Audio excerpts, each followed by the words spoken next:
Everything begins in the mind, and this is why the government are called government. The word men comes from the Latin word mans, which is an English translation for mind. We see this word in entertainment, government, mentality. It means mind. Govern means control. They are controlling the mind through information. Information creates perception within our minds, and so do the words that we use and the language that we speak. It all creates perception within the mind. It is our perception that creates reality, and our reality is a level of realization. Your reality is realization. Everything begins in the mind. This is why they are controlling your mind through many different things. Okay? So essentially, they understand how the mind works. So this is why they manifest all things through mentally and not physically. Okay? You have a conscious and a subconscious mind. The conscious mind is what you are consciously aware of. It is the 10% of your mind. It is the mind that keeps you alert. A part of your conscious mind is for survival. A part of it is your visual field. A part of it is your just five senses. It is basically what you are consciously aware of right now. Your subconscious mind is the 90% of your mind.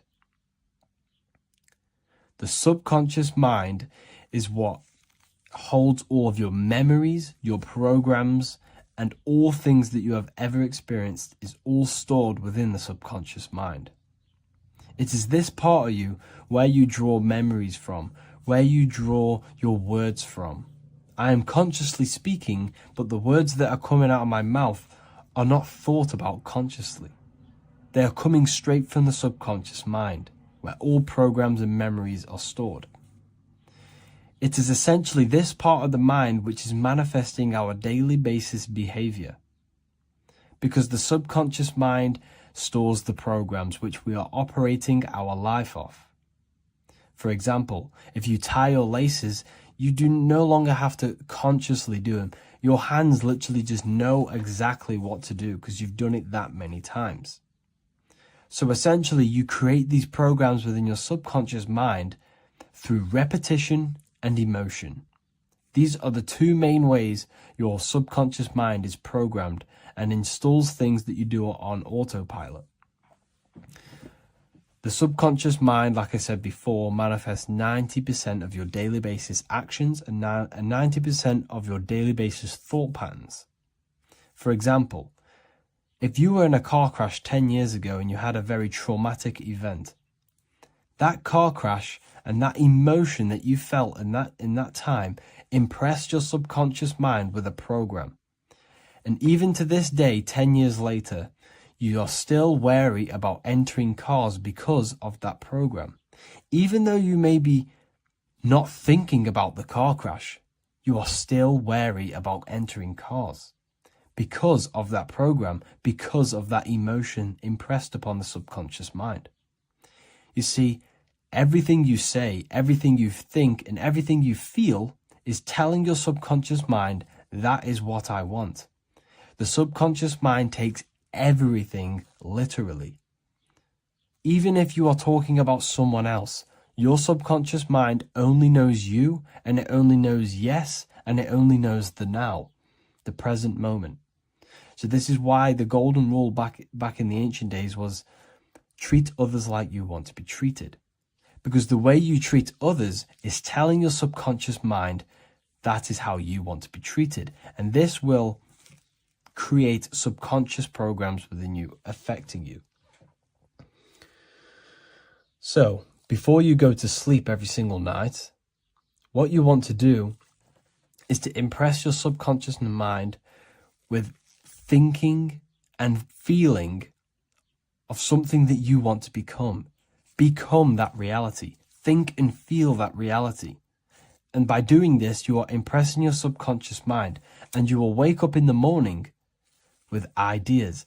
Because when you install a program within your subconscious mind, like I said before, it manifests into at least 50% of your thought patterns.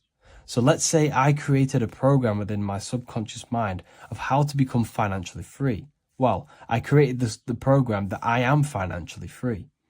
My conscious mind will start to slowly think about that program and how I can achieve that program, because the conscious mind operates on survival. So if you create a subconscious program of I am financially free, your survival conscious mind will start to operate and think and act on this program subconsciously. You won't even know that you are doing it, but you are. And this is the power of the subconscious mind. You have to reprogram it properly. You have to be careful of the things you think, say, and feel, because all of this is contributing towards molding your subconscious mind, which essentially molds your reality. It draws things to you. So depression doesn't actually exist, and in this video I'm going to show you how depression is actually a choice. And I'm going to give you some solutions on how to deal with it. And this is probably going to change your life forever just by doing this alone.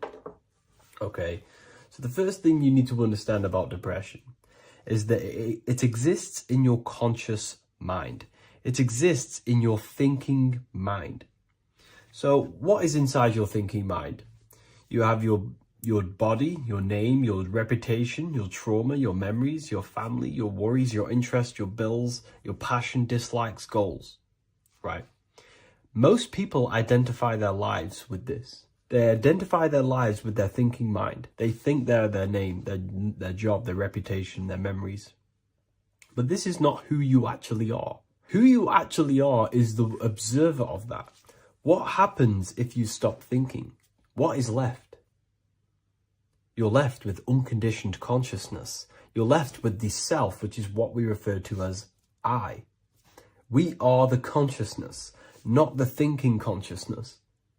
You are not these labels. You are not your thoughts. You are not your job, your name, your reputation. Okay? And the reason why I'm telling you this is because it's very important, is that we are something beyond this body, beyond this name, beyond our thoughts. We are the consciousness. So depression exists inside of the thinking mind, the conscious mind. Okay?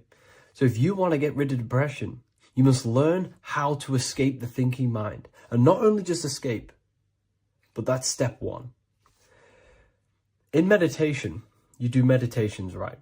We sit still and we have to learn how to control the mind and turn off the thoughts. And when we turn off the thoughts, depression goes out the window, because there's no thought present in your mental field of consciousness to be depressed. Okay? You must understand, who is the one suffering from the negative thoughts? Who is the one suffering? Your mind is not suffering, because the mind is producing the thoughts. Your body's not suffering from the negative thoughts.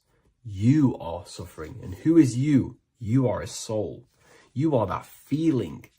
You are that person beyond the thoughts, beyond the feelings, beyond that. You are the one experiencing. You are that. Meditation gives us the ability to turn off the thinking mind. This allows us to escape our thoughts. Okay? And it gives us, over a long period of time after meditation, you'll be able to turn this switch. And this switch will be able to turn off your thoughts.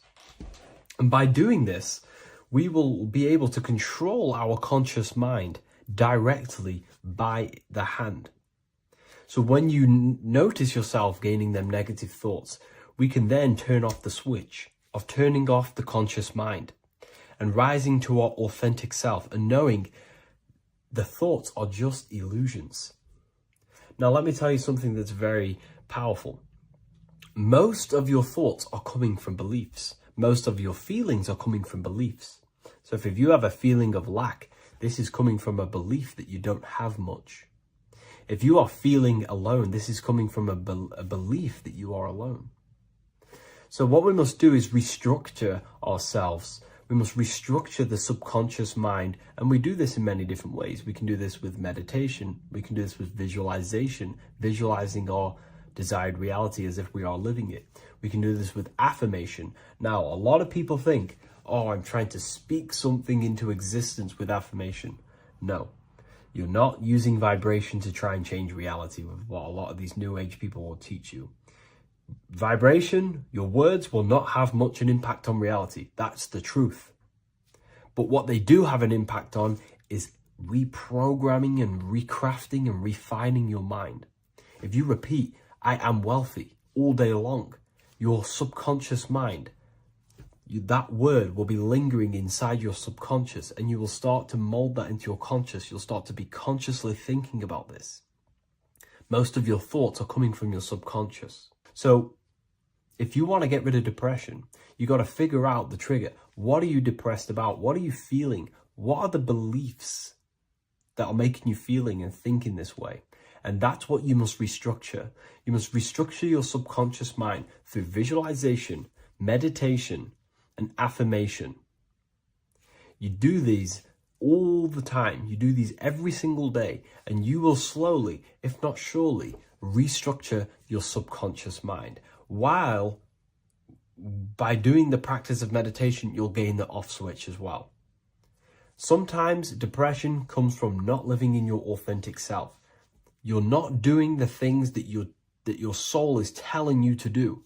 We all know what we should be doing at all times. I don't care what you have on. We all know we should be doing something. We all know that we have there's a higher aspect of our mind that tells us, oh, we need to be doing this, but I'm actually sat here on my phone. Oh, I shouldn't be eating this, but I'm doing it anyway. There's always that higher voice. And that is the voice that has to be connected to. And when your body's not acting out the voice of the soul, then the soul becomes sadder, and suffers more and more and more. There has to be a connection between the soul, the mind, and the body. They have to work in unity. Okay? So I hope this video helps with depression, with whatever you're going through mentally. What if I told you that reincarnation is real and that there is a metaphysical, spiritual science behind this? Most people leave this world just as lost when they entered it. That they carry their fears, attachments, and addictions with them, only to be born again, trapped in the same cycle, repeating the patterns of lifetime after lifetime. This lecture is not just about preparing for death. It's about mastering yourself before death, so you don't take them burdens with you. Because the truth is, whatever addictions, fears, and unresolved emotions you cling to in this life, you carry with you into the next. Unless you break free now. You must master yourself before death. Death is not the end. It is the great passage. But how we transition depends on our mastery of the self. This was symbolized by the Ouroboros, the snake biting its tail. Every ending is a new beginning. It's an infinite cycle of consciousness. Now, your human body is basically an antenna tapped in to a stream of consciousness. Just like a radio is tapped into a specific frequency to play that radio. Your body is basically an antenna, a crystal picking up the consciousness of God. You are on an ever-ending journey, a journey of learning and expansion of the mind into new fields of thought. This was symbolized as the Ouroboros. When you die, it is a new beginning. It's a transitioning, not an ending. Everything is eternal in this universe, as consciousness is formless and constantly transforms into new forms of life. Let's break down the word death. Death contains the word ether. Now, the ether can be found in the word heart or earth. Ether. Everything in this plane comes from the etheric plane. The etheric plane is the barrier between the physical plane and the spiritual plane, the astral plane. The astral plane is the screen that you have in your mind that allows you to imagine a red apple, for example. This is the imaginative plane where thought forms start to take form. Everything begins as a thought, then the thought form becomes an imagination, then energy, then physical. Everything in the physical plane is a shadow of thought, all objects manifested as thought. You came from the astral. You came from the stars. This is why we say reach for the stars. Or this is why you say you are a star. Cis star, miss star, fraud star, stir is star. And when you become famous, you become a superstar and you gain a star on the Hollywood floor. You are a star. The ether. The ether is the infinite energy source which all things come out of and return back to. This is the cycle of life and death, summer and winter, day and night, sleep and awake. The ether is the infinite energy source which all things come from and will return back to. Okay, sorry about that little error. The ether is the boundless source of energy from which all things emerge, to which all things return to. We can see this in the cycle of the sun. The sun does this wave of creation. It rises and it falls. We have the day and the night. The daytime represents our conscious mind when we are alert. The nighttime represents our subconscious mind when we are inside the spiritual realms. The nighttime is spirit, the daytime is matter, spirit and matter, awake and asleep, conscious and subconscious. We see this in the yearly cycle. Summer is life, winter is death. Spring is the morning, summer is midday, autumn is evening, winter is the night. Everything is a macro and a micro cycle of being born out of the ether and returning back from life and death. Life and death is manifested within the cycles of the sun and everything outside of you, as within, so without. This is why we say sleep is the cousin of death. The macrocosm is death, the microcosm is sleep. Every time you go to sleep, you are essentially it's a miniature death. You're entering into spirit and then returning back into matter in the morning when the sun rises. Everything is a reflection of the macrocosm cycles. Preparation for death. The first thing we must do in order to prepare for death, for life after death, in order to stop being reincarnated in this cycle of materialism, in order to progress as a soul, because remember, you are a soul in a body. Just like the sun gives power and life to the earth, your soul gives power and life to your body. When you say I, you're referring to the soul. And your soul can be stuck underneath layers of false identifications. Who you believe yourself to be is merely a collection of subconscious programs running within your mind. Now that's very deep. That is very, very deep. Who you think you are is a part of your thinking mind. Your name, your job, your reputation, your family, your friends. These things are not you. They're all aspects of the thinking mind. What happens if you meditate and you turn off the mind? Then all these things do not exist. You're left with the pure soul, the pure awareness, the pure observation. If you turn off the thinking mind, you're no longer your body, you're no longer your reputation, you're no longer your friends, you're no longer your job and your labels. You are the soul. That's the true you, the observation of the mind, not the thinking mind. The ego is the echo. It's an echo of your true self. The ego is your mind's perception of itself, shaped by experiences, trauma, emotions, and beliefs. It is merely an echo of your true soul self. The ego is not you. Your mind is not you. You are the soul. And this is the true self that we must express within our life and we must connect with before we die.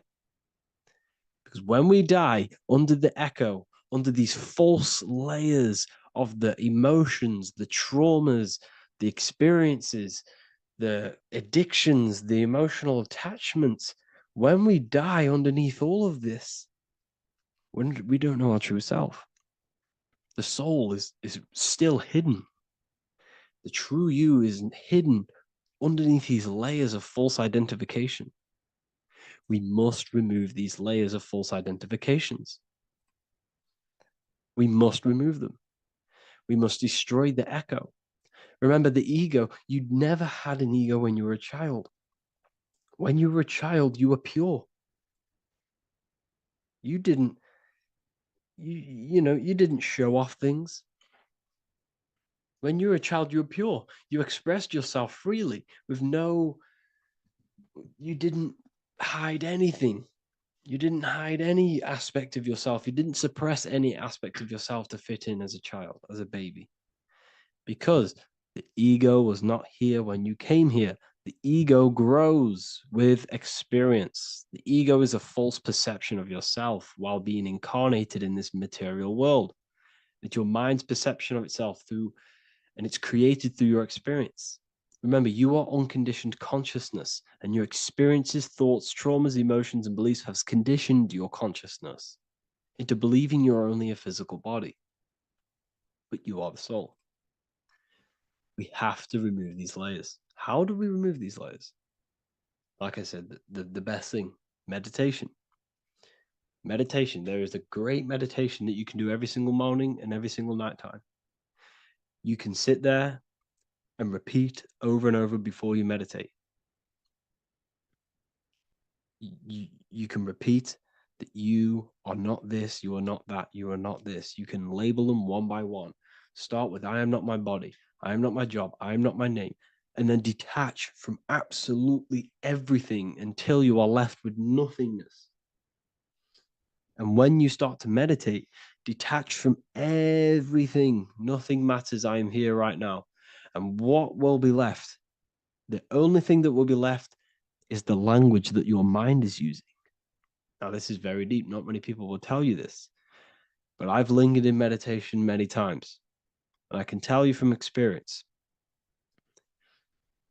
that the only thing left once you detach from everything is the language that your mind is attached to. So whether that's English, Italian, French.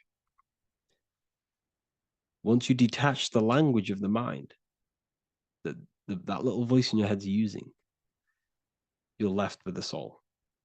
Once the mind is switched off, you're left with the soul, and you have detached from all of these external things. You're left with the soul. That's you. That's the power. That's the source of all creation, where everything you've ever done has come from.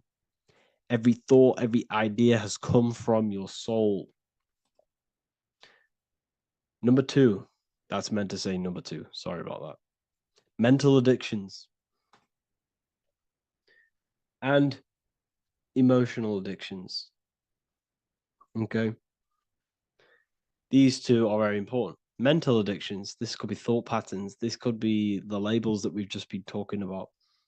Then you have emotional attachments, which is maybe you're too attached to an external thing. Maybe you're too attached to your phone. Maybe you're too attached to family. Maybe you're too attached to loved ones. Yes, I'm not saying don't love them, but what I'm saying is do not rely on anything in this world to make you happy, to fulfill your emotional needs. Everything is found within you. You must look within, and if you're looking without, if you're trying to find yourself in the outer world, you'll never find yourself. You'll constantly be looking around in loops. Because you cannot find yourself in the outer world. Nothing will give you long-term validation. Seeking validation in the outer world will leave you soulless, leave you feeling empty inside and sad and depressed. You have to find yourself within. You have to detach from everything you are relying on to give you emotional stableness. You have to detach from all. Yes, love your children. Yes, love these people, but do not rely on them. Because everything in this world is temporary. Do not conform to this world. The Bible tells you this. Everything in modern society nurtures the body, but neglects the soul. They keep you addicted to as many things as possible. Smoking, you have to detach. Drugs, you have to detach. Alcohol, detach. You cannot rely on anything. This is why this path is very, very difficult to walk. But I'm showing you the way. These are the things you must do before death. You have to detach from absolutely everything. If you die and your mind and soul is still addicted to these worldly things, then guess what? You're going to reincarnate. You're going to reincarnate because your mind is still thinking about these material earthly things. And if you are operating in that vibration, you're going to project that vibration and come back here. You have to detach. You have to master the soul and master the mind. Like I said, the matrix is designed to keep you addicted to as many things as possible. Your phone, food, smoking, drugs, alcohol, clubbing, all of these things. Everything in society is made to trap your soul and reincarnate in this world. That's why it's very, very, very difficult to walk this path. Very difficult. Matrix, matter tricks. John 2:15 to 17. Do not love this world, nor the things it offers you, for when you love the world, you will lose God. Do not love this world, nor the things it offers you. Do not conform to the pattern of this world, but be transformed by the renewing of your mind. Great quote.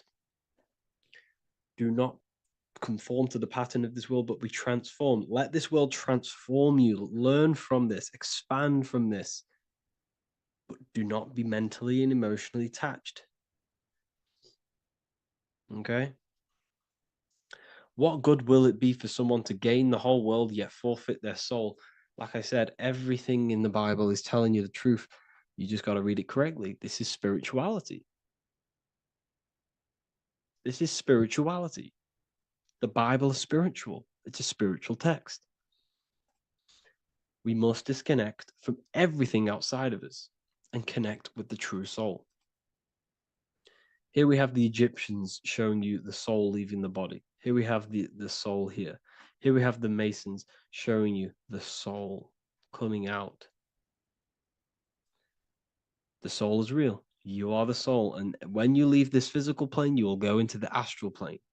That's where you came from. You came from the astral. You came from the stars. You incarnated into this physical body. Your consciousness fell into this material form to experience limitation, to experience a 3D world. So in order to ascend properly before we die, we have to let go of all the attachments. Every addiction you have, write them down. And one by one, tackle them. Before you die, you have to, or else you will reincarnate. This is the teachings of Egyptians. This is the teachings of Masonry. All of these addictions contribute towards life after death. Everything must be controlled. And we must be attached to the soul. I'm not saying I'm perfect. I'm not saying I'm perfect, people. We're all not perfect. We're all under psychological operation by the government. We're all in a very difficult situation with this awakening. I'm simply pointing out what I know from my journey and what I've been learning through occultism and research and reading lots of books and many different things. I'm on this journey just as you are. Maybe I'm further. Maybe you're ahead of me. We don't know. But this is what I'm sharing with the world. This is what I'm sharing with my research. And this is what makes sense. It's common sense. Look at everything around you. Everything's made to feed the body, not the soul. So, my beautiful watchers and fans and supporters, I appreciate every single one of you. And I hope this video has supported your journey. If you're feeling lost in life, if you're searching for deeper answers, whether you're seeking clarity, looking to expand your studies, or ready for personalized mentoring, this is your chance to connect with me live and receive insights tailored just for you.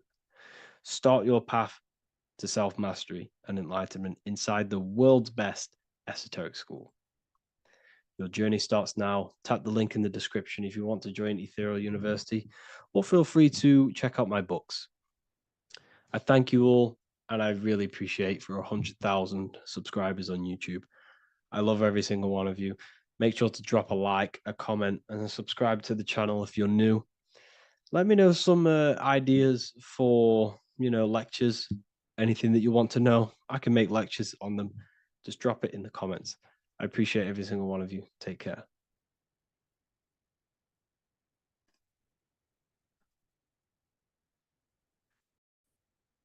What if I told you that you are under a spell and this spell is controlling you in every aspect of your life and you don't even realize it?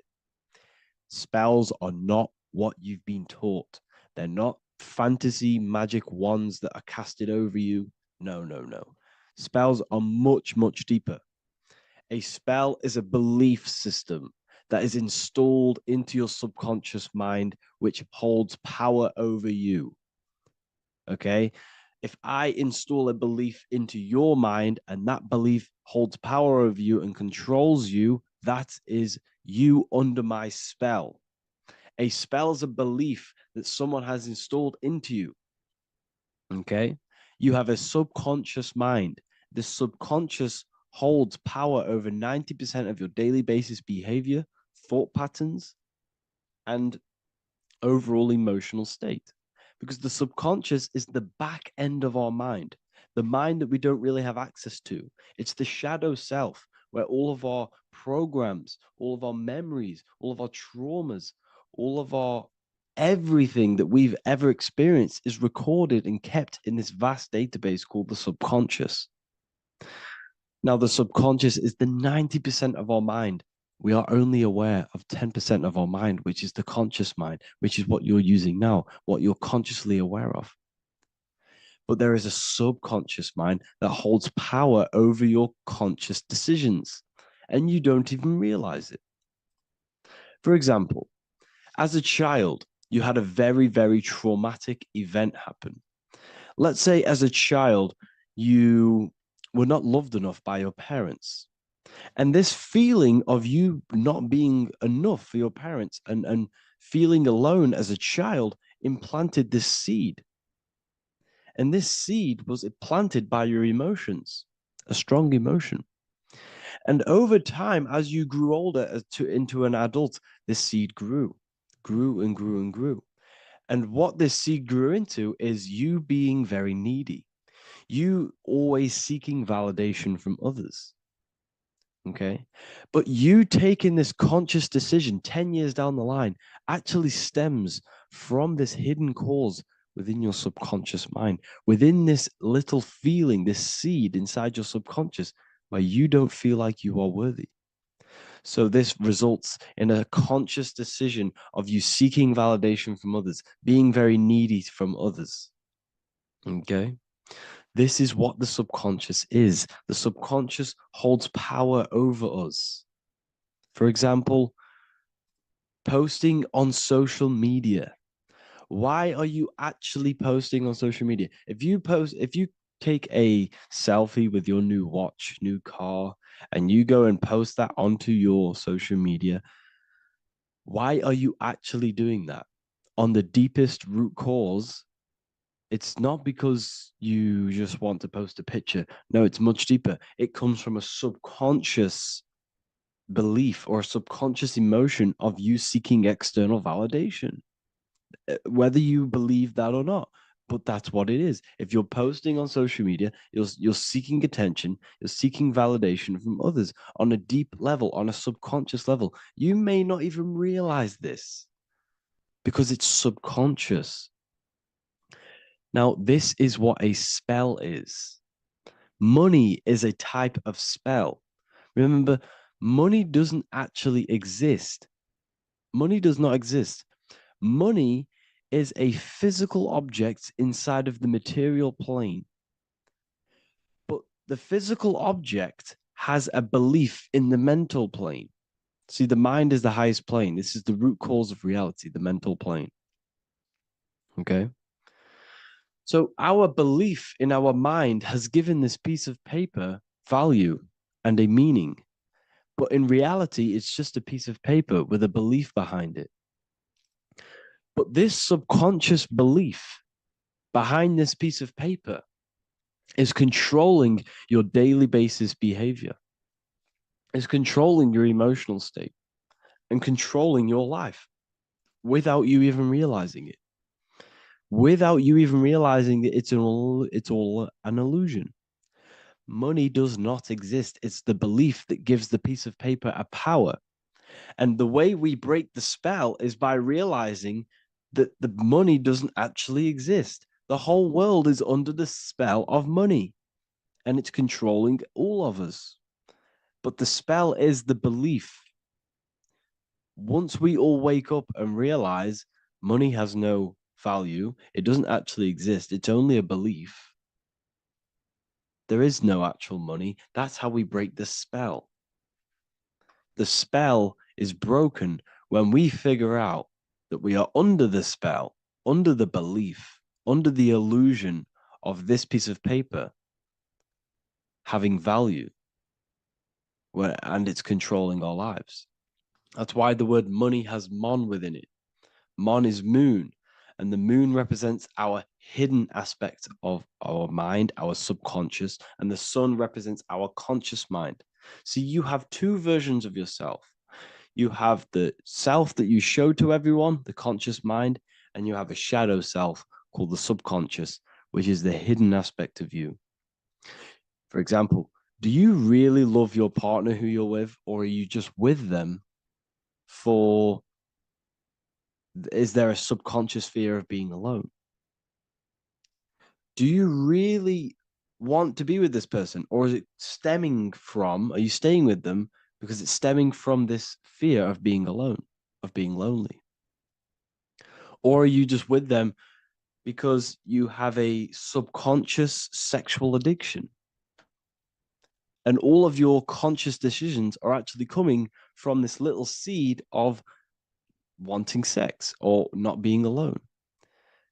You have two versions of yourself, the conscious mind and the subconscious, the shadow self and the self that you show to everyone else. Okay? And the subconscious is what's holding power over you. When you drive your car, you don't consciously have to think about changing gear. You've done it that many times. It's on autopilot. That's the subconscious doing it. You can be walking down the street. Your conscious mind can be thinking about what you're going to cook for tea later, but your subconscious mind is controlling your body and walking your body. You don't have to think about moving the body. You just do it because you've done it that many times. It's a program. It's a belief in the subconscious that's giving this movement power. You see, the subconscious holds a lot of power over you. Our beliefs hold power over our daily basis behaviors and actions. Okay, like I said, posting on social media, this is seeking external validation. There's a subconscious stem, there's a subconscious urge bringing this desire into conscious reality. So we must break the spell of our emotions controlling us, our traumas from a child controlling us. For example, another example of this, let's say you were in a car crash years ago, and this car crash led you to having a very traumatic event, very traumatic emotion you felt in that car crash. You felt a lot of pain. That was impressed into your subconscious. And even to this day, you're probably scared of going into trains, going onto cars, going inside of vehicles. And you might not even be aware that it's actually stemming from this event that happened 10 years ago. That's the spell. That's the spell that's holding power over you. And you don't even realize it. You realize the spell when you realize you're being controlled by this old belief, this old trauma. That's what a spell is. A spell is not something I cast over you with a wand like Harry Potter. Spell's much deeper. It's the hidden aspects of our mind that hold power over us, that control us. Okay? So, how do we get rid of the spell? How do we break the spell?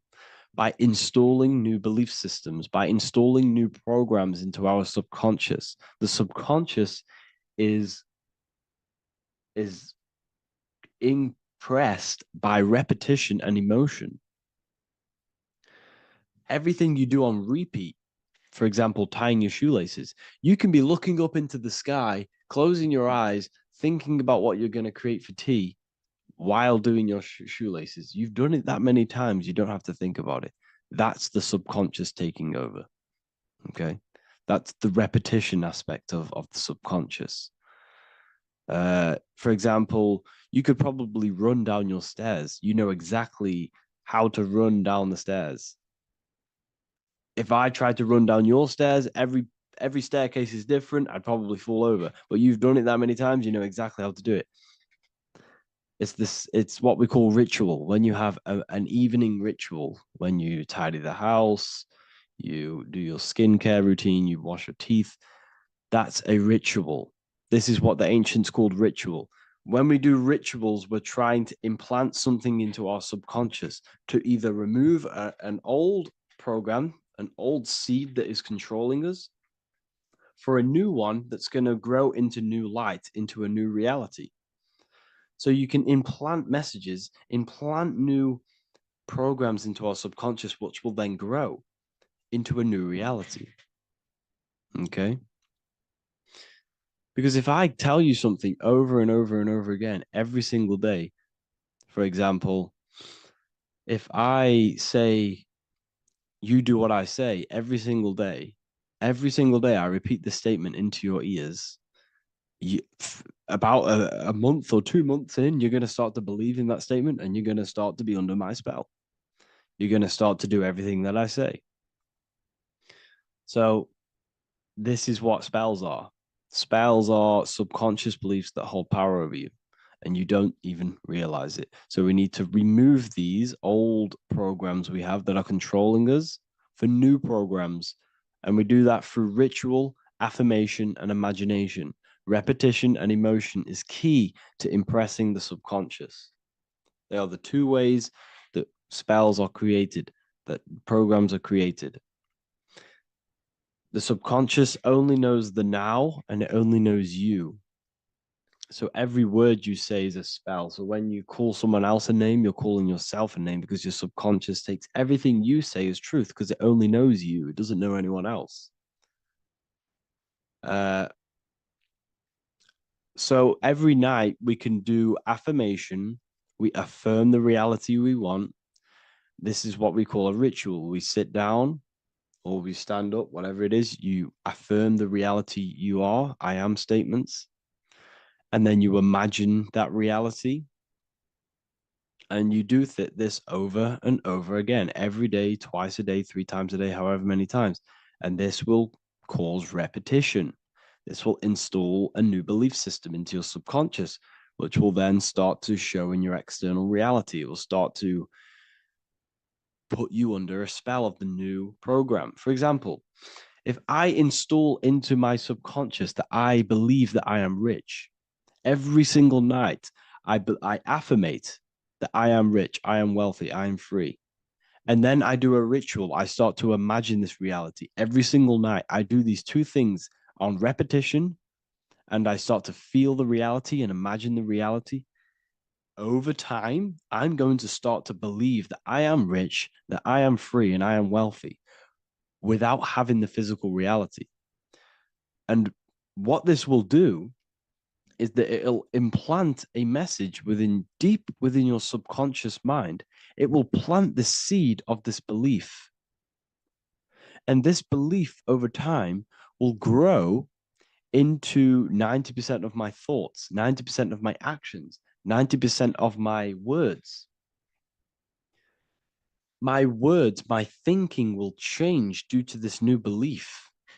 I may not even realize it, but I'm looking for more opportunities to make money. I'm speaking to more people because of this belief that I've installed. This belief has triggered new ways of thinking. My mind, my conscious mind, is now only operating to fulfill this belief. And my conscious mind might not even be aware of it. You won't even realize that you're manifesting this belief of being rich. And that's how it happens. You implant the belief within your subconscious. You implant the spell into your subconscious, which will then gain control over you. So we need to make sure we're removing the negative spells, the negative programs that are controlling us for new regenerated ones, for new ones that are going to create new realities, a better life. Okay? You don't want negative traumas, negative seeds controlling you and growing into your life. If you don't cut them off, they will continue to grow and grow and grow. Your anxiety will get bigger and bigger and bigger. Your depression will get bigger and bigger and bigger. But it's all actually stemming from one belief system or one trauma. Okay? So this is important. Everything in this physical plane is an effect of the higher planes. It's a shadow of the mind. Everything we think, all physical objects began as a thought, then an imagination, then energy, then a physical reality. So we must change the mental plane. We must plant seeds into our mind to change down into our physical material life. It's about manipulating this higher plane so we can create change and effect in the physical external material plane. That's what magic is. This is what spellcasting is. This is all what it is. It's not fantasy. This is the manipulation of the higher planes of consciousness, which your mind has access to. You have access to these higher planes. Okay? This is exactly what I teach in my university. I teach different rituals. I teach specific rituals to get rid of certain things, certain belief systems. I teach all different rituals, all different ways for you to create your own reality and live the best reality you want. We also have all of these different courses. We have Activating the Inner Eye. This will teach you exactly how to lucid dream and activate your inner vision of imagination. We have the Sexual Alchemy course. This will give you the power of transmuting your sexual energy into creativity. We have electromagnetism studies. We have esoteric exchange, an exclusive live call that we do every single week. And I connect with all of the students. They can ask me questions, can speak with me one-on-one inside of these live calls. We have the real numerology section. We have the health section. We have a lecture section. Look at all of these lectures we have on occultism, symbolism. All of these lectures are designed to gain you power, to give your personal power back to you, to make you realize things about you. We have a meditation section. We have a library section where you can download all of our library, all of our books, different books on occultism, symbolism, Freemasonry, astral projection. And of course, we have the Manifestation Mastery course, which teaches you exactly how to create reality so you can live that desired reality that you want. This is the last chance to lock in the price of $55 a month. This is less than $2 a day. You can really level up your life because the price is going to increase as the value of the university increases because there's a new symbolism course coming out. And if you join now, you'll get this course for free because obviously when this course releases, the price will go up. The symbolism course will teach you the language of esoteric and occult symbolism. I'll leave the links in the description. Make sure to leave a like, comment, subscribe to the channel if you want to see more content. Thank you all, people. Have an amazing day. The third eye, or the all-seeing eye. This is an important video because there's a lot of misunderstanding when it comes to the third eye. People tend to think that the third eye is the pineal gland. The pineal gland is not the third eye. It is the radio receiver for our eye. It's not the third eye, it's the first. It's the eye where everything begins. So the pineal gland acts as a radio antenna or a radio receiver because the pineal gland has crystals on it. And crystals are used in your phone, they're used in radios because they pick up and transmit frequency. So the pineal gland is the radio receiver for the higher consciousness, for the thoughts, for the commands that come from within. Before you move your body, it begins mentally in the eye. Before you say something, before you kick a football, it all begins in the eye. What happens above happens below. What you think, you manifest into the body. Whatever you think, your body reacts. You see, this I is the universal cosmic intelligence, the higher consciousness, which is controlling the physical body. Like I said, you have the Buddhic, mental, astral, etheric plane. This is a page from the brand new Book of Wisdom, Volume 2. You have the Buddhic plane, the nothingness. Then you have the mental plane, infinite potential. This is the I, the singular consciousness. This is the infinite potential within you. The I is where the thoughts are. This is the mental plane. And it is this I which experiencing everything. It's the I behind the body. It's the I behind the thoughts. Yes, the mental plane is the plane of thoughts, but you are the I experiencing the thoughts. You are the I behind the thoughts, behind the emotion, behind the words. Deep, deep down within your being, there is the all-seeing I, which the body obeys. Everything that I says, the body does. This is the I in between the two pillars, or in between the sun and the moon in the Masonic artwork. Sun, masculine, left brain. Moon, feminine, right brain. The all-seeing eye in the middle, consciousness. The I, the order, the intelligence, the infinite potential within you, the creative force within you that can create the good and the bad, the left and the right.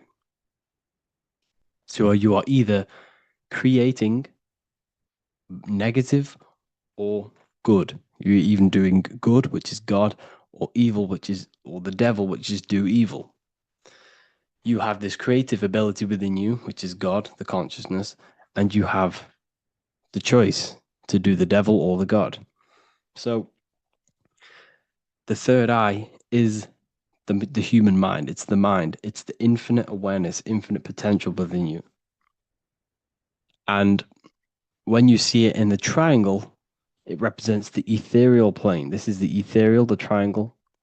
This is the eternal. This is the material. Because the physical plane is the box. It's the square. That's why we say think outside of the box. Because you got to think outside of the box to awaken your divinity. You see, humans have been given the tools to awaken to their true divinity. No other animal on this planet, or whatever you think it is, on the earth, has the ability to have self-awareness.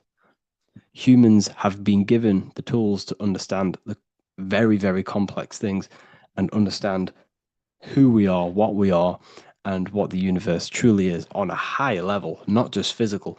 We have the ability to access planes beyond the physical world, which is unlike any other animal. This is why the humans are gods. So when you see the pyramid with the capstone on top, it's cut off, it's separate from the rest of the pyramid. This is the consciousness that is looking through the ether into the material plane. It's like I discussed down here with these planes. This is the I, the mental plane. Your consciousness, your I, is looking through the ether. It materialized through the ether into the physical plane, and you are now the I looking into the material realm. And when you come here, you lose that divinity, but you have to awaken. So you don't lose the divinity, you forget your divinity while you are incarnated in physical. So when you see the triangle with the eye in it, this represents the eye looking through the ether. It's materialized, but it also represents when you see it's illuminated like this and it's separate, because this is separate from the physical plane. The consciousness within you, the thought within you, that intelligence within you, that voice is separate from this physical world. And everything above manifests below. Everything what happens in this realm of consciousness, of thought, manifests into the physical plane. It's separate. So you see the illumination. This represents the awakened self, because the mind is the third eye. So when you have a closed third eye, this just means that your mind has not experienced things other than physical. When you expand your mind, expand your consciousness from having an out-of-body experience or a mystical experience where you had experienced a higher plane of consciousness or a higher level of consciousness, this is now an open third eye, which is an opened mind. It's nothing separate. So when people say, working and opening the third eye by imagination and stuff like that, you're working on your mind. to open your third eye, you do need to work on imagination, mental discipline, and all of these higher faculties, which we'll go over in another video. So that your mind has higher faculties which you need to work on. You know, visualization being one of them, imagination, and mental willpower. We'll go over that. But the illuminated eye in a triangle represents the illuminated mind, the awakened mind that has self-consciousness, is conscious of itself, and it's experienced higher planes of consciousness. Like I said, the I and the idea. So when you see I on the beginning of words, it represents that inner self, that inner cosmic intelligence within yourself. That's why you say inside, intelligence, or idea. It's the idea, the I, the all-seeing eye. This is why the Roman numerals, I was one. And what is one? It's one line. The I is also one line. Because we are all the same intelligence with the same consciousness. If the universe is one, there is only one being in the universe, which is God. And we are all expressions and fractals of God. We are all manifestations of God. We share the same creative power as God. We all have the ability to bring non-physical thoughts into a physical reality, which is the word made flesh in the Bible. So when you see hovering the eye with the 666, this represents the eye stuck in matter, worshipping the physical body, the God in flesh, which is Satan. Satan represents God in flesh, yourself in flesh, because evil love bondage.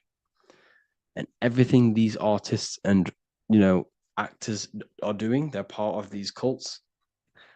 They're promoting materialism to keep your eye, your consciousness, stuck in three-dimensional awareness. So this is what they're promoting. You see that the hand symbol creates 666, which is your body, the carbon. Your body's created out of carbon. And all life forms are created out of carbon.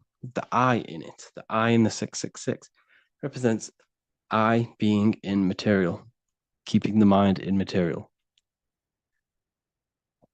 Matthew 6:22, the light of the body is the eye. Therefore, if thine eye be single, thy whole body should be full of light.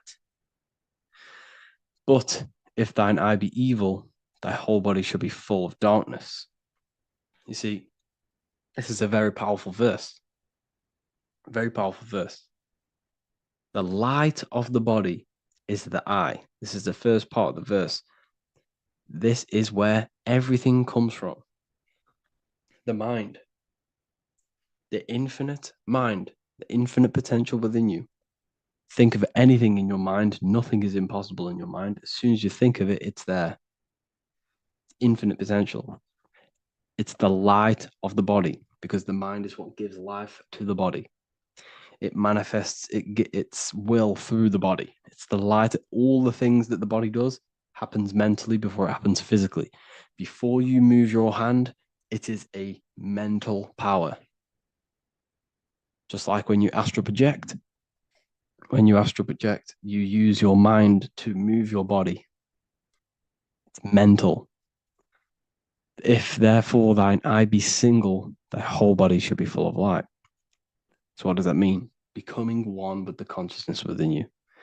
The single eye. Instead of being divided between the left and the right, the masculine and the feminine, instead of being divided between the high and lower self, when you combine all the aspects of yourself to be balanced and connect with the true self, that's when the whole body should be full of light, which is the good, the enlightenment.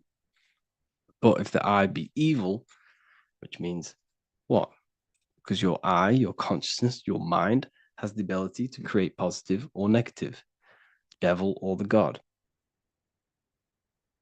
And when you think negative, what happens? Darkness goes through the body. Every thought has an effect on the body.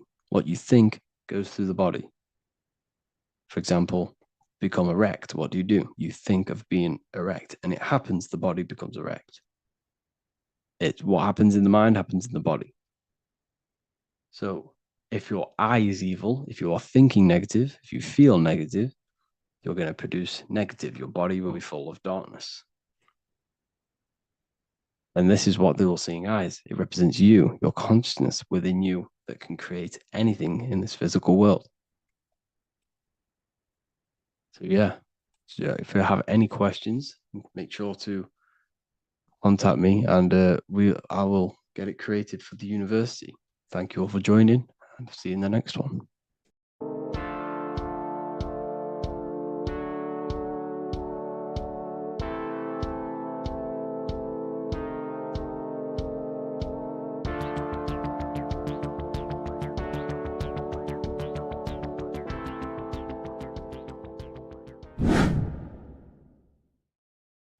What is up, people? How are we all doing?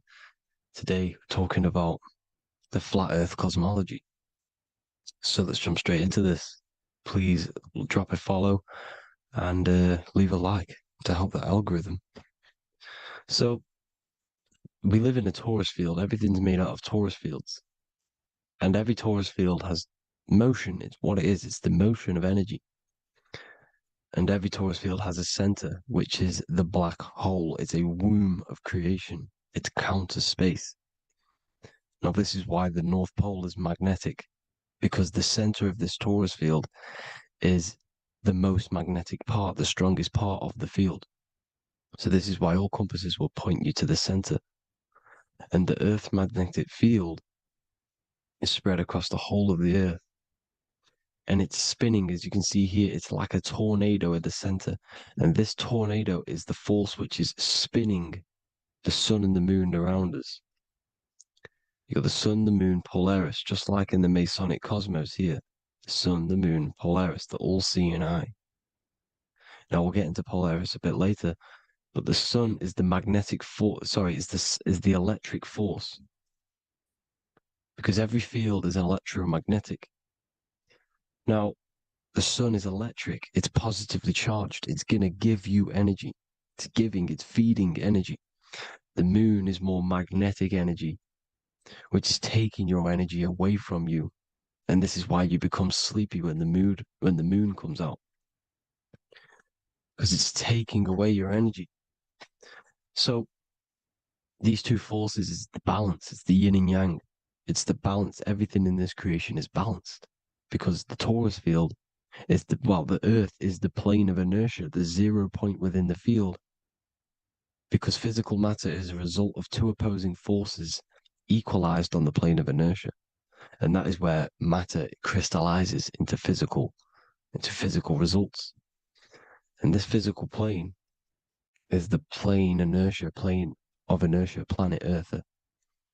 And at the center of this plane is the black hole, the womb of creation. And outside of this black hole gives birth to light. So the torus field is constantly rotating, going into counter space, the black hole, and then out of counter space gives birth to the white hole, white light. You see? So it's going around, black hole, birth again, black hole, birth again. And it just keeps going around. It's an infinite cycle of energy. And this is where the infinity sign comes from.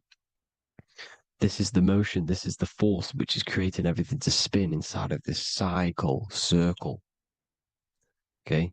And it's making the stars spin. It's making the sun and moon spin around us, around this center point. Now here you see Horus and Set putting their feet inside of this dome. This is the royal arch, the arch of the dome above us, which like you see in the Masonic cosmos, the royal arch of Freemasonry. This is the dome above us, the firmament that the Bible talks about. You see, they're putting their feet in because Set symbolizes the moon and Horus is the sun. Horizon, Horus. Horus is rising, the sun. So they're both putting their feet around this center magnetic pole, which is the North Pole. And above the North Pole, you have Polaris, the pole of electromagnetic energy. You see? And this is how we get the sun and the seasons. Because the sun, for us, when it becomes summer, it's on the Tropic of Cancer. Then it spirals outwards, going out and out and out, then goes to the Tropic of Capricorn. That's winter for us. Then it comes back in and creates summer again. So it's constantly spiraling around this center magnetic North Pole. You see? So this roof above our heads is the firmament, and this is what they've taken off of us. They haven't physically taken it, but mentally they have taken this away from you. It's a female energy, and this is what the Egyptians called Nut, the sky god Nut. And this is the womb. We are inside God's creation, God's womb, and the woman's womb when she has a baby is a microcosm of this, because everything inside of this creation is micro, macro. It's a reflection of the bigger things, as above, so below. So the dome above our heads is the dome we are in when we are a baby. And you can see the sacred geometry of it is the exact same. It's the dome. And when we are inside of the womb, the woman, the sacred maker, which is the M, the Masonic M, this is the G male symbol. The Masonic M is maker, mason, matter, male. She delivers the male, you see. She delivers the male because it's the maker, the female, the magnetic. The woman is magnetic in nature, the male is electric in nature. So when we are in this womb, the female, we are being fed by the center umbilical cord, by the center of the mother's stomach. We're connected to the center of the woman's stomach, just like we are when we are in the earth. The center is where the aurora borealis is being emitted from, the electromagnetic aurora borealis, the northern lights. This is our spiritual umbilical cord connecting us to counter space, connecting us to the realms beyond this world. Because at the center of every Taurus field is counter space. And at the center of the earth is our spiritual umbilical cord. And this is the earth's belly button, as you see. As above, so below. We had a physical umbilical cord. We have a spiritual umbilical cord. And this gets cut when we die, when we're cut away from the physical reality.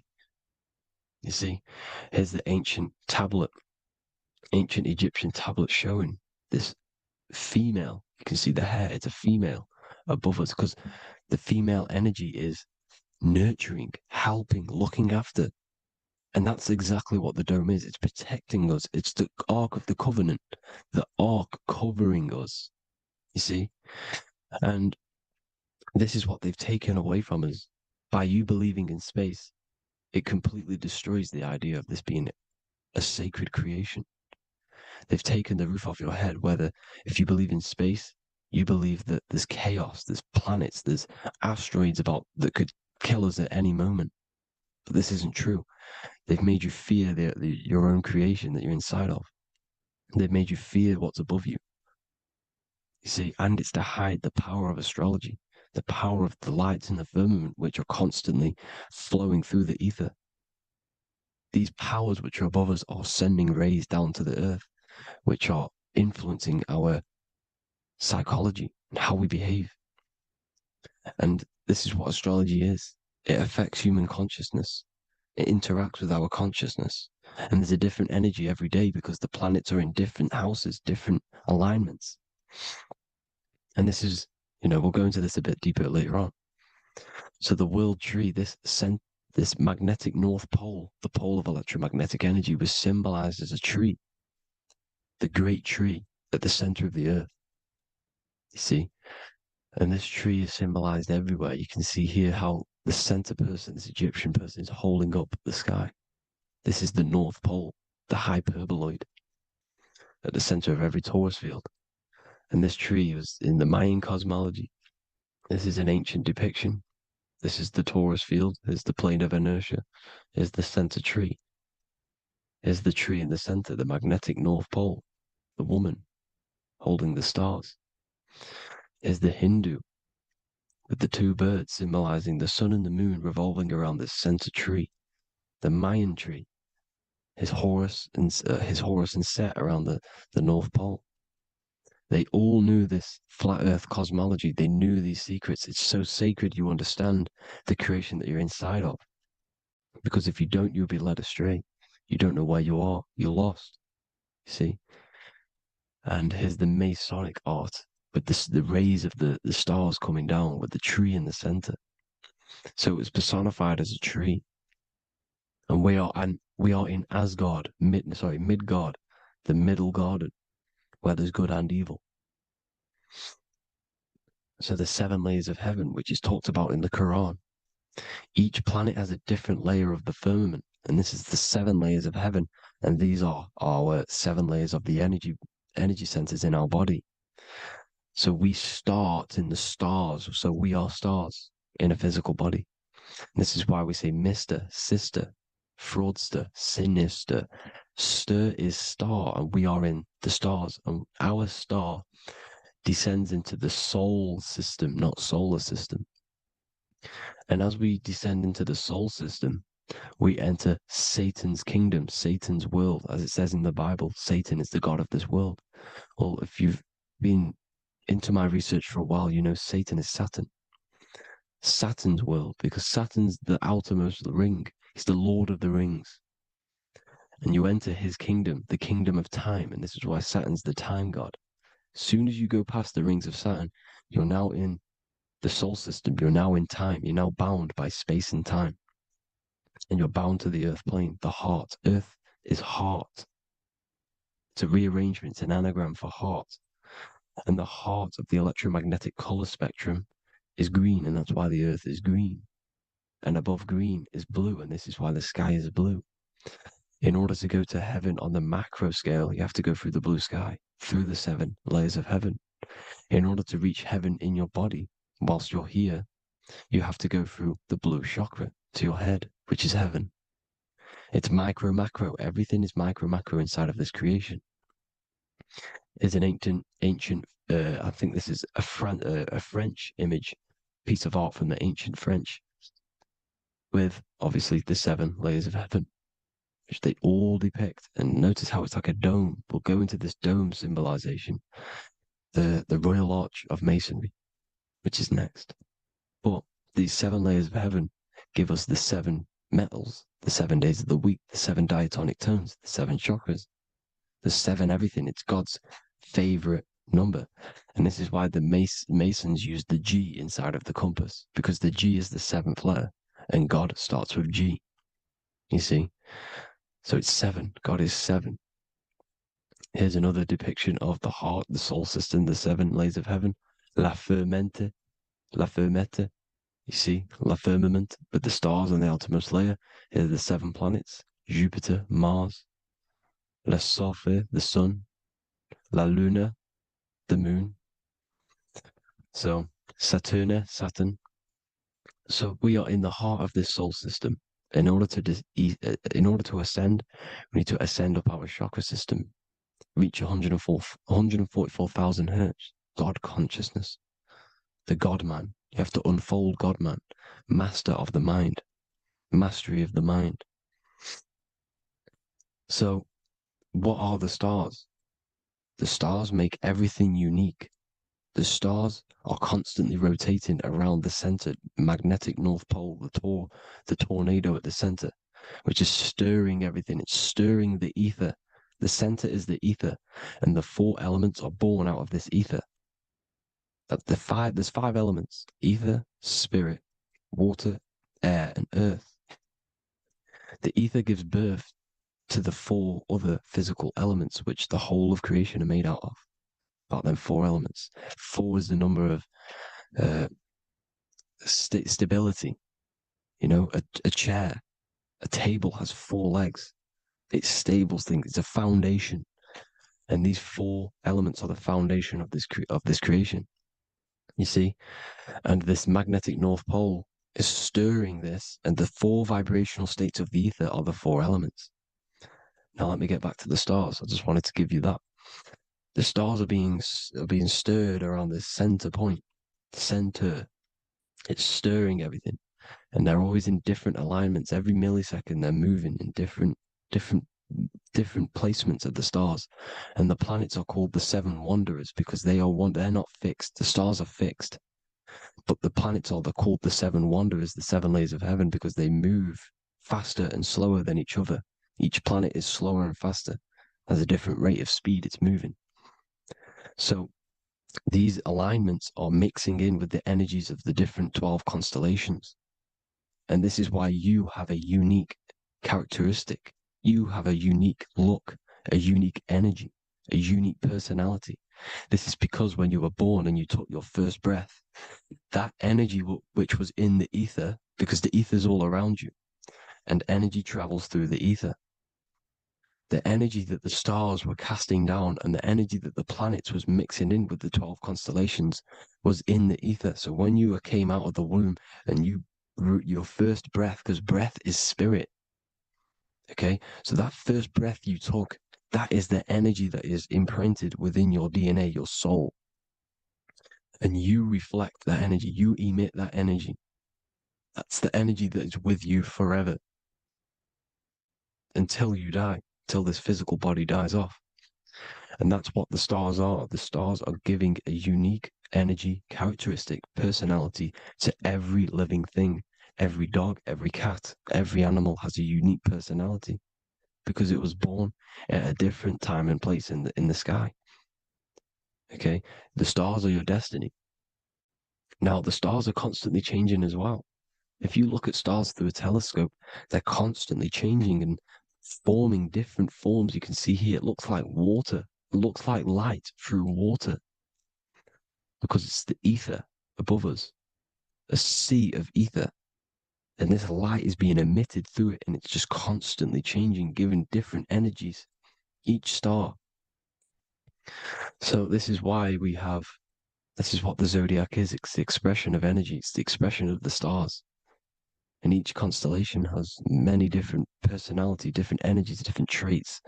Each planet has different traits, depending where your planets are, depending what energies you hold. No same person, no two person have the same energy. There's no one. It could be similar, but no one's the exact same. It's because of the stars. The stars are never in the exact same split place.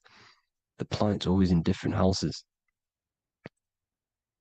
So here's some Royal Arch symbolism. Here's the Royal Arch of Masonry, as it says here. The sun and the moon, the constellations. Here's Cancer, the 7 planets, the 7 stars. Here's the Royal Arch. This is the firmament. Here's the duality. Black and white, duality, good and evil, rest and motion, dielectricity, magnetism. See?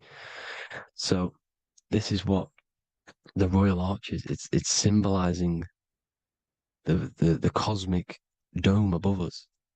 The womb we're in. We're inside God's womb. And here's George Washington, the Freemason, inside of the Royal Arch. You see? With the G, the Masonic G, God, 7. Here you see another depiction of George Washington with the stars in the dome above his head, his Polaris, the sky vault, Polaris. We'll get into that later. Go inside of all of your ancient churches, you will see the dome. Go to the Vatican, you'll see the dome. All of your ancient churches have this dome because it's the dome above your head. The ancients knew this. This was known. We did not live in space. It was known back then. They all knew. This is Crown Court, which is one of the most important courts in the UK. You can see it's clearly so much Masonic symbolism. You've got the 4 pillars of Masonry. The Royal Arch is like an arrow pointing upwards to Polaris. As the Disney World is under a dome. In his Polaris, the sky vault. You see? And also 666 in the symbol. Here's more 7 layers of heaven. Here's an ancient depiction. The firmament. Here's the astral plane outside of the firmament. The Royal Arch. You see? It's everywhere. Here's Polaris, the 8-pointed star. Polaris is in between the sun and the moon. It's at the center of the Taurus field. And Polaris corresponds with the pineal gland as well because it's the all-seeing eye. See? So is Polaris, the 8-pointed star, which is at the very top. It's the very center. It's on top of the North Pole. And it's an 8-pointed star that's always symbolized as an 8-pointed star. Here you see the Vatican. The Vatican is a giant key with an 8-pointed star. See, it's a key. Here's the dome. Here's the Space Delta, the USA Space Delta logos. Here you see the Egyptian god looking from the center of the North Pole, looking upward to an 8-pointed star, Polaris. An arrow pointing up to Polaris. Here's another the bear holding a key with an arrow up to Polaris. 7 holds the key to Polaris. Here's an eagle holding a key above the North Pole to Polaris. Polaris, and here's another one. There's another bird, like a dragon, holding a key to Polaris. Because Polaris is definitely something to do with leaving this creation. Okay, maybe, I can't say for sure, but maybe it's to do with ascension, and this is why the Vatican hold the key to the eight-pointed star. And this is why the space, well, we all know space is a lie, but they're showing Polaris and its sacred symbology. Maybe it's to do with something leaving this creation, going to another. Here's some North Pole symbolism. As above, so below. See the four seasons of the Big Dipper constellation going around Polaris. This is Polaris, this is the Big Dipper constellation, and this is the swastika. This image gives us the swastika because all the symbols we use are created in nature. They're created somehow in nature. This is how we get them. As above, so below. This is the map of the North Pole with the 4 rivers looking like the Big Dipper constellation. It's the Masonic, here's the ancient cosmology with the 4, you see the 4 islands, Mayan cosmology, 4 islands. This is the alchemical symbol for Earth, 4 sections. The windows, because the center at the North Pole is a window to another dimension. The 4 lucky 4-leaf clover, which is supposed to be lucky. It's just, it's truth in plain sight. And here's Hitler looking at 2 flat Earth maps. So this swastika has been used for thousands of years, thousands and thousands of years. And it's symbolic for the most sacred land on this plane, the North Pole. Shambhala. Do some research on Shambhala, people. It's a it's a Hindu mythology about the sacred lands at the center of the earth. And it's known to be full of enlightened beings. And it's all symbolized at the center. You can see their paintings of Shambhala. It's all at the center, the North Pole. And it's known to be the most godly place ever because it takes you to a portal to the higher places. And maybe this is something to do with Polaris, connecting you to this sacred land at the very center. But anyways, people, thank you all for tapping in. Hope you all learned something. Have an amazing day. Please follow, subscribe, like, all the links in the description for the courses, the PDF. Please have an amazing day. God bless.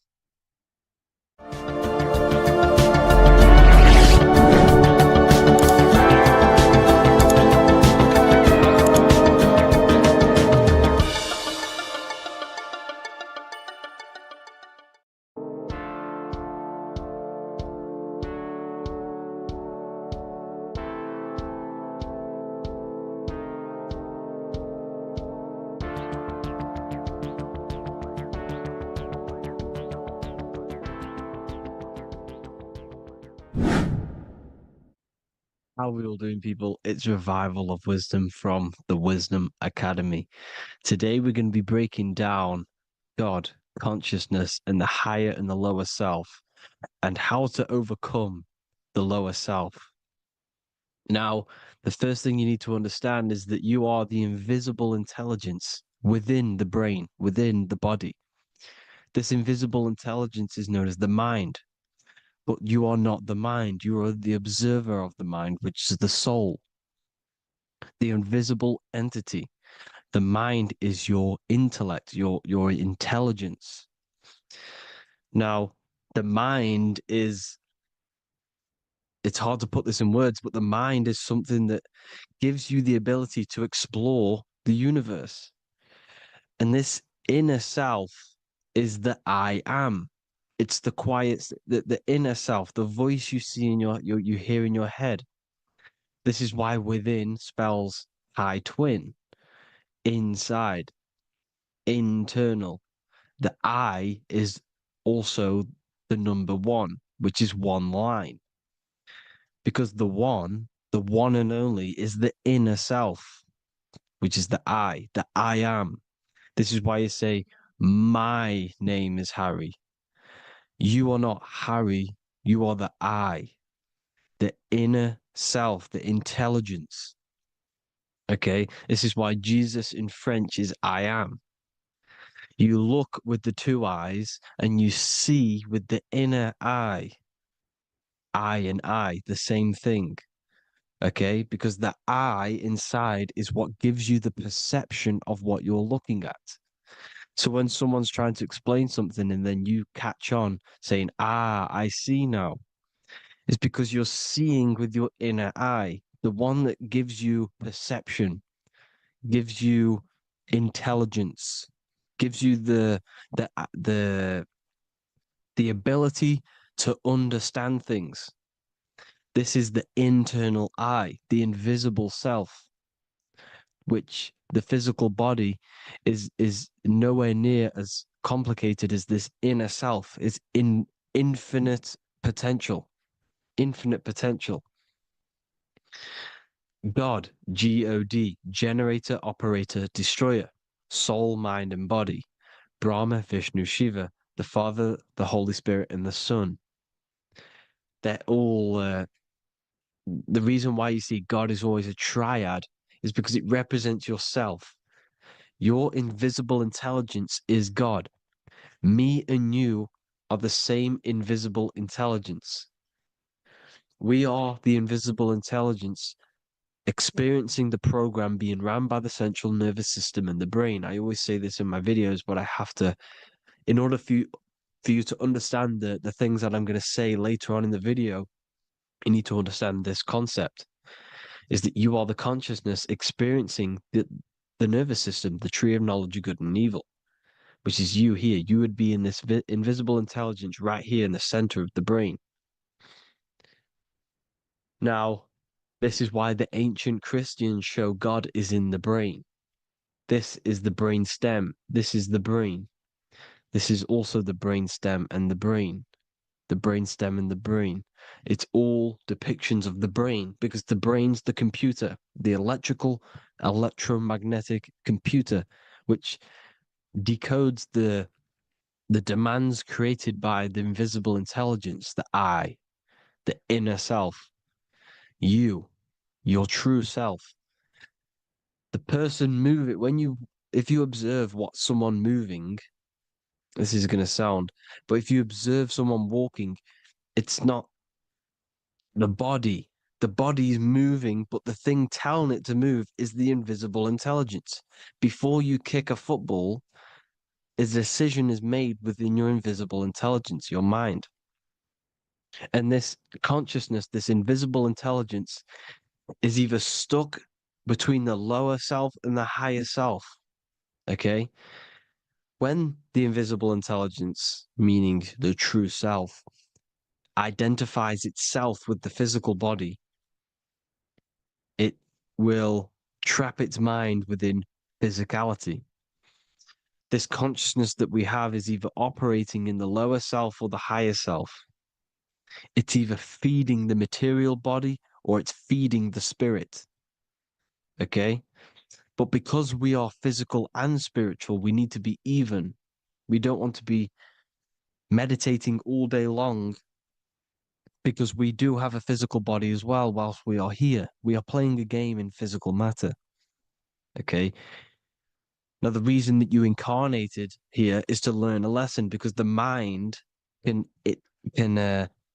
manifest anything it wants within the astral planes, within the world of imagination.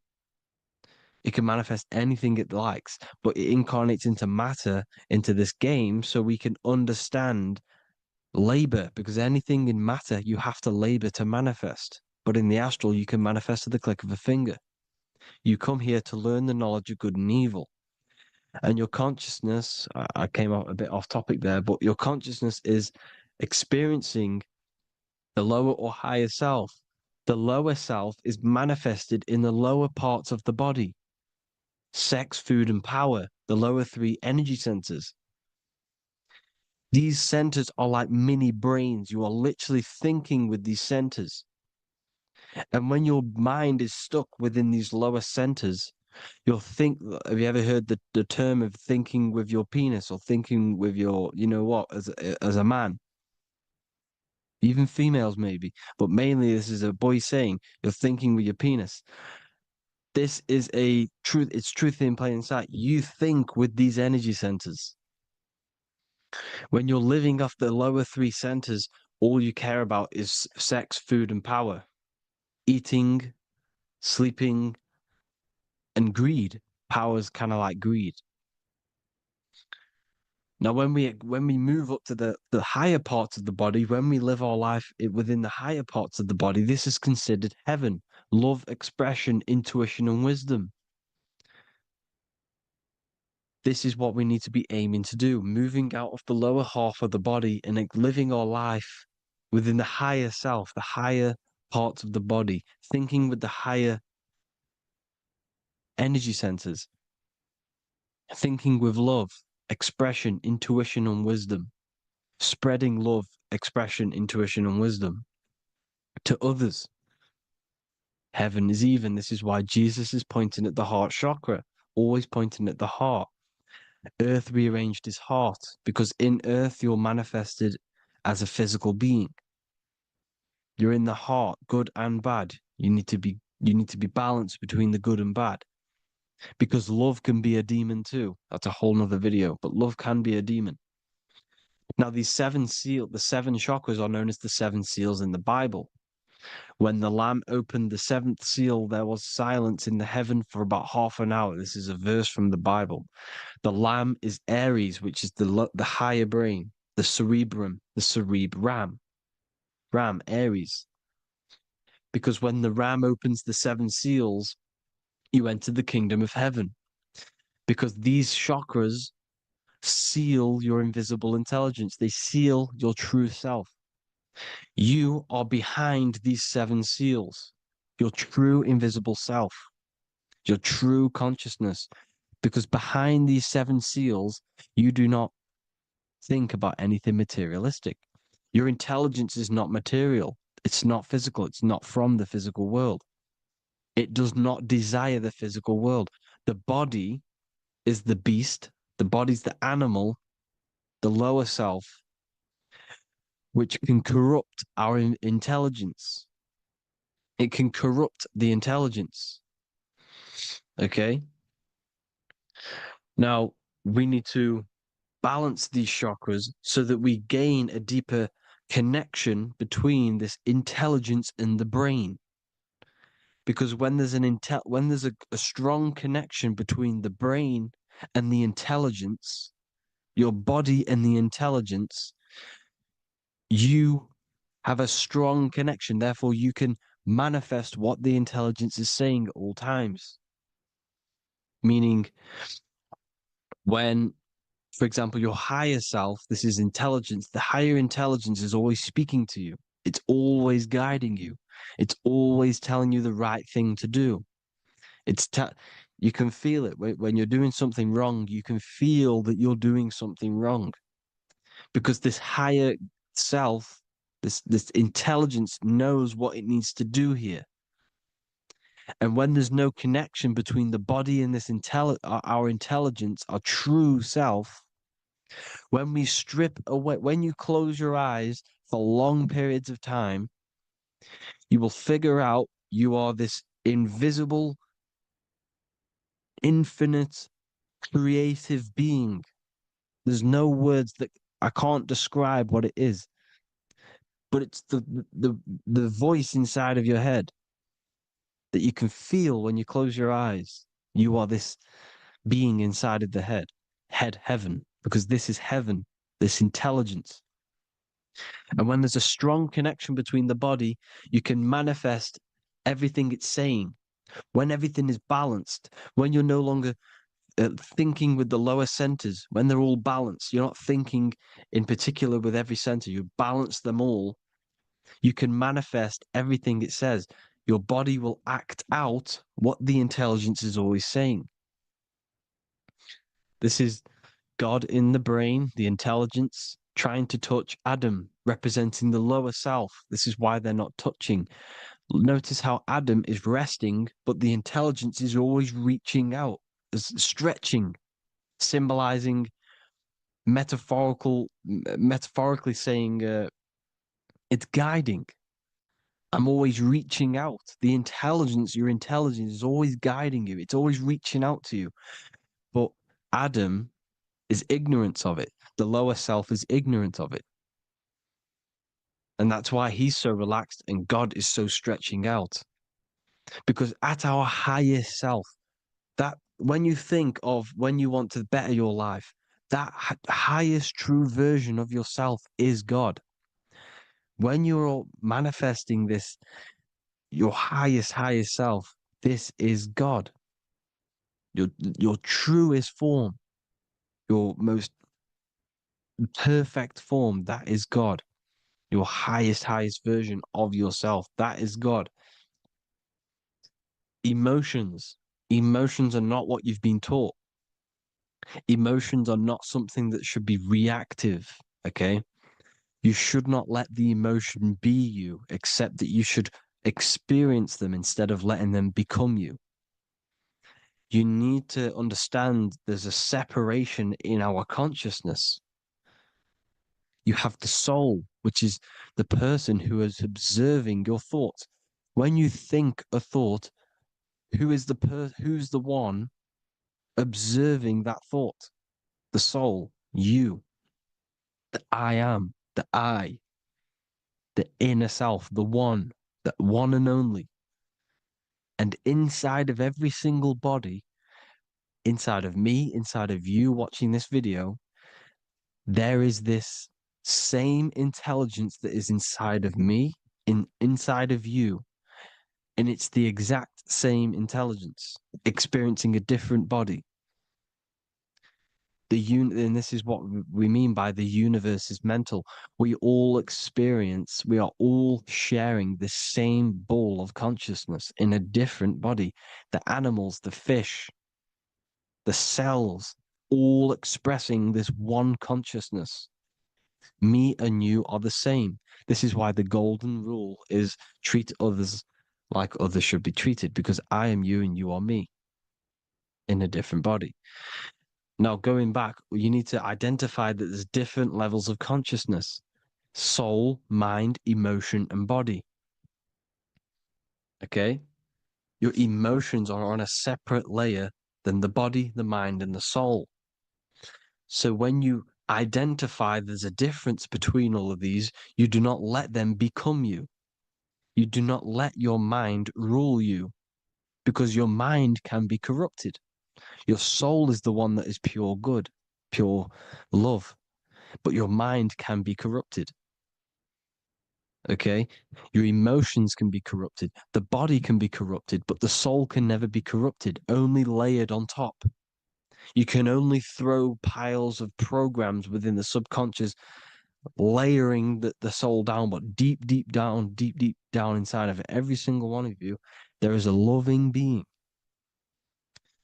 Because love comes from the heart. Love is the universal emotion, expression. Now, your thoughts can become bondage, your emotions can become bondage. Now, what do I mean by bondage? By conquering the lower self, we need to conquer our own mind, because the mind is what's manifesting the lower self. When you're thinking with the lower half of the body, when you're becoming your emotions, you need to experience the emotion, not become the emotion. Do not let the emotion become you. Do not let your thoughts become you, because your thoughts are tools that you can manifest.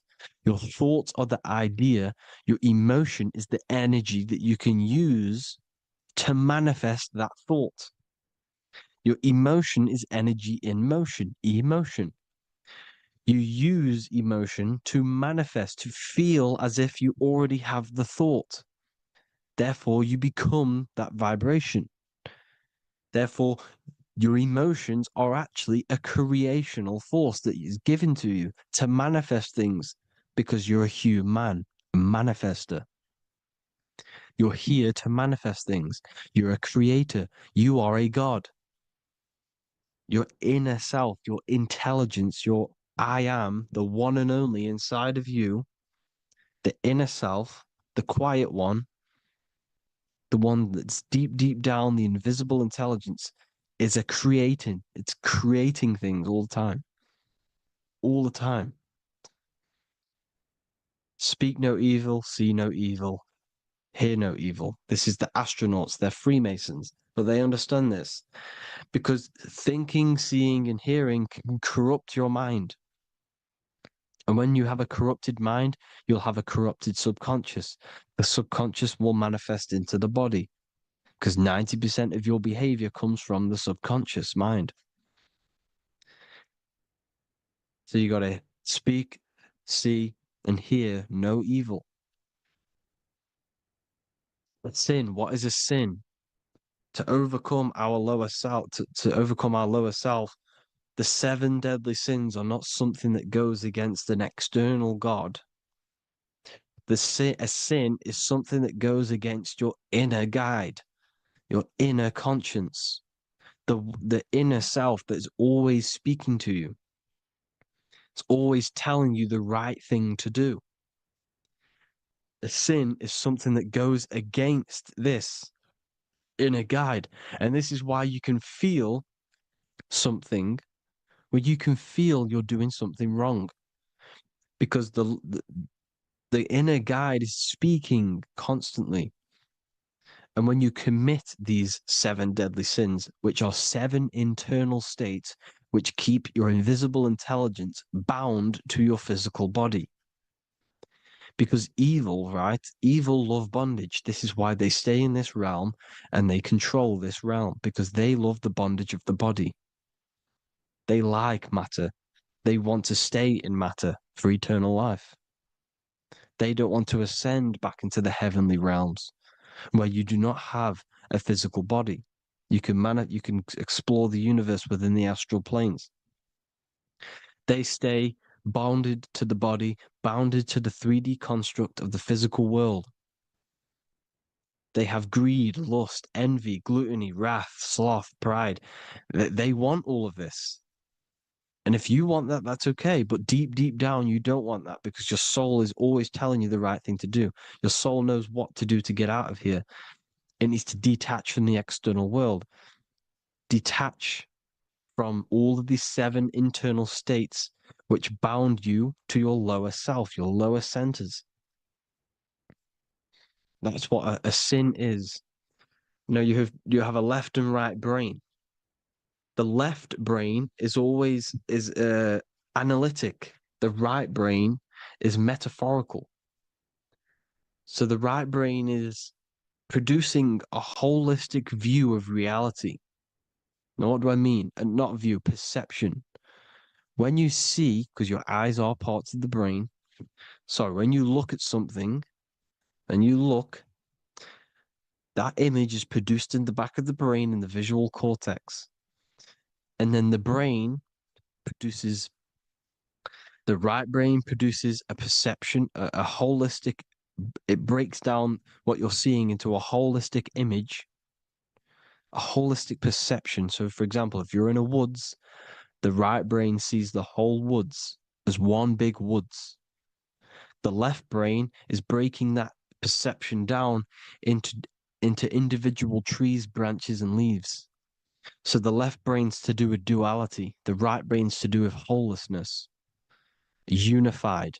The left brain's dualistic, analytic. This is necessary so that we can pick things up and manipulate them and break things down. We need the left brain, we need the right brain. I'm not saying any of them's bad, but the left brain, sinister in Latin, means left. Because when you're left brained, you see everything in dualistic. You see everything is dual, when everything's actually one. We need to be focusing and strengthening our right hemisphere. I'm not saying sit in the right hemisphere all the time, but we need to be strengthening our right hemisphere. And this is why left is sin and right is right. Because when you focus on the right hemisphere, you see the holistic perception of creation. The right hemisphere sees humanity as one unified consciousness. The left hemisphere sees everyone as individual persons and egos, because the left hemisphere is dualistic. And this is why the Bible says, cast the net onto the right side of the ship and ye shall find. John 21:6. What does that mean? Cast your energy, cast your perception into the right hemisphere of the brain, and ye shall find unified consciousness. You shall find your higher self, the one and only. If then you have been raised with Christ, seek the things that are above, where Christ is seated at the right hand of God. Wow. Powerful. What does this mean? Seek the things that are above, where the Christ is seated at the right hand of God. God is your consciousness, your invisible intelligence between the two hemispheres. The right hand of God is the right hemisphere. Seek the things that are above the heart. Love, intuition, expression, and wisdom. Seek the things that are above the heart, the higher self, the higher part of the body. Because when you seek the things of love, expression, intuition, and wisdom, you create a strong aura. You attract the same frequency. And this frequency is heaven, God. This is the Sumerian artwork showing the lamb. This is a step symbolizing stepping upwards, raising up. He's stepping over the lamb up to the bird. His hand is going to the bird. The lamb symbolizes the lower self. Okay? The bird with the wings is in the sky. It represents the higher self. This is why angels always have wings, because it represents the higher self in the sky. The lamb is a ground animal, symbolizing the lower self. He's stepping over the lamb to the bird, his higher self, his invisible intelligence. Horus and Set, Jesus and Satan. Look, Horus has an evil brother, Set, just like Jesus and Satan. Horus is a bird, higher self. Set is a ground animal, lower self, which is the devil and the angel on your shoulder. You see? The right and the left hemisphere, the two wings. So the devil and angels always speaking to you. The higher and the lower self. It's the battle between the higher and the lower self, between the invisible intelligence and the physical body, because the body's the one that wants the sugar, it wants the pleasure, it wants the sex, it wants the porn, it wants all of the materialistic things, it wants the seven deadly things. Okay, it wants this. There's a battle between the higher and the lower self, your intelligence and the body. This is why you need to become balanced, so that there's a deep connection between the body and the invisible intelligence, the I am. You need to master your mind with discipline, and you gain a connection between the brain, the body and the intelligence. Resurrection, transmuting sexual energy. Okay, this is important. Res is Resh, which is Hebrew. The early Hebrew Resh symbol is the head. This is the head. Resh, erection. Erection is a sexual stimulation. Resurrection is rise erection. You got to raise your sexual energy up the base from the spine to the head. This is the Christ, the Christos. There's a psychophysical germ, psychophysical oil produced in the brain every month. Go and watch my other video on raising the chrism. Okay? And every month there's this fluid produced in the brain, which takes 2 trips, because one's produced by the pituitary, one's produced by the pineal, magnetic female, magnetic and electric charge. And it takes 2 trips. down the spine to the solar plexus, the bread of life in the Bible, or Bethlehem in the Bible, because the River Jordan's your spine. Goes down to Bethlehem. It gets born in Bethlehem, just like Jesus. Because when this oil travels to the solar plexus, it creates the seed, the seed of life, and it feeds the body, all the central nervous system, all the cells. It regulates the blood, does all sorts of good things for the body. This oil. Now, when you save your sexual energy and you raise your resurrection, you awake the Christ. You raise it from the solar plexus or the sacrum bone up to the brain. You activate 100% of the brain, and this is the true resurrection of Christ. Instead of wasting the energy and giving away your sexual fluids, because behind the fluids is the energy. So when you release that fluid, the energy is out there. You've released the energy. Your sexual energy is the most potent emotional force a human could possibly feel. Same with any animal or anything. The sexual urge, the sexual emotion is the most powerful, potent emotion that you can feel. It takes over the whole body. When you feel sexually aroused, it takes over everything because it's so potent. And when you fight the serpent, when you fight the sexual energy, which is shown here in the Egyptians, the cat cutting off the head of the serpent, or Hercules fighting the serpent, or in the Greek mythology fighting the seven-headed dragon, the seven chakras. The serpent is your sexual energy because it symbolizes your Kundalini. When you fight it and you transmute this energy, instead of releasing it, instead of acting sexually on it, you can transmute the energy, transfer it from the solar plexus up to the brain. You can also you can do this with other tasks. Instead of releasing it, instead of raising it from the solar plexus to the brain, you can use it for other things. So, for example, you want to think critically. You can use it for critical thinking. You can use it for going to do exercise. You can transmute sexual energy into anything, but you can do this. You can raise the sexual energy, and you can use this energy to push the cerebrospinal fluid from the solar plexus up through the spine, up the 33 vertebrae to the brain, and it'll activate 100% of the brain. And this is the resurrection of Christ.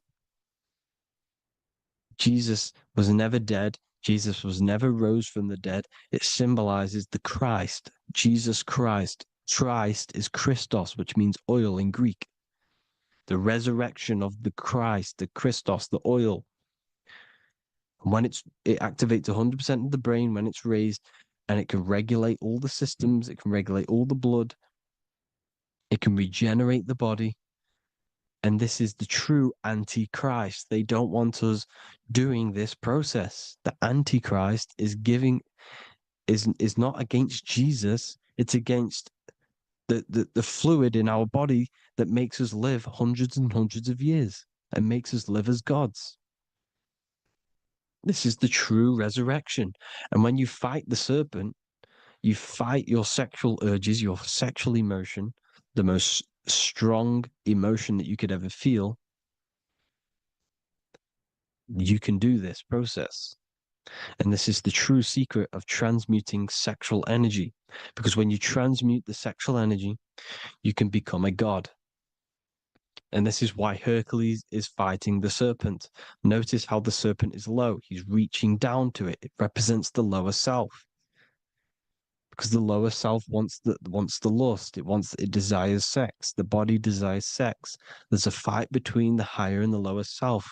But when there's balance, there's even. Heaven is even.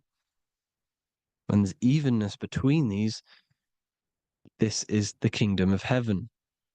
This is when heaven is on earth. So at our highest levels of ourselves, the highest level of our intelligence, this is God. God is something that we manifest. We need to achieve Christ consciousness by battling the body. There is no battle outside of the physical body. It's an internal battle.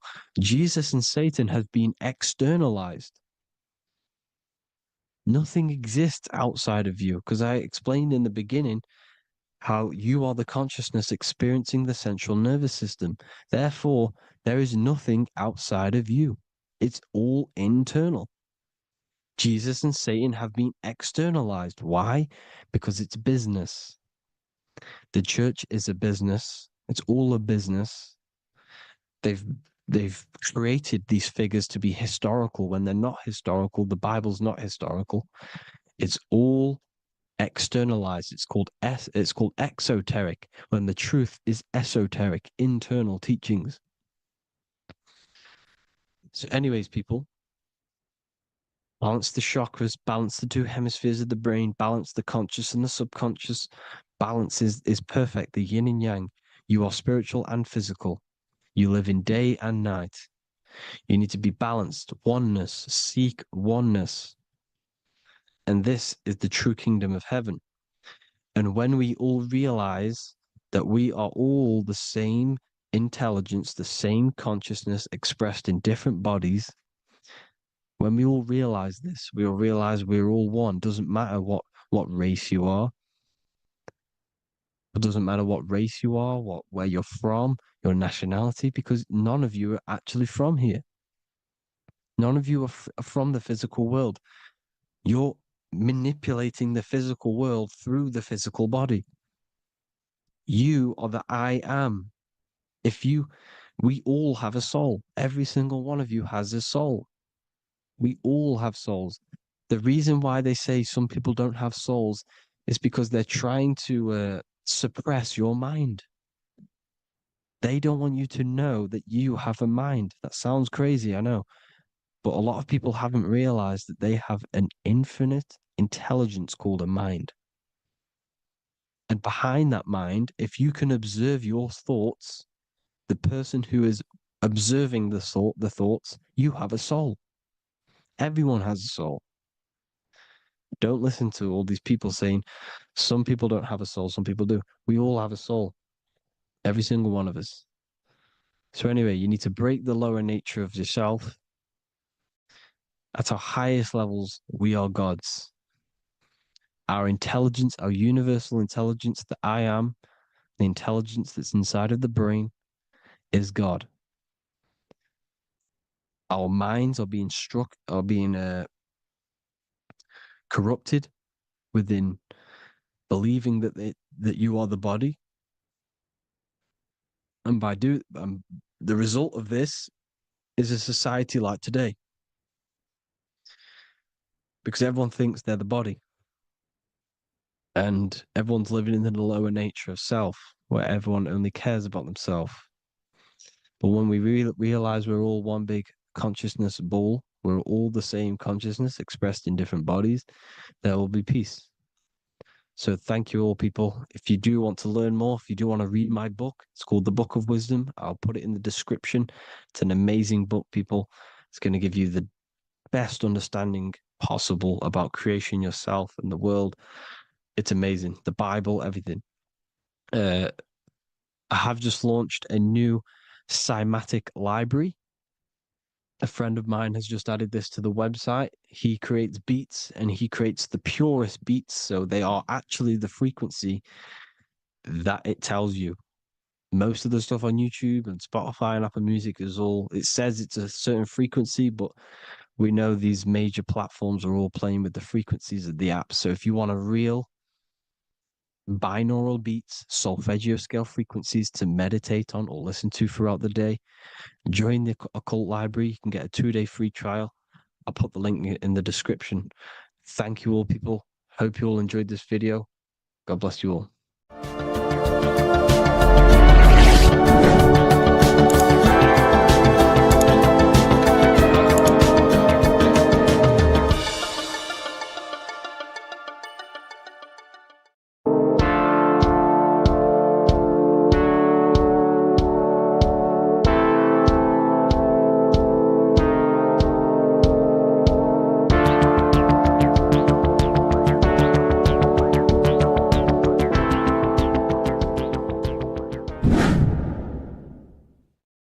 What is good, people?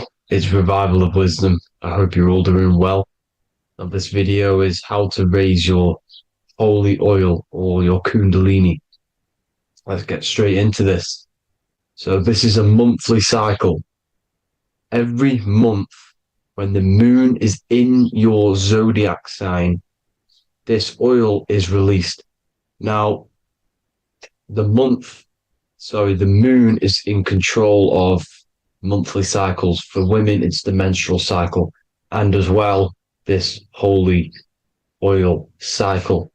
The moon changes sign every 2.5 days and passes through the zodiac signs in 27 days. So the moon tells the day, the sun tells the time, the stars tell the month. This reality is a massive clock, if you like to say. It's a cycle. Okay. The moon controls the night, emotions, water, fluids, and the mind. Okay. So this oil is produced in the claustrum. It's produced in the claustrum, which is here, right? This is where you get Santa Claus from. Now, the claustrum is at the center of the brain, and it is next to the pineal gland and the pituitary gland. Once it starts in the claustrum, this is the holy present. This is the present that Santa gives to us, Santa Claus. And it goes to the pituitary gland and the pineal gland. And what's connected to the pituitary gland and the pineal gland is the Ida and the Pingala. The Pingala is the pineal gland's nerve, which is the honey, which is the positive charge, electric. And the pituitary is the Ida nerve, which is the magnetic charge. This is the milk, the land flowing with milk and honey. This is the brain, the heaven, okay? And it travels down the spine using these two nerves, these electromagnetic charge. And this is what the ancients symbolized with the two serpents wrapped around the spinal cord, the Ida and the Pingala. And this travels down to the sacrum or the solar plexus. Okay. So once it's here, okay, the spine is an elongation of the brain. So the spine is pretty much the brain. It's an extension of it. And it's kind of a microcosm of how we descended from heaven to physical reality, to physical matter, which is our consciousness has done. Our consciousness has descended from heaven into physical matter. And this is a microcosm of it. Okay. So once we're in the sacrum bone, this holy oil, like I've just explained, this holy oil starts in the Santa claustrum, goes down the chimney to the sacrum. This is the sacrum, the solar plexus, and drops the present off at the sacrum. Now, once we're at the sacrum, we need to raise our vibration to take this oil back up the spine. Okay. And the River Jordan symbolizes this in the Bible. King Herod wants to kill Jesus in Nazareth, which is here, this is the River Jordan, is Nazareth. He goes to be born in Bethlehem and then goes back up to Nazareth to Joseph and Mary. Joseph and Mary, the pineal gland and the pituitary gland. The Bible is huge symbolism. It's all metaphors for this sacred process which goes on inside of your body. You are the Temple of Solomon. You are the Holy Land. The Holy Land is your brain. Once this oil is at the sacrum, you need to raise your vibration in order to take it back up. Once this oil has gone back up to the pineal gland, it activates the crystals which are wrapped around your pineal gland. Your pineal gland is this tiny little beam here. This is the claustrum. This is the pineal gland. And it's wrapped in crystals. And when this oil travels back up the spine by raising your vibration, back to the upper room where Jesus met the 12 disciples, or the 12 cranial nerves in the brain. And it activates and it turns on this pineal gland.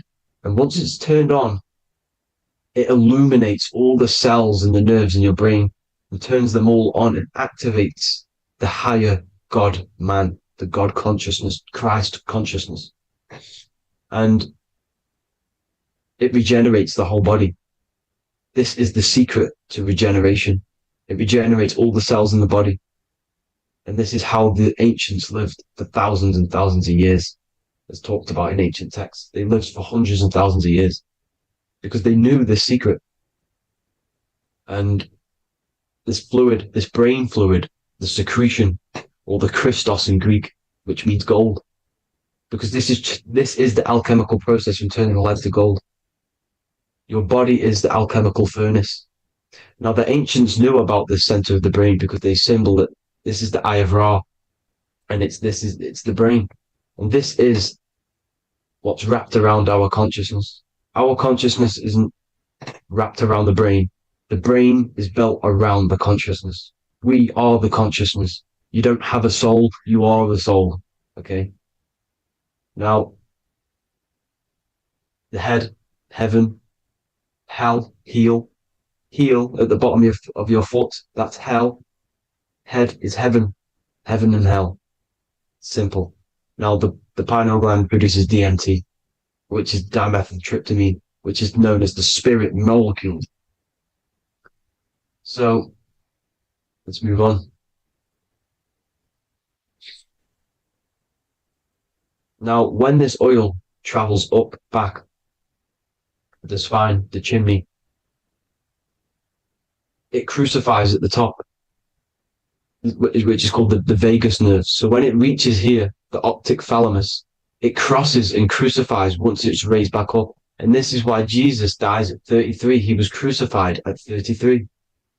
Because you have 33 vertebrae on the back of the spine. And then it's crucified by the cross of the vagus nerve. When this oil crosses the vagus nerve, this is the crucifixion at 33. And it symbolizes the death of the physical consciousness. You then become spirit. You then become God consciousness, activating the Kundalini, regenerating the body and the mind. Okay. The Garden of Eden. You are the Garden of Eden. The land of milk and honey is upstairs. The pituitary, which is the milk, the pineal gland, which is the honey, which is DMT. It even says this in the Bible. As he brought us into the place, and he has given us this land, a land flowing with milk and honey, which is also symbolized as the sun and the moon. The Bible also says, the light of the body is the eye, not the eyes, the eye.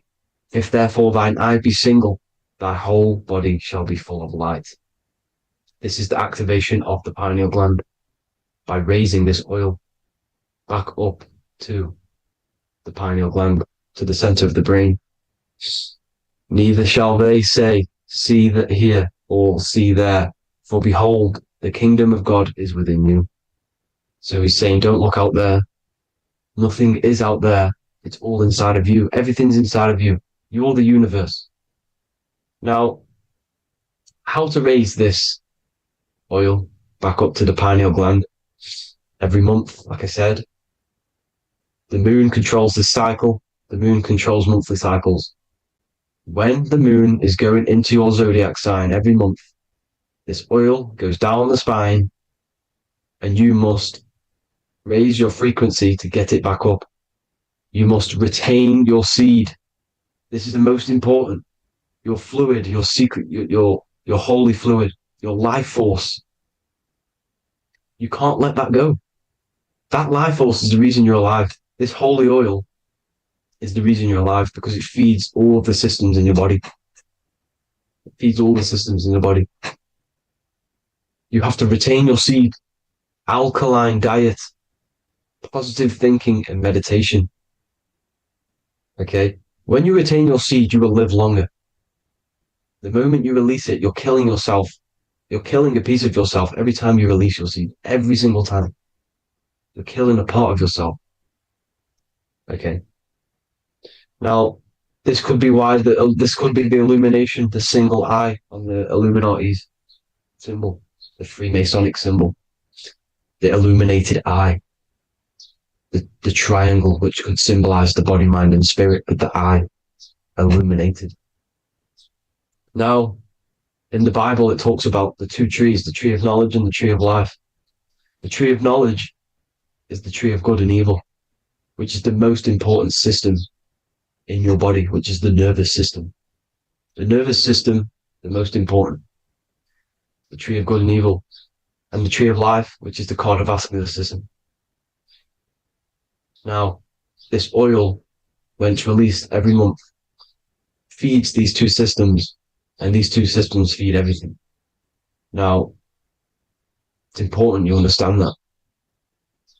Okay? The ancients knew all of this knowledge. The Bible's telling you this knowledge, but it's in a metaphorical way. You have to understand the context behind it so you can read it properly. Now, eating of the tree of life, which is when it talks about in the Bible, eating from the tree of life is actually symbolizing a bad diet, ejaculation, because you're eating from these two systems. You're killing yourself with a bad diet. You're killing yourself with an ejaculation. Okay? So that's important to understand. Now, this is Jacob's ladder in the Freemasons. Jacob's ladder, which is the spinal cord, it's the stairway to heaven. And this is Jack and the Beanstalk when he goes up the beanstalk and finds the golden egg in the grey clouds. The grey clouds symbolize the grey matter in your brain. Now, the Garden of Eden talks about the 4 different rivers in Garden of Eden. As we see here, the North Pole map, the ancient North Pole map, because the center of the earth is the center of the torus field. Everything's the torus field. Atoms are torus fields. Everything's torus fields. You are the universe. Everything is within you. The North Pole is your spinal cord. This is why they say Santa Claustrum comes from the North Pole. This is the North Pole. And the Santa Claustrum is the center of your brain. Now, there's 4 rivers which come from the Garden of Eden. There's the blood, the Christ oil, which is the oil we're talking about, urine, and saliva. These are the 4 sacred oil, 4 sacred fluids in your body. And these are constantly abused in today's society. Also, these secret societies are targeting these fluids. Okay? This is why porn is free. They sexualize society through Disney. Go and look at some of the Disney movies. There's so many subliminal messages which sexualize these children because they want you sexualized. So you release your seed, which is one of the holy fluids in your body, especially your semen, your sexual energy. So important you retain this. So important because it's your life force. It keeps you alive. Okay. Now, let's recap on this. If you want to raise your oil every month, you can't just retain your seed for the month. You have to retain your seed forever. Don't just do it for a couple of days. You have to do it. It's a lifestyle. You want to become God consciousness, you got to do what it takes. It's hard in this society because this society is made around, it's designed to kill you pretty much. It's designed to keep you in these lower states of consciousness with all the bad food, the chemicals in the food, the chemicals in the water, the sexualized TV programs, sexualized adverts, sexualized TikTok and apps, videos, subliminally stimulating you because that is your weakness, sex. It's a weakness. Now, you have to retain your seed, meditation, and an alkaline diet. Why alkaline? Because acidic is low vibrational. This is the color spectrum. And what's the highest vibrational color? Violet. It's the lowest, red. You have to have an alkaline body in order to raise this oil. When you drink, when you have a bad diet, when you drink alcohol, when you smoke, this destroys the oil. It destroys the oil in your sacrum. and it can't be raised again, can't be raised up. This is why it's so important. Without that oil, you don't live. That oil makes you live. It feeds everything in your body. It's crazy how we're not taught this. It's insane. But that is how you raise the oil, people. I hope you all gain some knowledge out of this video. And I hope this assists you on your journey, your spiritual journey. And please like and share this video. We need this knowledge out to the public to wake up humanity. Thank you all, people. God bless.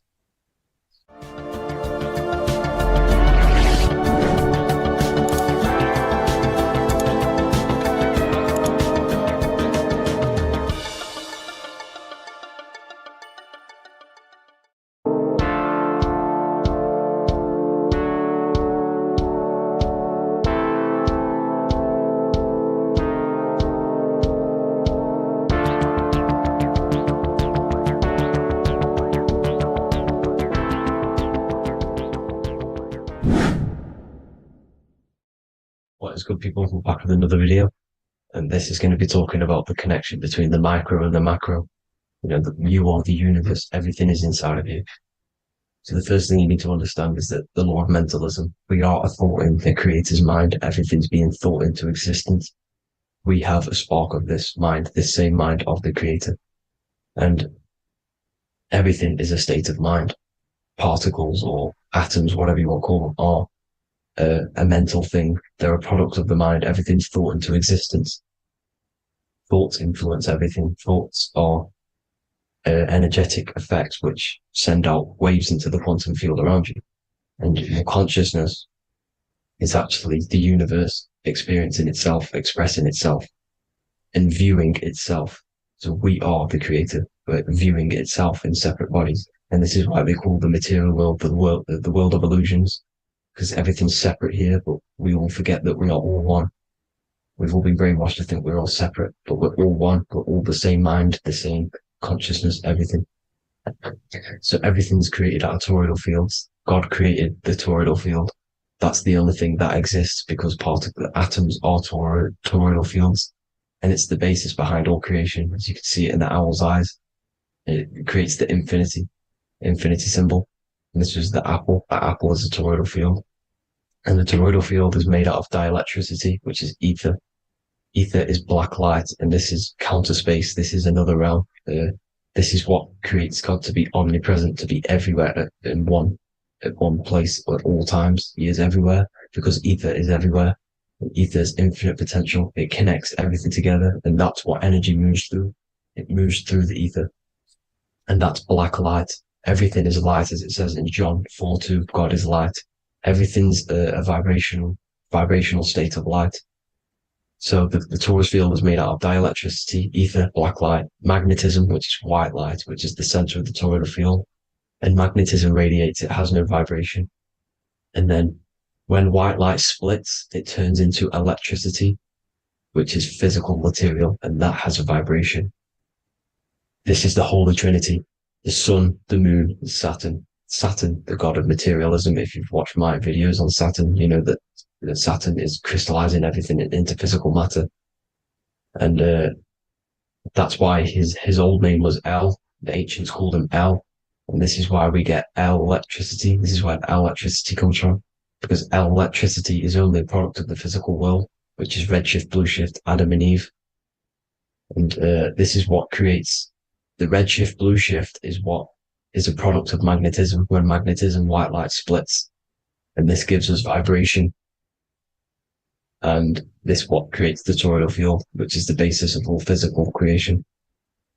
The sine wave is created out of the magnetic wave and the electric wave. The electric wave is the blue wave, and the magnetic wave is the straight wave, which is radiation.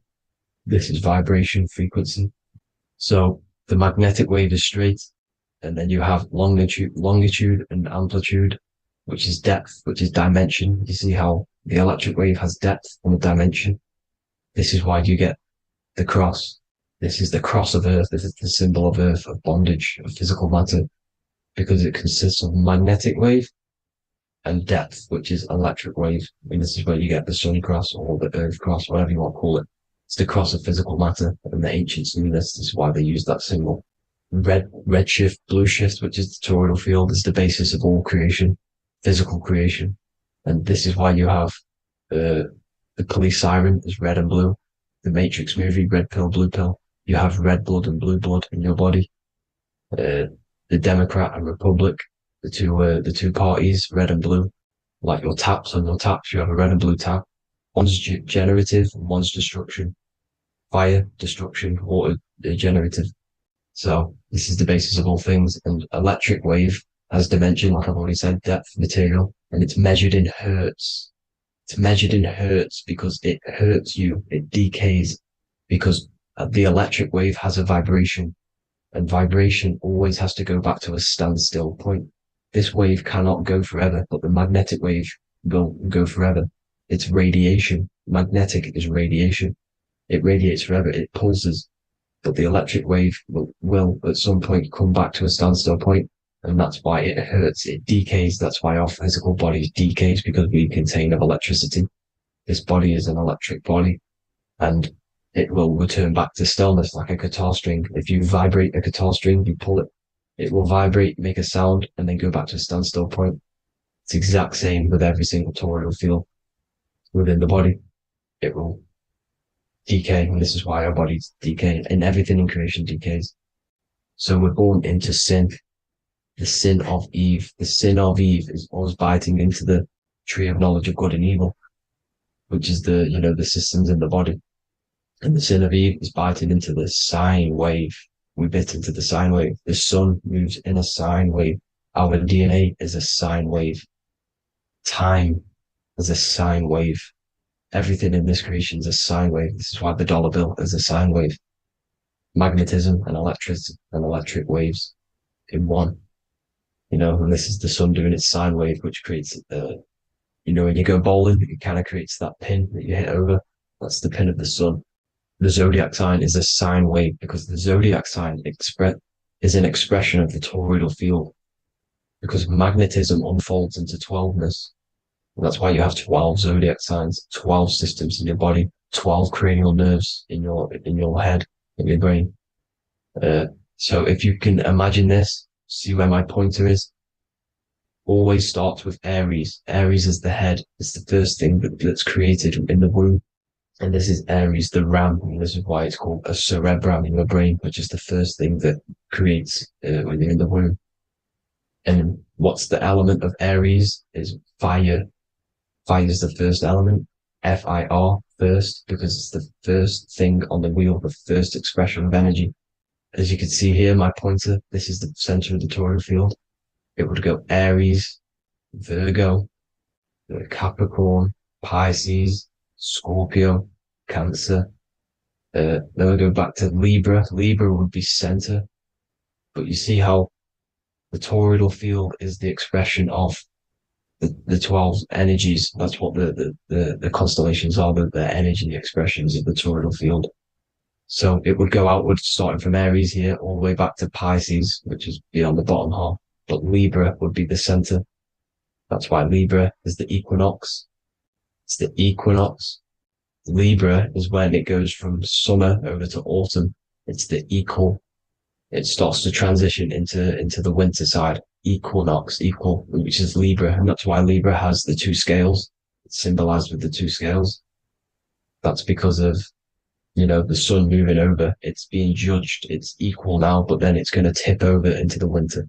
That's why Libra is here, the center of the sine wave. And like I said before, magnetic energy unfolds into 12ness. Magnesium is number 12 on the periodic table. It's the sacred number. And this is why the scientists are NASA is trying to bring in another constellation to destroy the holy science of astrology. So Aries rules the head, which is Mars. Taurus rules the neck, the lower head. Gemini, the two twins, which is your lungs, your two twins, your arms, two twins. Cancer, the breasts, the chest area. Leo, the heart, which is the sun, which is fire, the center of the toroidal field. Virgo, the belly, which is the intestines. Libra, the kidneys, the two scales, the kidneys, balancing out everything. Scorpio, the sex organs. Sagittarius, hips and thighs. Capricorn, I've missed that out, which is the kneecaps. Capricorn, kneecap. Aries, which is the ram, which is the cerebrum in your brain. And then Aquarius, the calves and the ankles. And the Pisces, the two fish, the 2 feet. So everything corresponds, as you can see here. This is an ancient way of depicting it, of the folded human. And this is everything. Each constellation rules that part of the body, gives energy to that part of the body, makes you do certain things. So magnetic energy unfolds into 12ness, electricity unfolds into 7s. That's why when you get electric, the light spectrum that we see, it consists of 7 colors. Why we have 7 planets. The 7 planets give us our 7 metals and the 7 solfeggio scale frequencies. So the rota, this is the rota, and rota is an anagram for Torah, the Torah, which is I think it's the Hebrew Bible. Don't quote me on that, but it's one of the holy books. Which is the Torah, the Taurus. Everything goes back to the Taurus field because it's the basis of all creation. So the chief cornerstone, it says in the Bible that the builders rejected the chief cornerstone. The chief cornerstone, you are the builder. You decided to incarnate into the physical world, into the electric world, El, the world of El, Saturn. When you are created in the womb, it takes you 9 months for you to be created. So, for example, if your parents, if you went into the womb here, it'd take you 9 months. So let's say you're born in Scorpio. So you'd go back 9 months, 1, 2, 3, 4, 5, 6, 7, 8, 9. You consist of all of these 9 energies because it takes 9 months or however long you took to be born. Some people are born earlier. You'd have to find out how many months you were in the womb for. But you consist of these 9 energies, and each constellation has a cell salt associated with it. And these cell salts are vital for your health, and your cells and the optimal health of your body. So the chief cornerstone that you rejected is these 3 cell salts, these 3 constellations. So you're mineral deficient in these 3 constellations. For example, fluoride, magnesium, phosphate, and potassium sulfate. So that's the chief cornerstone. And a cornerstone, people always get it rejected with the cornerstone. The cornerstone is not, it doesn't say the cornerstone in the Bible, it says the chief cornerstone. The cornerstone is a cornerstone of a building, but a chief cornerstone is the top of the pyramid. This is where we get the pyramid of the wheel. So you're mineral deficient in whatever 3 zodiac signs you're not. You were not in the womb for. This is the chief cornerstone you rejected. So the human body is the micro. It is the universe in a physical form. It consists of everything in the universe, just like your consciousness is the universe, watching itself, experiencing itself. Your body is the whole universe. 12 systems in the body, 12 zodiac signs, 7 chakras are the 7 planets. The Holy Trinity of you is your Temple of Solomon, the soul and the mind, the sun and the moon. You know, everything is in you. You consist of everything, all the energies, everything. Heaven and hell. Heaven and hell is a mind state. It's a state of the mind. Head, H-E-A, which is heaven, and the heel, the bottom of your foot is hell. And the bottom of your foot is the soul. So they're basically saying, well, it's wordplay. They're saying that your soul is in hell because, you know, with the elites being in control. So they call the bottom of your foot the soul, trying to say that you're in hell. The Christ is in you. And this Christ is Greek for what Christos. And Christos is Greek for the oil. And this oil is produced in the cerebrum, the Aries, the ram, the cerebrum, it goes down the pineal. Well, the pineal and the pituitary are underneath the cerebrum. Goes down the pingala and the ida. The pingala being the positive charge connected to the pineal gland, pin, and the ida connected to the pituitary. And this is the 2 serpents going down the spinal column. And this is why Jesus goes from Nazareth to Bethlehem, and then Joseph and Mary are waiting for Jesus in Nazareth. Joseph and Mary are the pineal and the pituitary gland waiting for Jesus to come back up the River Jordan, your spinal column. So this is the oil. This is the story of Santa as well. Santa comes from the North Pole. Why? Because the North Pole of the Earth is the center of the toroidal field, and the North Pole of you is your spinal column, which is the North Pole of the toroidal field. The North Pole, he comes from the North Pole. This is the North Pole. This is the South Pole of the toroidal field. Comes from the North Pole, which is your mind. And he goes down the chimney and then back up the chimney. This is the chimney. And he drops off the present, which is the Christos, the oil. And this is why Jesus is crucified at 33, because he crosses over the vagus nerve at the top of your spine. When this oil comes back up the 33 vertebrae, these are your vertebrae here. When it goes up to the 33 vertebrae, it gets crucified at 33 because it crosses the vagus nerve, and he's crucified on the cross at 33. This is the story behind Jesus and Santa. The Ark of the Covenant in the Bible is the two hemispheres which cover the vital parts of your mind, the brain side, which is the cerebrum, the pineal, the pituitary, etc. So the two hemispheres are the two angels, the Ark of the Covenant. This is the Ark of the Covenant, covering the two vital parts of your brain. So these are the optic thalamus is another part, and it protects the Christ oil, which is inside at the center of the brain. See, the Bible is all a massive metaphor about yourself, because you are the universe. You are a microcosm of the universe. Your consciousness is experiencing itself, and the universe experiencing, and your body is the whole universe. Your head's heaven. So Moses crosses the Red Sea. These are the two hemispheres of your brain. This is the corpus callosum, the Red Sea. So he's pretty much saying that he's uniting the two hemispheres of your brain, because most people in this generation are stuck in the left brain, which is just logic, reasoning, science and maths, writing. This is what school teaches you to do. It keeps you stuck in your left brain.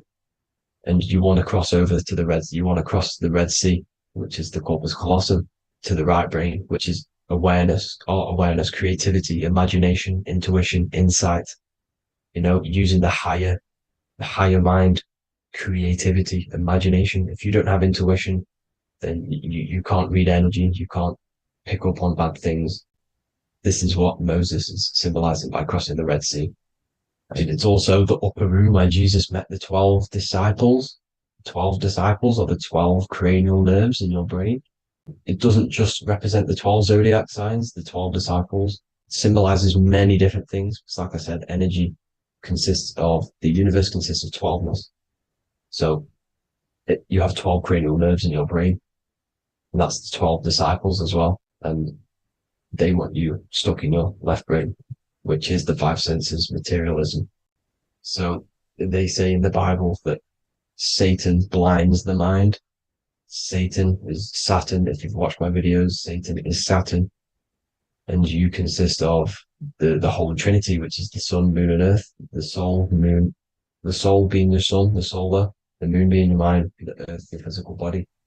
And Satan blinds the mind. Why? Because we enter a soul system. This is a soul system, not a solar system. And Saturn is the Lord of the Rings, which is the outer ring. When your soul enters the soul system, your soul starts to materialize. It hits Saturn. Why? Because Saturn starts to materialize you. You take on the 7 virtues, which are the 7 planets, which are your 7 chakras. And to get out of this soul system, you must get out of your lower nature, your animal nature, which is lust, desire, greed. The number of the beast, 666, which is Saturn, Satan. So you enter the soul system, you take on the 7 energies, which you turn into physical matter. And this is your descension from heaven to, well, to say hell. And then you must raise back up from matter to spirit. They say Satan blinds the mind. Why? Because your mind gets materialized. Your soul and mind get materialized. And when you get materialized, it's an intense experience. You lose the divinity within you. You forget the divinity. So Satan, which is the first planet, the first energy you take on, the material body, he blinds the mind. He makes you forget everything, your divinity. Then you must ascend up Jacob's ladder, the 33 vertebrae, to heaven. And this is a microcosm of the macro, because you will ascend back up to heaven if you do this, when you leave your physical body, when your body decays. So when it talks about in the Bible, completely destroy them, the Hittites, the Amorites, the Canaanites, all the ites, this is what God says to the Israelites. It says completely destroy them. It's basically symbolizing saying destroy your lower nature. the Canaanites, cannibals. We're under a Canaanite system now, which is cannibalism. And this is flesh eating, lust, greed, all the demonic stuff, all the lower vibrational stuff, the lower nature, eating, sex, and survival, the lower three chakras. You must get out of these lower three chakras and return back to spirit, which is heaven, which is spirit, love, being holy, being truthful, being passionate, going back to Satan blinding the mind. All of the planets are made out of these three symbols. Satan blinds the mind. And that's why Satan's symbol, this is the symbol for Saturn, Satan, the symbol of Saturn is the cross, which is physical matter, the earth, over the moon. The moon is your mind. So the Saturn symbol saying matter over mind. He blinds the mind. Satan blinds the mind once you enter the soul system. And you must remember, in the Bible, it talks about the Genesis, which is Eve, the sin of Eve, which is biting of the tree of knowledge, with the serpent, which wraps around the tree. It says the serpent placed himself on the tree. Well, the serpent is the spinal column. It's the serpent telling you eat from the tree of knowledge of good and evil, which is your nervous system. And eating from the tree of knowledge of good and evil is doing bad things. For example, over-sexualized, overeating, eating the wrong food. That's eating from your nervous system. It's decaying you, and it's preventing you from achieving the God self, the God consciousness. This is the symbolism of, the tree on the serpent, telling you to eat from the left brain, with the left brain being the sinister. Sinister is Latin for left. That's sin. Sin is left. And left is lefty Lucy, Lucifer, right, righteousness, right, God, godly. The tree of knowledge of good and evil, which is your nervous system, because it determines good or bad. That's the only thing you experience in this world is your nervous system. And then the tree of life is the cardiovascular system, and the Garden of Eden is your body. So that's it for this video, people. I hope you've got a greater understanding of how you are the universe and everything is inside of you. Just keep in mind you are the universe experiencing itself, and your body is a reflection of everything. The 12 constellations, the 7 planets, everything's inside of you. This world is an expression from the inside outwards. You can't affect the outside world to manipulate reality. Everything's inside of you. I hope you got a greater understanding of this. God bless.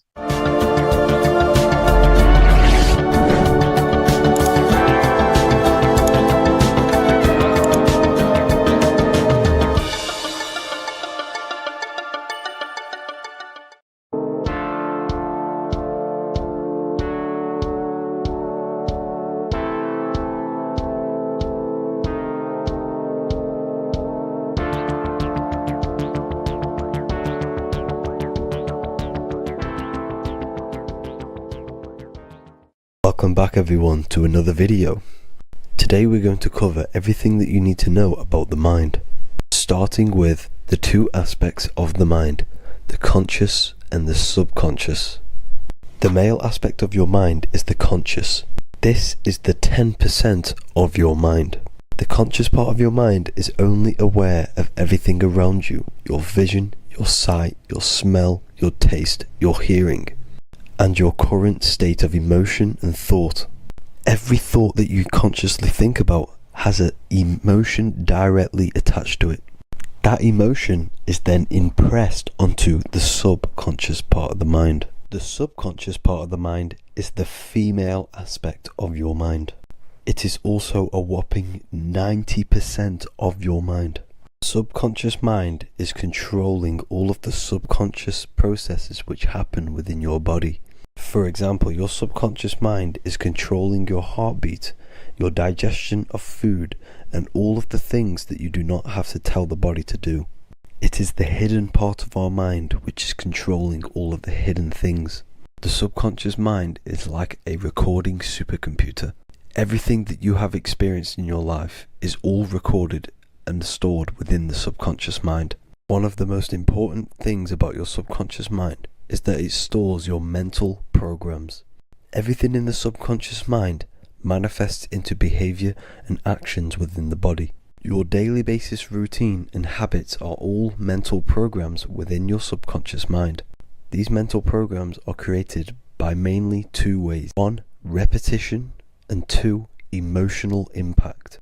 The repetition is fairly simple to understand. The more you do something, the more it impresses onto your subconscious mind and becomes a program. That program will then manifest into your behavior.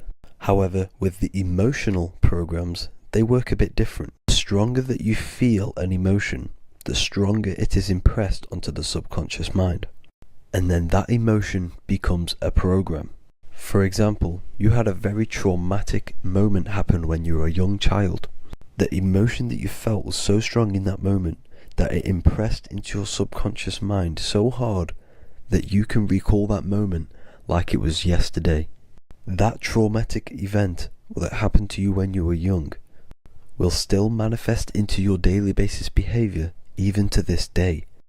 However, it manifests subconsciously. For example, if you were in a car crash, you will be wary to enter cars with certain people. All because of that traumatic emotion that you felt and impressed onto your subconscious mind. Another example of the subconscious manifesting into our behavior is posting on Instagram.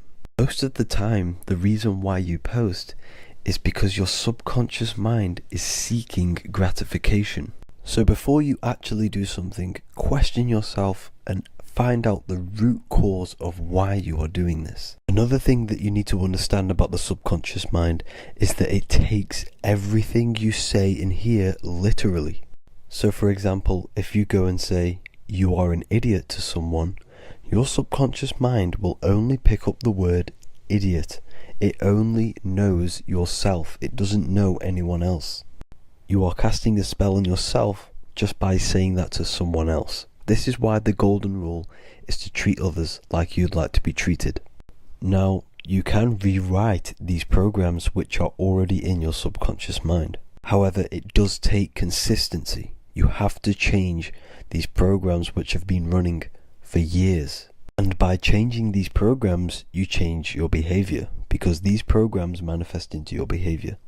The best way to do this, personally, is to listen to affirmations first thing when you wake up in the morning, and do this for 10 minutes every single morning.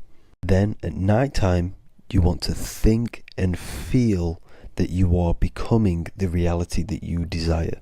The more that you feel this reality, the more it will become a program and impress your subconscious mind.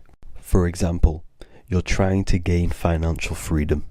If you trick your subconscious mind into creating a program saying that you are financially free, this will manifest into your behavior. You will start doing more work. You will start looking for ways to make money. Your mind will be set on the frequency of money and financial freedom. Therefore, you will receive thoughts based around this program. If you take enough action, your life will dramatically change because of this program that you created in the mind. This is why we call it a mindset, because your mind is a frequency tuner which sets its frequency onto different thoughts, because thoughts are frequency. If you fill your mind with a specific frequency, you will gain thoughts and ideas based around that frequency.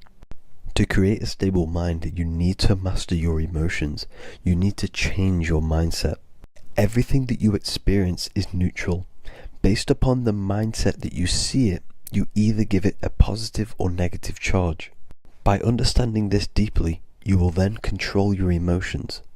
I hope you gained some wisdom and enjoyed this video. Please, if you can, leave a comment and a like, and subscribe to the channel if you like this content. Love and light to you all.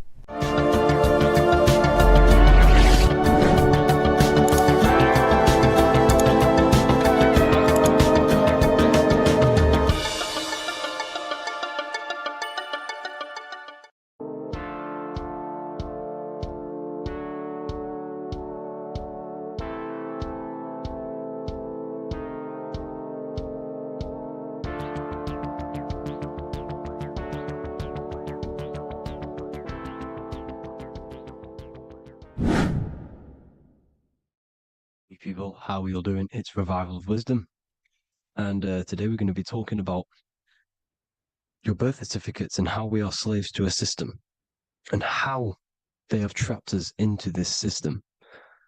Okay, so the first thing you need to understand about this system is there are two types of laws. You have the law of water, which is Admiralty law, and the law of the land. So the Admiralty law is the law of water, and this is what money is. Money is water. This is why we say liquidity, currency, the current. A current is water, something moving through something. Cash flow. And this is why banks are called banks, because a river bank is on either side of the water and it directs the currency. You see? So money is water. And as you can see here, Ripple, the cryptocurrency, Ripple, water Ripple, and they're building a bridge over water, overseas, international banking with cryptocurrency. So money is water.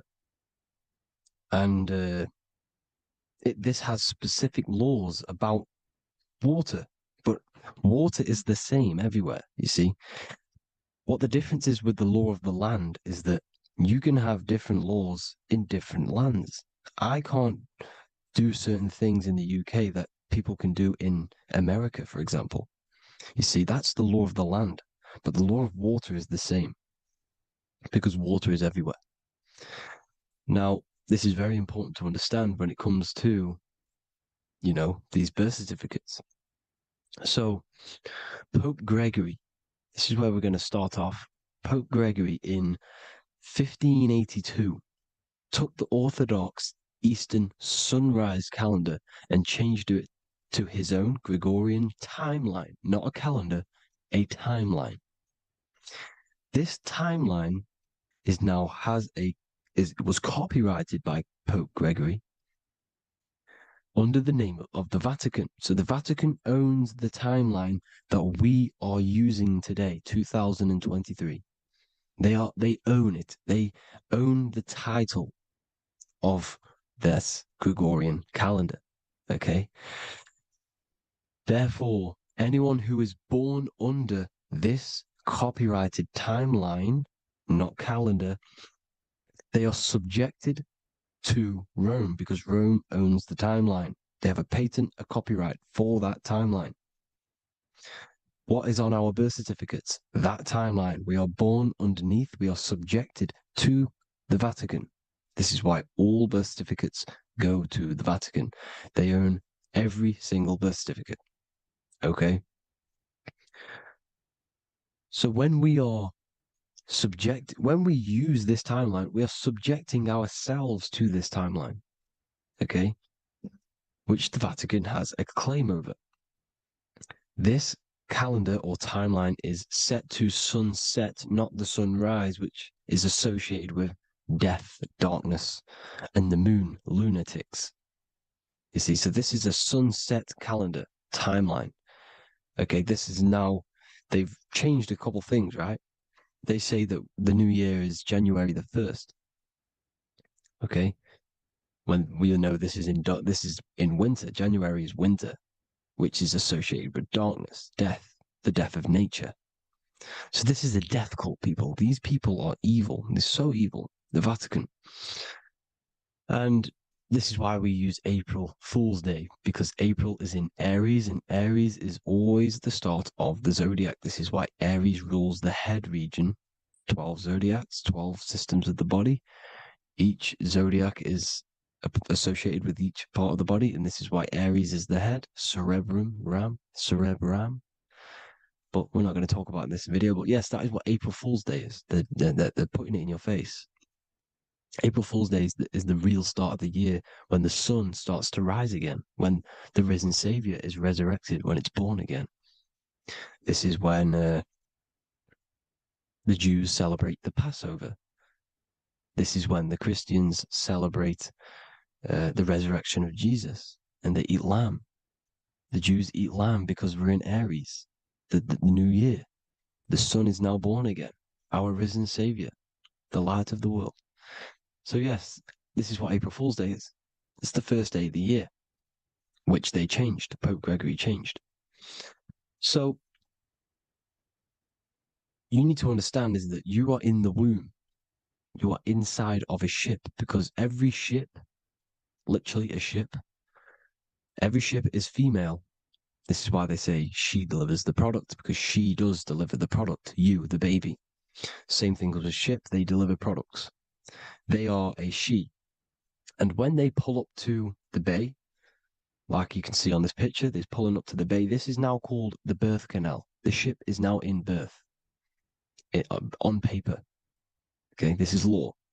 And when they pull up, they tie up to the bay, and now they get a certificate of manifest certifying all of the products which are on the ship and what they are bringing into that nation.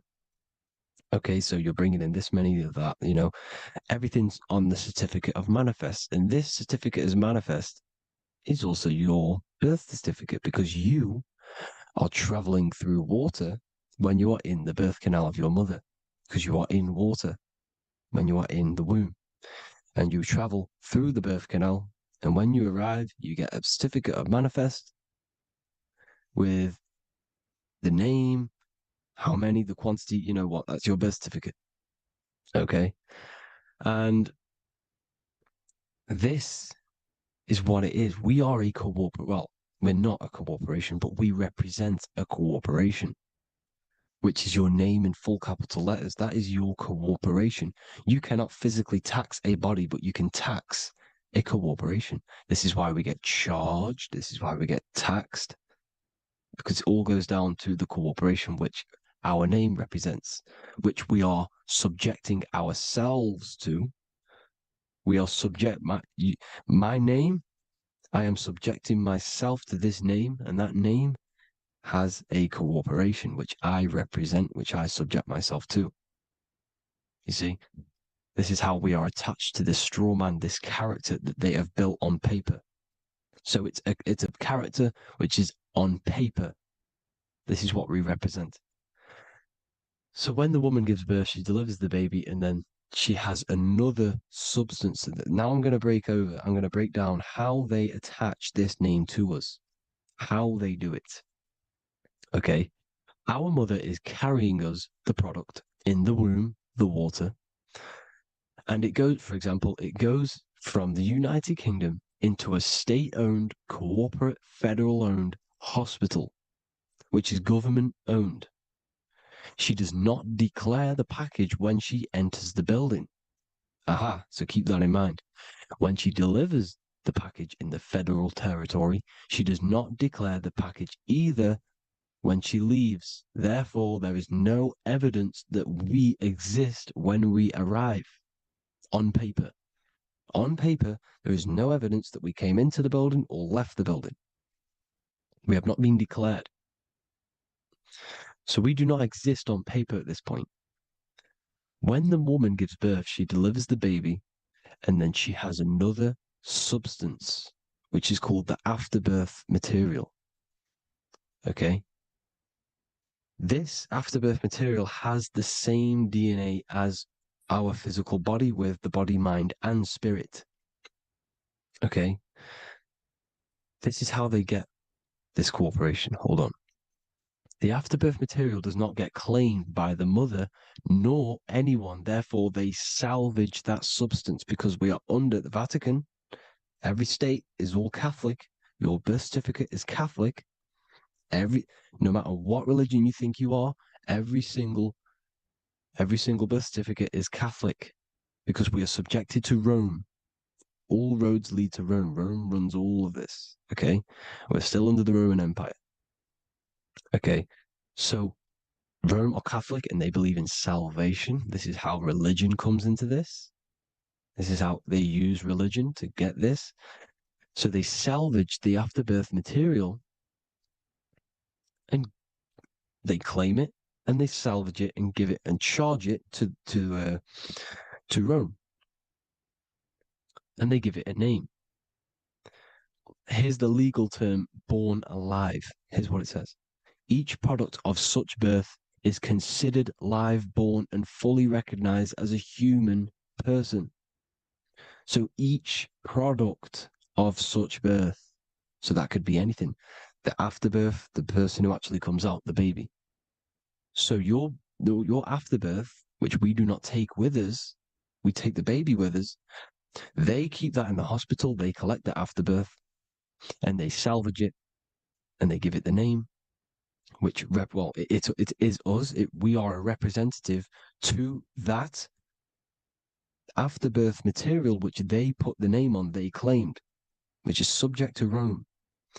So we are walking around our whole lives as a representative to that claimed salvaged afterbirth material, which the federal state have. Okay. We are under the Catholic Church, Vatican. Therefore, the afterbirth material is a child of God. See, on paper, therefore, they believe in salvation and salvage the afterbirth material. This material has no mother or father. The state pick it up. It becomes a war to the courts and gets charged to the state. So we are a representative to that character they salvaged because it is the exact same DNA as you. Subject is the name or the title, and the matter is the physical aspect left behind in the hospital, which represents us. You see? So now we're moving on to Unum Sanctum. Unum Sanctum was in 1302, a very, very important year. Very important year. Unum Sanctum says this is basically how they claim everyone in the world. So the Vatican had all this power, all this gold, all these people under them. They need to get a claim for them so then they can rule over them and make them slaves. So what they did, they created Unum Sanctum. Pope Boniface VIII did this. And it says, the spiritual man judges of all things, and he himself is judged by no man. The spiritual man, keep that in mind, unless he invent like Manichaeus, two beginnings, which is false and judged by heretical, since according to the testimony of Moses, it is not in the beginnings, but in the beginning that God created heaven and earth. Furthermore, we declare, we proclaim, we define that it is absolutely necessary for salvation that every human creature to be subjected to the Roman pontiff. So they are claiming us in Unum Sanctum, and it's in the vaults in the Vatican. They will put a spell on it because they are sorcerers, they are magicians. They put a spell on it, they lock it up, and whatever goes on that piece of paper goes. And this Unum Sanctum is claiming all of us. So what does it say in the beginning? The spiritual man judges of all things, and he himself is judged by no man. The spiritual man, the man with the body, mind, and soul, the first baby that comes out the birth canal. That's you, your body, body, mind, and soul. You have the Christ, which is I am, which is grace. Grace means here now, in the present. You have the Christ, which means I am. Therefore, you have a soul. If you can say I am, you have the Christ. You have a soul. But a creature can be anything with no soul. You see? So no man can judge the man with the soul. However, as it says in the second part, we proclaim, we define that it's absolutely necessary for salvation that every human creature to be subject to the Roman pontiff. So they are subjecting the afterbirth, not the man with the body, mind, and soul, but the afterbirth to the Roman pontiff, to the Roman Catholic Church. We are the ones who are claiming to be the afterbirth material, which is our birth certificate, which is our representative. We represent that because it is our DNA. This is how we are stuck. We are stuck because we represent this DNA, which is on paper, recorded. You see? So we, being untaught, uneducated in these subjects, we are subjecting ourselves to this system, to this slavery, because we just want to live. We just want to live happily, just peaceful. Think about it. Where's all this coming from? Where's all this war, all this killing, deaths coming from? We just want to live. It's coming from the Roman, the Catholic Church, these evil death cult, which has subjected us, which has used us as slaves, and we are still slaves, and it's just going to get worse and worse and worse. So this is how we have subjected ourselves to be the slaves to this system. It's a lot to take in, and there's a lot more deeper stuff which goes into this. I'm just going over the surface. I'm going quite deep, but there is little details that I still need to learn myself. But this is the general how that we've been stuck to this slave system. So we are batteries, okay? This is why we get charged. When you go in a court, you get charged, okay? Because you're a biological battery. This is why cities look like motherboards, because we are feeding energy to this matrix. Okay, when we look outside of ourselves, when we give power to so-called Jesus Christ, worshipping idols outside of ourselves, where attention goes, energy flows. We are feeding the matrix with energy. By looking within, placing your attention within yourself, you are taking back your power. Because the I am is Christ. The you, the soul, is Christ. It's God. The awareness is God. Okay? However, we are subjecting ourselves to this system. We're subjecting ourselves to this system and the feeding of our energy. So what we need to look for the future is that, think about it, with the end goal is to change our DNA, is to literally make us robots, transhumanism, slaves.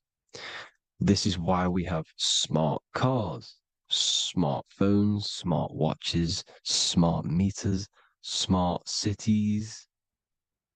And all of this is going to be connected by the smart grid, which is 5G. This is why 5G is rolling out. 5G is going to connect all of these technologies to one. It's like a big net system. And you know why they're doing this? It's because all of this is going to be connected through AI, through this 5G, and that 5G is going to be controlled by the elites. So you say anything wrong, you do something wrong, you say the wrong thing online, they'll turn off your car, they'll turn off your phone, they'll turn off your smartwatch, they'll turn off your TV, because it's all going to be connected and controlled by the smart grid. And this is what the Great Reset is, people.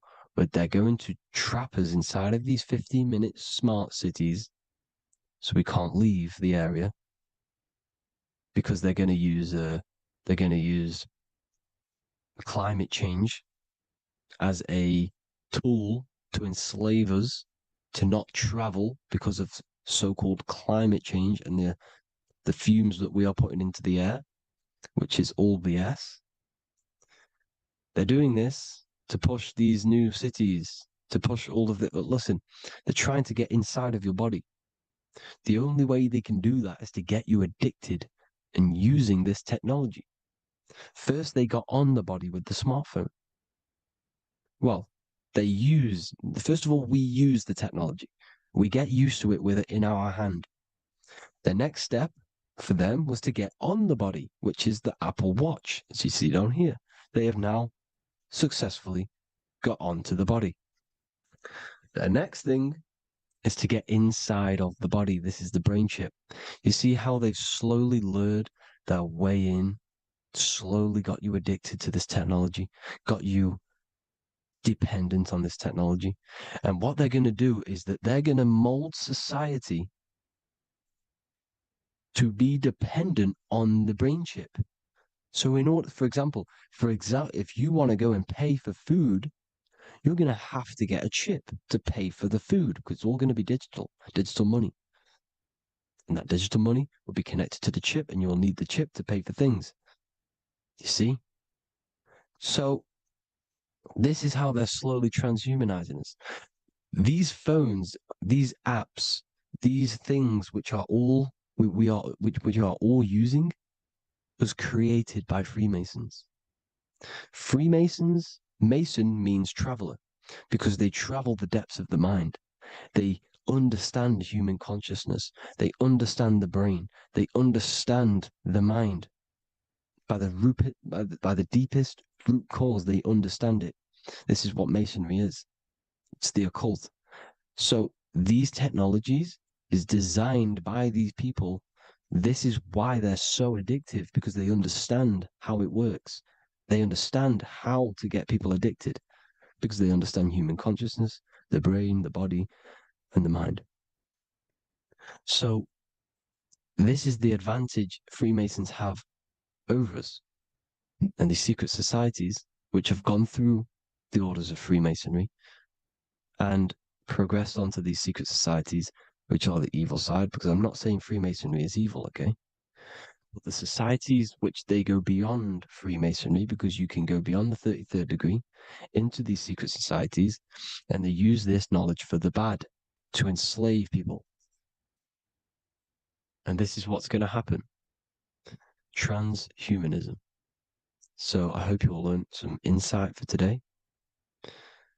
Please do a bit more research on, the birth certificate and stuff like that, the straw man. And have an amazing day, people. Please like, comment, and subscribe. Peace.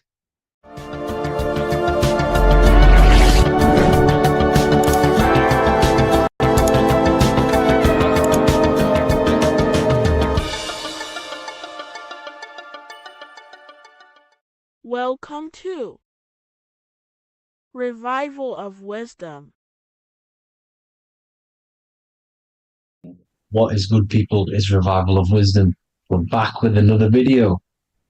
Today we're going to be talking about the importance of Saturn and the occult. Let's jump straight into this. So Saturn is the god of the earth, right? It's the time of God, change, destruction, physical matter. He creates and destroys, because the energy of Saturn is the key to crystallization. It wraps things in physical matter, right? He creates everything, all life forms, and he takes things back, because the day that you're born, that's the day that your expiry date is coming. The time is ticking until Saturn takes your life. This is why he's known as the Reaper. Okay? As he's personified as eating his child here in this ancient Roman painting. As you can see, he's eating the child. We are all children of Saturn, right? He creates physical matter, our physical bodies, right? He's the god of time because he's the slowest moving celestial body. He's the Lord of the Rings, as you can see here. He's the last one on the ring. He's the slowest one moving, okay? So he is the Lord of time, destruction and creation, okay? This is why his name is Satan. He's the devil, okay? But I'm not saying Saturn's evil, guys. It's a part of life. Everything lives and dies, right? He's the key to crystallization. Now, as we have the clock here, our god Saturn, or Chronos in Greek, just means time. He's also the god of time, as I've already said. 60 seconds in a minute, 60 minutes in an hour, 24 hours in a day. Add 2 plus 4 equals 6. 60 seconds, 60 minutes, 2 plus 4 equals 6. That's 666. Okay? And as you see on the clock, 6 take away 12 equals 6. 7 take away 1 equals 6. 9 take away 3 equals 6. 6 is the number of Saturn. It's associated with Saturn, right? He's the god of time, of justice. Everything goes back to the Reaper in the end. Everything lives and dies. Now, the artwork of him, he's always got the Reaper staff. You see, it's personifying death. Now, when you see this, the Romans were not saying Saturn was a real person, a real God in human form. No, this is personification. This is what the ancients always did. They personified, just like the Bible. It's all personification. So the personifying Saturn eating its children because it eats, it's the Reaper. No one can escape the Reaper. No one can escape death. Now, Saturn is 666, which is in the Bible, the number of the beast, right? The number of the beast, Satan, 666, right? So on the North Pole of Saturn, you have a hexagon, which makes a cube, right? Now this hexagon, when you join up all the corners, creates the six-pointed star known as the Star of David, right? In the Jewish religion. Now, as you can see, the six-pointed star has 6 points, 6 mini triangles, and a six-sided hexagon. That makes 666. And also, you have Saturday is named after Saturn, the sixth planet, the sixth day of the week, and has a six-sided polygon in its north pole. That's also 666. Now, this Star of David, this symbol goes back thousands of years, and it originates from Saturn. It's not the Star of David, right? It originates from Saturn. It symbolizes the physical and spiritual aspect combined into one, which makes us humans, right? Also symbolizes the male and female combined into one. These two sacred energies create the human. We consist of both male and female energy, also known as the Seal of Solomon. And we all know if Solomon was a real person, he talks about communicating with 72 demons. He could apparently, in the text, he could communicate with 72 demons, and this is sorcery. This is black magic. Now, this symbol is associated with hexing people. When you place a hex on someone, that is a form of witchcraft, which a hex is just a curse. When you're cursing someone, this is black magic. Now, the black magician would stand in the middle of the symbol and cast his spells onto other people. Now, this symbol is obviously on the $1 bill, twice on the $1 bill. And it's very, very ancient symbol. And it originates from Saturn. And let's keep going. So the cube. So I've just said how you see the cube on the North Pole of Saturn, right? The cube is limited. It's a 3D shape. It symbolizes limitations to the physical 3D dimension, the third dimension, the physical realm which we are in. Now, as you can see, the color associated with Saturn is black, right? Black is infinite potential. Black is the creation of all things before there was light. Light is born out of blackness, darkness, okay? Now, black is physical matter. And as you can see, the black cube, black symbolizing physical matter, the cube being limited, as the physical realm that we are in is limited. It's not like the fourth dimension where everything can exist in a thought. The third dimension is limited, right? And this is what Saturn is. It limits you to the 3D 666. Your body limits you to your physical body. Now, these black cubes are placed everywhere. As you can see, Australia, Denmark, Manhattan. There's one in New York. As you can see, the Apple have a cube. The Nintendo GameCube. Trump Tower is a black cube. This is worshipping the energy of Saturn, the god Saturn.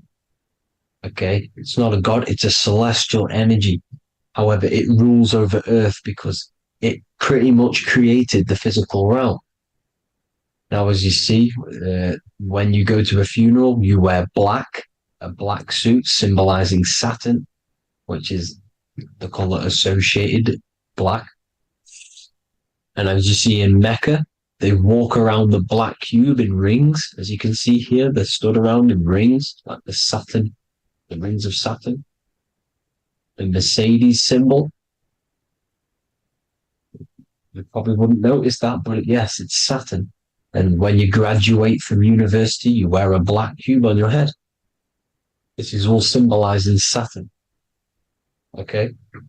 Now, as you can see, the Jews here have a black cube on their third eye whilst they pray. Notice how he's shutting his eyes into blackness, darkness, and he's wrapped around a black strap around his arm. This is symbolizing the wrapping of physical matter, of how physical matter wraps things into existence. And as we all know, the Star of David is a Jewish symbol. So he has the black cube and the Star of David, right? So all of these religions are secretly worshipping Saturn. Okay, this is all Saturn worship, Kronos, the god of time and destruction, the physical reality. Now, as you can see, it's symbolized everywhere in all major corporations. Pepsi, internet, that's obvious. NASA, of course, NASA. NASA means to deceive in Hebrew. Universal, Walkers, that one's so obvious. Nike, Toyota. So many different ways they symbolize it. You either see the rings of Saturn or the black cube, as I just showed you here, the Nintendo and the Mercedes, right? It's absolutely everywhere. Now, they also use 666 to symbolize it, as I've just broken it down to you. 666, the World Economic Forum. We all know how they're trying to enslave us into this new world agenda. Google Chrome, CERN, Disney, Coca-Cola, Cadbury's, all of these have 666. Now, every UPS barcode has 666. And even www. Is Hebrew for 666, as you can see here. Monster. It's the same Hebrew letter that means 666. Drake, 6 god. That's his god, Saturn. Why? Because they love physical realm. They love the physical dimension, the third dimension. Because they can rule here through riches. They can build an empire here. It's not like the fourth dimension. They don't want to ascend. They want to stay down here in the physical realm. Okay? Now, this is why they're cloning. They can move their consciousness into other clones to live forever. This technology exists. This is why they love the third dimension. As you can see, all of these sellouts here, Drake, Leonardo DiCaprio, you know, all of these people doing 666 because this is their God. This is their God. They love the physical realm. They sold their souls for wealth and fame in this physical realm. So why would they leave? You see? Now, this isn't all just evil, okay? So you have 7 chakras, right? You have 7 days of the week, 7 solfeggio scale notes. These are frequencies, the solfeggio scale. Now, it's called the Saturn moon matrix because the moon symbolizes your mind, because you're created out of the Holy Trinity, which is body, mind, and spirit, right? That's the triangle, the equal triangle, body, mind, and spirit. Now, the 3 main celestial bodies are Earth, Moon, and Sun. The Earth being your physical body, the Moon being your mind, and the Sun is your soul, hence why it's called solar. It's a soul. Now, these symbols are alchemical symbols. So when you're doing alchemy, you use these symbols to obviously symbolize what we're talking about.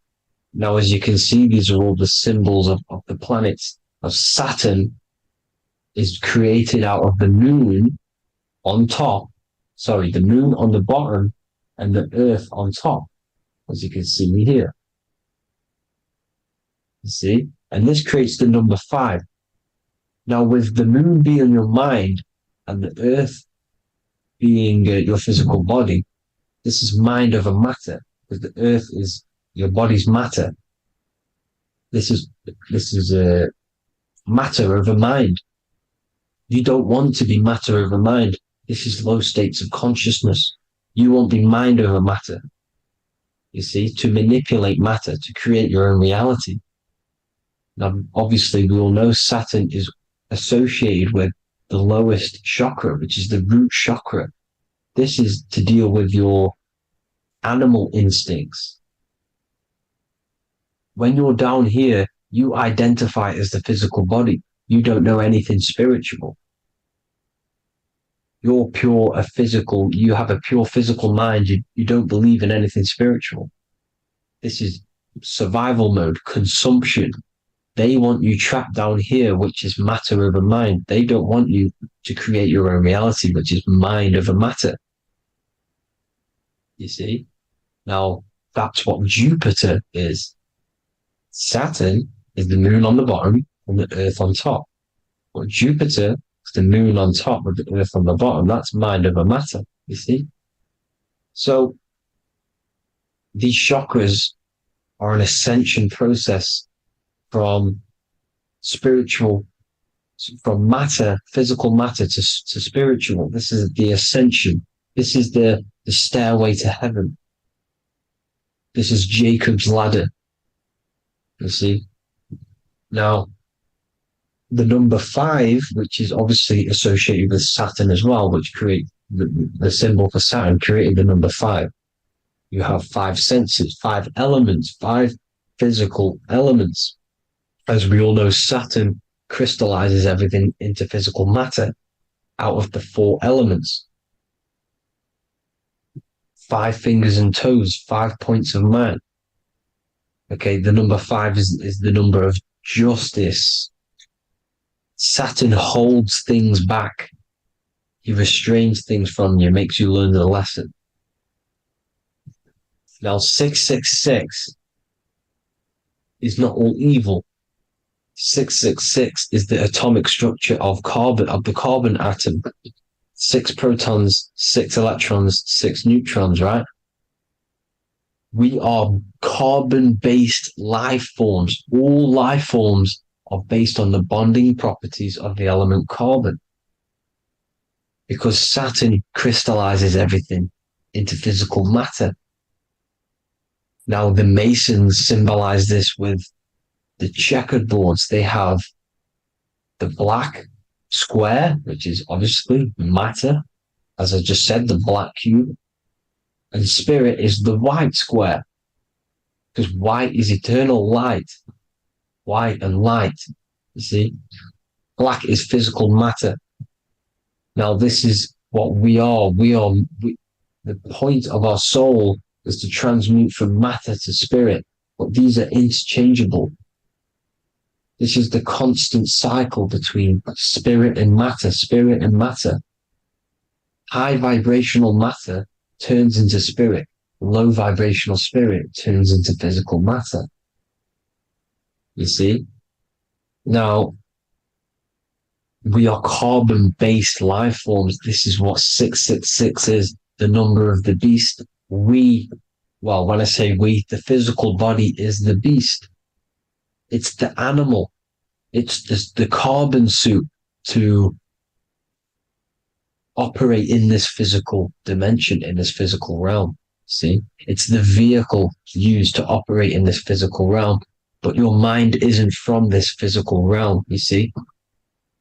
The brain is the physical manifestation of the soul. Okay? So, as you can see here, the spine is an extension of the brain. Everything goes back to the brain. This is literally what your physical body is. You see, this is the nervous system, and everything reports back to the brain, and everything's controlled from this control center. And this spinal column, at the top of the spinal column, is your third eye, which is known as the pineal gland. And this is the seat of consciousness. It's the center of consciousness. That is your true self, pure consciousness. This body is just a physical body. This body is mortal. This body runs out, but your consciousness lives forever.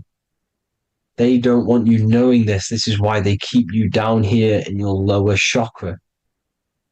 They want you to believe everything is just physical. They don't want you to believe in the spiritual side of reality.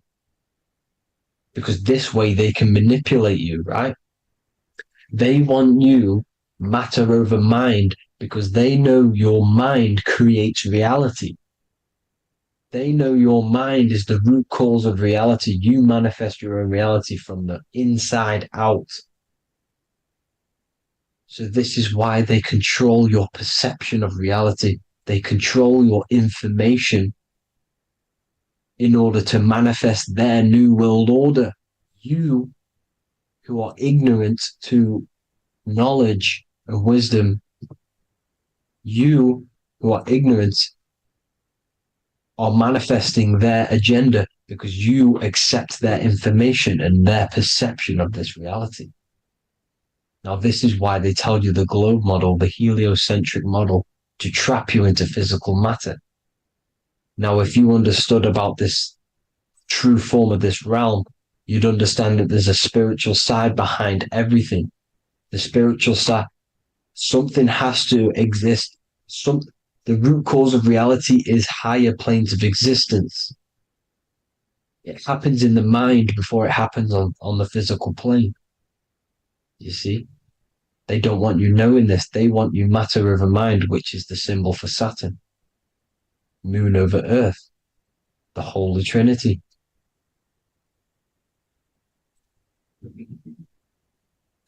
Now, as you can see, the cube also makes IXXI. This is Roman numerals. This is Roman numerals, and when it's translated from 9/11. Yes, 9/11. This is the secret code of the One World Order. The two twin towers, when the two become one. Okay, when the two become one, this is how you reach the higher states of consciousness, the physical and spiritual. Now, as you can see, the 9/11 memorial are two black cubes. It's two black cubes. This is all Saturn worship. Now, I'm not saying that Saturn is an evil celestial body, right? No, everything has a good side and a bad side, right? It's duality. The spirits of Saturn on the dark side are the most evil demonic spirits. Now, these are the spirits that these are invoking through these rituals, right? Yes, 9/11 was a massive ritual. It's a satanic ritual, okay? Now, we all know Elon Musk. Elon Musk is coming with the mark of the beast. And English gematria, this equals 666, right? 666, as I said, is the number of the beast. You are the beast, your physical body. You see how the Bible twisted things up to make things more confusing, right? But it's there. You just have to have the knowledge to be able to read the Bible properly. As we all know, we had this virus. I'm not going to say the name because I'll get flagged. This virus adds up to 666 because this is all part of the New World Order. It's all part of keeping you in this physical dimension. Okay, now as you can see here, Novus Ordo Seclorum on the back of his shirt, on Elon Musk's shirt. This is also on the $1 bill. Novus Ordo Seclorum. This means New World Order. Yes, New World Order. This is on the back of Elon Musk's shirt. And as you can see here, he owns Neuralink, which is the brain chip, which they're going to be putting into, implanting this onto your brain. This is the New World Order, to connect you and merge your consciousness with AI. Neuralink and Meta, he owns Meta as well, which is the metaverse. These are going to be linked in, hence why they have the same symbol, but just in a different format. It's the infinity symbol. And the infinity symbol comes from the Taurus field, as you can see here, your electromagnetic field from around your body. Now, the end goal is for this New World Order is to trap your consciousness inside of an alternative reality being projected from the metaverse. Because the metaverse will be the reality, Neuralink will be the brain chip inside of your brain, projecting your consciousness into an alternative reality while they harness your energy of your physical 666 body. Now, this stuff gets real deep, people. Now, this is the end goal of the New World Order, is to connect you with AI. This is why they're trapping you and keeping you in these lower states of consciousness in the Saturn-associated root chakra, so you don't find out about the spiritual side of reality. Because if you knew the truth of this reality, you wouldn't connect to AI. You see, you have the power within you to travel to other worlds, the astral plane, for example. You travel to different worlds when you are sleeping. Okay? They want you to know it's just a dream. However, their end goal is to trap your consciousness and feed off your energy, spiritually and physically. Okay? I don't know why these people are just pure evil. As I said, evil love bondage. They love the physical dimension. They don't want to ascend to other realms. These evil love the third dimension. This is why evil spirits will inhabit bodies, exorcisms, because they miss being in the physical realm. They miss it. Evil love bondage. So this is why they're cloning and putting their consciousness in clones to stay in this third dimension, to stay as further away from the source as possible.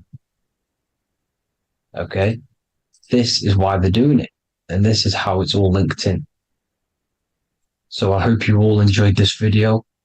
Hope you gained some wisdom. Please feel free to join the Telegram. And please leave a like and a subscribe. Thank you all, people. God bless.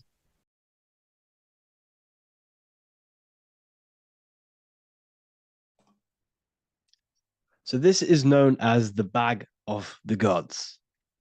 This symbolism is widely known, but no one knows what it truly symbolizes. We see this in ancient Sumerian artwork. We see this in the Mayans' artwork. We always see this bag with the gods. What does this actually represent? Okay, so the bag itself represents carrying. Carrying what? It represents information. It represents knowledge. Your mind is the carrier of the information. So this is why in his left hand, he carries the bag, and the right hand has the pine cone. This represents carrying of information, Why is it a bag? A bag can be passed on to someone else. The information can be taught to someone else. This is the information of activation of the pineal gland or higher consciousness of humans. Because as humans, we all possess an animal nature, the nature that tells us to eat, to steal, to gain material wealth, to survive, to hate. This is our animal self. This is our animal behavior.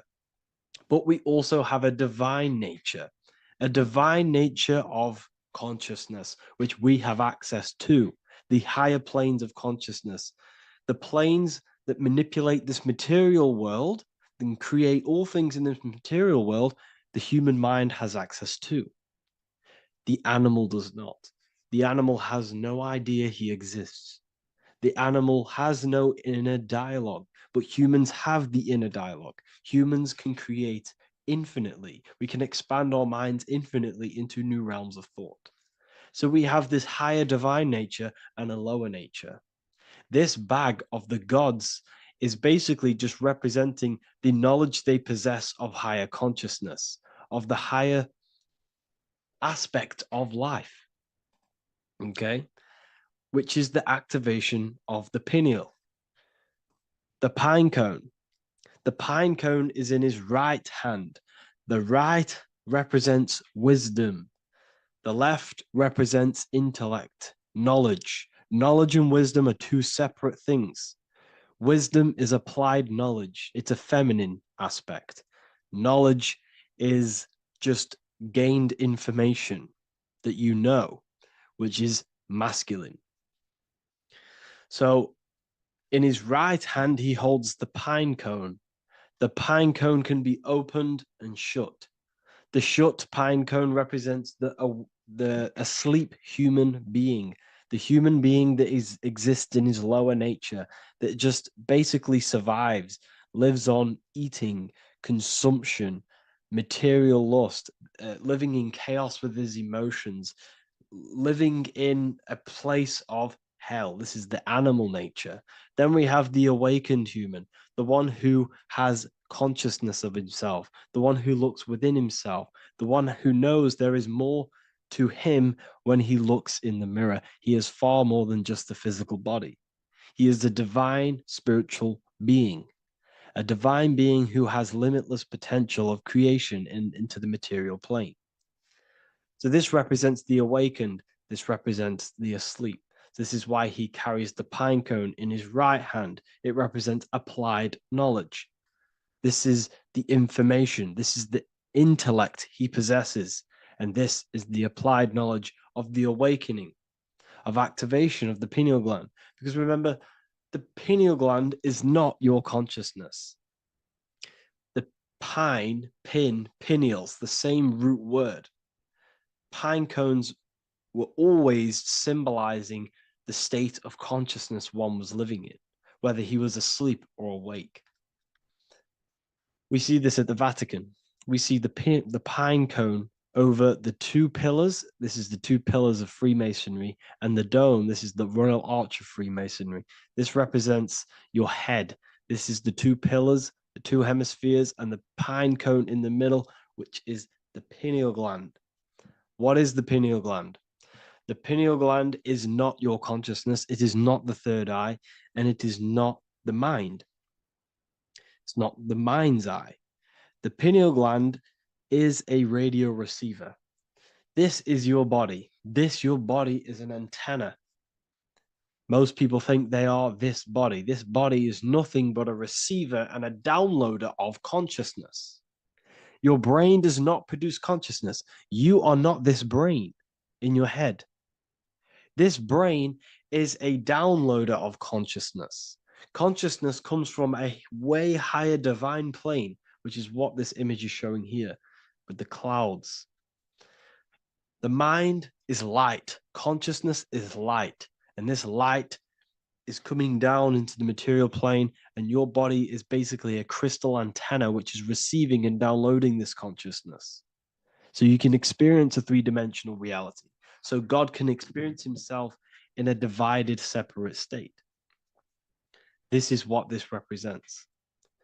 Now, the pineal gland can be activated, okay, and stimulated, because the pineal gland has phytoluminescent crystallized jagged shaped cells on it. And obviously these are crystals. Crystals are on your pineal gland. And what do crystals do? Radios use crystals. Your phone uses crystals. They tell you that crystals are woo-woo and pseudoscience because they don't want you to know the power of crystals. Your body is basically a giant crystal. Your pineal gland is a radio receiver for your consciousness. So if they can ruin your pineal gland and damage it, this will damage your connection to the divine, to your true self, to consciousness, to God, whatever you want to call it, the source. There is all one source consciousness, and we're all collectively connected to it. And this is our connection. This is our antenna. So what a radio does, a radio has an antenna, and the frequencies are all around us because all the radios are playing in your ear right now. But what the antenna of a radio does is tune into a specific frequency to pick up that frequency and play that frequency. It's the same with your consciousness. You're all a fraction of God's consciousness.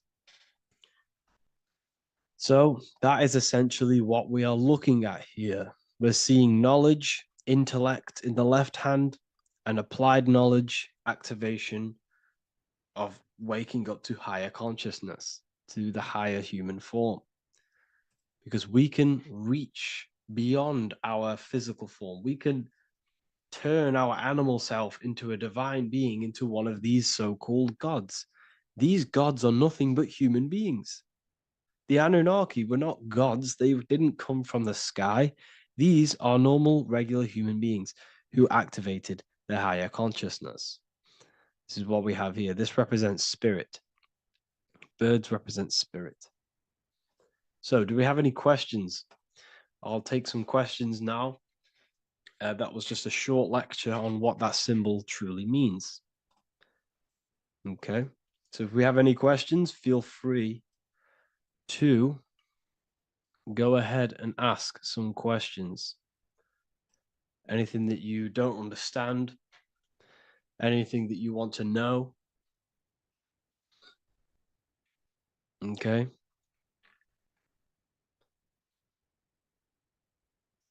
So base reality would be where source resides. Yes, the base reality is your consciousness. Are these lectures available in the university? There's a whole section, basically inside the university, there's a whole section with like over 30 long form lectures like this. So the base reality is where the source resides. Yes, the base reality is your inner world, your consciousness. That is the only thing that exists. Your outer world is just an effect of your consciousness. Your consciousness, everything that has gone on within the mind and emotion is pushed outwards into your reality. You have thought and felt your way into your external circumstances. Your life is a direct correlation of every thought you thought in the past. Therefore, your inner world of consciousness is creating and molding your outer world.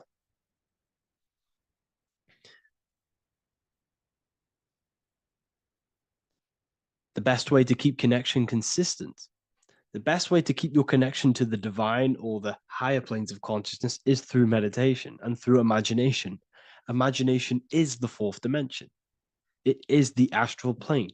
That screen that you have in your mind is not a physical screen. That is the divine plane of the astral. And this is essentially where all objects of this material world comes from. The phone that you are holding, the laptop you're watching this on, whatever you're doing, every single object you see in your room that you are in right now began inside of the plane of imagination. This is not a physical plane. This is a metaphysical plane that you have access to. And you have the ability to bring down this plane into physical form. That's what we call manifestation. That's what the ancients called magic. This is what we now call in science metaphysics. It's all the same thing. So yes, you all have access to the divine planes. Unlike animals, this is why humans are so advanced.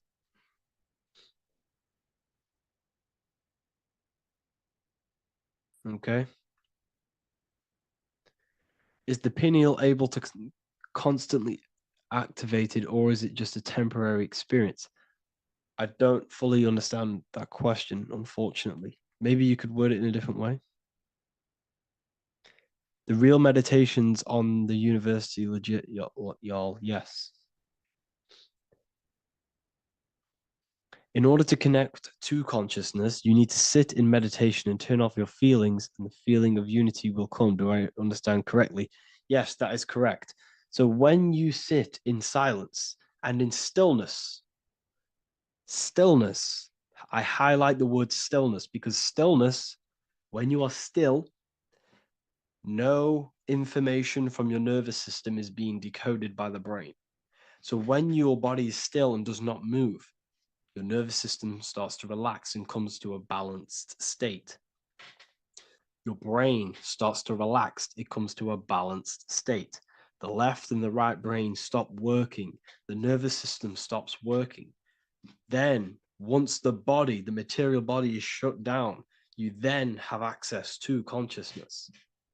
You can't access consciousness if the body's in such a busy state. If electricity is being fired every 2 seconds, your whole body's electrical. When you move your foot, that's electricity being fired from the brain to the foot instantly through the nervous system. Your brain, your whole body is a technological machine. So you must shut down the technological machine to access the divine that exists beyond the technological machine. Do you understand that? Did we create ourselves from the higher plane? When you say yes, you created yourself, you manifested yourself in this material form for a reason in this specific time and place. Wisdom books, are these available inside the university? Yes, they are. So anyone who joins the university, they all gain 50% off the store. So you can get anything off, anything you want inside the store for 50% off. Plus, you get the Book of Wisdom Volume 1 PDF for free. You get the Human Health Guide. Plus, you get all of the library books. There's a load of different books on occultism, symbolism, esotericism. Do you need to place your attention somewhere specific during meditation? You can do. Okay, you can do. So if you struggle, when you first start to meditate and you struggle to turn off the thoughts, think of the back of the brain, the back of your head. Don't think of it, place your attention on it. Okay, so when you place your attention on the back of the brain, this now shuts off thought because the back of the brain doesn't have any activation to do with thought. The front brain does, the neocortex. That's all to do with activation of thinking. So place your attention on either the back of the brain or your breath. What's more important, creating yourself or finding yourself? It's balance of both. So in order for you to create fully, you must have awareness of self and awareness of thought and control over the mental dialogue, the inner voice inside of you. Okay. When you control that inner voice, that is when you gain power. That inner voice is what brings commands into physical reality. Before you kick a football, there is a change in consciousness. There's a decision made in consciousness before the body takes the action. Therefore, every physical manifestation is a change of inner consciousness before it's a physical reality. You can have the reality you want through consciousness before physically having it. That's the secret to creating. But you must believe it like you know the sun is going to rise in the morning. That's how much you should know that you have that reality in consciousness through feeling and thought and imagination. And that's how you can truly create in your reality. Shrooms help with consciousness or ego. I can't really talk about that because I'm maybe uploading this to YouTube, unfortunately. But we need to clean our pineal gland first from calcification. Yes, definitely. You should go on a detox the body. Because you can't really connect with consciousness if your body is in such a dirty state. Because the brain is, your nervous system is in a state of fight or flight, trying to fight off all these toxins. So when you meditate, you're probably going to be having thoughts all the time because your brain's firing, your nervous system's being attacked through toxins. So you must detox to have a true connection with the divine. Your diet plays a big role in your spirituality and mentality. What is the most optimal food for pure consciousness? Fruits and vegetables. They possess consciousness. So when you place them inside of you, they're syncing with your consciousness. How to check the cleanliness of your body, your skin, your teeth, your tongue, your mouth. If your skin has spots, different colors on it, you're not clean, because your skin is a reflection of your inner organs. Coffee's not the best for you. Coffee gives you fake energy, okay? So what coffee does, that buzz you get off coffee, is actually the toxic effect of the chemicals reacting with your body. If I'm inside the university and wanted to buy your book, you said it would be 50% off because we are your student. Is that automatic or we need to have a code? You will have a code. Yes, I'm going to releasing a code for all the students after this. Caffeine equals neurotoxin. Yes, it fries your brain, it fries your nervous system, it fries your dopamine receptors. Will the Q&A last week about money symbolism be posted? Oh, I didn't post that. That's my bad. I totally forgot. I will post that after this. Thank you for reminding me. How to detox the body. The best way to detox the body is going through a week cleanse of fruit. So only consume fruit, sea moss, and cayenne pepper, and lots of freshly pressed juice. Do that for a week or 2 weeks, depending on how you feel, and then start to fast. You will lose weight, but you're not losing weight, you're losing impurities. It's good to do this every couple months, to just go on a raw fruit diet, cleanse the body, push everything out, and then start to fast while, consuming sea moss and having lots of freshly squeezed juices. What is an alternative for coffee? Something with high energy levels. Okay. We're not taught the most simplest thing about the human body. It is an electromagnetic machine. It's electrical. It runs off electricity. The only energy you need is electricity, and that is found in fruits, vegetables. If you want energy, drink pure, fresh, pressed juice. That will give you more energy, more electricity than coffee. Can we cleanse ourselves through oil pulling? Do you recommend it? I do oil pulling every day with coconut oil in my mouth. Celery juice is a good one, very good one. Yeah, celery juice.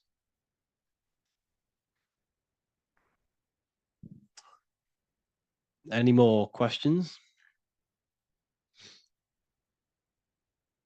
What kind of music do you listen to when lifting? For me, rap, hip hop push me work harder, but I know it's terrible for my subconscious. Yes, very.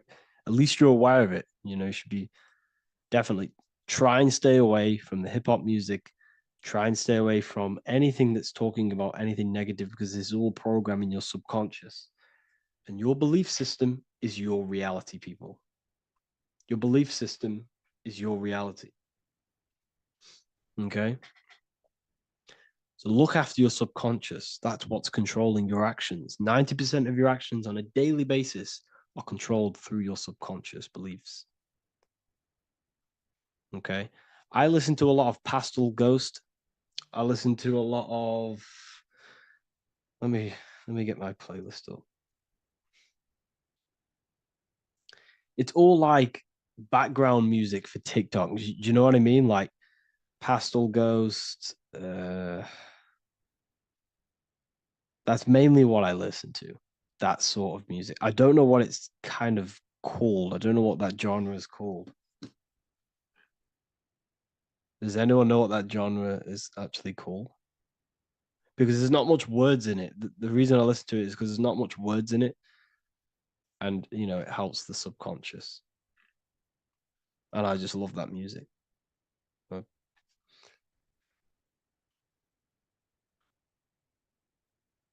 Like lo-fi, yeah, a bit of lo-fi.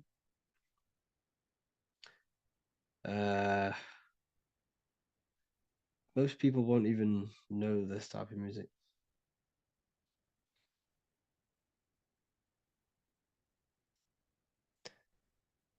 Can you tell us how you use cayenne pepper?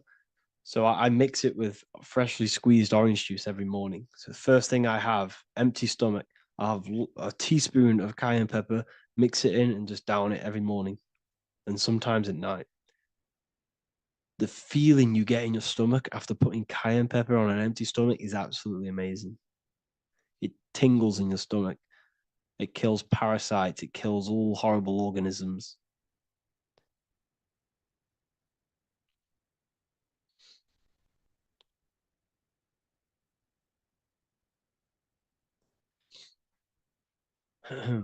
Mix it with hot water. Yes, hot water and key lime water. That I bet that's powerful. If you mixed warm water with key lime with cayenne pepper in first thing in the morning, I can imagine how powerful that is. I've never done that, but I'm going to try that. Do you use sea salt? I don't know what to think about sea salt, to be honest. I try and stay away from it. I don't know whether it's good, don't know whether it's bad. I'm kind of mixed on it. Mixed information. You know, I've heard people have benefits. I've heard other people say stay away from it. So I don't know. I just stay away from it. Just I'm not too sure on it.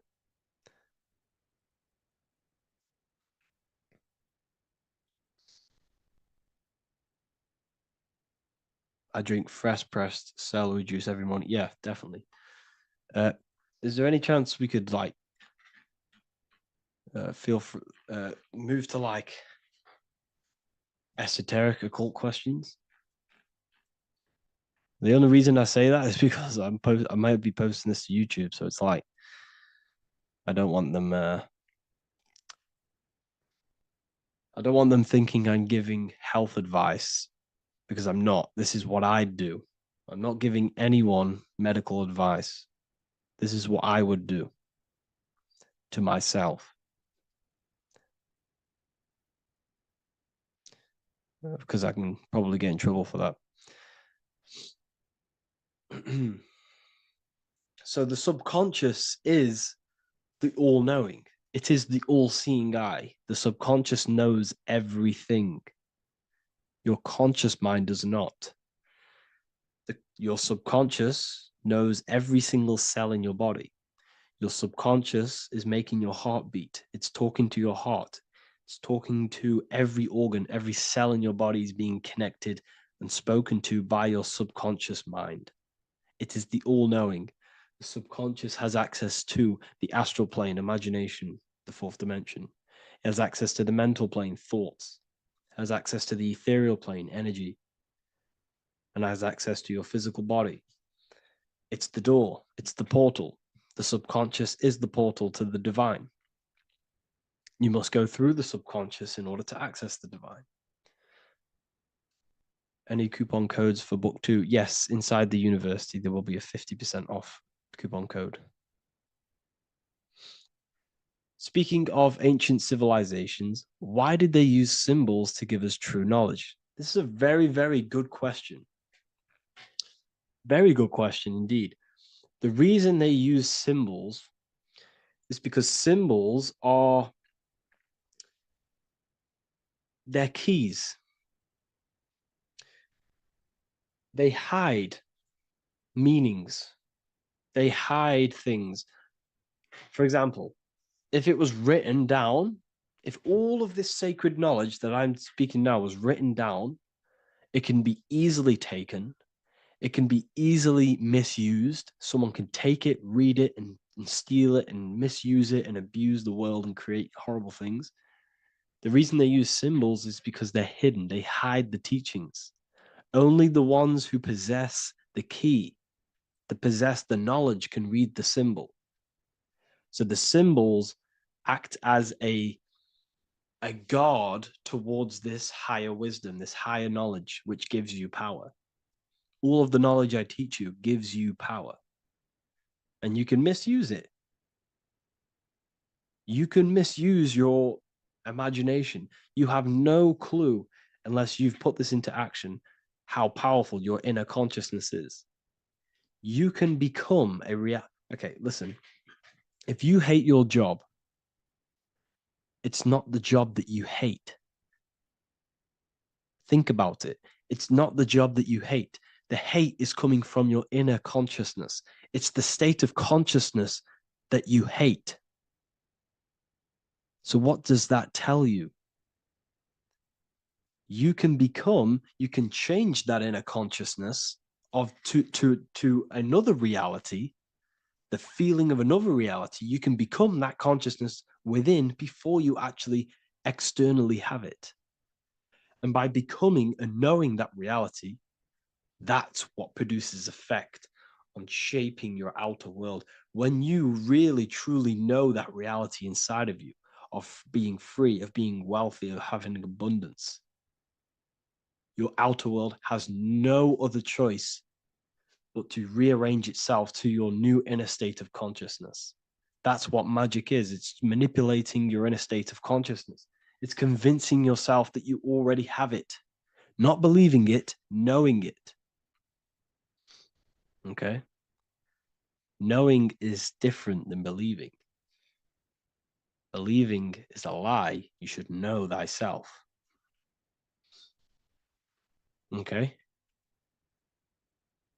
So we can say that human overpopulation is intentional. There is no human overpopulation. We're all cramped in these cities. We're all cramped into one little place. We're not supposed to live like that. We're not supposed to live so cramped. This is why there's so many weirdos out in public. So many weird people doing weird things. This is when things start to go weird, and we shouldn't be living in this state, in this condensed state. We should be spread out. Okay. There is no overpopulation. It's just an illusion, because we all lived in such. Have you ever been on a plane?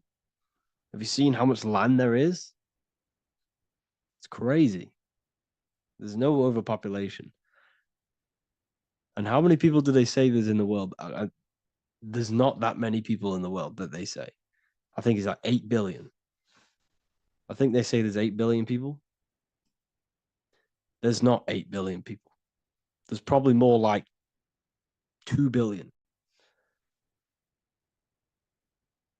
And the reason I say that is because I have a friend who only has like 300K followers. So that's a lot of followers, okay? And he gets recognized everywhere he goes. And he's into all this stuff. And he says, listen, the population is definitely not 8 billion or whatever they say. I think it's like a couple billion. It's probably more like 1 billion. How to properly manifest intentions. Thought, emotion, and imagination are the key. You must know that you have that reality. Don't believe it. Become that reality within your consciousness. All day long, as much as possible. Feel it. Imagine it. Say it. And have zero doubt. How to have zero doubt. You can't, well, okay, so the doubt, that little voice that will seep into your mind saying, you can't do that. You can't do this. That's your old voice of your subconscious program. Listen, the reason why most people fail in life is because they have trained their subconscious that they will fail. They have told and believed that they will fail. The reason I will succeed for the rest of my life is because I have trained my subconscious to say, I will win, I will succeed, I will solve any problem. That's my belief system.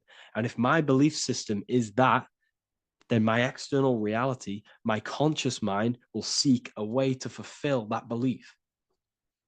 It will seek to control and create that belief in my external world. It will seek to solve any problem. I've trained my subconscious mind to know that I already have the reality, to know that I'm abundant, to know that I have everything that I already need. Therefore, if any problem comes, I can sort it straight away. But most people have a different belief. It's not your fault. We've been kind of manipulated and told this, that they will fail, that they can't do anything, that it's too hard.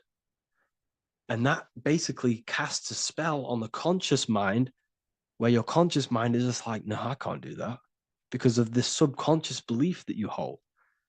So you must reprogram your subconscious that you can do it, that you will solve any problem, and that you are abundant.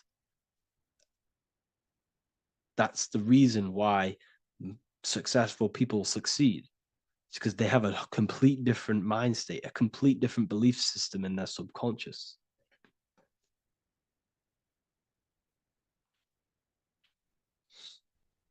Do you offer mentoring? Yes, I do offer mentoring, but it's mainly for people who want to grow their online presence, and for the amount of value and transformation that I can place into your life, and the time that, well, the price of my time, it will be a higher price tag, but your life will completely change if you join my mentoring, because I will transmute your life. I will transmute your mind, and I will transmute your whole reality, because I could tell you exactly what you need to do. How to have super genius power pulling information from the source. Okay, so you can do this. I talked about this in Book of Wisdom, Volume 2, if you've read it. This is a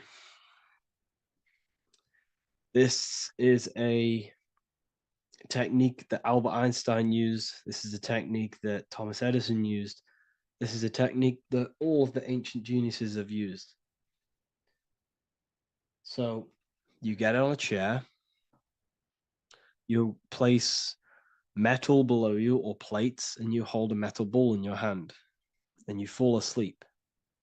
And every time you fall asleep on the chair, you're going to drop the ball, because your body will become unconscious, and you will basically drop the ball, and it will wake you up, because it's going to hit and make a loud bang on the plate.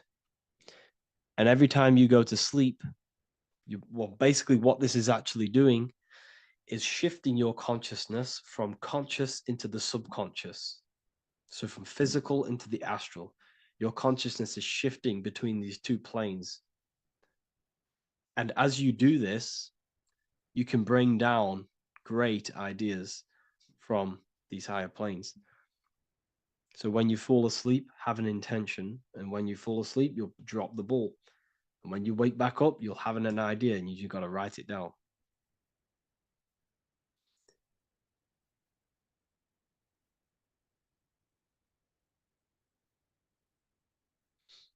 How to balance chakras. Don't focus on balancing your chakras. Focus on the mind. The mind is the cause of the chakras being blocked. If you have a blocked throat chakra, this is a problem in your mind, not the chakra. You see, the chakras are a result of the mind. You transmute the mind, you can transmute the chakras and cleanse them.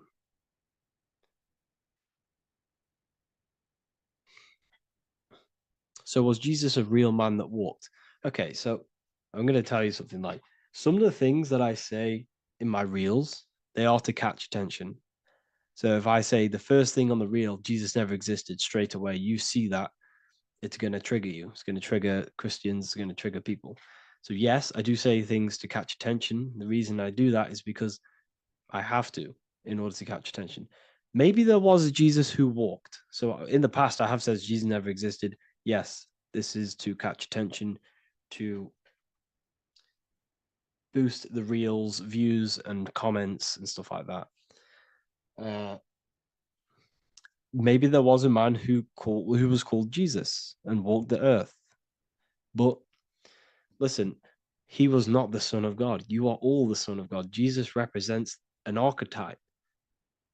He represents morals. He represents a way of living that you should embody in your life, not to worship. We shouldn't be worshiping this man. We should be embodying his qualities into our lives so we can become Christ consciousness, so we can live in harmony with our mind, emotions, body, and spirit. Okay? He was not the Son of God. You are all the Son of God. We are all God experiencing himself in a three-dimensional divided form. God is oneness, and he created a divided world so he can experience himself. Why do you quote from the Freemasons oft times? I don't recall me looking at Freemason quotes and quote them. I just simply, when I post a quote, I literally just, whatever comes to my head, I just whack it into Telegram or Twitter. Are dreams tied to your subconscious, and how do you understand them? Okay. Dreams and astral projection are two different things. Astral projection is your soul leaving this plane into the collective consciousness, into the collective mind, the collective astral plane. But dreams are basically the astral plane, but it's your personal astral plane in your personal subconscious. So when you dream, you're entering your own consciousness, you're entering your own subconscious. Every character, every event that happens to you, everything that is said to you, everything that happens to you in your dream is yourself pushed outwards, and you're basically experiencing your own mind. If something scary comes up in your dream, this is your belief, this is something in the back of your mind materializing and coming to you and showing itself to you. So in order to understand your dreams, it's basically suppressed emotions, suppressed thoughts, all lingering in your subconscious materialized. Okay.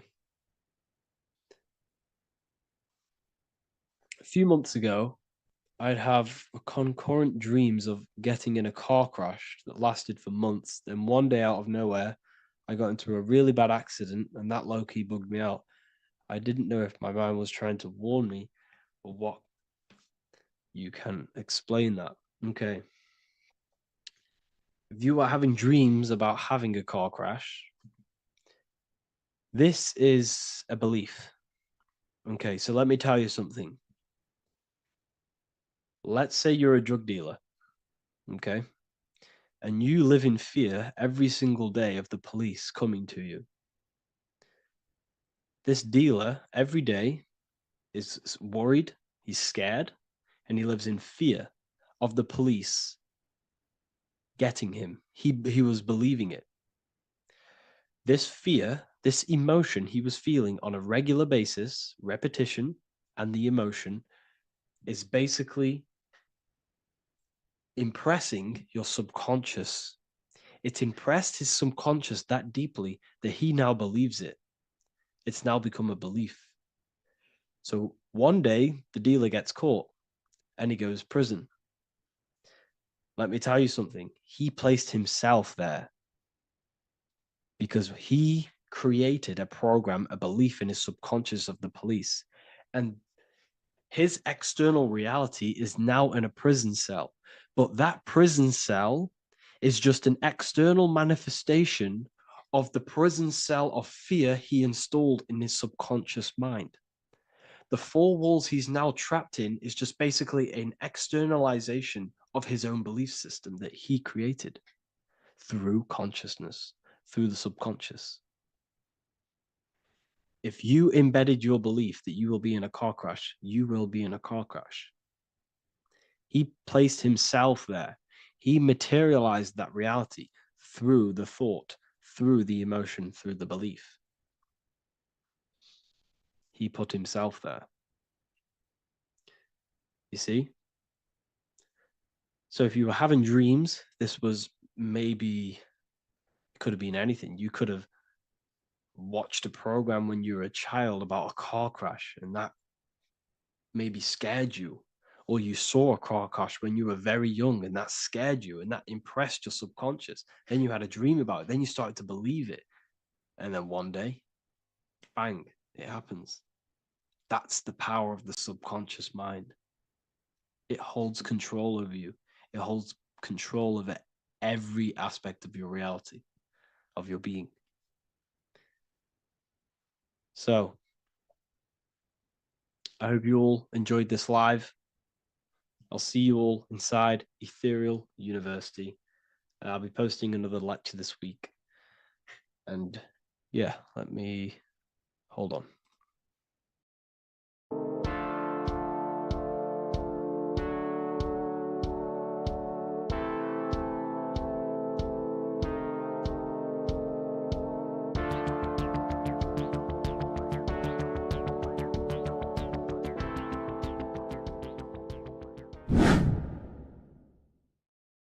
What are we all doing, people?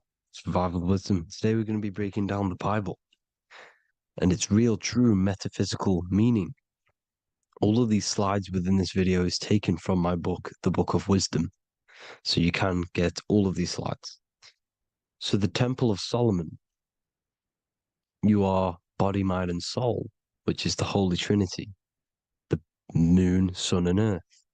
The sun is your soul because the sun is its infinite source of energy. It is its own source of energy. And that is what your soul is. It's its own source of energy. The moon is mind. This is why you call people a lunatic. You're a lunatic. Luna means the moon. And inside of your mind, you have a specific mood. Mood is moon. And mind in German is Mond. And the word Mon means moon. And earth is your physical body because your body contains of the four elements, the four physical elements. Well, the Temple of Solomon is the temple of the soul and the Mon, the soul and the Mon, the soul and the mind. And it's the temple of the Holy Spirit in the Bible. Everything leads back to one singular point in the center of the brain. The brain is not the mind. It's mind over matter. Okay? The brain is the physical manifestation of the mind. The brain is the electrical computer which decodes the light waves given to it by the mind. This is why everything in the body leads back to one singular point. And we'll go over this in a minute. But this is controlling the physical body. This is the within. If you rearrange within, it spells high twin because within you is your twin, your true self. And it's just an entity in the center of the mind. And if you shut your eyes, you can feel it. Your awareness is in the center of the brain. So there's just an empty chamber in the center of the two cherubs, the two brains. They are two separate brains. They're two hemispheres. And the empty chamber, when scientists chop it up and see it's just an empty chamber, well, because you can't see in that plane of reality, you cannot see the mind. You cannot see thoughts. It is invisible to the human eyes, to the visible light spectrum, to the two eyes. The reason why we call it the third eye in the center of the brain, it's not the third eye, it's your true self. It's the mind and soul. It's an eye because it does see. It's the all-seeing eye that you always see here. There's some Masonic artwork showing the two pillars, the two cherubs, the two hemispheres of the brain, and the inner eye. This is the eye that sees all things. What do I mean by seeing all things? Not physically. It sees the mind. It's what, because your soul is watching the mind. You can observe the mind. You are not the mind. And if you meditate deeply enough, you can go beyond the mind. It's the all-seeing eye. It sees the mind. It sees what emotions you're feeling. It sees what you're thinking. It sees what you're seeing with the two eyes. It's the all-seeing eye. It sees all things. It's omnipresent. It's everywhere. Because the mind can be anywhere. The mind can switch itself into any place it wants. There is no limitations with the mind. So there is two hemispheres in the brain. And in the Bible, there is a quote saying the most holy place between the two cherubs. The two cherubs is the two hemispheres of the brain, and the most holy places between them, which is what the Masonic artwork is showing. This is the all-seeing eye, the soul and the mind in the center of the brain. And you will not see this with the two eyes. So when scientists come to seeing the empty chamber in the center of the brain, they wonder because they do not understand the occult side of the world. They do not understand the layers of reality. How the two eyes, everything physical comes from the unseen. Everything seen comes from the unseen. Now, the two hemispheres of the brain play a major role in our lives. The right hemisphere is the artist. The left hemisphere is the scientist. The right hemisphere controls the left side of the body. The left hemisphere controls the right side. So there's a crossover. Now, the right hemisphere is to do with your feminine energy, creativity, unification, metaphors, visualization, intuition. The left hemisphere is to do with sequencing, facts, materialistic details, language, and logic. So they keep us normally trapped within the male aspect of our mind, which is the left hemisphere. You know, if you listen to Spotify, Apple Music, and radio, they're all tuned to 440 hertz, which shuts down the right side of the brain, makes you left brain dominant. And we learn, well, 90% of people learn to write with their right hand. They're taught to learn with their right hand, which is to do with the left brain. You see, so we are being trapped within this left side of the brain, which is all to do with logic, thinking logical, not creative. You know, very analytic. But the right side of the brain is to do with your creativity. So the right side of the brain is perceiving reality as a holistic perception. Now, what do I mean? If you're riding through a woods, for example, if you're riding through a woods, your right hemisphere is seeing the whole woods as one unified woods. The left hemisphere's job is to break down the perception given to it by the right hemisphere and break it down into individual trees. So what am I saying? The right hemisphere is seeing humans and everything in creation as one unified consciousness. The left hemisphere is seeing individual egos. This is why the left hemisphere is the place of the ego, the right hemisphere is to do with the higher self. They're both needed, though. I'm not saying one's better than the other. It's balance. Now, they don't want you to see the unified picture, perception of creation. They want you to think everything is individual, everything doesn't come from the one, because all things come from the one. And we experience the two in this reality, dualism. In order to understand the one, we have to experience the two to advance. So, anyways, let's get away from the two hemispheres. The right hemisphere, like I said, is to do with the higher self. And this is why in John 21:6, it says, cast the net onto the right-hand side of the boat and you will find fish. Meaning, cast your energy, cast your perception into the right hemisphere of the brain, and you will find God, unification, and higher self. You will see things from a unified perspective. How we are all one, because we are all the same consciousness. The same spark that is in me is in you. This is why I am you and you are me. We are all the all-seeing eyes of God, just split up into individual bodies. We are all made up of the same essence, consciousness. And that consciousness, that mind and soul, is in the center of the brain. You are just in different avatars. And until we see this, we'll forever be divided and conquered. Until we figure this out as a collective consciousness, we will forever be divided and conquered and ruled over. This is why the Bible says, ye are gods. You are the sons of the Most High, because we are. We are the Word made flesh. We are God made flesh. Mark 16:19. So then after the Lord had spoken unto them, he was received up into heaven. Head is heaven, H-E-A, and sat on the right hand of God. God is the consciousness in the center of the brain. Heaven is the head, and the right hand of God is the right hemisphere of the brain, meaning he sees things in unification, creativity, intuition, the higher mind, the higher brain. When Moses crosses the Red Sea is the corpus callosum, moving from the left to the right hemisphere of the brain to see unified perception of reality. Head, H-E-A, heaven, same root word. This is why the ancients always depict God in the center of the brain. Here you see ancient Christian artwork showing God in the center of the brain, the light. Here you see it here. Here you see Ganesh, an Indian god, which is the brain. Here you see the Father, the Son, and the Holy Spirit in the dome, the brain.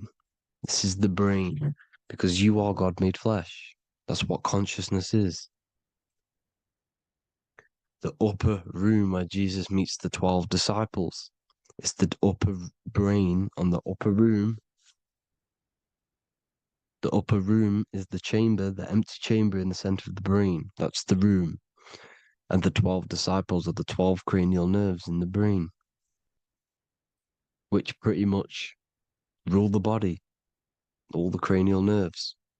The tree of life, the cardiovascular system. This is why in Genesis it says the tree of life was in the midst of the garden. Midst meaning middle, because the middle of the body is the cardiovascular system, which is controlling all of the systems in the body.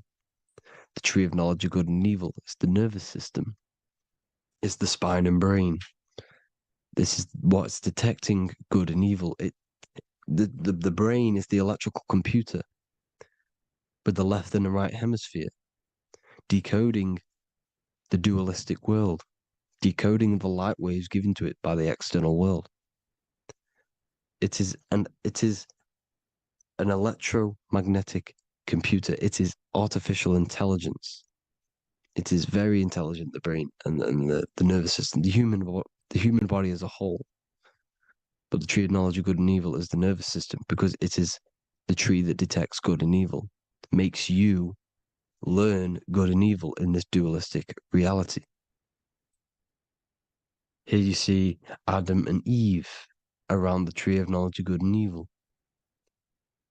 Adam and Eve, male and female energies, but the serpent in the tree, and the tree of knowledge of good and evil. Well, this is the spine, the brain, and the serpent is the Kundalini up the spine. The serpent is the S. That's why S, serpent, the letter S is the serpent. Sex and serpents make an S noise. You know, the Bible cursed the serpent. So we don't figure out the true religion. The true religion is raising the Kundalini and becoming God-man and reaching our higher states, our true God self. Because once the Kundalini is saved and hits the pineal gland, it activates 100% of the brain, when we're only using around 20 to 10% as of right now without the Kundalini awakening. So when you use it, you're activating 100% of the brain. You're activating all the dormant brain cells. You're regenerating the body. And this is the serpent in the tree of knowledge of good and evil. This is the spine, brain. This is Adam, Eve, the male and female energies. The light of the body is the eye. Therefore, if thine eye be single, thy whole body should be full of light. Matthew 6:22. This is the single eye in the center of the brain. It is not the pineal gland. It is what's inside the pineal gland. You have to go beyond the physical world, and there are no words to describe things that are not physical, metaphysics. And the whole body should be full of light. Well, this light is the same pyramid that you see. You are the pyramid with the all-seeing eye on top. This is why the ancients built the pyramids with the stairs in the middle symbolizing the spine, because once you open all the chakras and balance them and raise the Kundalini, you activate all of the brain, which gives enlightenment. The word enlight in ment. Ment means mind, light in the mind. Enlighten the mind. And this is enlightenment. We are the temple. And Jacob called the name of the place Peniel, for I have seen God face to face. Within spells high twin. Within you is the God self, which you need to manifest into the external world. And he's seen God in Peniel, the consciousness. He's seen his true self, consciousness, in the pineal gland. Genesis 28:10, Jacob's ladder. Jacob, he took a rock there and laid his head on it to sleep. Jacob had a dream. He dreamed there was a ladder that was on the ground and reached up into heaven. Head is heaven. The rock he fell asleep on is the sacrum bone, because he's symbolizing the oil that comes down the spine, hits the sacrum bone and rests there, falls asleep, and it looks up and it sees the ladder to heaven. Because when you raise this oil, you become God-man. You become God in heaven. You can leave the body at will. Do you not know that your body is the temple, that your body is the temple of the Holy Spirit?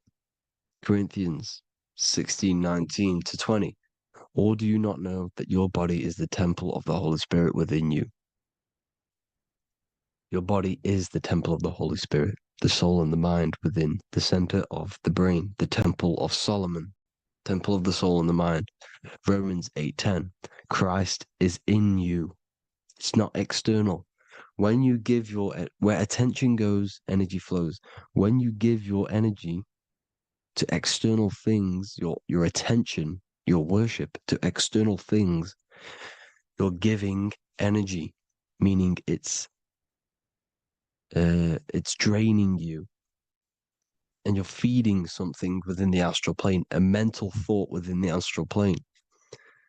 So with you realizing that the Christ is in you, that you don't have to worship anything outside of you, this means that you're internalizing your energy. You're not giving your energy, because where attention goes, energy flows, which means you become more present. You become healthier, because you're not giving off all of your special electromagnetic energy that's charging you. This is why the religions ran by the Vatican is all external. They're exoteric. Exoteric means external teachings. The esoteric is the internal, the hidden teachings. In Psalms 82, I have said, ye are gods, and all of you are children of the Most High, because we are the Most High, split up into individual bodies. That's what consciousness is. Consciousness is the Most High. And we have to raise ourselves to the Most High. Brahma, Vishnu, Shiva, the Father, the Son, and the Holy Spirit. Why is it always a trio? It's a trio because it symbolizes us, the soul, mind, and body. The mind is the bridge for the soul to be in the body. What is the soul? It's the life force. It's the watcher. It's the all-seeing eye. The soul sees into different realities, and it gives life to the body of every reality it goes in. This is why you always see light around the all-seeing eye, because it is the energy, the life force, the light, life, L-I.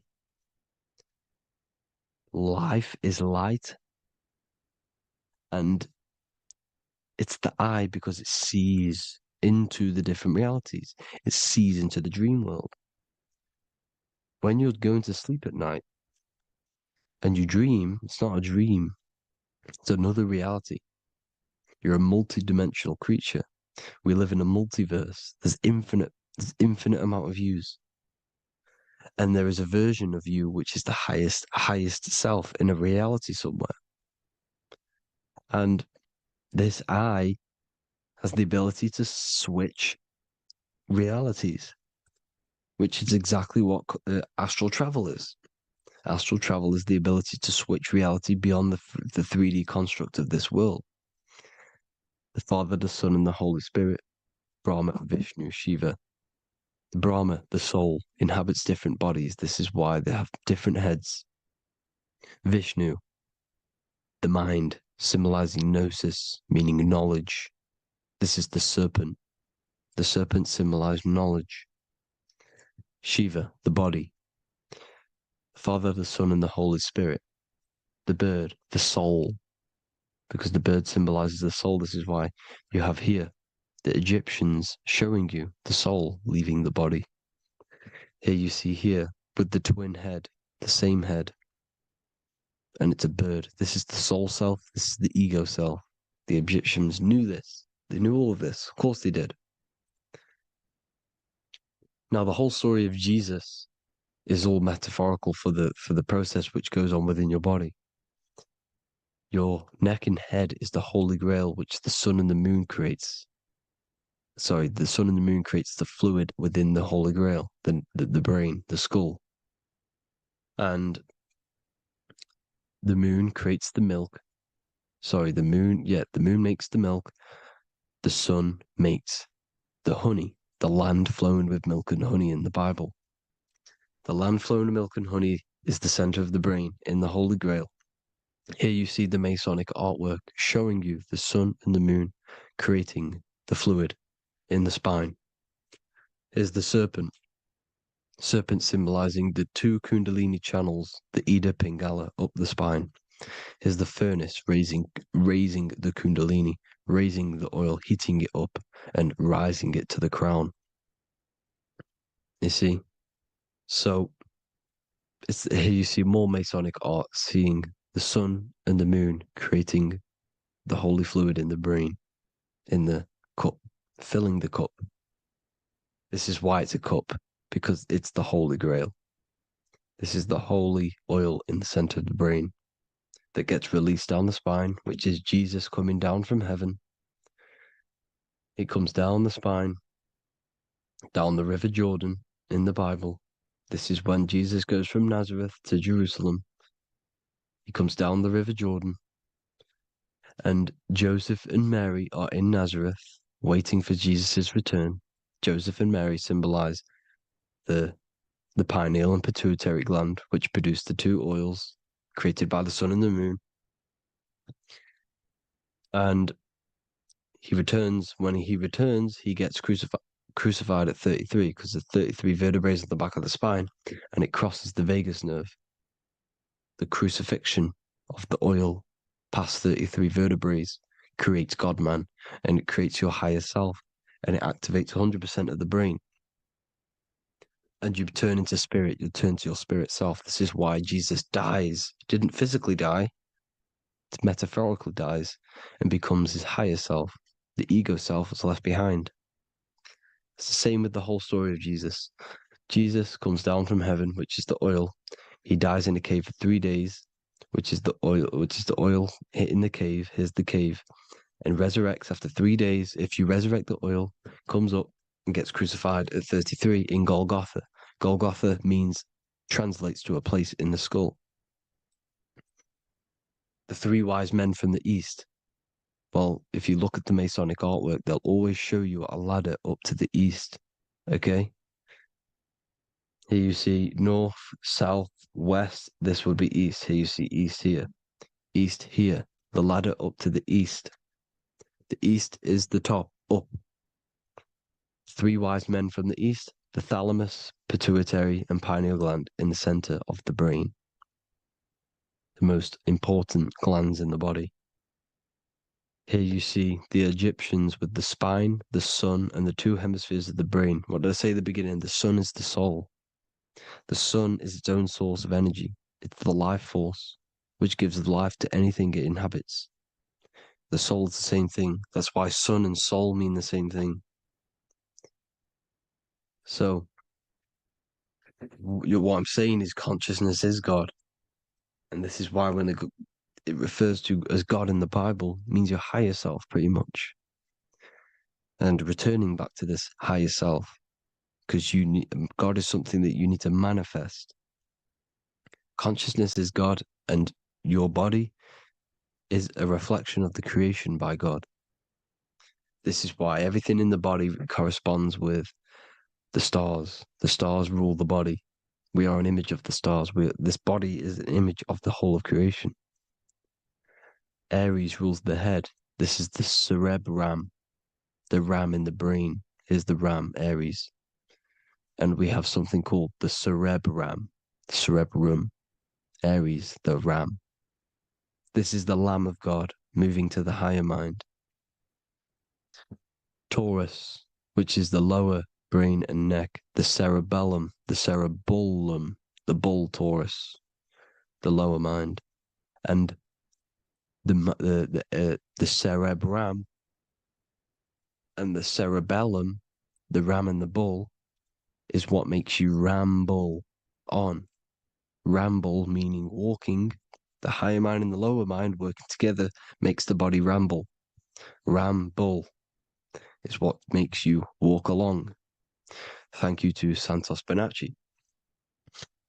Gemini, the two twins, rules the two arms, the hands, and the lungs. These are the two twins of the body. Sagittarius, the horse, which rules the hips. Hips means hippo. Hippo means horse. Hippopotamus means water horse. Hippo means horse, and this is why we call them hips, because horses have massive hips. Capricorn, the kneecaps. Pisces, the two fish, the 2 feet. Then they make us swim. We are an image of the stars, people. Well, the body is anyway. Consciousness is God, and the body is the image of the whole of creation. It's a reflection of the whole creation, as above, so below. 12 systems in the body, 12 cranial nerves for the 12 constellations, 12 cell salts. The body's made out of 12 cell salts. So, this is where it gets kind of deep. This is where we get deep. And he said Jesus was known as the fisher of man. And fisher of man, meaning man does not mean man as in the male. Man means mind. He's the fisher of minds.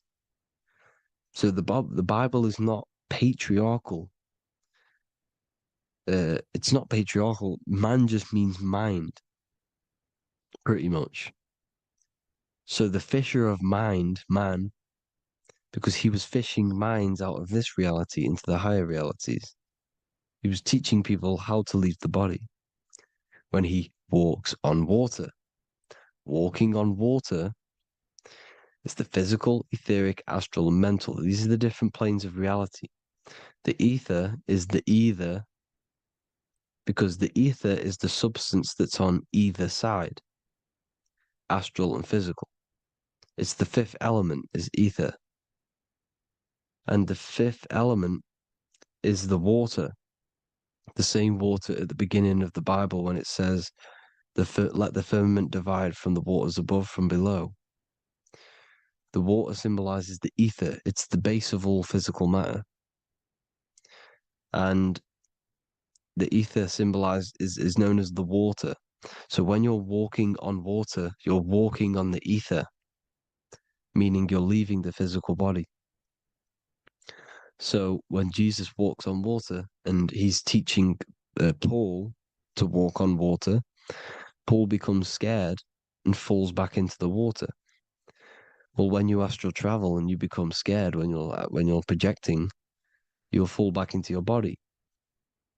So he's pretty much saying walking on water is leaving the body, and walking on the ether, because the ether is the veil between the astral, and that's what devil means. Devil has the word veil in it, because the devil is trapping you between one veil, which is this world. They're trapping you in this world, this thin layer of reality. Your dreams are different veils. The ether, the astral, the mental are different veils. Devil is the veil. veil. You need to escape being stuck into in one reality and live in between realities. And this is when you truly become a multi-dimensional being, because your soul is just the eye. That's what you are. You're just an eye, and you see into different worlds. And it also, when Jesus means the fisher of man, the fisher of minds, he is. I truly believe, because of my research, that there is other worlds. It's not just this one. There's higher worlds. There's an infinite amount of you, and you've been in them dreams. You call dreams. Them dreams are other realities that you are in. That's why when you're there, you don't feel like you're in a dream. You feel like it's 100% real, because it is real. So this is why the ancients always depicted the many different heads, because there's many different versions of you. And this I, the soul, the watcher, is switching itself into different bodies at all times. Well, when you sleep, when you astral project. And this is what the ancients were doing. They understood the multiverse, and they could switch bodies at will. And this is what the 7 seals are in the Bible, also known as the 7 chakras. These are literally portals within us to these different worlds. We're in the heart at the moment. Earth, rearranged, spells heart, meaning middle. This is where good and evil exist. It's the middle point, the midpoint of realities. So, I hope you all enjoyed the video. All of this knowledge that I've give you in this video is inside of my book, the Book of Wisdom. The Book of Wisdom gets updated every single month with new pages. It's a one-time payment for a lifetime worth of research and knowledge by me. So if you do want to get it, the link will be in the description. But I hope you will gain some amazing insight. Please like, comment, and share to help the algorithm, and drop a subscription. And for more lectures, every 2 days, I drop lectures and knowledge within the Patreon. If you want to support the channel, join the Patreon. Everything's in the description, because we are not monetized on YouTube. Thank you all. Have an amazing day.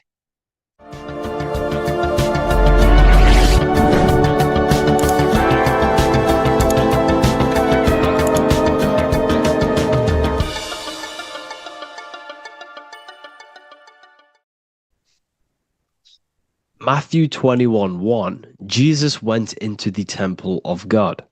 Corinthians 3:16, do you not know that you are the temple of God? Now what is this telling you? That God is within you. Hence why in Luke 21:12 it tells you the kingdom of God is within you. And the side of your head region is called a temple for a reason. Because the brain encapsulates the mind. The brain is a physical manifestation of the mind. The heart is a physical manifestation of emotion. So we have these different layers of our consciousness. We have an intellectual, communicative aspect of our consciousness, which we would call the mind.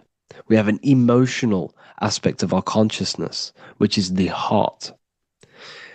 And to communicate with the divine, it's all to do with the mind. Hence why the ancients always symbolize the mind being God. This is why Michelangelo always placed God inside of the brain on top of Sistine Chapel in the middle of the Vatican. He understood that God is in the brain. God is within you, not outside of you. The church tells you that God is in the sky because they are creating a externalization of the truth to create a business and a distraction, so that you don't find the divinity within you, so that you don't find your power. Now you have Adam, the physical man, the physical body, the ego, the lower self, and he is resting. He's not trying to reach to God, but God is reaching, because the higher consciousness within you is always trying to communicate with you. It's always trying to wake you up to your divinity. But the lower mind, the lower self, Adam, the physical self, is always in ignorance of truth, always in ignorance, and stays in a materialistic way of thinking, which is the lower animal self. And this is what we call a sleep, or an NPC. This is the lower mind of man. But all you have to do is to move your finger to touch God. You have to look within yourself, within the brain, meditate, and you can find God. This is why in the Bible we see many references to the human body and anatomy to truly connect with God. Kings 6:8, the door to the middle chamber was in the right side of the house, which is the right hemisphere of the brain. The middle chamber is the pineal gland, where the seat of your consciousness is, where the seat of your higher consciousness is, the mind. And they went up the winding stairs, which is your spinal column, into the middle chamber, and out of the middle chamber into the third. So they went up the winding stairs. This represents raising your consciousness up the winding stairs. Your spinal column acts as a stairway of consciousness. Depending on what sort of consciousness you are operating in, depends on what part of the spinal column you are using. Because the spinal column ascends and descends consciousness. What do I mean? If you are in a reproductive way of thinking and you're always thinking about sex, you're jerking off all the time and you're always eating, all of your brain's power and your mind's power is being descended into the lower aspects of the spinal column, which represents hell, the physical state of man, Adam, the ignorant state. We're basically living off low-level pleasures like an animal. And the stairway to heaven is your spinal column. They went up the winding stairs into the middle chamber, which is your mind, your pineal gland, and out of the middle into the third stage of consciousness, physical, etheric, astral. When you meditate and you start to raise your consciousness during meditation, you enter the astral plane when you turn off thought. But this is the middle chamber inside of the brain. Here we see another painting inside of Sistine's chapel of God inside of the brain. This is the brainstem. This is the brain. This is the frontal lobe. This is the back lobe. This is the back lobe. This is the cerebellum. Here's the reptilian brainstem. Here's the claustrum. This is what we are seeing here. Anatomy. Here is another one in Sistine's chapel in the middle of the Vatican. This is depicting the brainstem. God's neck looks exactly like the brainstem. Here we see a real brain compared to God's neck, because the neck is just below the brainstem. And this is what they are symbolizing, because they knew that God is within you. God is a part of the human body. God is inside of the body, because the body is a vessel for consciousness, for universal consciousness.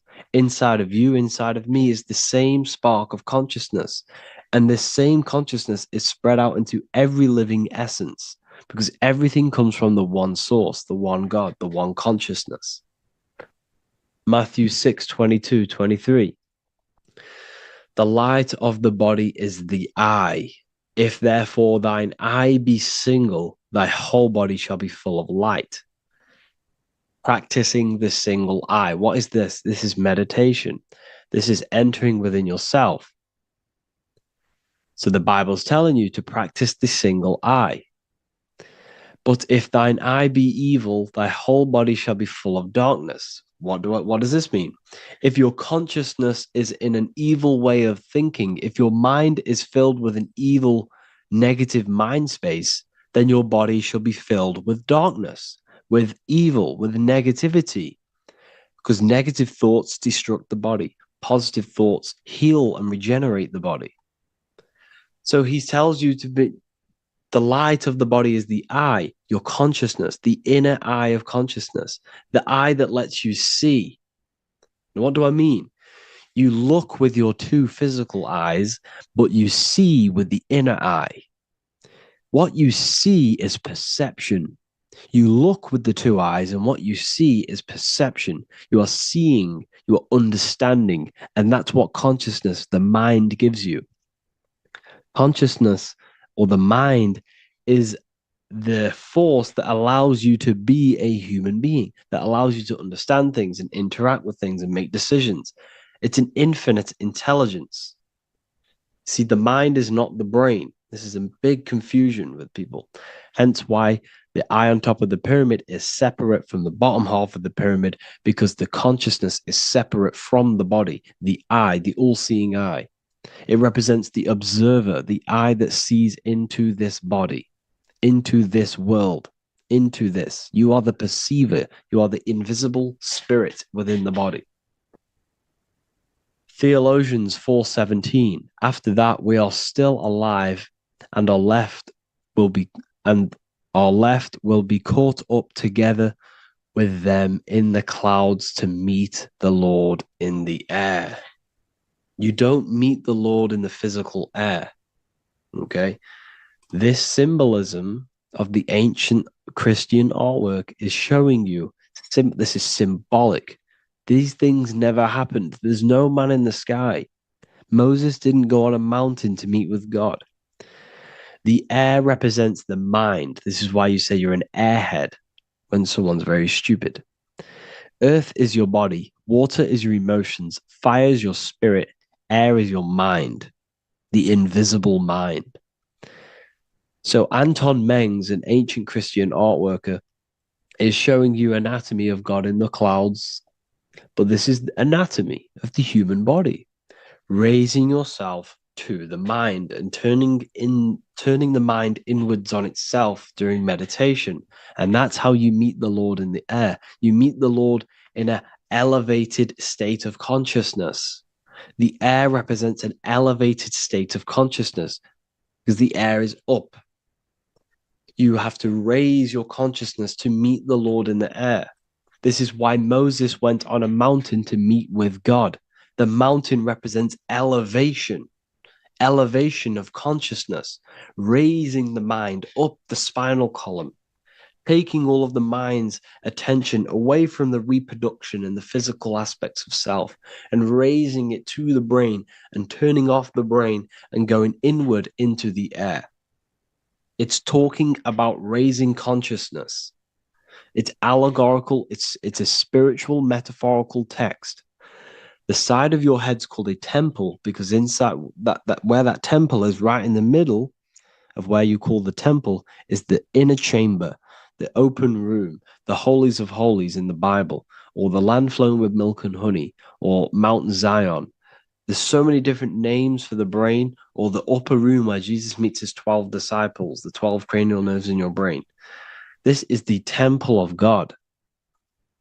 Your body is a temple of consciousness. It encapsulates the consciousness. It encapsulates the mind and soul. John 10:30, Jesus states, I and the Father are one.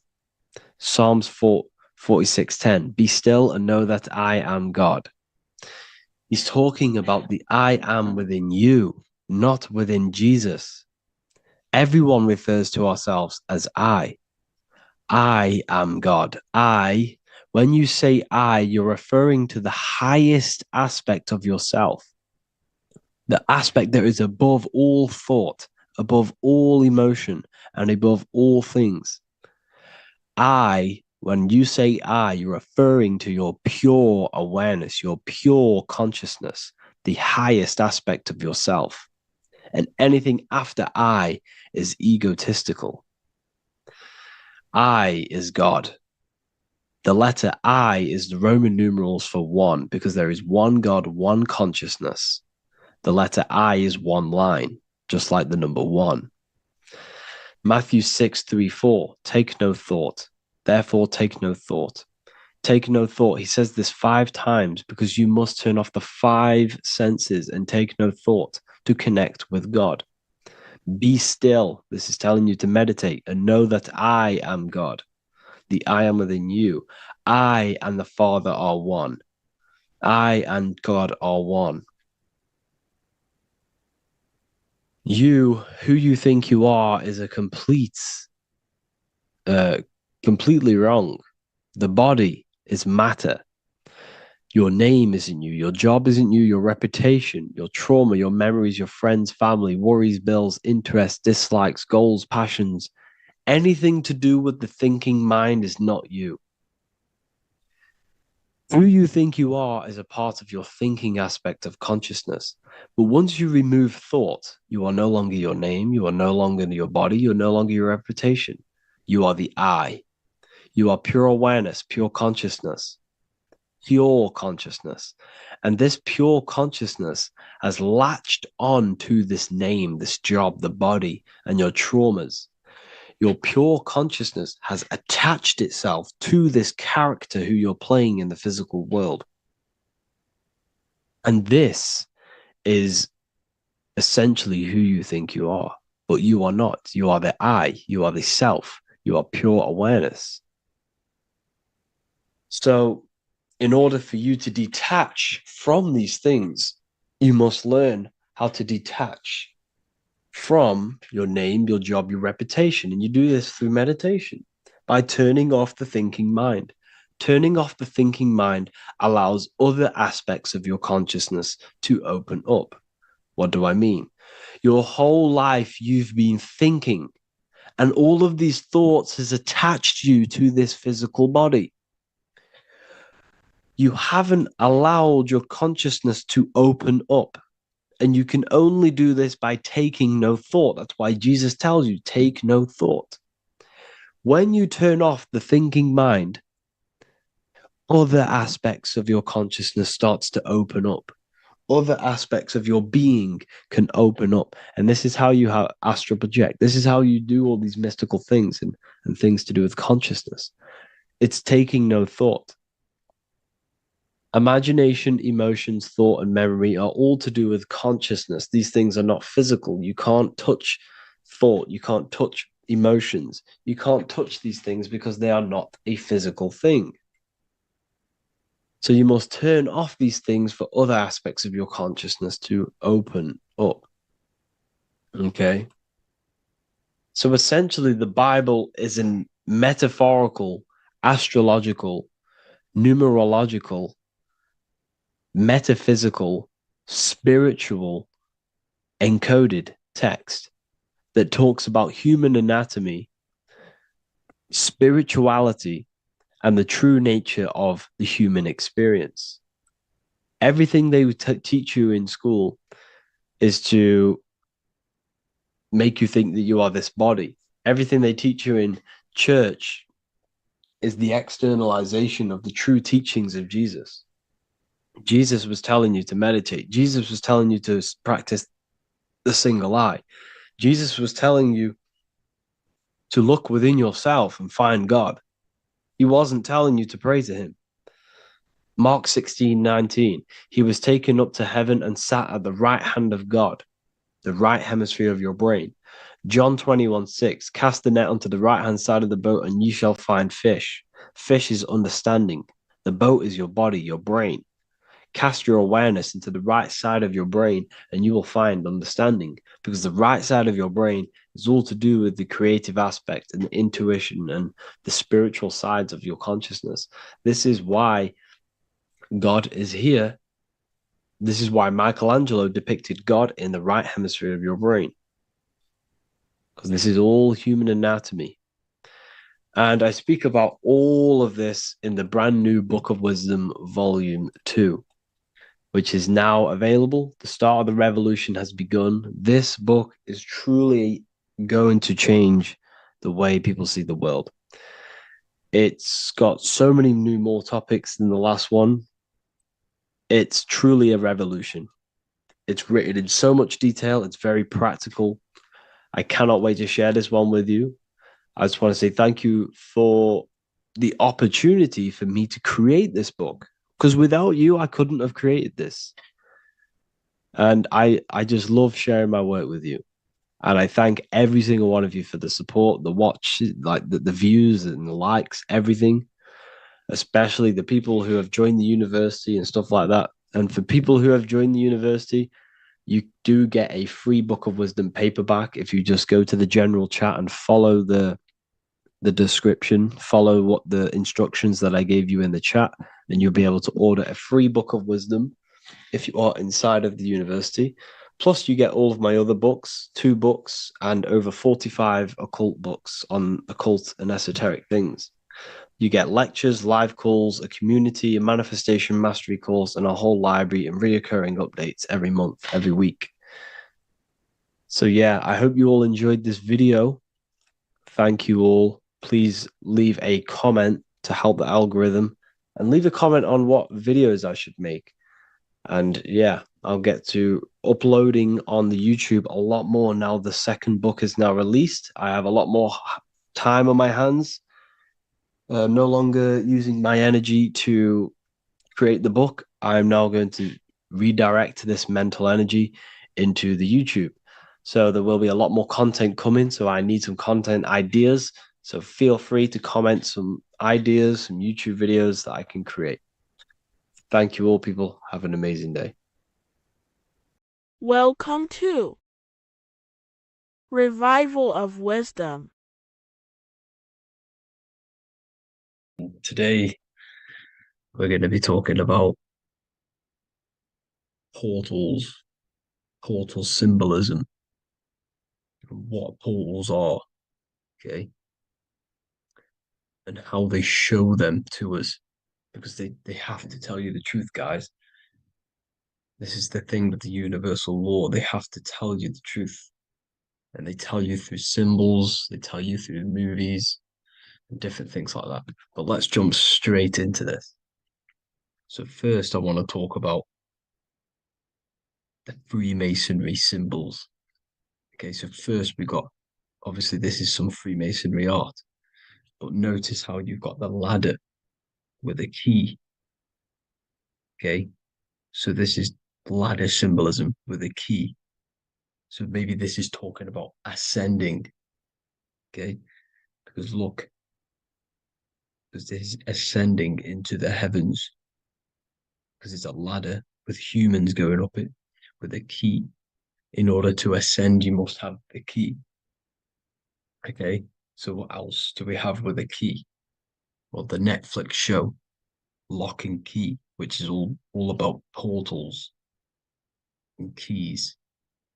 Because what the keys do, they open doors, gateways. Okay.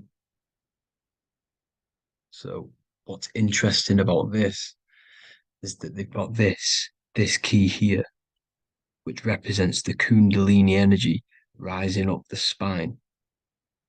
Okay, but we'll come back to this. But it's that same portal key symbolism. We've also got the Vatican. The Vatican is in the shape of a key. Okay, so you can see the start of it here and the end. So this is key symbolisms. Keys open doors. And notice how it's got the 8-pointed star. Okay, what is the 8-pointed star? Okay, we'll come back to this. This all ties in, guys. I'll break it all down for you. But then you've also got the god Janus. Janus, okay, is known as the god of the doorways. He's an ancient god of Rome, and they worshipped him. However, he's not a god, he's more like a high-level ranked demon. Because he is the god of the doorways.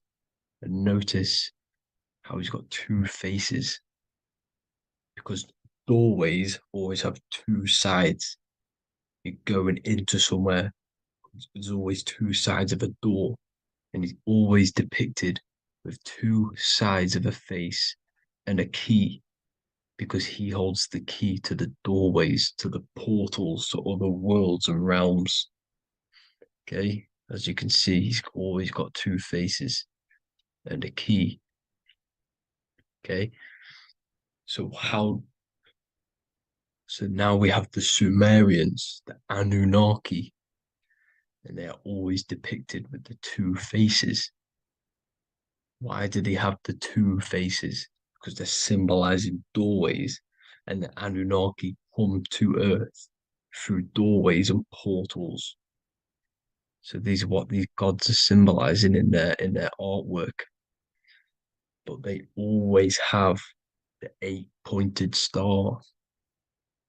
Okay, what is the 8-pointed star? You see how they always have. Look, let me try and find another one. It's the 8-pointed star. This 8-pointed star is Polaris. Okay, Polaris, just like the Vatican has the 8-pointed star with a key. Polaris is the center star. Polaris is a fixed star, it doesn't move.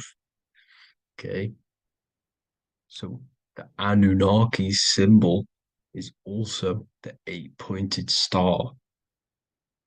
So this is symbolizing the portals and doorways that they come through in order to get to the Earth. But Polaris is that center star which does not move. It's always symbolized with the 8-pointed star, just like a compass. Why is a compass the 8-pointed star? Because at the center of our realm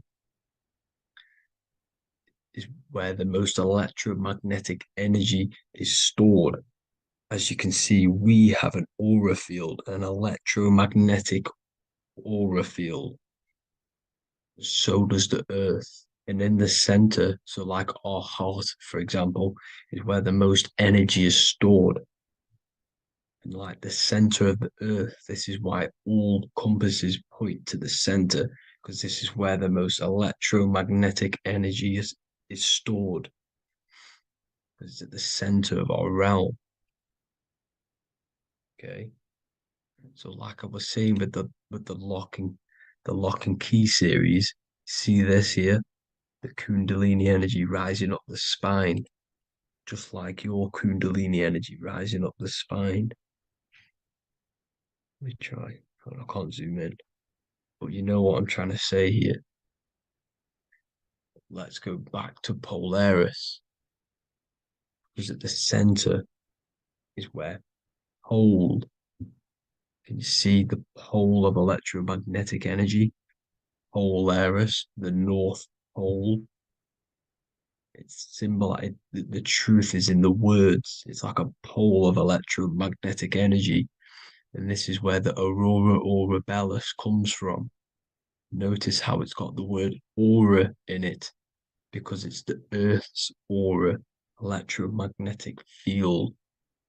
Just like you have an aura, also known as the northern lights, because it's coming out of this center hole in the center of our realm, where the black sun is. And this is where the electromagnetic energy is coming up from. And this is what the aurora borealis is, or the northern lights. It's just electromagnetic energy. And it's symbolized through our symbols, the original O. Okay, because it's like a pole through the middle. Polaris. So this Polaris is the sky vault. It's the portal into this realm. Because this is what the Anunnaki are always talking about. Always symbolize it with the 8-pointed star. And just like a compass is the 8-pointed star pointed to the center, to Polaris. Okay. See here on the Sumerian tablets with the 8-pointed star again. And how we know it's talking about portals with this 8-pointed star is because CERN 666 are opening up portals to the underworld, letting in demonic entities into this realm. How do we know it's a portal? Because their Hydro Collider has 8 points, just like the 8-pointed star. So they are creating synthetic portals to the underworld to let these demonic entities into our realm. What is the key? Because if we're talking about ascending through Polaris, notice how here on the masonry art, this luminary here, so this is the sun, that's the moon. This is Polaris because it's a luminary with what? 1, 2, 3, 4, 5, 6, 7, 8 beams coming off the luminary, just like the 8-pointed star. So you see the ladder with the key going up to Polaris. It's symbolizing ascending out of Earth. So what is this key that they're keeping from us? Because it's a human holding a key going up the ladder to Polaris. Well, chakras. We have 7 chakras. Okay, so this is what they are telling us in the lock and key symbolism. The Kundalini energy rising up the spine. Okay, just like they have 33 vertebrae on the back of your spine. Okay, this represents the Kundalini energy going up your 33 vertebrae, just like in masonry has 33rd degrees. Okay, so what is the key? Your chakras. Your chakras have to be unlocked. Okay, you have to unlock your chakras, and you can't unlock this one without going through this one. You have to go through them all. It's like a ladder, just like Jacob's ladder. You can't go from the bottom to the top. You have to unlock each one. Okay, just like you have 7 chakras, you have 7 layers of your aura. Okay, you have to unlock your chakras to the highest point in order to reach Christ consciousness. And this is the key that they're talking about. They're symbolizing the organic portal within each and every one of us to ascend out of this realm. Okay, so this is the key that they're talking about, and they're holding back this knowledge to keep us trapped in this 3D realm. Okay, so like I was saying with the 33 vertebrae and the Kundalini energy coming up the spine, 33 vertebrae, you can see this sort of symbolism going up to the light, because it's the light. You see here, your crown chakra turns on and becomes enlightened, just like the Illuminati symbol. Can you see it? But also, Jesus also died at 33. So this is symbolizing, okay, they're symbolizing the death of the ego, the body. So once you open up your chakras and reach Christ consciousness, which is your 33rd vertebrae, once your Kundalini energy goes up your 33rd vertebrae, your body technically, not physically, but spiritually dies, because you then become formless. You reach Christ consciousness. So then you can travel other worlds.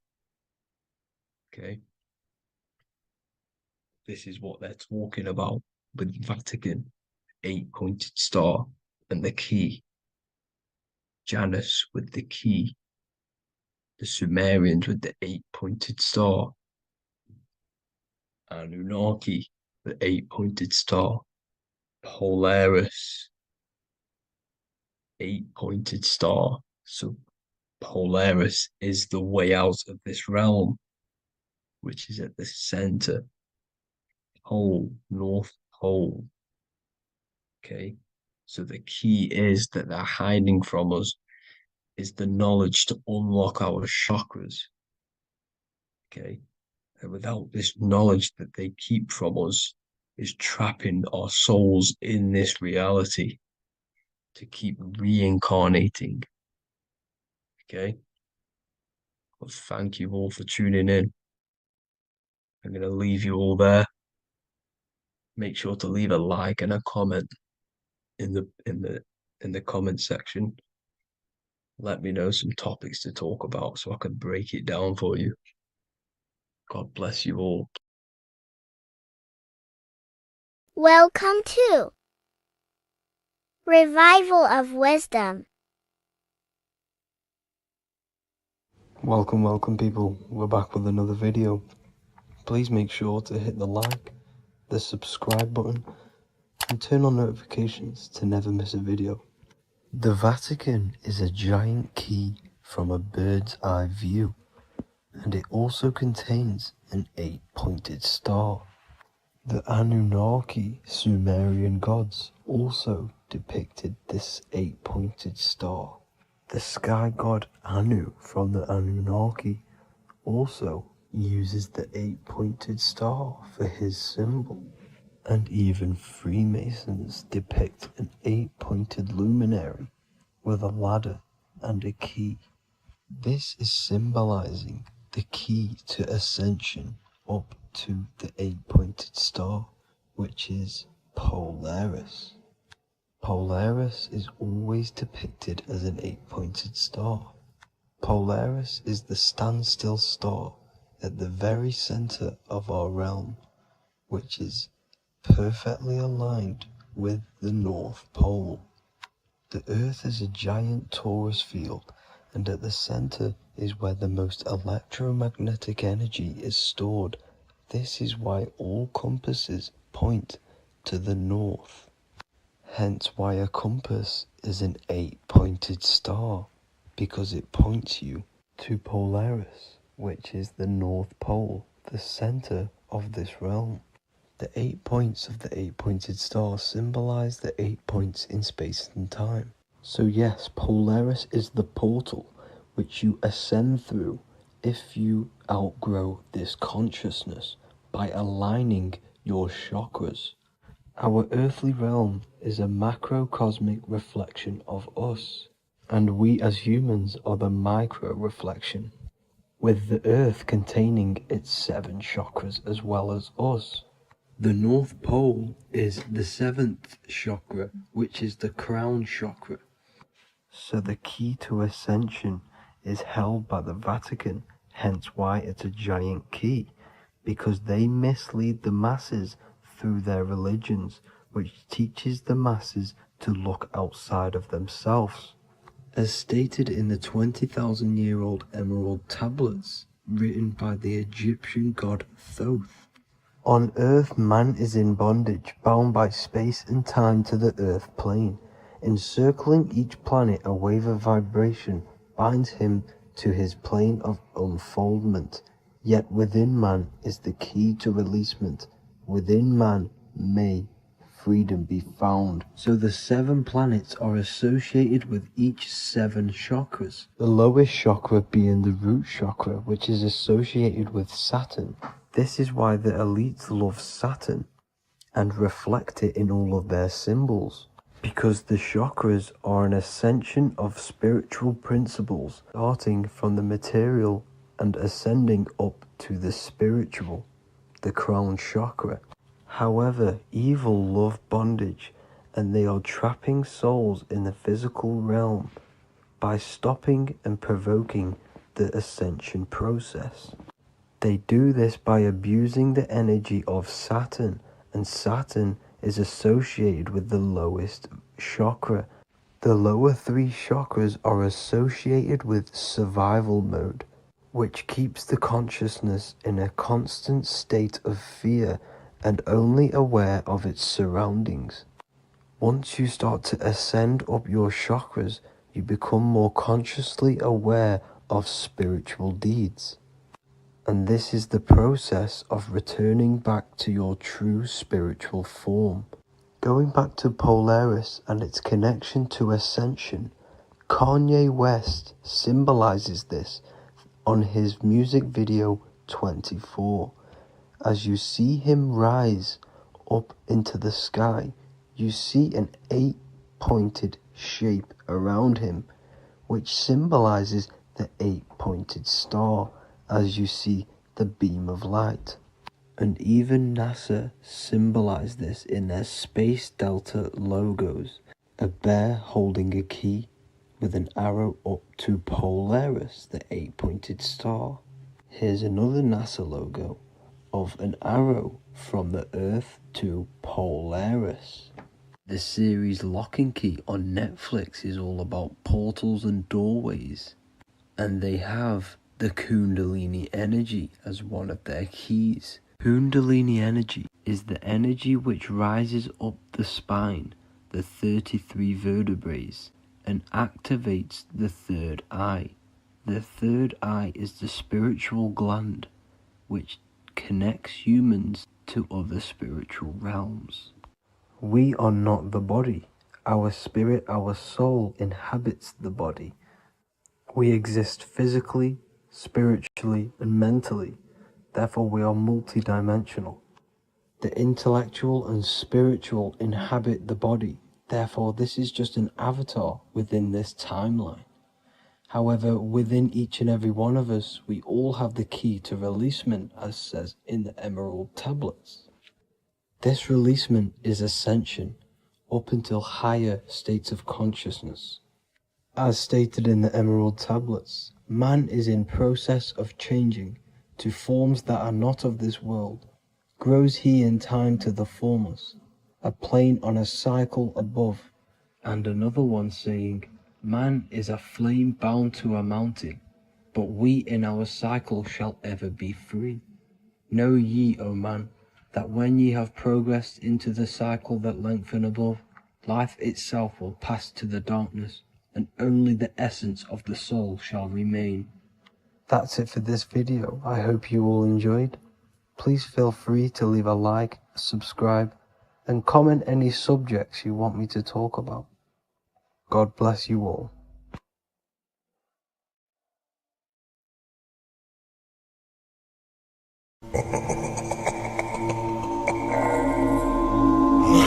If your ultimate goal is to be famous, then you're gonna do a lot to get there, like sign your name in blood in a contract with the devil.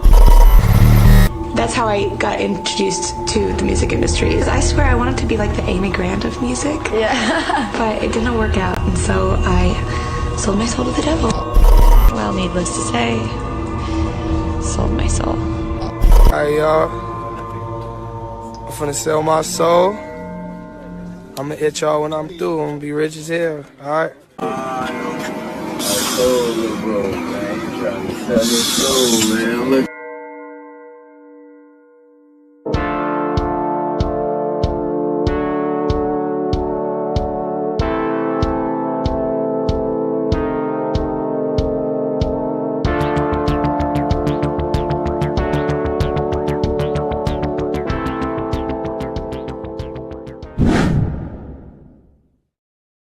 So what exactly is selling your soul?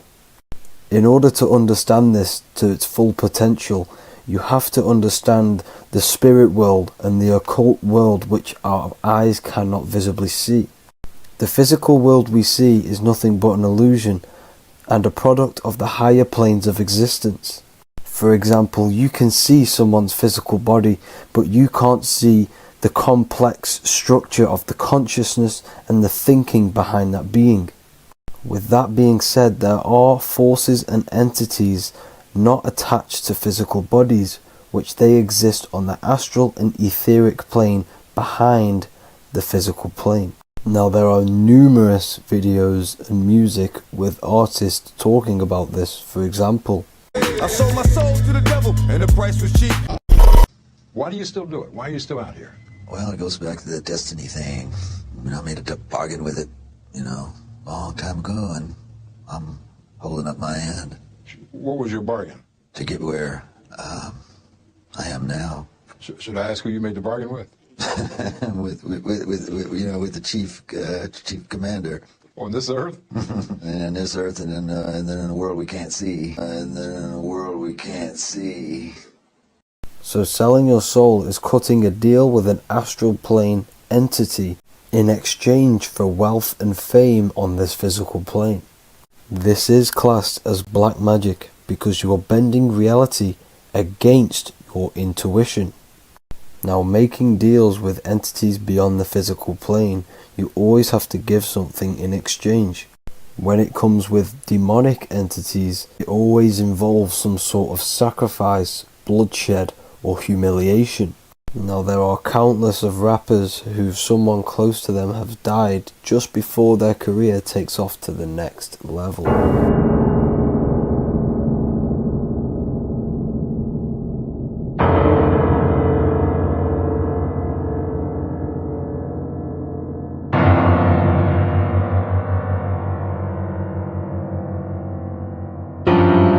My mama was sacrificed. Me too. You understand? Yeah. You Christian too. Michael Jordan, what about him? His daddy, right? Bill Cosby, his son, right? Dr. Dre, his son. You know, out in Hollywood, a lot of people come up missing. So these rappers and celebrities do have to do sacrifice rituals in order to take their career to the next level. Top flight, I've been going up, it's a ritual.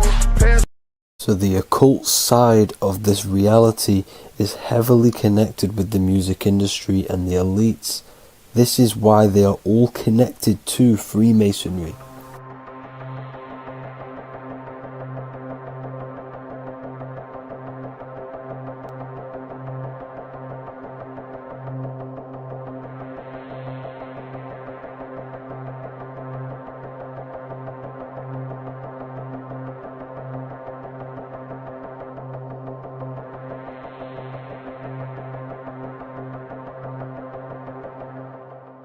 Now, this is why the music industry is one of the most important industries for the elites to stay in control and keeping the masses on low states of consciousness. Frequency is one of the most powerful things in reality because it's the only thing which can enter your soul and body without consent.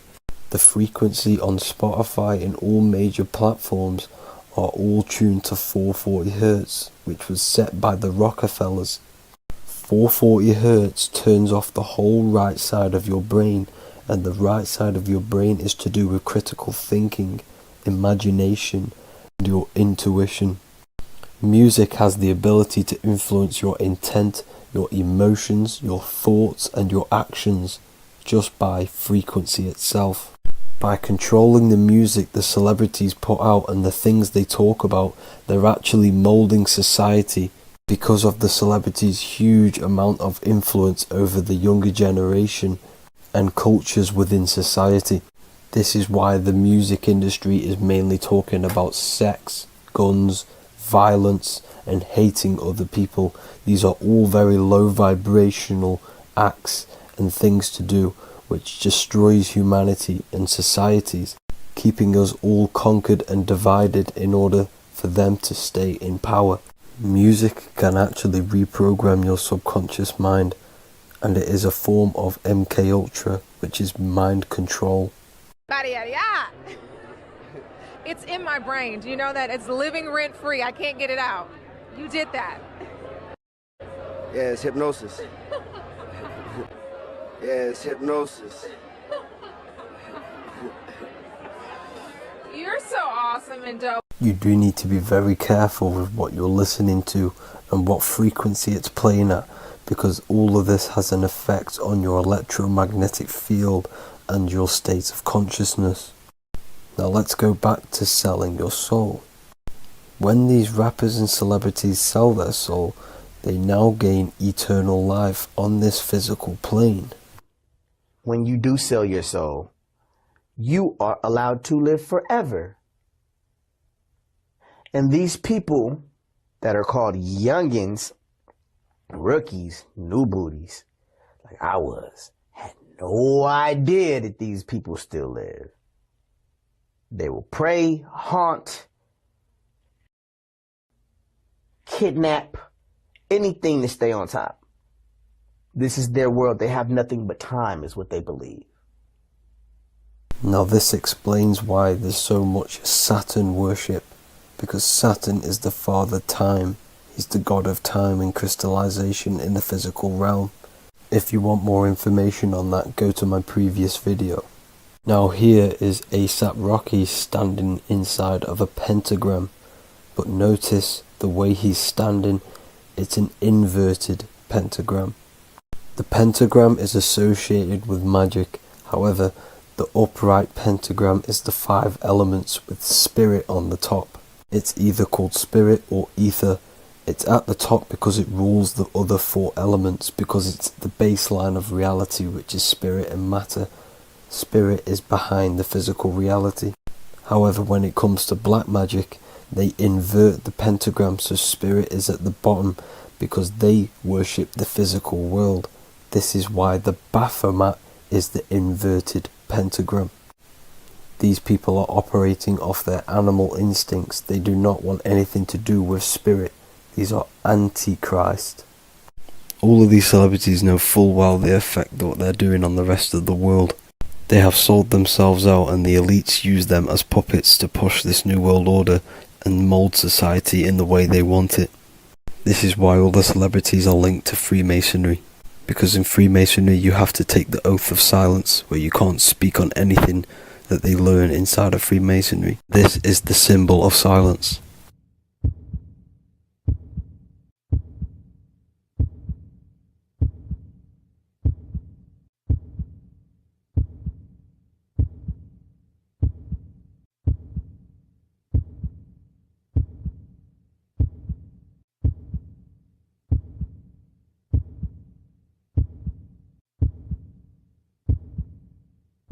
The elites need them under this oath, so they do not talk about certain topics and certain things to the public because of the amount of influence they have on society.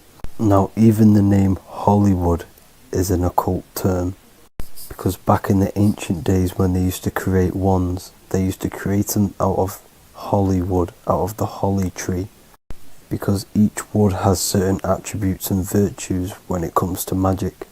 And the holly tree was known as the holy wood, and they used to create the wands out of it to cast spells. And Hollywood are still casting magic to this day through the films and through the music to the masses. That's it for this video, people. Hope you enjoyed. Please like and comment and subscribe. Peace and much love.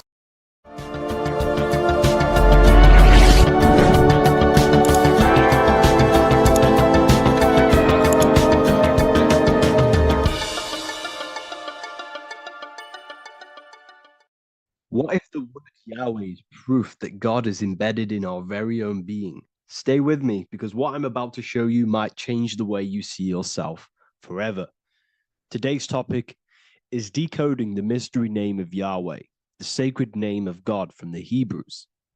By the end of this video, you'll uncover the true meaning of the word Yahweh and how your connection to it unlocks your own personal power.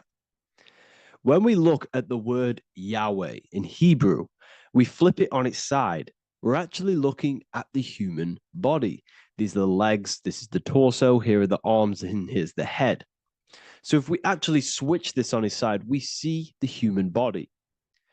The Hebrew name Yahweh often translates to I am. The I am. Now, what is the I am?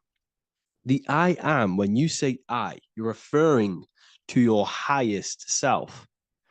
Everything with the letter I in the beginning, most of them words are referring to our inner self, inside, intelligence, internal, in. The I represents the inside self, the invisible self. You cannot see the I am, because this is the spirit, this is our consciousness. It's the intelligence controlling the human body. When you say I, you're not referring to your name, your job, your reputation, your ego, or your thoughts. You're referring to the observer who is beyond the thoughts, the one who's observing the thoughts. That's the soul. Look at the word Yahweh, Yahweh, the sacred name of God. Yahweh can be observed in the natural rhythm of the human breath. When inhaling, we subtly hear Yah. When exhaling, we hear Wei. Do this yourself. Breathe in through your nose, you'll hear Yah. Breathe out, you'll hear Wei. And in fact, the letter H, H, when it's pronounced, it carries the soft sound of wind or breath, a gentle exhale that mirrors the very essence of life, giving air. Breath is the spirit of life. It's what connects us with consciousness. If we stop breathing, we lose consciousness. The body shuts down. We're breathing the spirit of breath. We're breathing in the spirit of life. It's the very essence that gives us physical existence. And we're constantly staying connected to this breath at all times. Now let's look at Yahweh. 1, 2, 3, 4. There are 4 letters. The Tetragrammaton is the 4-letter Hebrew name for God. Okay? Tetra, meaning 4. We have 4 Gospels of Jesus. Jesus is depicted with a cross with 4 sections. Jesus has the 4 sacred animals around the side of him, always depicted with these 4. A bull or an ox, an eagle, a man, and a lion. These are the 4 fixed signs of the Zodiac. Aquarius, the man; Scorpio, the eagle; Leo, the lion; Taurus, the bull or the ox, which are related to the elements. Leo is a fire sign. Aquarius is an air sign. Taurus is an earth sign. Scorpio is a water sign. These are the 4 elements. And the 4 elements correspond to the 4 bodies of consciousness, as we see here. This is fire. This is air. This is water. This is earth. So we are made out of the 4 elements, which represent the 4 bodies of consciousness: mind, emotion, spirit, and body. The soul is incarnated into 4 sections. Hence why Jesus has 4 gospels. Hence why Yahweh is a 4-named word, because we are tetraform. We have 4 bodies of consciousness. There are 4 pillars to reality: the mind, emotion, spirit, and the body. So what we're actually looking at here is the name of the very essence of the self. Yahweh represents the universal consciousness that we're all tapped into, because the body is like a radio. The body is basically a radio antenna, which is picking up the stream of consciousness, and we're all the same consciousness, just experiencing it in a different body. And Yahweh is the name for this intelligence that we're all acting out, that we're all manifestations of. So now let's look at the word Yahweh, where we read it this way in Hebrew, which is 10565. 10565 in the Hebrew letters and the numerical values. And the DNA is made up of 4 bases. These 4 things which create the DNA. This basis is the genetic code for all living things. Each DNA strand is held together by sulfur bridges that appear in a repeating pattern of 10565. This pattern matches the numerical value of the Hebrew letters of Yahweh, Yod, He, Va, He, which are 10565. This means the structure of DNA, the code of life, follows the same number sequence as the sacred name of God, Yahweh. This is a factual observation. So we're looking at 10565. So let's look over this one more time. Yahweh represents the breath, Yahweh, inhale, exhale. It translates to I am. It's written in our DNA. The word Yahweh on its side looks like the human body. Now, this is where things get a little bit deeper. 10565 adds up to 26. The number God, well, the word God adds up to 26. Allah adds up to 26. There are 206 bones in the human body, 26. 26 adds up to 8. 8 is the number of infinity. We are all the infinite consciousness. Consciousness will never die. It's immortal. It's infinite. We are all infinite. We are not these skeletal structures. We are Yahweh, the universal consciousness. The creator of all things is our essence. We're all God with individual identities, but the highest versions of ourselves is God. The ego is our own personal experience of God. Does this make sense? So in conclusion, Yahweh is not the name of a separate God from us, but rather the reflection of the divine consciousness manifesting through the human form. The human body is like a receiver acting as an antenna that tunes into the infinite intelligence and life force we call consciousness or God. This means that rather than being external, the divine presence is within us, expressed through our very existence. It's very interesting when we look into this, and what religion has done has flipped all of this knowledge. All of this sacred knowledge has been externalized. They've externalized God so that we worship God and we view God as something separate from the human experience. They do this so that we don't find the God within us, so that we don't find that we have the power of creation. The mind is the creative force of God. The body is the will to act out that thought.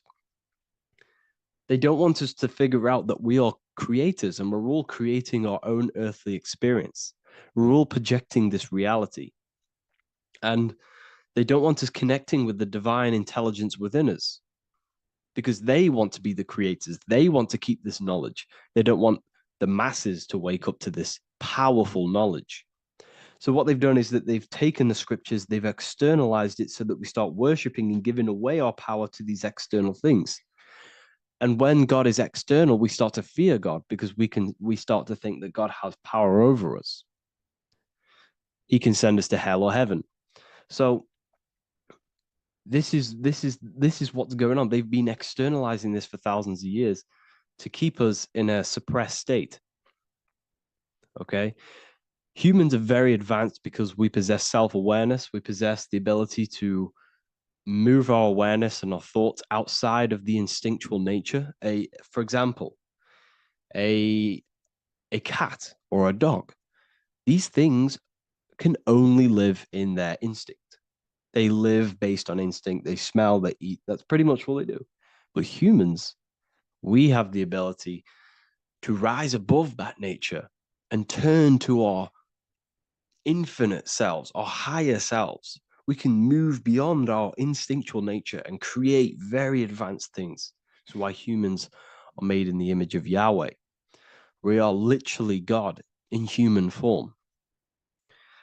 So this is what we all need to realize. And I hope this video has helped. Please leave a like, a comment on inside of the description. I'll have some links to my books and my university. The people who have read them have just absolutely changed their lives. You could probably see that in the comment sections if someone leaves a review of the book. We also have Trustpilot. But yeah, I thank you all. And I'll see you in the next one. As above, so below. This is one of the most crucial teachings within esotericism, occultism, or what we like to call it today, spirituality. I don't like calling it spirituality because it's not spirituality. I teach human consciousness. I teach the science of you and your consciousness alone and your being. And in order to fully understand you and this world around you, you must understand this number one principle of as above, so below. There is many misconceptions of this, and there is many simple teachings of this. But I'm going to break it down today from the most simplest to the most complex, and you will see the connections between all things. This is the most important lesson you could ever learn, and I'm going to teach it you today. So what you must understand is with the term as above, so below, it applies with everything you see in this world and about yourself. We have something called the macro, which means the bigger scale. On the bigger scale, we have the whole earth. If we look down from the sky on top of rivers, this is what we see. We see this tree pattern. Then on a smaller scale, we see trees have the same pattern. Then we look even closer. We're going smaller and smaller into the leaves of the tree. We see the same pattern. Then we go even more micro into the human brain and look at the human brain cells and we see the same pattern. This is proof this is a fractal universe, and everything is in the micro is reflected in the macro. As above, so below. As within, so without. On the macro, is a reflection of the micro. So now that you understand this, we can go a bit further. A yearly cycle of spring, summer, fall, winter is a macro. A micro is a daily cycle. So a day is a mini year. The summer is the midday. Autumn is the evening. Night is the winter. And spring is the morning. This is a macro, a reflection. We have a miniature cycle of the zodiac every single day. And this cycle is also reflecting the cycle of life and death. We live, we are born, which is the spring. We live, which is the summer. We then age, which is the autumn. And then we die, which is the winter. And then we are reborn again. This is the cycle of life and death. And you do this every single day. You see, death is a macrocosm of sleep.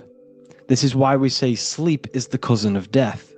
Because you die every single night. You do this process of life and death every single day. As above, so below. What's in the micro is in the macro. So when you go to sleep, you are essentially dying. And then in the morning when you wake up, you are then born again. This is a fractal cycle that we live in. Everything in this whole world is fractal. Everything applies to as above, so below. We have the sun, we have the moon, we have the day, we have the night. We have the life, we have the death. We have the conscious, we have sleep. As above, so below. We have the conscious mind, because now we're diving into as within, so without. As above, so below more refers to the external world. As within, so without is referring to your inner world and the outer world. What you must understand is about yourself. You exist in two realms. You're an individual. The dual nature of you. You exist in two realms at once. You have an inner world of your thought, emotion. This is the inner world that no one else can see but yourself. And you have an outer world with a physical body which everyone can see. So you exist in two worlds. You have the inner voice, you have the outer physical voice, which I'm speaking to you with now. But I also have an inner voice, which no one can hear, only but me. So you exist in the light and you exist in the darkness. The sun represents your external self, your physical, conscious mind. The moon represents your shadow self, the inner self, the psyche self, the spirit self. There is an as above, so below. The sun is within you. The moon is within you. Everything is within you. Now that you understand as above, so below, what is your body? Your body is a miniature earth. Let me repeat, your body is an earth. Your body is the earth. Okay? Because like I say many times in all of my videos, you are not in the world. The world is you. You are the universe. Your brain is a computer creating this reality. What you see with your eyes is produced in the back of the brain called the visual cortex. You don't look into the world, the brain produces the world. The body produces the world. When you touch something, you're not actually touching something. This is the electrical nervous system. When you touch something, what you feel is actually electrical signals on your nervous system reporting back to your brain. Therefore, when this body dies, you leave the earth because this body is the earth. Okay? As above, so below. You have the mental plane, the astral plane, the etheric plane, and the physical plane. This is essential for understanding reality and the teaching of as above, so below. Everything in this material plane began in the thinking mind. For example, the microphone I'm speaking into, the phone you're watching this video off, or the laptop or iPad. Where did this begin? It didn't begin in the factory. The first ever place this item begun was in the mind of an individual. The invisible realms of mind is where all physical things and physical items begun. Essentially, this physical plane is the effect of the thinking mind. This world is the world of effect. It's the world of outcomes. When you see something, it is already manifest. It is already being manifested. It is an effect. And in the effect of the cause, which is the thinking mind. Therefore, the mind creates thoughts, which is the mental plane. Then after thoughts creates imagination, which is the astral plane. These two are spiritual. They are non-physical. So spirit kind of means non-physical. Then you have the physical planes, the etheric and the physical plane. As above, so below. What happens in the mind is manifest on the physical plane. Like I said, the phone that you are holding, it was a thought, and then it brought down into a physical reality. As above, so below. You change the mind, you change your reality. Your environment, the word environment has ment in it because your environment is mental. So now that you understand this, so what is the world around you? The world around you was created by the mind of God. It was manifested through God's thought. So you are living in the mind of God. You are a thought in the mind of God. God thought you into existence. But like I said, we are all fractals. Everything is fractal. If God exists, this means that you are God. As above, so below.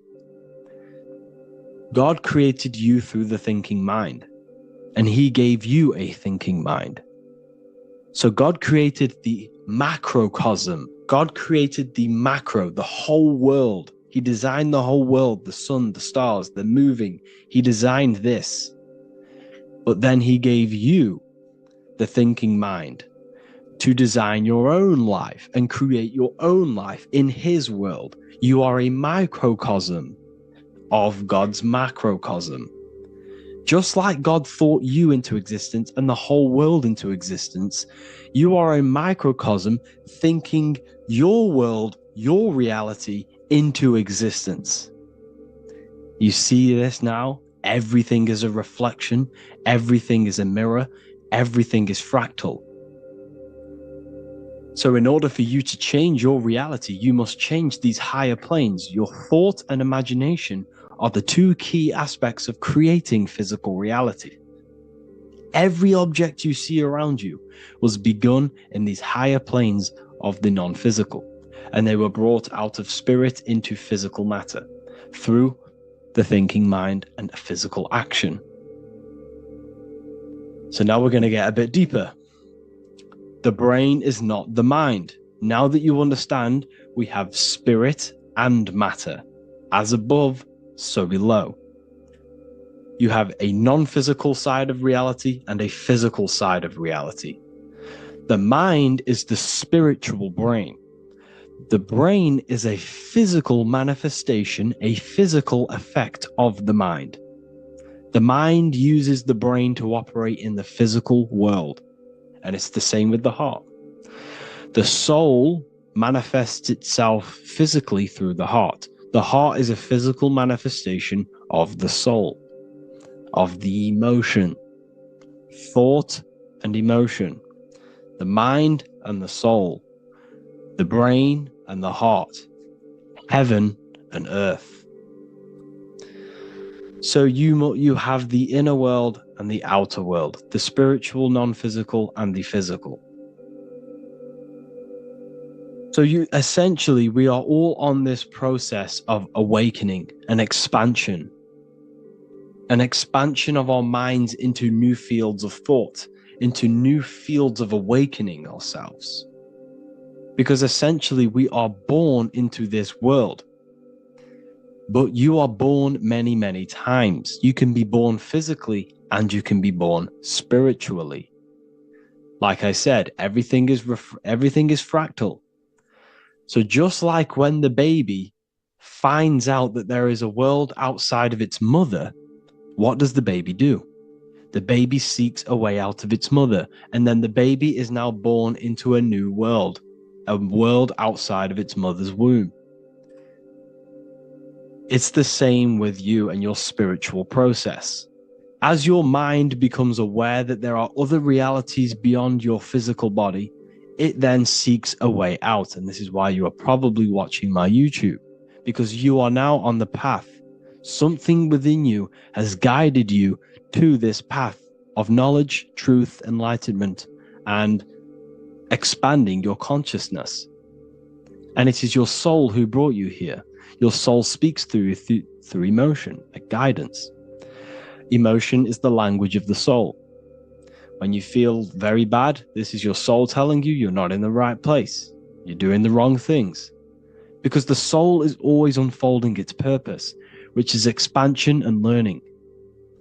That is it. The mastery of the self and the learning of the mind is the only thing that counts in the end after this life. So you are on a journey of expansion, of learning, creating, and spiritual rebirth. As above, so below. What does this body tell you? When I see someone overweight, I don't see the overweight. I don't see the body. I see the mind. I see an undisciplined mind. I see a mind that lacks self-control.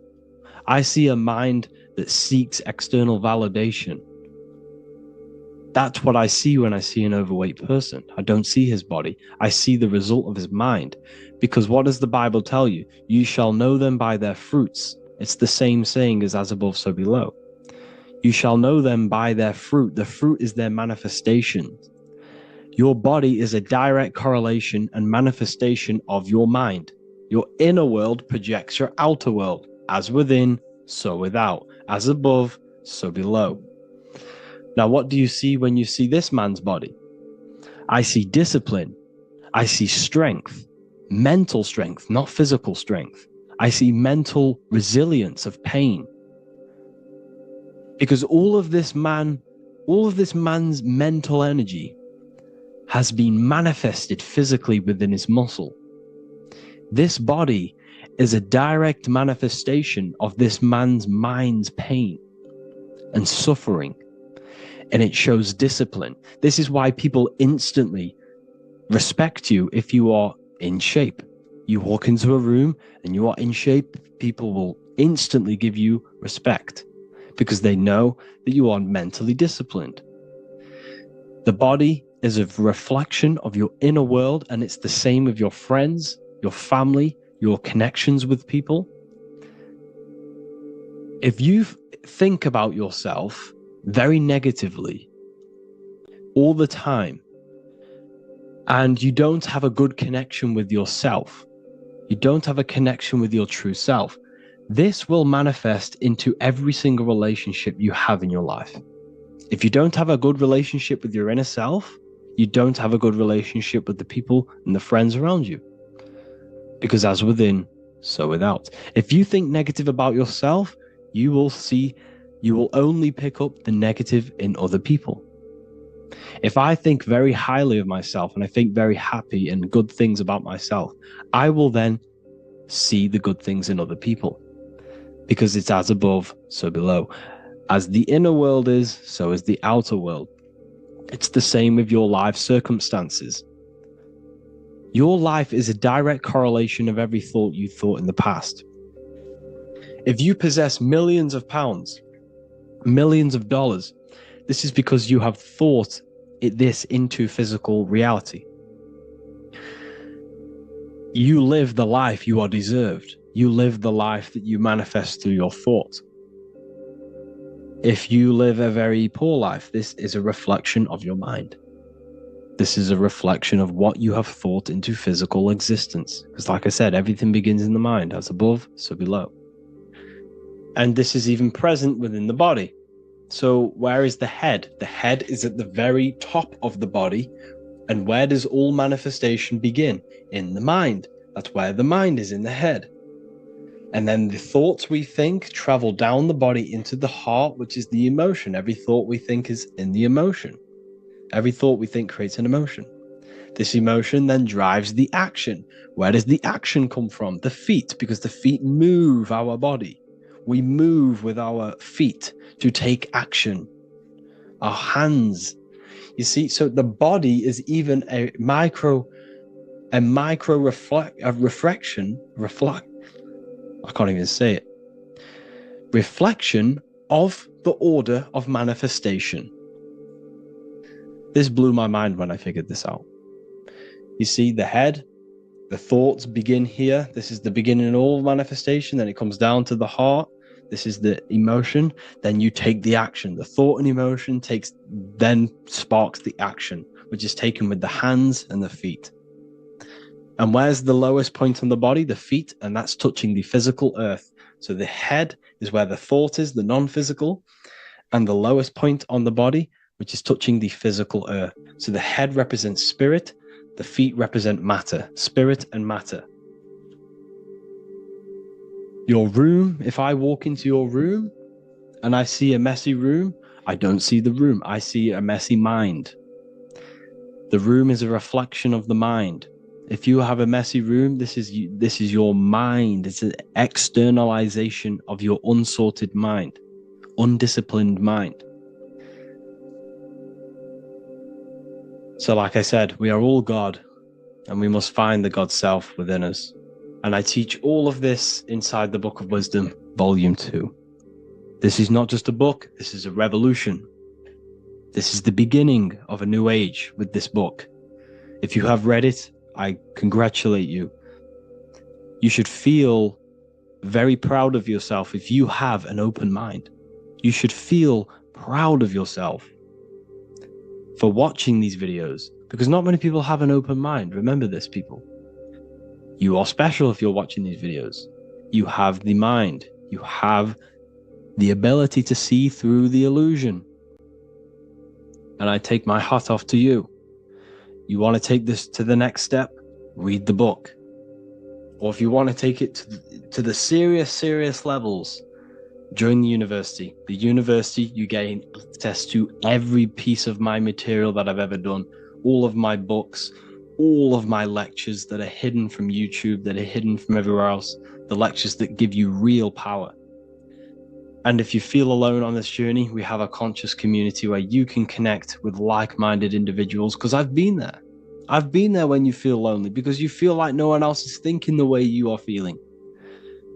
You can't talk to people about these things because people just think you're crazy.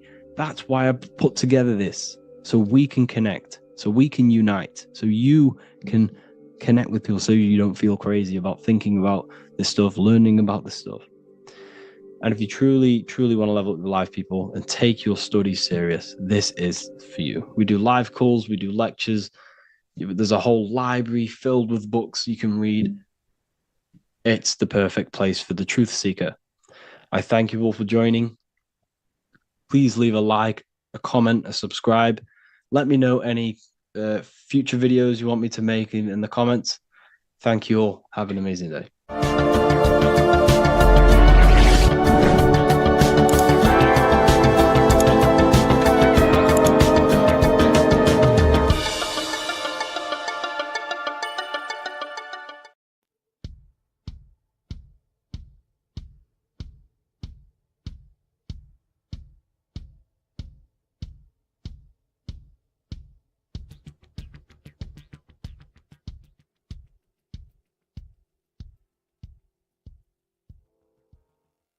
Welcome people, we're back with another video. I will now be keeping track of my YouTube and trying to upload every week. In this video, we'll be talking about the chakras. The chakras are the 7 attributes of God, and they are the 7 planets. These are literally vortex portals within us that connect us to these vices and characteristics of God. Each one of these energy centers are a spinning wheel of energy which controls the cells and organs in that particular area of the body. For example, It's literally a mini brain for that area of the body. Each chakra has a vice which you need to turn to a virtue in order to climb up through the system. They work like a stairway system. You have to go through each chakra in order to unlock the one above. This process is turning matter into spirit as you descended from spirit to matter.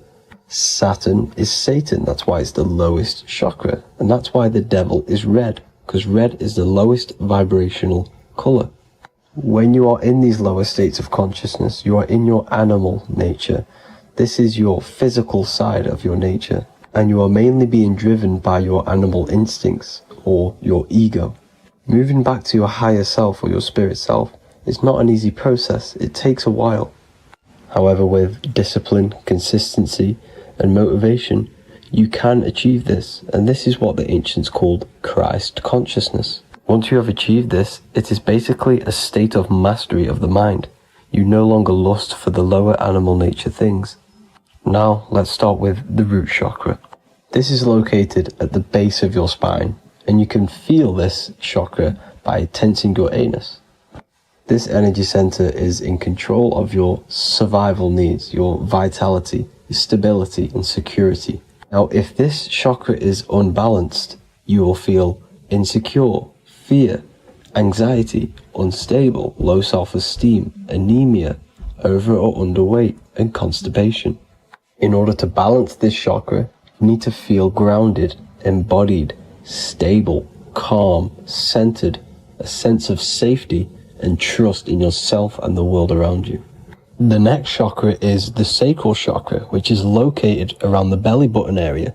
You can feel this chakra just by sucking in your belly. This chakra is to do with relationships, self-worth, creativity, empathy, and most importantly, sexuality. This is the most important one in order to start to raise your vibration overall, is giving up the over-sexualized nature. In order to balance this chakra, you need to come into harmony with all the toxic relationships that you have. Get rid of the fear, the anxiety, the isolation, and 100% get rid of the over-sexualized nature. Lust is one of the most lowest vibrations you could possibly feel. It is literally manifesting hell. In order to work on this chakra, you need to feel self-worth. You need to do creative things, empathy, healthy relationships, and 100% being confident. The next chakra is the solar plexus. This is to do with personal power, will, metabolism, eating, happiness, and your self-esteem and self-identification.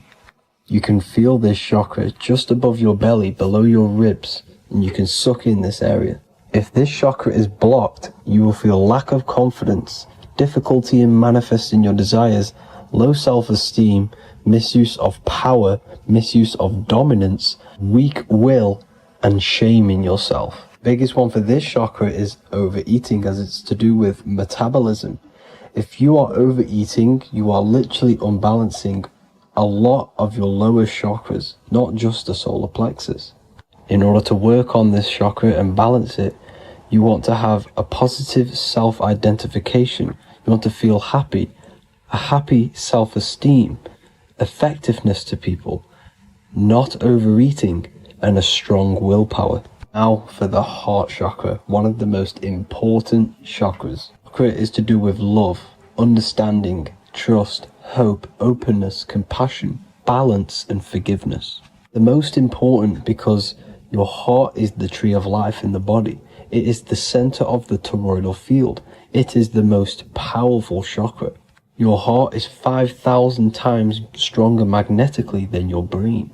Once you have hit the heart chakra and you start surpassing the heart chakra, you are now turning matter into spirit, as the lower three chakras are dense and physical, and the above the heart chakra are turning to spirit. As you can see already, this is a hard and long process of working on yourself physically and internally. The symptoms of a blocked heart chakra would be lack of love or too much love, difficulty to accepting or giving love, lack of compassion, loneliness, and lack of emotional fulfillment. Finally, a lack of connection with a divine or to nature. In order to balance this chakra, the most important thing and the most powerful thing you can do is loving people, accepting and giving lots of love. Second most important thing to balance the heart chakra is balance. You need a balanced life. You need balance in all aspects of your life. Now for the throat chakra. This is a very important chakra as it's to do with communication. A symptom of this being unbalanced is a lack of self-expression and putting on a front all the time, acting with the ego. In order to balance this chakra, you need to constantly self-express yourself. You can't be putting on a front. That voice inside your head, you have to let it come outward. Don't just block it off with a wall. Self-expression will lead to you gaining friends who actually like you for being you, and not these fake friends that you have to put on an ego for. In order to balance this chakra, you need to express yourself, express the word that's within you. Don't be lying to people, don't deceive or be deceptive. The next chakra is the third eye chakra. This is starting to get very advanced and you are coming very close to spirit. Just before we head on, I want to announce the PDF is now available, containing all the presentations I've ever made, all into a condensed 38-page PDF. The link will be below this video for you to access. And if you want to learn how to create reality using your mind, how to attract your desires, how to get out of the situation you are in, the link will also be there for the Manifestation Mastery course. Now for the third eye chakra. The third eye chakra controls the pineal gland, which is your first eye. It's to do with your psychic abilities, channeling, telepathy, astral travel, visions, and connection to the higher self. You need all of the chakras aligned to get the full potential out of your third eye or pineal gland chakra. For example, if you're astral traveling and you fear something, you will be instantly shot back to your body. So you need to master all of the chakras before you go on and try and do these higher spiritual activities. Symptoms of the third eye chakra being blocked is lack of imagination, lack of vision, lack of concentration, blocked or clouded intuition, can't see the big picture, and especially overly reliant on logic and intellectual thinking. A good way to work on this chakra is imagining things, vision things. Trust your intuition at all times. Always follow that inner voice. Cut out the tap water, which contains fluoride. Fluoride blocks the pineal gland. And cut out all junk food, because all of this is affecting your pineal gland. When in meditation, you want to focus your eyes and your attention to the center of your head between the two eyebrows. This is where the pineal gland is located. This will help and awaken the pineal gland over time when you keep doing these meditations. Finally, for the crown chakra, this is to do with universal consciousness, all-knowing, enlightenment, cosmic connections, the God source. This chakra is blocked by being cut off from spirituality, plagued by the senses, being tricked into the five senses and being tricked into thinking you are the body. In order to work on this chakra, you need to feel grounded. You need to know yourself, your real self, the voice within you. Have common sense, have specific decisions that you're making, be very direct. Now we've got out of the way all of the chakras, I can now introduce methods and meditations which will help you unblock them spiritually. When meditating, you want to get into the present moment in a nice, comfortable position. Bring yourself to the present moment by saying, I am here right now, nothing else matters. Keep repeating this over and over with your eyes open or closed. After a couple minutes of bringing your attention to the present moment, you can now start to breathe in through the nose deeply and breathe out through the mouth slower than you breathed in. Place your attention on the chakra that you want to balance. Think of a high vibrational emotion like love, and think of this while placing your attention on that chakra. You can do this exercise every day for 10 to 20 to 30 minutes. The longer the better. Another practice you can do is by chanting the Bijis for each chakra. They are here, starting from the root chakra all the way to the crown chakra. Or you can chant the 7 vowels. There are not 5, there are actually 7. A, E, A, O, U, M.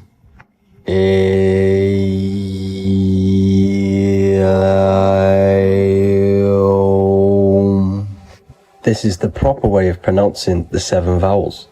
These are so powerful because these are the only things that exist. It is literally the sound of God. By pronouncing them right, you can actually create a lot of power within you and align your chakras. That's it for this video, people. I'd appreciate a comment and a like to help the algorithm. I appreciate you all. Love and light.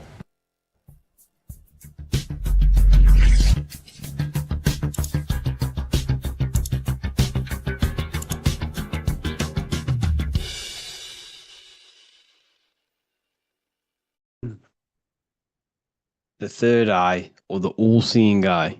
This is an important video because there's a lot of misunderstanding when it comes to the third eye. People tend to think that the third eye is the pineal gland. The pineal gland is not the third eye. It is the radio receiver for our eye.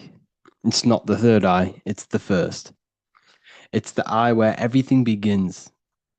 So the pineal gland acts as a radio antenna or a radio receiver because the pineal gland has crystals on it.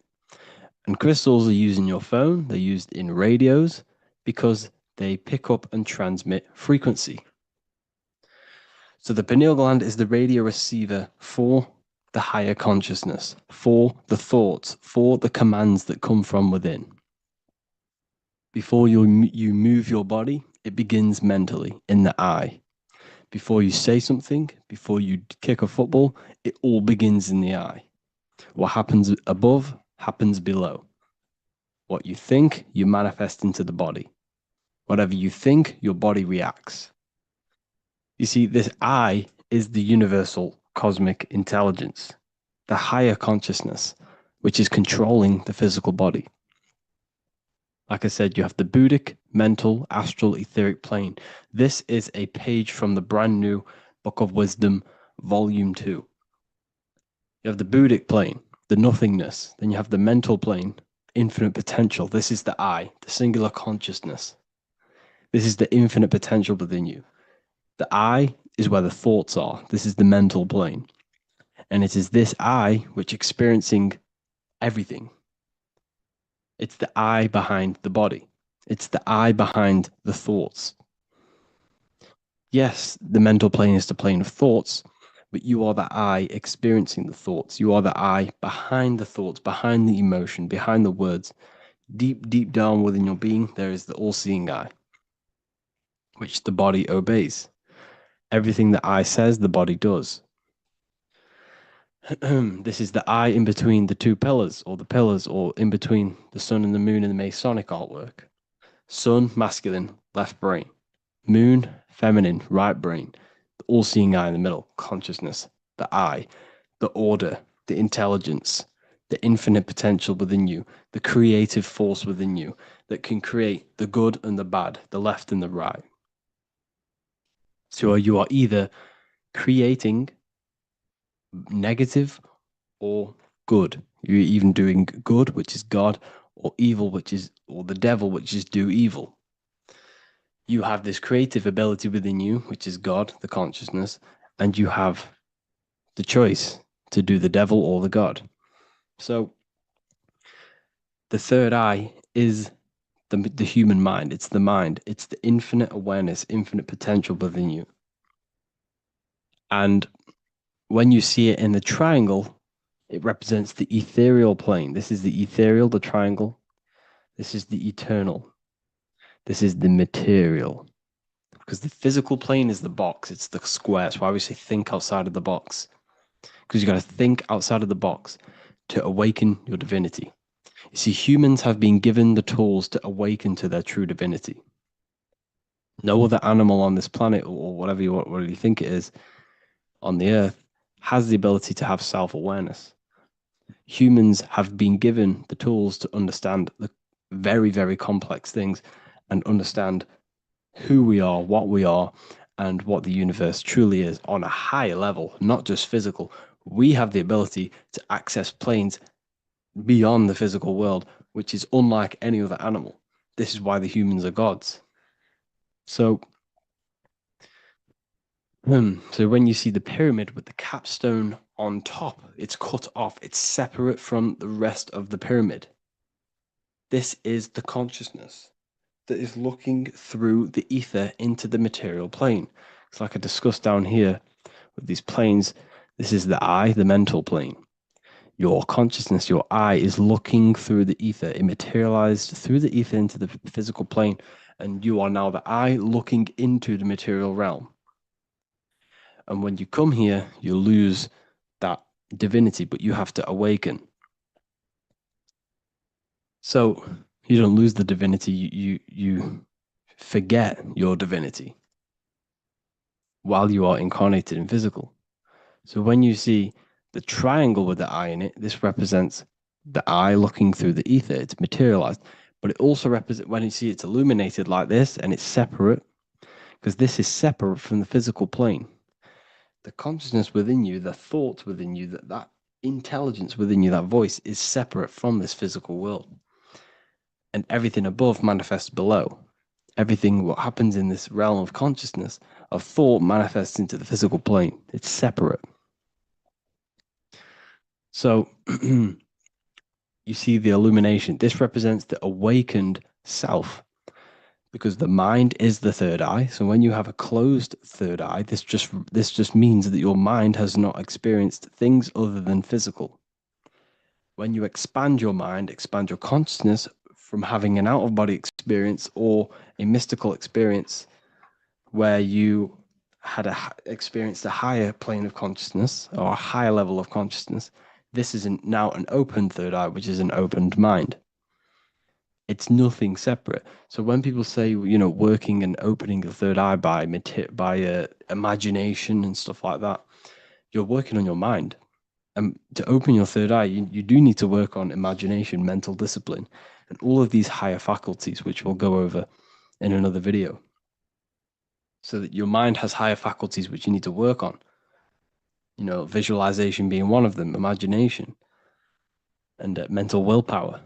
We'll go over that. But the illuminated eye in a triangle represents the illuminated mind, the awakened mind that has self-consciousness, is conscious of itself, and it's experienced higher planes of consciousness.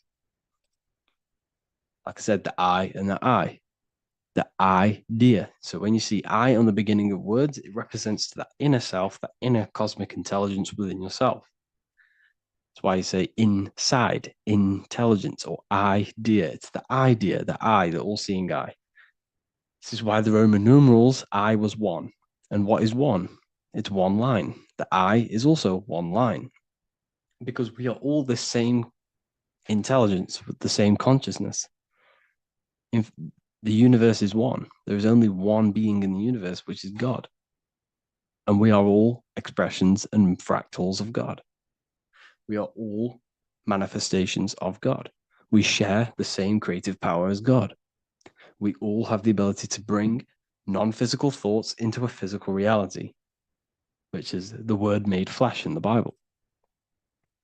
So when you see covering the eye with the 666, this represents the I stuck in matter, worshipping the physical body, the God in flesh, which is Satan. Satan represents God in flesh, yourself in flesh, because evil, love, bondage. And everything these artists and, actors are doing, they're part of these cults. They're promoting materialism to keep your I, your consciousness, stuck in three-dimensional awareness. So this is what they're promoting. You see that the hand symbol creates 666, which is your body, the carbon.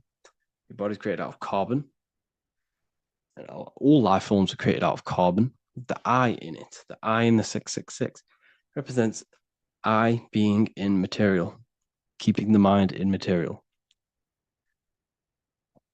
Matthew 6:22, the light of the body is the eye. Therefore, if thine eye be single, thy whole body should be full of light. But if thine eye be evil, thy whole body shall be full of darkness.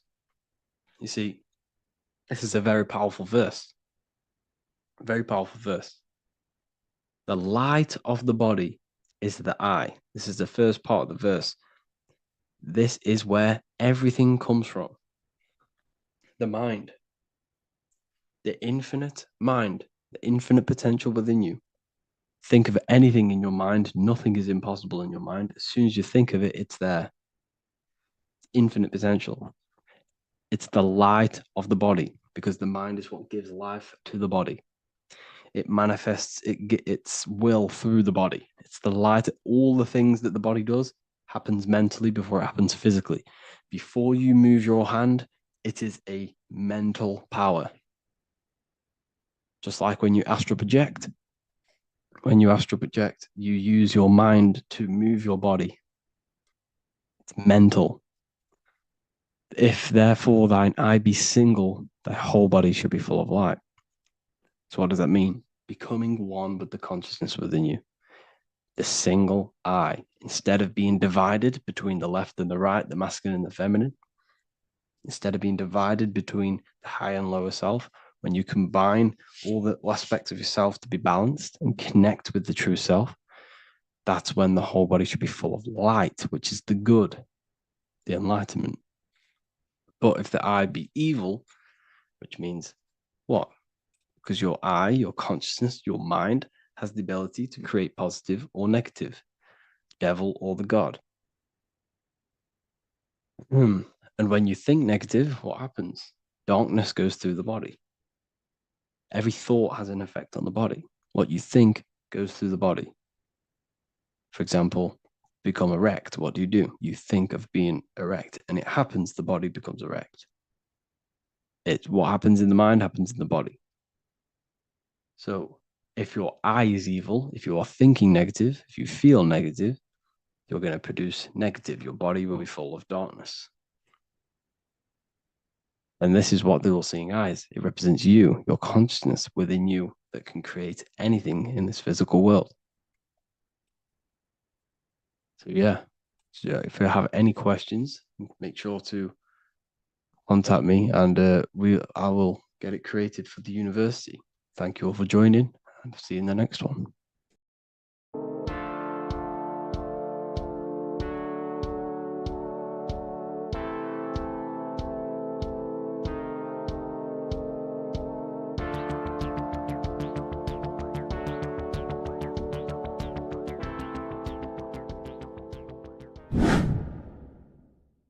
What is good, YouTube? Today we're going to be talking about the astral plane and how the cosmology fits into the astral plane. Okay, so first let's go over the astral plane and go over the different layers of reality so that you can understand reality more. You are a multi-dimensional being. You are not in these, you are in all of these realities at the same time. They all interweave into one big reality. But there are different planes. They are different vibrational dimensions. There are different dimensions of reality. The mind is the root cause of reality. We're living in the mind of God. Everything is being thought into existence from the root cause, from the universal mind. This is why the ancient Egyptians said, all is mind. We're living in the mind of God. And we are a microcosm of this mind. This is why we all have the same mind. This mind is the world of thoughts. Now, this world of thoughts is just the thought alone. For example, it is the thought of a chair. But then when you start to imagine this chair and you start to mentally see the chair, you're now manifesting the thought, the singular thought, into some sort of form. So now you're imagining the chair. You're imagining the form of this chair, which is then manifesting into the astral plane. The astral plane is the world of thought forms manifesting. So when you are imagining something, you are seeing into the astral plane.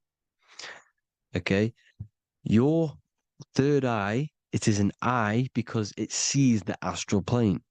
It is seeing the other side through imagination, through dreaming. Well, we'll go over dreaming later. So the thought of a chair is a singular thought. The imagination of the chair is the manifestation of the chair. And in the astral plane, it's basically the world of all the chairs that could ever exist. So your thinking of the chair is a singular thought, which is the mental plane. The astral plane is the imagination of that chair, is the thought, the manifestation of it. Depending on the vibrational state of the thought will depend what level of the astral plane it will go to. For example, if you're thinking about a chair to torture someone on it, it's going to go on the lower astral plane. Or if you're thinking and imagining happy things, it's going to go to the higher astral plane. So wherever your mindset is, that we call it a mindset because your mind is setting frequencies to certain things. Thoughts are frequencies. And a mindset is setting your frequency, setting your mind to a certain frequency. So when you set your mind to a certain frequency and you imagine something in that frequency, you're going to match everything in the astral plane that are on that similar frequency, just like you would in the physical world. Because we're all in these worlds right now as we speak, but we can't see them with the two physical eyes. We can feel it though. When you're around someone and you've just met a new person, for example, you can feel their vibration, and if you're not on a similar vibrational match, you will not get along with that person, or you just won't not get along, but you won't connect with that person because you're on two opposing frequencies, not matching. And this is something you can't see, you can only feel, because it's the astral plane. It exists within the astral plane. Everything in the astral plane is made out of vibrations. So if you do astral project, and if you already know how to astral project, you will see beings and people and things that are on the same frequency as you. This is why before you astral project, you need to sort your vibration out before you astral project, because you are projecting your consciousness into this. It's the mind. The mind is the bridge. It can move between realities. You are a observer. You are a observing soul which observes different realities. And the mind is the bridge between all of these different realities. The mind can choose. If you want to project into the astral, you set your mind to it, you can. Okay? So let's not get off track. The lower astral plane is where demons are. The higher astral plane is where heavenly beings are. Heaven and hell are kind of a real thing. The etheric plane is a powerful substance, the ether, the fifth element that they don't tell us about. If you type in on Google the 5 elements, they will try to remove it with wood or metal, because they don't want you knowing about the ether. Ether is the energy double behind all physical objects. So the ether is very important. It is the 5th element. It is part of the physical world, but it's also part of the astral world. It is on either side. You see how they're showing you the truth in the language? Ether and either are the same word. The ether has 1 foot in the astral and 1 foot in the physical world. It's a substance that connects the physical to the astral world. It is the either. It's on either side of reality. It's on the other side. Other, either, same word. Ether is connecting the physical to the astral plane. It's the world of frequency. Frequencies, EMFs, torus fields are in the etheric plane. It is the energy plane. It's where energy moves through the ether. Okay? So then you have the physical world, the world of effect. Everything you see in the physical world is the effect of the higher planes. Each plane is a product of the plane above. So, and it melts into each plane. The physical plane is the lowest plane, it's the most densest, and the highest is the most fluid. This is the most fluid, this is the most dense. This is where we get the saying, as above, so below from. As above, so below comes from the different planes of reality. And magicians understand this. This is why magicians always say as above, so below. Because they understand if you manipulate the higher planes of reality, you manipulate the lower planes. Because the astral plane is a direct copy of the physical world, but in the astral plane. It is mirrored. The physical world is mirrored in the astral plane. They are both the same world, but there's different vibrational states of the world. Kind of. It's hard to put this in words, people. So just try and understand. The astral plane is the double. It is whatever happens in the astral plane happens in the physical plane. This is why magic works. This is why demons work. This is why spirit communication works. Because if you manipulate the higher planes, you manipulate the lower planes. As above in the astral, so below. Leonardo da Vinci showing you to look up, pointing up. You got to look up. He's telling you to change the mind, you change the physical world. You change your emotions, you're on the astral plane, you change the physical world. You change your reality by changing the higher planes. This is the Masonic 11, the two pillars. This is the 11 also symbolizing the two hemispheres of the brain here. But the 11 symbolizes the two mirrors. 11, 9, 11. 9, 11 adds to 11. 9 plus 1 plus 1 equals 11. The Twin Towers were in 11. Flight 11 was hijacked. Because it's a mass ritual within the astral plane. Now, we're going to go deep into that later, and I'll show you these rituals they do in order to manipulate the astral plane. So, this is what the 11 is. It's the mirroring of reality.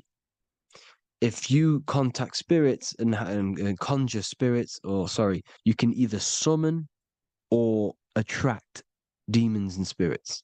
Summoning is creating a spirit. You create demons. Okay? Like I said here, the mind is the root cause of reality. If you think of if you think of a traumatic event that happened in your life over and over and over and over again for years and years and years, where attention goes, energy flows. The mind is the director of energy. If you are directing energy into the specific emotion, the specific thing that is torturing you in your mind, that will manifest as some sort of being in the astral plane, which is called an elemental. And this elemental being that you have created through your thought forms and emotions will latch onto you and feed off this energy. So it's important that you get your mind right, okay? It's important that you sort that you file the mind and you discipline the mind. Make sure it's only entertaining positive things, because you are quite literally creating your own demons. The word demon has the word mon in it. And if you've watched my videos to know, mon means moon. The moon is your mind, the sun is your soul, the earth is your physical body. Demon is mon means mind, moon is mind. You create demons with your mind. Summoning. Now, this is where the rituals come in. 9/11 was a ritual because everyone was thinking about this big fearing, the death of 9/11. Everyone was thinking about it. And all of their minds thinking about this horrific thing will manifest and summon a negative energy spirit elemental within the astral plane. That's how all of this works. This is why it was a mass ritual. Okay, Chris Brown, new album name 11/11, release date on the 11/11. This will be my 11th album and contain 11 songs. All of these people know the occult. This is Hermes Trismegistus with the star of Saturn, the six-pointed star, as above, so below. The mirroring of reality, physical and astral. The two Masonic pillars. So as above, so below. What's above us? The stars. The stars are connected to the astral plane. This is why we call them stargates. When we dream, we are experiencing these different realities. And what are stars? They tell in the Bible, it says Genesis 1:14. And God said, "Let there be lights in the firmament of the heaven to divide the day from the night, and let them be for signs." Signs translates to things to come. Why things to come? The stars tell the future. Why? And why do we say as above, so below? As above us is the astral plane and the etheric plane. As above, so below. Whatever happens in the stars happens on Earth. The stars are connected to the astral plane. Above us is the astral plane. We are a star in a physical body. This is why we say Mr., Sister, stir equals star. The E and the A are interchangeable. We are stars, and the stars are the start of our incarnation. We start in the stars, same root word, and we descend through the seven energies, which are our seven chakras. Then we enter the heart of the soul system. The heart rearranged spells earth. And this is the true cosmology. Here's the Masonic cosmology. This is Masonic now. Here's the firmament. Let there be a firmament in the midst of the waters to divide the waters from above, from the waters that below. Genesis 1:6. The firmament, firmament comes from the word firma, Latin, I'm pretty sure, which means firm. When something is firm, meaning it's stable, it does not move, it is firm. The firmament is firm. So, is the firmament Genesis 1:6. What does he say? Genesis 1:3, sorry. Let there be light. This is before the sun and the moon was created. Let there be light. Before the sun and the moon was created, light was appeared. So what's that tell you? This is a holographic projection from some sort of light being, some sort of projector. And that projector is the all-seeing eye you see in the Masonic cosmology. This is the all-seeing eye projecting the light beams. Let there be light. Everything is made out of light. The universe is created out of light waves. The torus field is one unit of light. The light projecting this reality is Polaris. Okay, the famous all-seeing eye. Now, what else? Then we have after let there be light in Genesis 1:16, and God made the two great lights. This is the sun and the moon, electric, magnetic, male and female. Then we have the Masonic checkerboard, the black and white symbolizing dualities within the dualistic reality we're in, spirit and matter, light and matter, rest and motion, positive and negative, good and evil. Everything's dualistic here. Okay? And it's a dance. The universe is a dance between flickering of white and black light, which is the torus field. We're not going to go over that, but this is all connected to the astral plane. This is the true cosmology. The astral plane cannot work on a spinning monkey ball in the middle of space. Does not work. Cannot work. It's impossible. Okay? Impossible. So, even in the Quran, it says, Allah has made the earth for you as a carpet, flat. Quran 15:19. And the earth we have spread out like a carpet, set there on mountains, firm and immovable. It is immovable. In the Quran, it also says 65:12, it is Allah who has created the seven heavens of the earth. The seven heavens meaning the seven layers of heaven, the seven planets.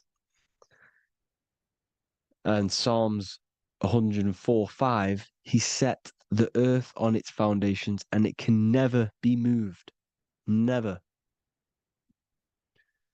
So here you see in Isaiah 40:22, he sits enthroned above the circle of the earth, and its people are like grasshoppers. He stretches out the heavens like a canopy and spreads them out like a tent to live in. We live in a tent. This is the tent. The projection of light. Here you see an ancient picture here. Here you see the ethereal barrier, meaning the firmament, the etheric barrier, and here you see his head popping out. Why is his head popping out? Because your head is heaven, your heel is hell. Your head has access to the astral plane. This is why your head is heaven. The pineal gland, when stimulated, has access to project itself, project consciousness into the astral plane. Here you see another ancient picture here with the Masonic Royal Arch, with the Zodiac here, the Zodiac on the top, arching, because there's a firmament above us. Here's God in the brain. Consciousness is God. Here you see the Masonic Royal Arch, symbolizing the firmament. George Washington above the Masonic Royal Arch. These are the stars. This is Polaris projecting reality. Here's ancient churches with the dome, Polaris projecting reality with Jesus. Disney World is under the dome. The seven layers of heaven, ancient paintings, all depict if you go and look at the ancient paintings, they'll all depict the firmament, the arch above us. This is where we get interesting. The Masonic Royal Arch has the 6-9, which is Cancer. The constellation Cancer, which is 6-9 is associated with portals, because CERN is the 6-9. Okay, CERN is opening portals. They're trying to create a portal to the other side. Cancer has the word CERN within it, so there is a link between Cancer and the opening, the firmament opening above us, to ascension. Here you see the Masonic art with the Royal Arch and the light and the opening. Here you see the light and the opening. This is the opening of the firmament. Here's the Hebrew cosmology with Sheol, the underworld, and the opening. So Cancer is definitely some sort of portal in and out of this reality. I'm just connecting dots here. Now, we're going to go change a bit now. These celebrities that you are seeing they have not sold their soul to Satan, okay? They have not sold their soul to Satan. Satan is a demonic, low vibrational energy that has been summoned over the thousands and thousands and thousands of years of evil occult arts. So since Babylon was summoning this demonic energy, and this demonic energy in the astral plane will grow and grow and grow. It has no form. It has no physical form. Okay?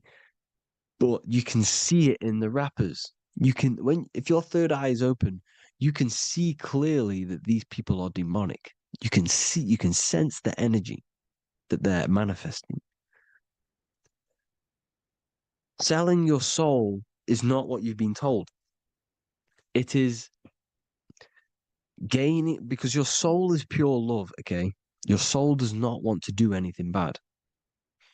So when you sell your soul, you're gaining physical gain. You're gaining physical wealth, for example, like for these rappers. They will be given millions of pounds because the people in control of the music industry, which is the dark occultists trying to brainwash the masses, the people in charge, they're dark occultists. They understand Satan and the energy. They are satanic energy, which has been summoned in the astral plane. They see that they have influence over the masses, so they will go to them and say, "I will give you this amount of money forever if you manifest this satanic, demonic energy through the music and through social media to blind the masses, to brainwash the masses into this demonic energy. Because when you listen to music, music is frequency. Whatever you listen to, you become that frequency. So if you're listening to these people, they're throwing energy, this demonic, satanic energy that they sold out to. Sold, soul, same word. When you sold something, you've got your soul involved. They have exchanged money, physical gain, so that they manifest this satanic energy within the astral plane and through the music, through the videos, through social media to keep us in this vibrational frequency, in this low state of consciousness. This is what it actually is. It's not, you're not selling your soul to some sort of devil. This satanic energy has no physical form in it is formless in the astral plane. It's a summoned energy. Now, the root chakra is red. This is why the devil is red, because it symbolizes the animal nature of man. When you are operating off your root chakra, you will kill, you will fight, you will do anything to survive, because it's all about survival mode in the root chakra. They want you keeping in that fighting mode, that surviving mode, so that you are manifesting this low vibrational frequency, this satanic energy, this demonic red energy. This is why the devil is red. And the devil has a tail with the red arrow pointing down, because it symbolizes your light body. This is your Merkaba. Your Merkaba is your light body. Mer equals light, Ka equals spirit, Ba equals body. Merkaba, this is the devil's tail pointing down, the descension, your heel, up to your heel, hell. Ascension to heaven, head. You see, this is the all-seeing eye with the illumination coming off it, your head, when you're illuminated. The Merkaba is your celestial sphere to portray different planes of reality. It is the vehicle of ascension. It's your light body. It's in the word Kabbalah, Kabbalah, Ka, spirit, Ba, body, La, light. Same thing, Kabbalah, Merkaba. Same thing. It's all about the light body. This light body sees different realities. So when you see the goat in the music industry, it's this satanic summoned energy that's been summoning for thousands of years within the astral plane. When it becomes to the physical plane, it will manifest through different things. A goat, an owl, Satan, Moloch, Baal, same deity, same demonic energy that's been summoning in the astral plane. And this is why the Baphomet has a goat head. Drake's new album is the goat. The Polo G, the Masonic G, with the goat. And here's Rilo Rodriguez in the mirror, with the goat in the mirror and him in his physical body. It symbolizes, the mirror symbolizes the astral plane, because he's manifesting the goat, the demonic energy. He's sold out to the demonic energy, and in the physical plane, he's his physical body. The mirroring, the Masonic 11, the mirroring of reality, the astral and the physical. And what do you call them when they're an amazing rapper, the best rapper? You call them the goat, because the goat, you're the goat because you're manifesting the goat energy, the satanic, demonic energy within the astral plane. So Baal, Moloch, all the same thing. Because in the astral plane, if you want to gain spirits to come to you and communicate you in the physical world, if you want to communicate with spirits, you have to gain their attention. You can either gain their attention or come together and agree to create some sort of being, which is Satan. Okay. You can, like I said earlier, you can create these beings, you can summon them or attract them. One way to attract them is sacrificing. In order for you to become God, man, to turn to God, You have to sacrifice your life. You have to sacrifice, not drinking, not doing things, not doing anything demonic, not doing anything bad, not eating meat. You have to sacrifice yourself to become the light. However, if you want quick, instant gains in the physical world, you can sacrifice something else to communicate with these spirits, because these demonic energies feed off demonic energy, your demonic energy. So these dark occultists will give away babies, they'll sacrifice, torture babies so that they gain, so that they can communicate with these spirits for physical exchange. Yes, you can do this. These powerful spirits, these powerful demons can give you powers. They can give you certain things. And this is what they are doing. They're summoning and attracting these demonic energy. This is why, trafficking is one of the most, Balenciaga. Baal is the demonic energy in the astral plane, which requires child sacrifice for his presence. Balenciaga, and they were trafficking children. They were trafficking, killing them, and offering them to the spirits. This is what they are doing. Balenciaga. It's in the name. Here you see, you can see here a stick man with two horns. The goat, obviously, it's all the same deity. Baal, the goat, Moloch. Here's Moloch, the owl, the Egyptian owl, because it comes from the owl of Moloch, which is Baal, which is Satan, all the same demonic energy. And it's on the dollar bill, a tiny dollar bill, on the $1 bill. All the same thing. Bohemian Grove, they worship the big owl, Moloch. It's all the same thing. It's all one big demonic energy which has been summoning in the astral plane. And it's trying to take over Earth, the physical plane. That's what it's doing. So I hope you all gained a deeper understanding of the astral plane and what's actually going on in the world. Please leave a comment if you can to help the algorithm. Drop a like if you like this content. And hope you all learned something today. And God bless you all. Thank you all.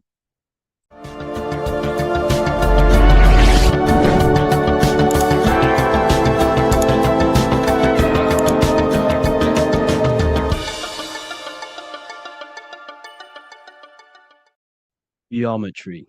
This is the study of nature, of the codes, the mathematical codes behind physical reality.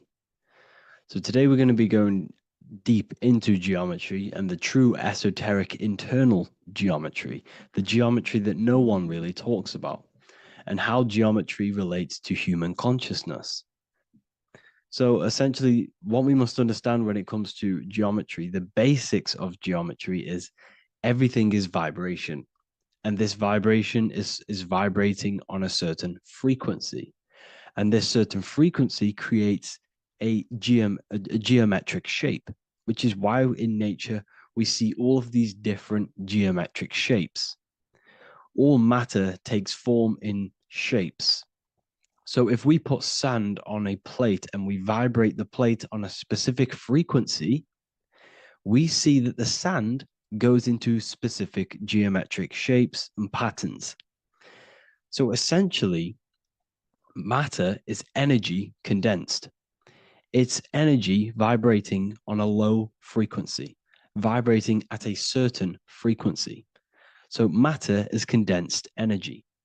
And each geometric shape is manifesting and showing a specific energy. Some shapes carry more energies than others. For example, the cube is what traps energy. A square is what traps energy. So geometry and the flowers are basically how energy manifests itself into physical matter. We are in a world made out of energy or light. Light is energy. So everything is vibration, everything is frequency, and everything is energy. Even the words, each atom in our body, everything. So everything in nature has these mathematical, energetic codes. So geometry is basically the study of nature and the shapes that are in nature and their energetic principles. Because, like I said, matter is energy. So this is what we call cymatics, when we place water in a petri dish and we shine light on top and we vibrate the water. And we can capture, this creates certain patterns. Each frequency, like you see here, has its own pattern. So what we are seeing here in the physical plane is essentially energy condensed into physical reality. We see it in the turtle. We see it in every single form in nature. Now, external geometry and normal geometry, we normally get taught that this is God's way of creating physical reality, which is essentially true. However, it's far more deeper than that. Far, far, far more deeper. Okay, so what geometry truly is, it's not God's codes to reality. What we must understand is what the brain truly is.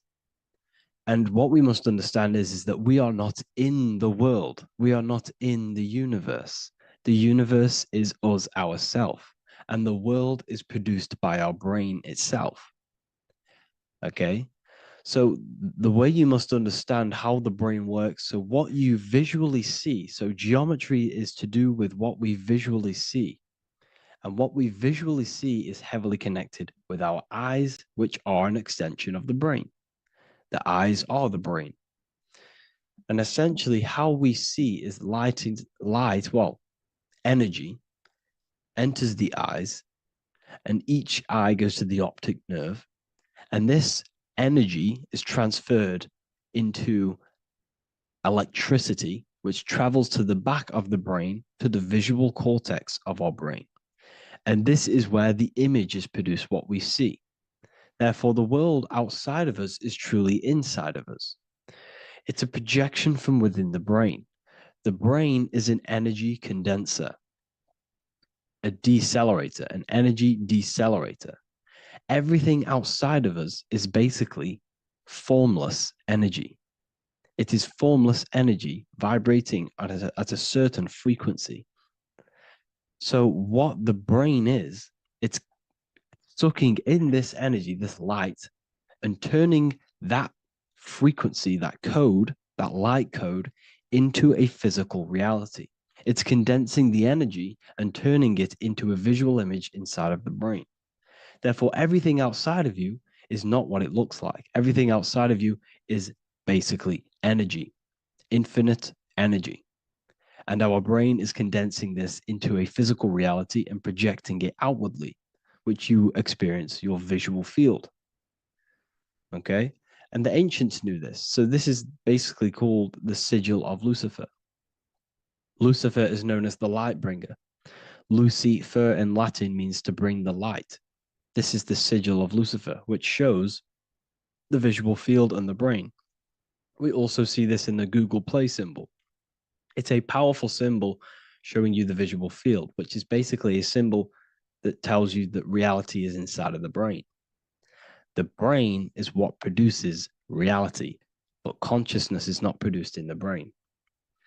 The brain is essentially a consciousness downloader. It's a computer, and it's a reality simulator. The body is a simulation of physical reality. You are inside of the body experiencing the body simulation. The body produces this reality. It's a piece of technology. So Lucifer is to bring the light. Lucifer is the light being produced in our brains. Okay? So this is why they say Lucifer can tempt you. Lucifer can be the devil because it represents physicality. It represents the false light. Lucifer can trick you because it represents the physical world can trick who you truly are.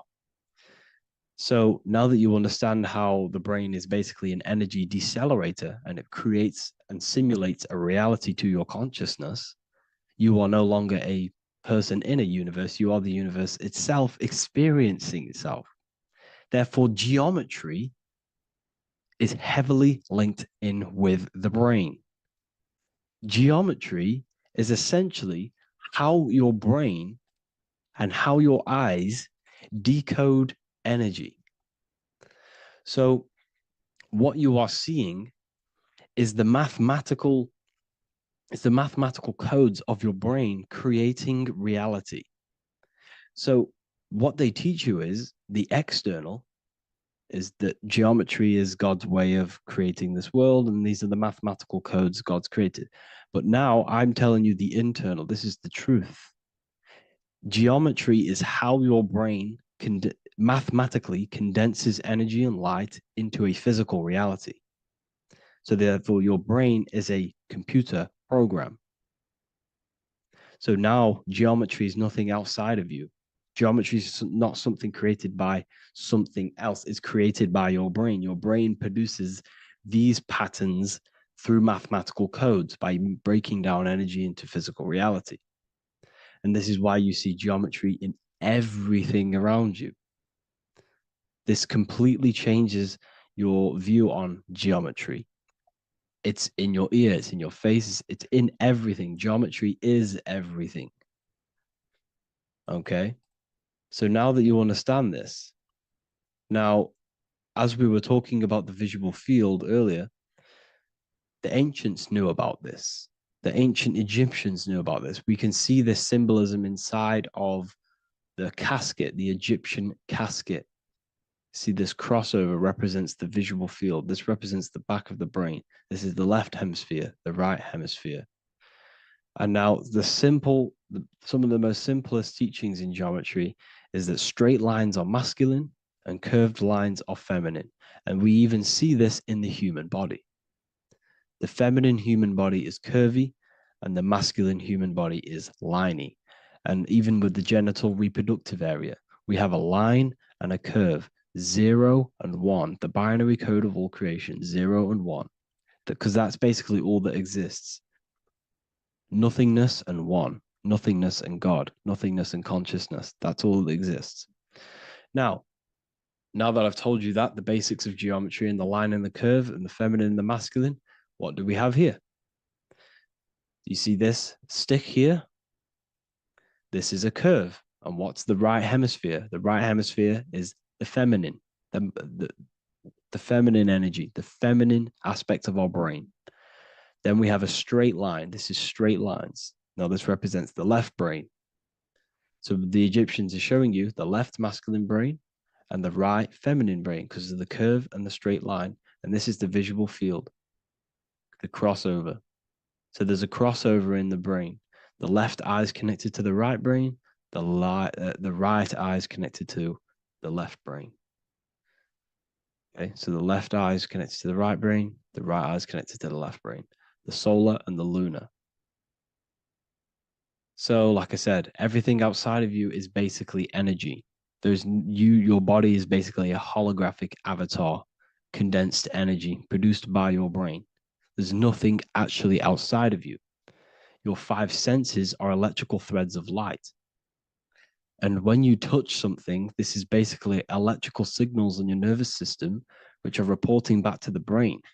Therefore, what you touch is actually, you're not touching. The feeling that you feel when you touch something is not the true feeling. That's your nervous system you're feeling. You're feeling your nervous system in the brain.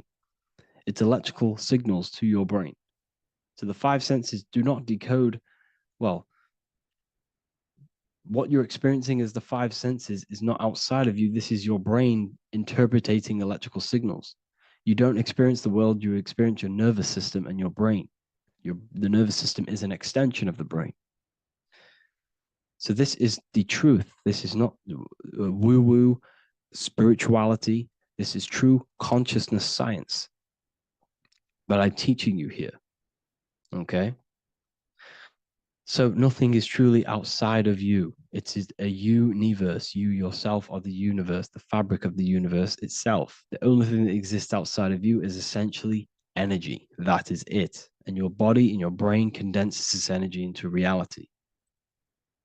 So when we look into architecture, why is architecture, the ancient architecture, so important? Because what did I tell you at the beginning? Shapes and physical matter is condensed energy. Each shape holds specific energy. Some shapes hold more energy, emit more energy. Some shapes condense energy. Some shapes transfer energy. Each shape, each geometric shape has an energetic principle, because matter is essentially energy. So when we look into cathedrals and the ancient buildings, they were filled with geometric patterns, geometric shapes, because they understood the energy principle. Architecture is basically solid energy. It's physical energy. If we create this pattern here is an energy code. And if you stand next to it, you're going to gain that energy. It's going to be imprinted on your body. So essentially, they filled their buildings with high energy geometric shapes. Points, triangles, pyramids are very, very energetic. This is why you have crystal pyramids made, organite pyramids. They're always in pyramid shapes. That's why the Egyptians built in pyramids, because pyramids hold high energy. They emit high energy. So this is why you see all these different geometric patterns. Okay. So in the real reality, in the energetic plane, this building would basically look like this: lines and grids of energy. Okay. This is what it would look like in the energetic plane, a blueprint of the energy body. So as you see here, these are the different frequencies in a petri dish, of water in a petri dish. And you can see they are specifically aligned up with these specific patterns. You can see geometry even within geometry. It's fractal. So essentially, when you would stand inside of these buildings, they would imprint the energy of the building in your body, because your body is healed through energy. You have an electromagnetic field around your body. So by creating buildings with geometric patterns, we are essentially increasing the energy of the building, because the building itself is energy. Okay. So when we fill it with geometric patterns, we're increasing the energy. We're giving it a certain energetic imprint. So when you stand inside of that building, you're being imprinted with that energy. Okay. So especially with these windows, these stained glass windows. Well, why are they stained glass? Well, color is frequency. So when you have all of these different colors, and not only were they just painted, some of these colors are specific gemstones, crystals, natural stones, which all hold energetic principles. Each crystal is vibrating on a certain frequency. Wood has its own frequency. Metal has its own frequency. What you must understand is that everything in nature is not just a piece of matter. It's vibrating. The atoms of wood are vibrating on a certain level, which give it a certain energetic principle. Each crystal is vibrating. The atoms of the crystal are vibrating on a certain frequency, which give it a certain energetic principle, quality. So each thing, this is why the ancients were obsessed with natural stones, natural things, crystals, natural metals, and they wore different metals, different things like copper on their bodies, because they understood the atoms of these natural things are vibrating, which give certain qualities to you if you wear them. So you're not wearing it, you're basically putting that frequency onto your body, because they understood this is energy. If I put copper on my body, I'm not putting copper on the body. I'm putting the frequency and the energy of the atoms onto my skin. And that frequency of them atoms are going to vibrate my skin, that frequency, and heal my body. So this is why this is so important. So each building is an energetic code. Okay. So when you stand in these buildings, it can heal your body. This is why when people walk into these ancient churches, they feel like they've met God. They feel a certain way. They feel so amazing when they enter these churches. They feel holy, for example. It's not because God's there. It's not because these man in the sky dwells in these holy places. It's because the energy of these buildings affect our consciousness. They increase your energy. They raise your vibration. They heal your body. They heal your cells. They imprint the water in your body, especially with these stained glass windows. Like I went a bit on a tangent there, but these stained glass windows were encoded. Well, they use different gemstones, different lights, different colors. And when the sun would shine through this window, well, what's the sun? The sun is light. Light is energy. The sun's light would go through this filter of the window, of the crystals and the different gemstones and the different colors, and the sun's light would be encoded, imprinted with these crystals, with these colors and these natural glasses, which have healing energetic principles. And when you are inside that building, the sun's encoded energy of the window would be imprinted into your body, into your energy field, and it will heal your energy field, and it would heal your body, your cells on a cellular level. Because your body is what? 60 to 70 to 80, some people say 80% water. And water is encoded with vibration. If you say certain things into water, it gives it a specific geometric pattern, like I broke down in the beginning. If you say love to a water and then freeze it, it will go to this. If you say hate, it will go to a distorted pattern. So when you are in these buildings, you're being imprinted by the energetic codes of these buildings, the energetic principles of the windows, of the structure itself. The ancients never used to build in squares. Their buildings, their insides were never square rooms because they understood squares trap energy. They always had pointed roofs so energy can escape. So there's many little things that we need to look into geometry. For example, when you see magicians, when you look at ancient magic, why do they stand in circles with different geometric patterns? They use different geometric shapes. Why? Because shapes are energy. They hold specific energy. So when the magician stands in a circle with a pentacle, they're working with the energy of that pentacle. You can work with different energies based upon the different geometric shapes that you draw. And you can use this in your structure, in your architecture, in your work, and it can influence everything. So this is the true geometry. I hope you gained a deeper understanding on geometry and how it relates with you and your consciousness. Like I said earlier, your brain produces geometry. It's basically how your brain decodes energy. It's not God, how God creates this reality. And no, you're in this reality. You are the reality itself. Your body produces the reality. Therefore, geometry is one with you. So therefore, if I play with the geometry of the buildings, for example, like the government have, everything's in squares. If you look outside, everything's a square, everything's a rectangle. You go to a city, every window is a rectangle, every building is a rectangle. You live in a box room, everything is boxed and squared off in this reality, in this modern society. Why? Because they're trapping energy. The box is the cube is the most simple geometric shape, which basically condenses energy and it traps energy. And if you subconsciously see squares all the time, your phone's a square, your TV screen, everything's a square, your keyboard, your desk. Go and look at the ancients. They never used to build in squares and cubes. And if you go into nature, you'll never see squares and cubes. Nature doesn't create squares and cubes. Everything in the modern society is squares and cubes to simple your consciousness down, to dumb your brain down. So the ancients built very, very complex structures. Why? Because they understood what we see affects our brains, because our brains decodes reality and creates reality. If you see a sophisticated building, this is going to give you a sophisticated mind and raise your IQ levels over time, subconsciously.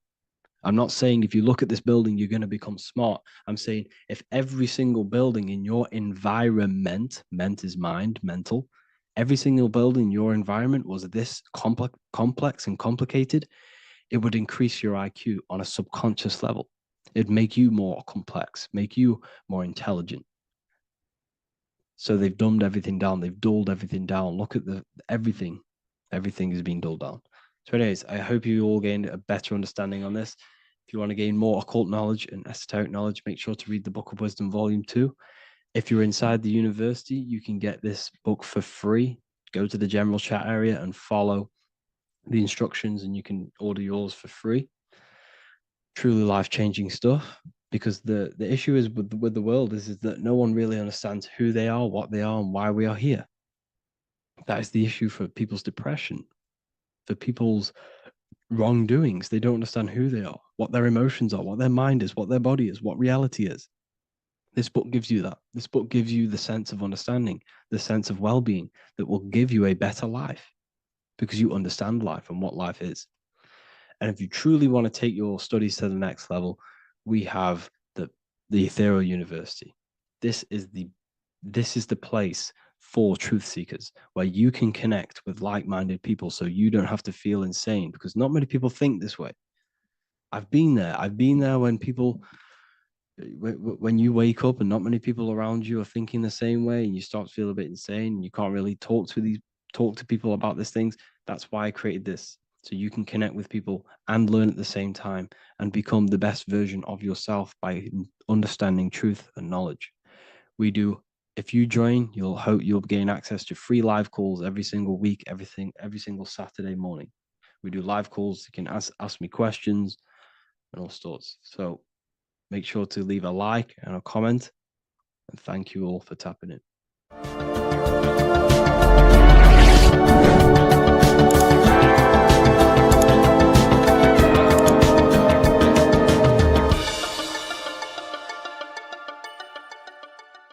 Welcome to Revival of Wisdom. Welcome people, we're back with another video, and this video is about Freemasonry and the connection to the Illuminati. Please, as always, to make sure to hit that like and the subscribe button and turn on the notifications to never miss a video. On May the 1st, 1776, the founder of the Illuminati, Adam Weishaupt, founded this secret organization, and this date can be found in Roman numerals underneath the all-seeing eye pyramid on the $1 bill. This $1 bill also says Anu Coptus Novus Ordo Secularum. This is Latin for announcing the birth of the New World Order. This New World Order will be headed by Lucifer, the all-seeing eye, and followed by the 13 layers of bricks for the 13 elite bloodlines. So your Orsini's, Rockefellers, Rothschilds, Soroses, and the other 9 elite families. So when Adam Weishaupt created the Illuminati, he made it consisting of high-level degree Masons, French and Latin philosophers, and many more powerful people to all become one society. So this is why you see Masons using the same symbol of the all-seeing eye inside the pyramid. But not all Freemasons are part of this Illuminati secret society.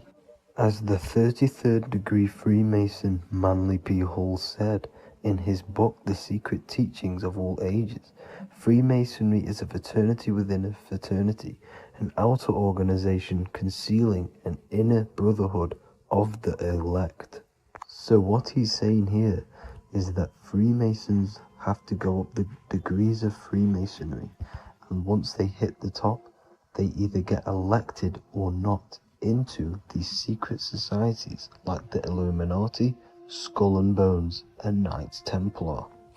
So when you see celebrities doing this one-eye symbolism, either covering one eye, doing the triangle, or doing 666 over one eye, this is showing and reflecting the symbolism of Freemasonry. They have taken the oath to never speak on anything they learn about Freemasonry. Duncan's Ritual of Freemasonry book states the oath they have to take. Quote, I ... of my own free will and accord, that I will hail, ever conceal, and never reveal any of the secrets, arts, points of Master Mason's degree to any person whomsoever. All this most solemnly, sincerely promise and swear.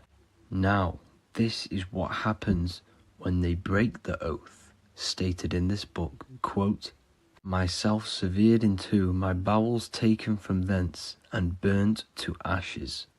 So this states that Freemasonry comes first, before any law of the land. It has the right to kill you if you break your oath. This is the hand gesture they have to do every time they enter the ritual room inside the Masonic lodge. This is the cutthroat symbol, showing you and reminding you of the oath and what will happen if you break it.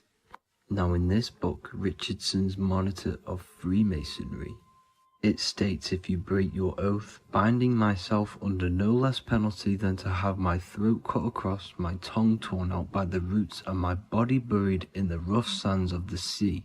If they do not decide to kill you, this book states this by pointing him out to the world as an unworthy vagabond, by opposing his interest, by dearranging his business. In other words, they have the power to frame you and destroy your reputation to the world, and destroy your business if you break this oath. So yes, they do kill to keep this truth hidden, because this truth of this reality is what keeps them in power. They have the ability to manipulate people, because people do not know what manipulates them. This is why they call themselves the government. They govern the ment, which is the mentality, because the mind is the root cause of reality. They control what you perceive to control what you manifest. By knowing the truth, you are set free, and you no longer need no controller above you. So this is why they are willing to kill and do whatever it takes to keep the truth concealed within these high-level degrees of masonry and these secret societies. However, going back to Manly P. Hall's book, it states, part of the symbols are displayed here to the initiate, but he is intentionally misled by false interpretations. So this is saying even Freemasons are intentionally misled and told lies to conceal the truth, to make sure the truth is hidden in the high degrees of masonry. So that's it for this video, guys. Thank you all for tapping in. Please leave a like and a subscribe. God bless.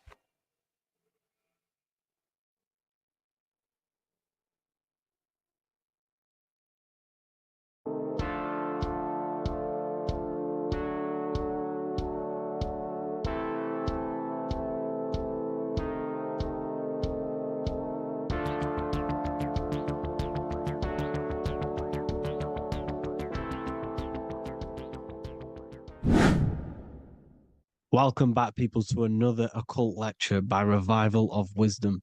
Today we're going to be talking about magic and how it's being used on us for the New World Order. Magic has the word mag within it, which is magnetism. Magnetism is the force. Magic is influencing forces, natural or supernatural forces, and using it for a certain agenda to gain something out of it. Now, magic is not what everyone's being thought. It's not some sort of fantasy thing. It's actually very common, and we all do it, whether you believe it or not. Magic is all to do with the mind. As I said, always say in my lectures, your mind is what creates matter. Your mind is what creates your external world. So it's all about manipulating and planting seeds within the mind, because your mind is a garden, and thoughts and words are seeds which are being planted in that garden. Your life, your physical life, the people you have in your life, your friends, your car you own, the job you have, is all a reflection of the thoughts that you've been thinking in the past. You are where you are in life because of the thoughts that you've been thinking.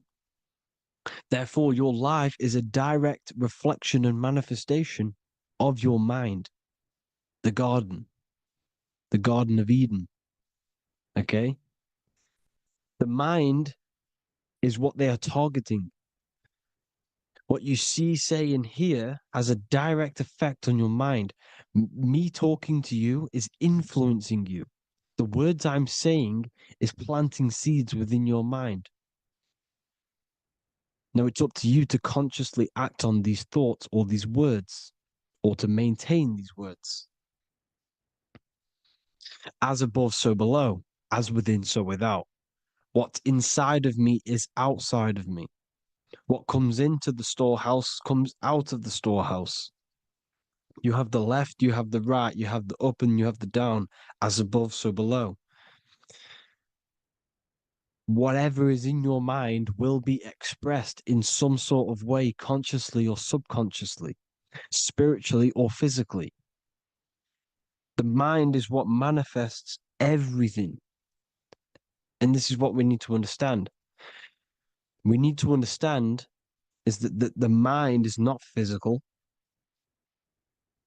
All things spiritual manifest physical. All things seen come from the unseen. The words you're thinking, that everything you have is coming from the unseen. The actions that you do come from the unseen mind. Another expression for as above, so below is you are the universe itself. You are a universe, a mini universe. But just because you are mini does not mean you are the whole thing. If I take a little piece of infinite, let's say there's an infinite light source. Let's say I take a little chunk of that infinite light source. That little chunk I took is still infinite because it's been taken from infinite. You are the universe. Your awareness, your mind is the universe. It's information. You are the universe experiencing itself. This is why we say we are all God. As above, so below. What is in me is outside of me. The sun, the physical manifestation of the sun, is your soul.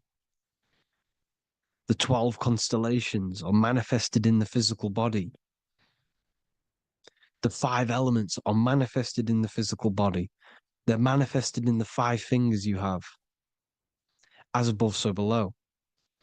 This is manifested, well, this is a symbolized in Freemasonry and secret societies as the 2 pillars. The mirroring reflection, the reflection of reality, the mirror, as above, so below. What happens in the mind, what happens in the astral, happens in the physical. This is Aleister Crowley. This is all symbolism. This is the 2 pillars with the all-seeing eye and the triangle at the top. Aleister Crowley was a master magician, very powerful dark magician, black magician. There's 2 types of magic. You have white and black, just like the checkered board, the Masonic checkerboard. You have white and black. You have good and evil. White magic is influencing natural forces to gain something that will help the collective consciousness, help the collective, help the earth, help other people. Black magic is something you manipulate something so you can get something personal out of it. Doesn't matter if it's good or bad. It's still considered as black magic because you're being selfish. Everything you do should be contributing towards the collective consciousness and helping others. And this is why The ancients lived in a system where everything was in unity. We understood that I am you and you are me. What I do to you happens to me because I am you and you are me. We are the same mind substance on the inside. We're all the same mind substance being expressed in different bodies. So what I do to your mind will have a ripple effect on my mind because all of our minds are connected within the mental plane. So this is why they know all this knowledge. They know all this knowledge. So yeah, this is the mirroring effect of reality, the two pillars, or symbolizes the number 11. The number 11. We'll go deeper into that. The technology we're using is magic. It's a form of magic. Television is tell a vision. They're telling a vision into your subconscious mind, into your memory. And when you turn on the television, you get a program because they're telling a vision to create a program within your subconscious mind. You see, the conscious mind is only 10% of your mind, which is to do with your, what you're aware of, your five senses. What are you consciously aware of? Well, I'm aware I'm here, I'm talking. I'm aware of what I'm wearing, the five senses, what I can hear, taste, smell, hear. What I'm wearing, I'm aware of what I think of. But the subconscious mind is the 90% of your mind. It's the hidden part of the mind, which is telling your heart to beat, telling your body to breathe. It's storing all of your emotions. It's storing everything you see, storing all the belief systems that you have. It has everything. It stores all of the habits you have, the values. It stores everyone's name that you know. All the words that I'm speaking right now is all coming out of the subconscious. Everything is subconscious. And it literally manipulates 90% of your daily basis behavior. Most people don't know this. What you did yesterday is what you will do today because of these beliefs and mental programs within the subconscious, stored within the subconscious.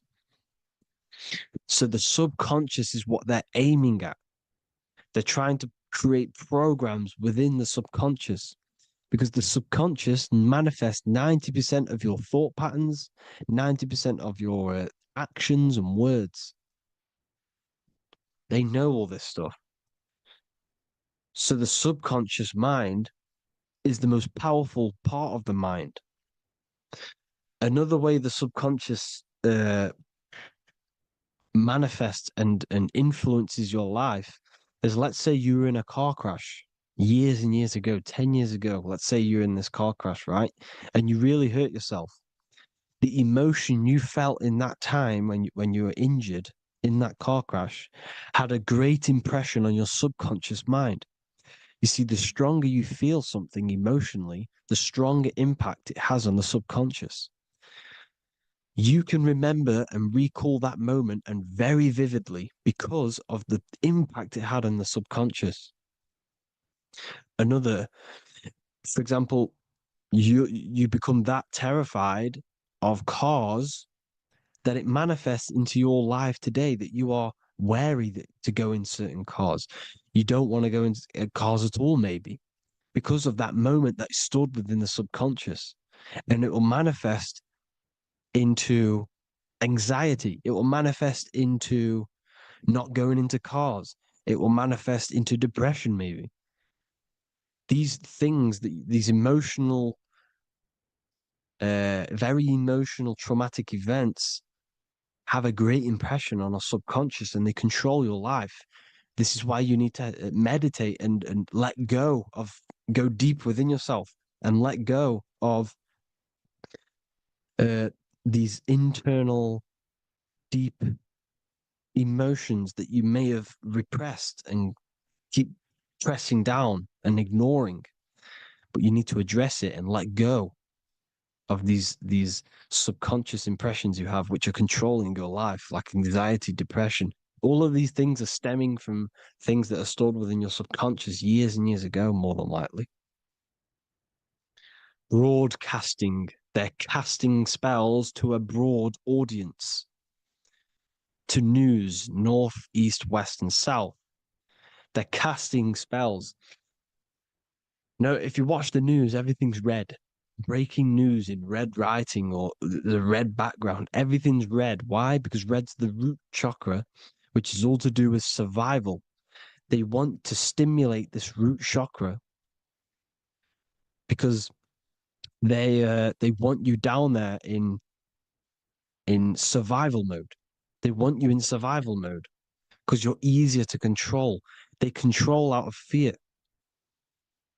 And not only they're casting these spells as if, because most of the things they cast in the news hasn't already happened. They're constantly bombarding you with, there might be a war breaking out, war this, war that, kill here, kill there, murders. It's impressing, it's casting spells on your subconscious mind. So when the event does turn up in real reality, in physical reality, you're less emotional, you're less surprised. You're not as surprised because you've already heard it before. Your subconscious has already heard it all before. If you never heard of a war and then a war broke out, you'd be going crazy. So they subtly program your subconscious mind through the words, because the words they say is impressing your mind. It has an effect on your mind, which will have an effect on your behavior, your words, your conversations you have with people. They're casting spells to north, east, west, and south on the telling a vision by broadcasting, by saying spells. This is why we call it spelling. Even the word, listen, the words we say cast spells. Bless. Oh, bless you. That's be less. The subconscious mind only picks up literal things. You see, when I say bless you, your conscious mind picks that up as, oh, thank you, you're blessing me. But your subconscious picks up as be less. You see? Because the subconscious it has no filter. It's just, it is what it is. Everything is factual in the subconscious. Therefore, if I call you an idiot, your subconscious, my subconscious will think I'm talking to myself and calling myself an idiot, and it will take that as true. That is truth. Everything is truth within the subconscious. And the subconscious manifests your behavior. The devices this is the biggest one. Black scrying mirrors.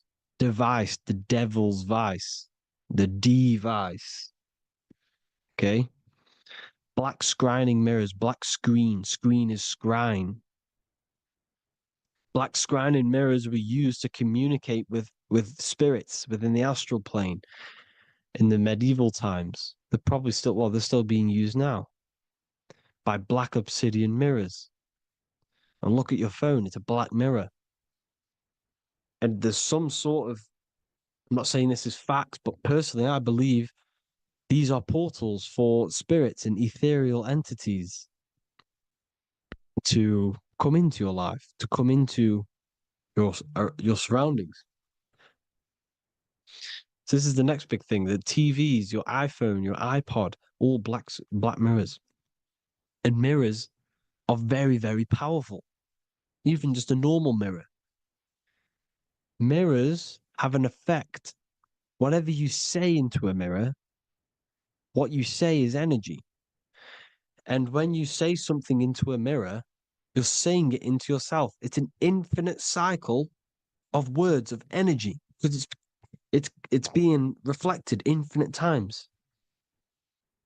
When you say something into a mirror, it has a massive effect. You're saying it directly into your eyes, into your mind. So what you say in a mirror should be said with precaution. Never say anything negative into a mirror. Because mirrors are very, very powerful ways for you to reprogram your subconscious mind for the good. You can say very positive things into mirrors and it will reprogram your subconscious mind. Okay? Manifesting is all magic. It's all magic. Everything is magic. But consciously doing it is what they're doing. They hid this knowledge. Your phone is magic. It manipulates your mind. The iPhone. Okay. See, magic isn't all of this with wands.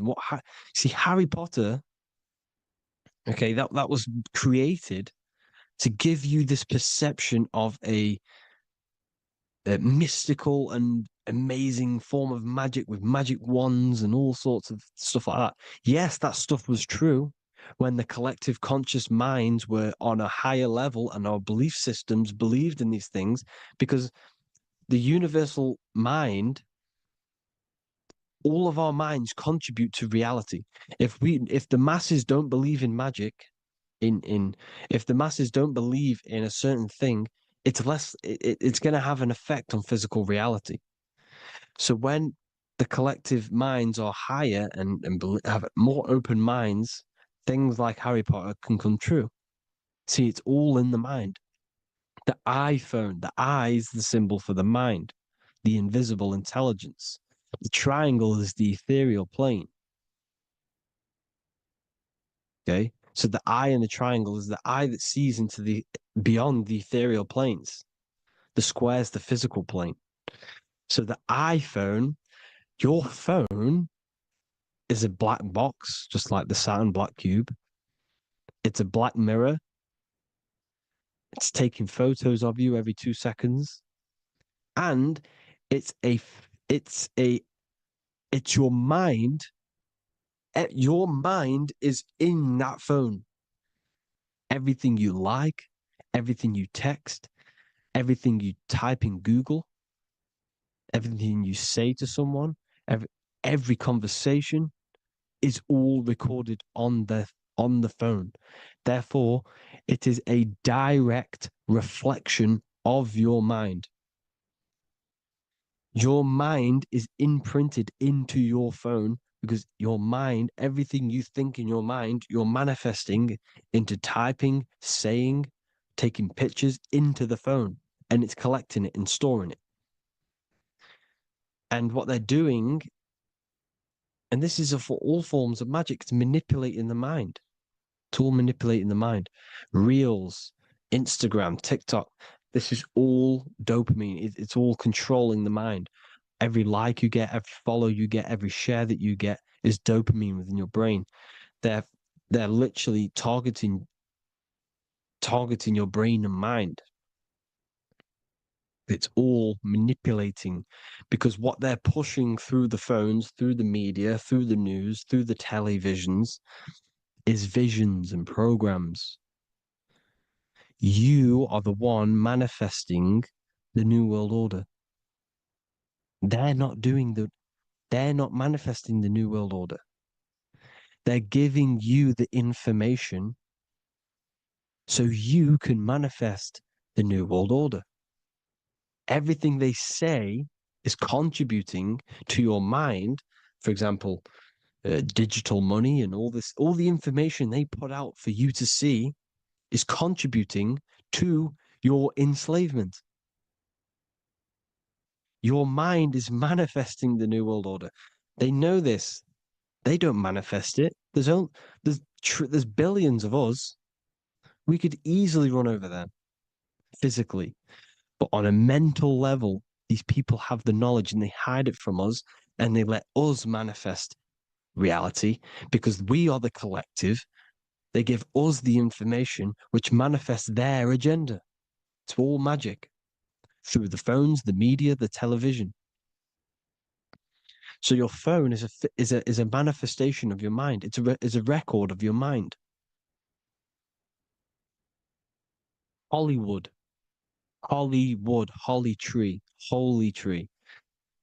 They used to make wands out of holy trees, because it was the most holiest wood, the best for casting and transmitting energy. So they used holly trees to cast spells. That's what Hollywood is. And in Hollywood, they have the red tear, the blood drop next to the Hollywood sign, because it's all satanic. They're all black magicians. They use Hollywood to cast the spells through the music, through the films. You see, music is a form of magic. All of this is magic. Everything they do is a form of magic because they want an agenda behind it. But it's not black magic. They're letting us create our prison. This is what you have to see. Yes, they're evil, but they're not doing anything evil, or else they would face the karma. They let us manifest this agenda through giving in the information, by telling you what's going to happen in the movies. Everything that happens in a movie, it's all there on purpose to program your subconscious, to plant a seed within your garden, your subconscious, your mind. Because when the mind is already seen something, when it comes up and turns up in physical reality, you will be less shocked and you won't rebel. So they lure you slowly. They make you aware of these things over time. They make you gradually think it's okay. Like the technology, we never used to use these phones. How did we become so addicted and reliant on them? Well, because first they gave you a little flick phone. Well, no, sorry, they gave you a phone in your house. And then once you got used to that, they say, oh, here's the newest version of a little flick phone. You started texting your friends. Everyone was loving it in high school. They could now meet up without saying, let's meet on the weekend at this point at this time, like your parents probably did. Or maybe some of you watching this, you probably had to tell your friend to meet on the weekend at a certain time because you had no way of communicating. So everyone got these phones and got addicted to them. Then they slowly got addicted to the new iPod with the touch screen. Now they invented touchscreen. Then everyone got addicted to touchscreens. Then because all of this is producing dopamine in the brain, which creates you to become mentally addicted to things and physically addicted, chemically addicted. Because dopamine's a chemical. Your subconscious becomes a program within your subconscious, and your body becomes chemically addicted to these phones. And these phones are the enslavement of humanity, technology. Without this, we wouldn't be in this mess, without technology. Because they're creating a hive mind. We're creating a hive mind. So back on track anyways, they program you. Look at the films, 9/11, all produced by Hollywood. Here's the 11, like I said at the beginning, the two pillars which reflect reality. What happens in the mind happens in the physical. What happens in the astral happens in the physical. Okay, what happens in the physical happens in the mind. It's the two pillars, the mirrors. 9/11. 9 + 1 + 1 is 11. Flight 11 was hijacked. New York is the 11th state. New York adds up to 111. This is not a coincidence. It's all a form of magic. It's a ritual, energy harvesting ritual, because your mind produces energy. Your mental attention produces energy. And they're feeding off this energy in the astral plane, these demons. Music is the most powerful.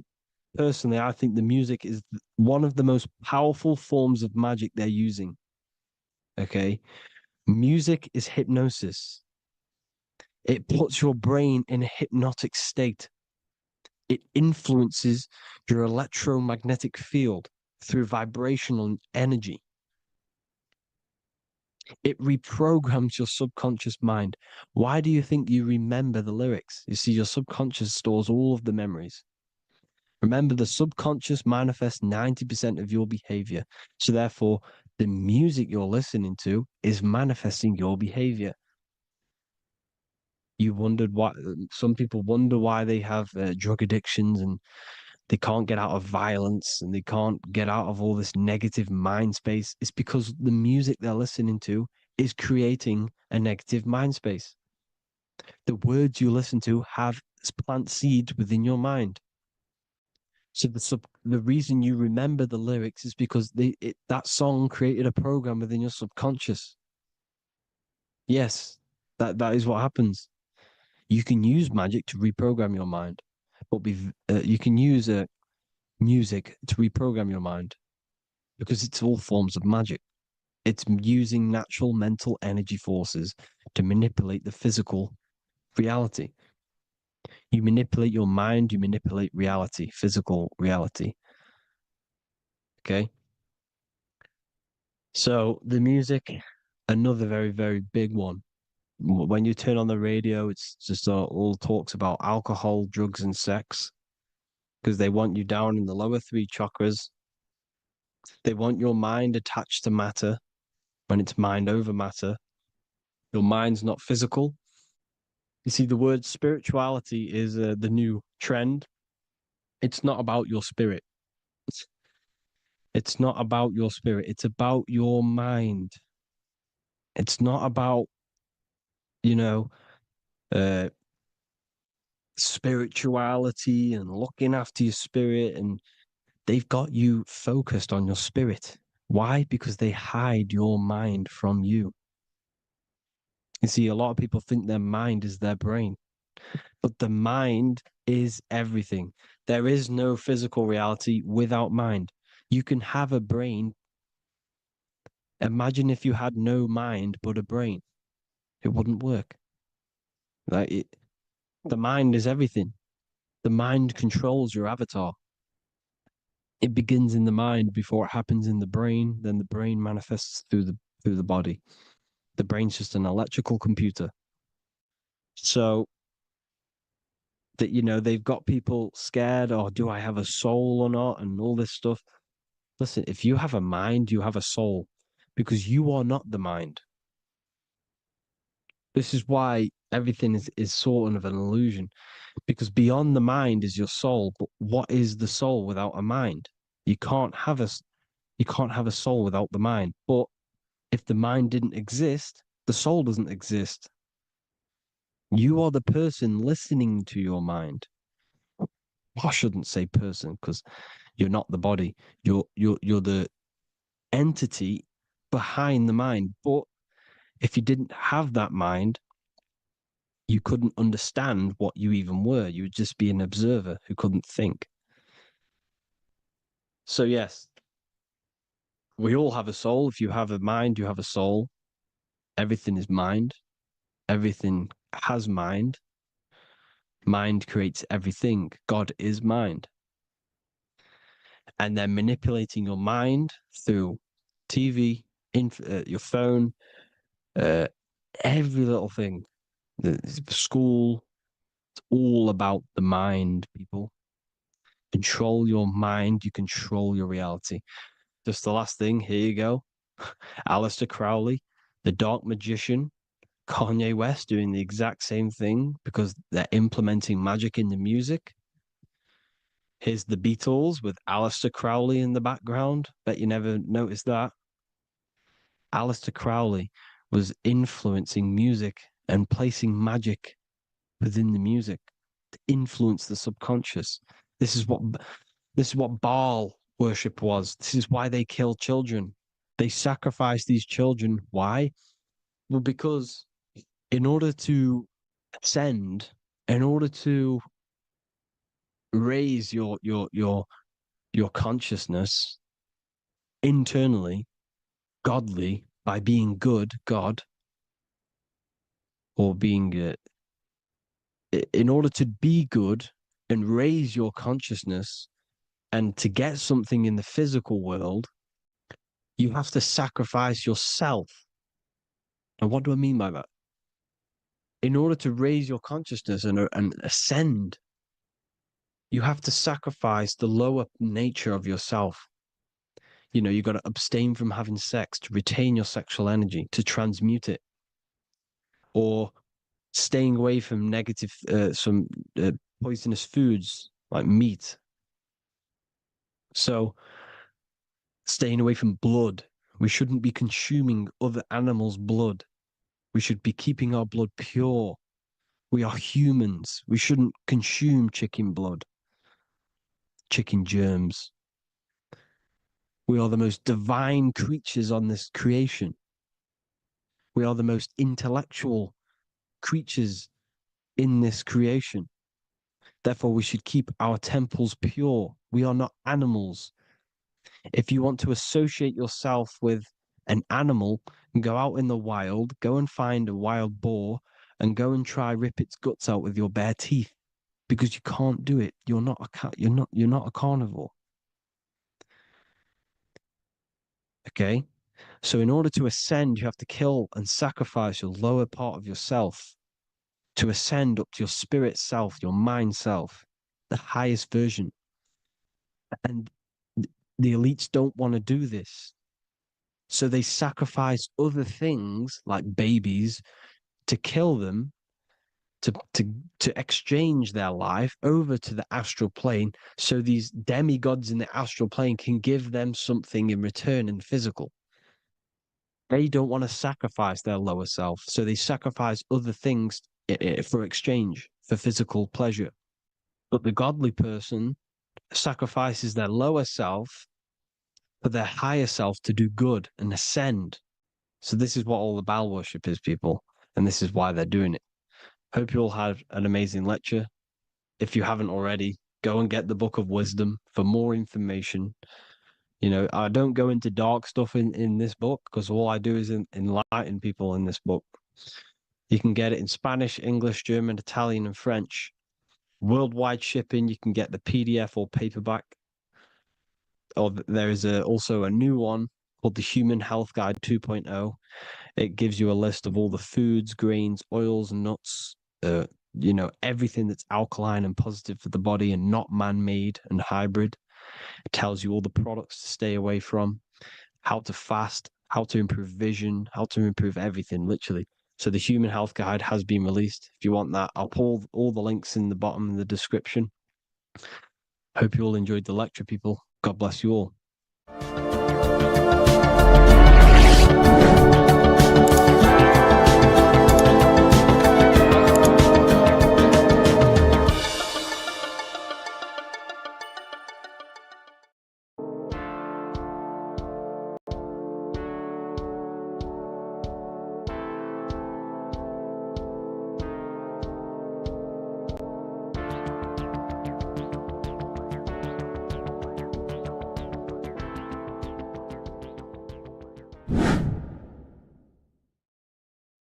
How are we all doing today, people? It's Revival of Wisdom, and today we're going to get real deep.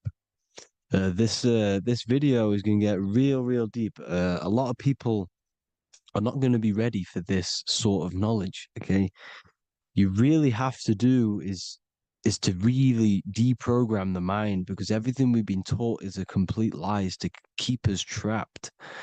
Okay, this is really advanced knowledge. Now, let's get straight into this.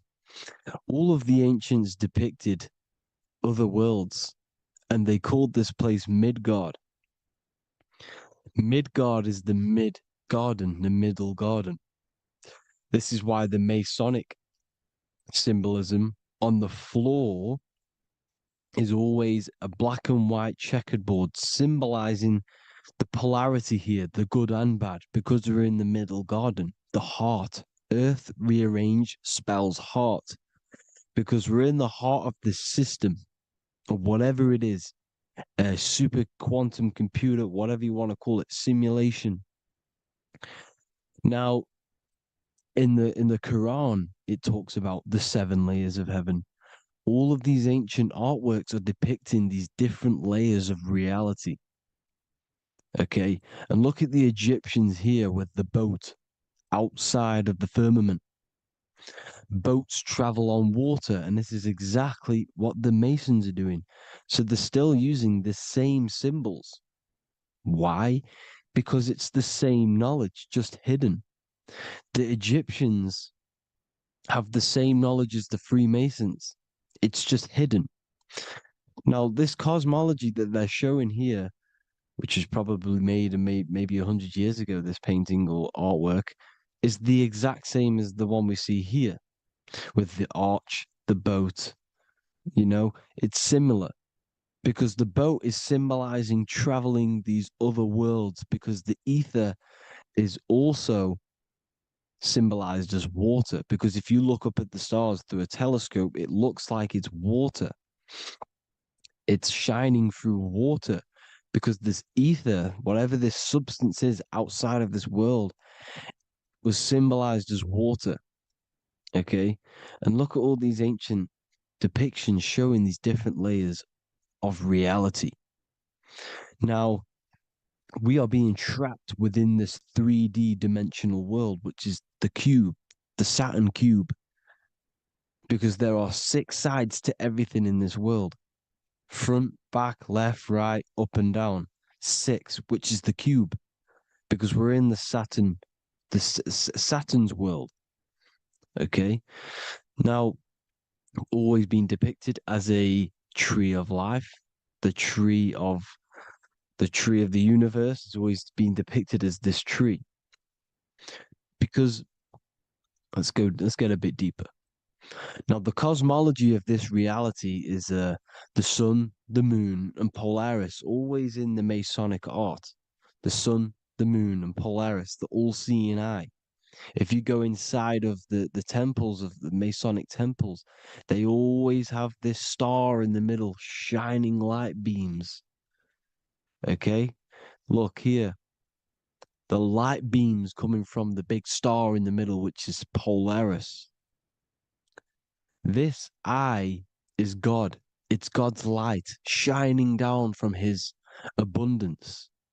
Now, when you astral travel, you will see this big ball of light above you, and this big ball of light is God. But you cannot travel towards it until you are pure. It doesn't work like that. You have to become formless. You have to become pure before you can become one with the light. In all these Masonic artworks, it's all depicting the star in the center. This star is Polaris, because Polaris is the way out of this place. And this is why you see the stairway to heaven all the way up to the light beam, the light source. What does it say in the Bible? God is light, because everything is made out of one substance, and that substance is light. And it symbolizes the eye, because God is an eye. All things that are alive have an eye. And we all say, I am. We all see these realities through eyes. God is an eye. He's the all-seeing eye. He sees all things at all times. And he is projecting this light. And this light comes down to create all the different levels of the worlds.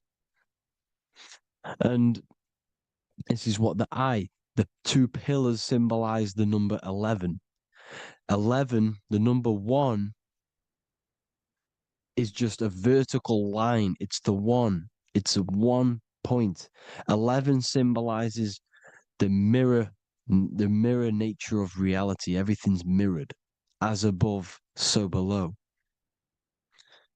Now, the 11 also symbolizes openings, doorways. And as you can see here, an opening to the all-seeing eye. And you see here again, an opening to the stairway all the way up to the light.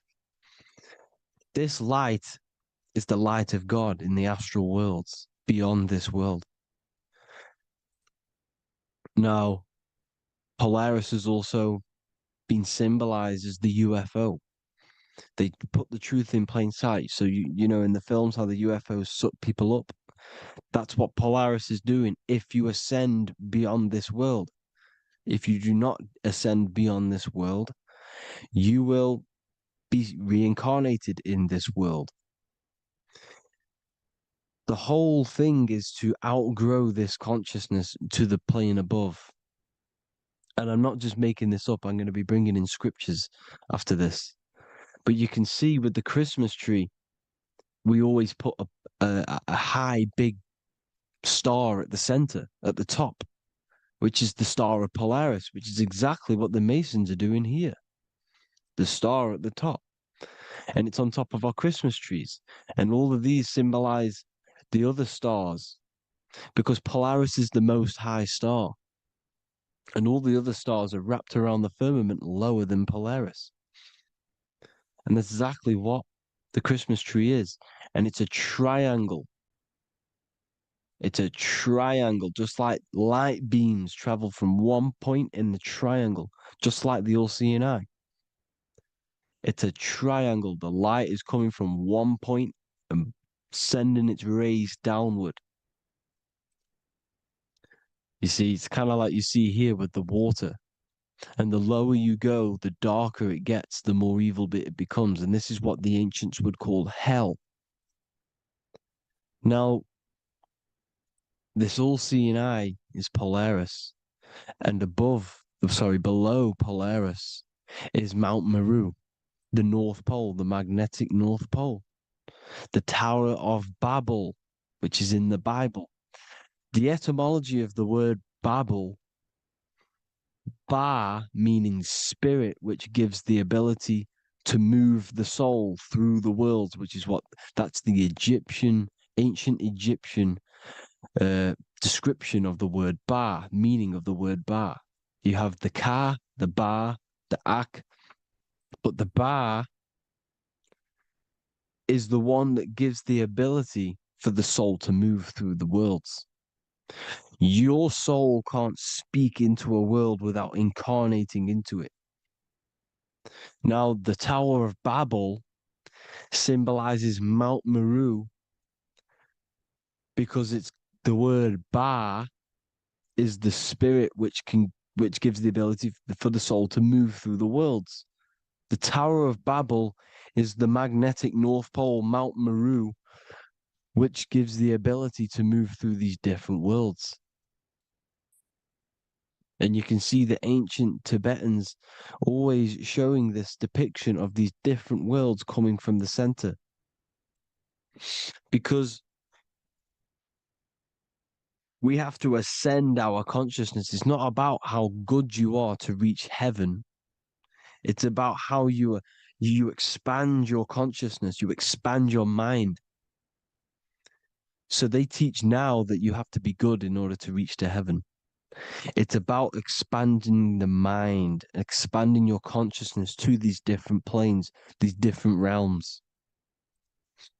So that's what it's about. And Jesus was known as the fisher of man. Now, Jesus is a massive part of this. He was known as the fisher of man because he was fishing. He could have been fishing. He could have been one of these deities that had come down from these different higher realities and pull people up. So they would so they called Jesus the fisher of man. And he says unto them, follow me and I will make you fishers of men. So these deities that we see in the past, like Buddha, Krishna, Hermes, Thoth, Jesus, could all be these entities who were coming down to pick up the minds that were worthy enough to see the higher planes of reality. And this is why they called him the fisher of man. Now, when Jesus walks on water, there is a parable with Paul. And he says, but Jesus immediately said unto them, take courage, it is I, don't be afraid. He's talking about astral travel here. He's talking about leaving the body. Because when you leave the body in astral travel to see these alternative realities, you can't be afraid because fear is a bondage, which is what the Emerald Tablets talks about. Lord, if it's you, Peter replied, tell me to come to you on the water. The water. Come, he said. And Peter got down from the boat, walked on the water, and came towards Jesus. But when he saw the wind, he was afraid and began to sink. When you become afraid in astral travel, you sink back into your body. Lord, save me. So this is talking about Jesus pulling people up into different realities. And you can see the fish is the symbol of Jesus, is another symbol of Jesus, a fish. Because fish symbolize deep occult knowledge, because fish travel the depths of the ocean. And they symbolize us because we are fish underneath the ethers. And Jesus was pulling people up. You see, so the Bible is a people today believe the Bible is a book telling you how to reach to heaven, how to become godly and reach heaven. But you've got to become the Jesus Christ to see these alternative realities. Now look at the emerald tablets is a massive part, and it speaks so much about these different realities. Look what it says here. This is in Emerald Tablet 3. Then in my heart grew a great longing to conquer the pathway that led to the stars, which is exactly what the Masons depict in all of their art. Look, the ladder to the stars. And then he goes on to say, years after years, I sought after wisdom, seeking new knowledge, following the way, until at last my soul, in great travail, broke from its bondage and bounded away, broke from the bondage of the body. Free was I from the bondage of earth men. Free from the body, I flashed through the night. The stars. The stars are a massive part in the astral world. Each star is a different reality. And the true astrology is the star that you came from. You came through a star to reach this, to reach here. There is a reason why you are here.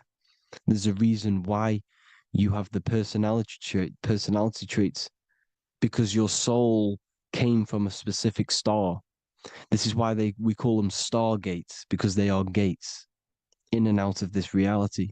And Polaris is the way out to the higher worlds. Now look, far into space, my soul traveled freely into the infinite circles of light. Beyond knowledge were some planets and great gigantic beyond dreams of men. Then he goes to say, lift up your flame from out of the darkness, fly from the night and ye shall be free. Lift up your flame. Your flame is your soul, because it has to be lifted up out of the darkness.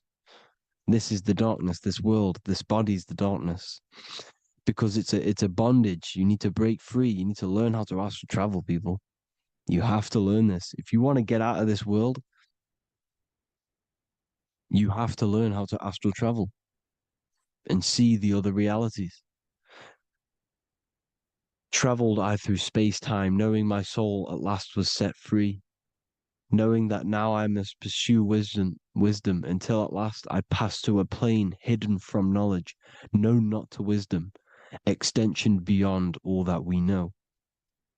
So he's talking about he went to a place where we cannot even comprehend here, a place that is not even known to Earthmen.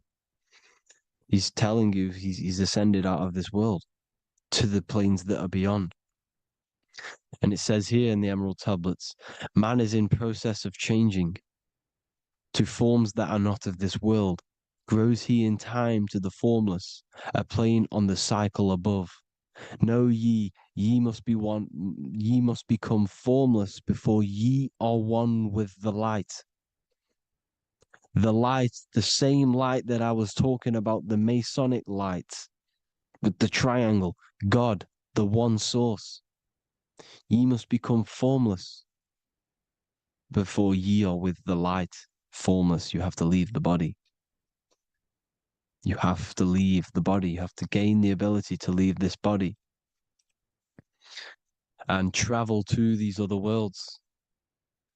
Now, it says here, not as man am I, for free have I become of dimensions and planes. In each I take on a new body. In each I change my form. Know I now that the formless is all there is of form. You see, all things created come from the things that, all things that you see come from the things that you cannot see. All of us have the same spark of consciousness, the same I am. Every dog, every animal, every human has this same I, this same thing which sees through the eye. It's formless.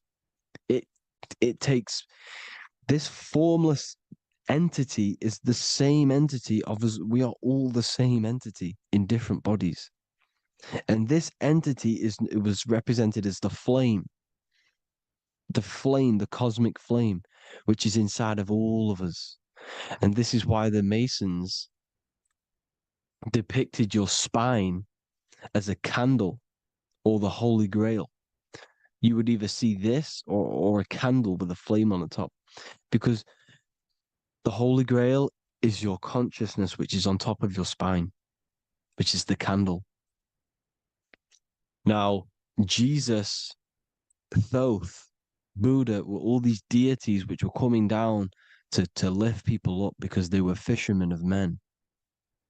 And he would lift you up to the higher worlds, out of this world, to the ones above. Now, Thoth, you can see him here, he's leading the way. He's holding someone and he's leading the way with knowledge and power. He was leading the way to other worlds, out of this world. There's no point trying to change this world. This world will stay the same. It will stay the same. You have to get out of this world. And that's what they're telling you. That's what they're keeping you from.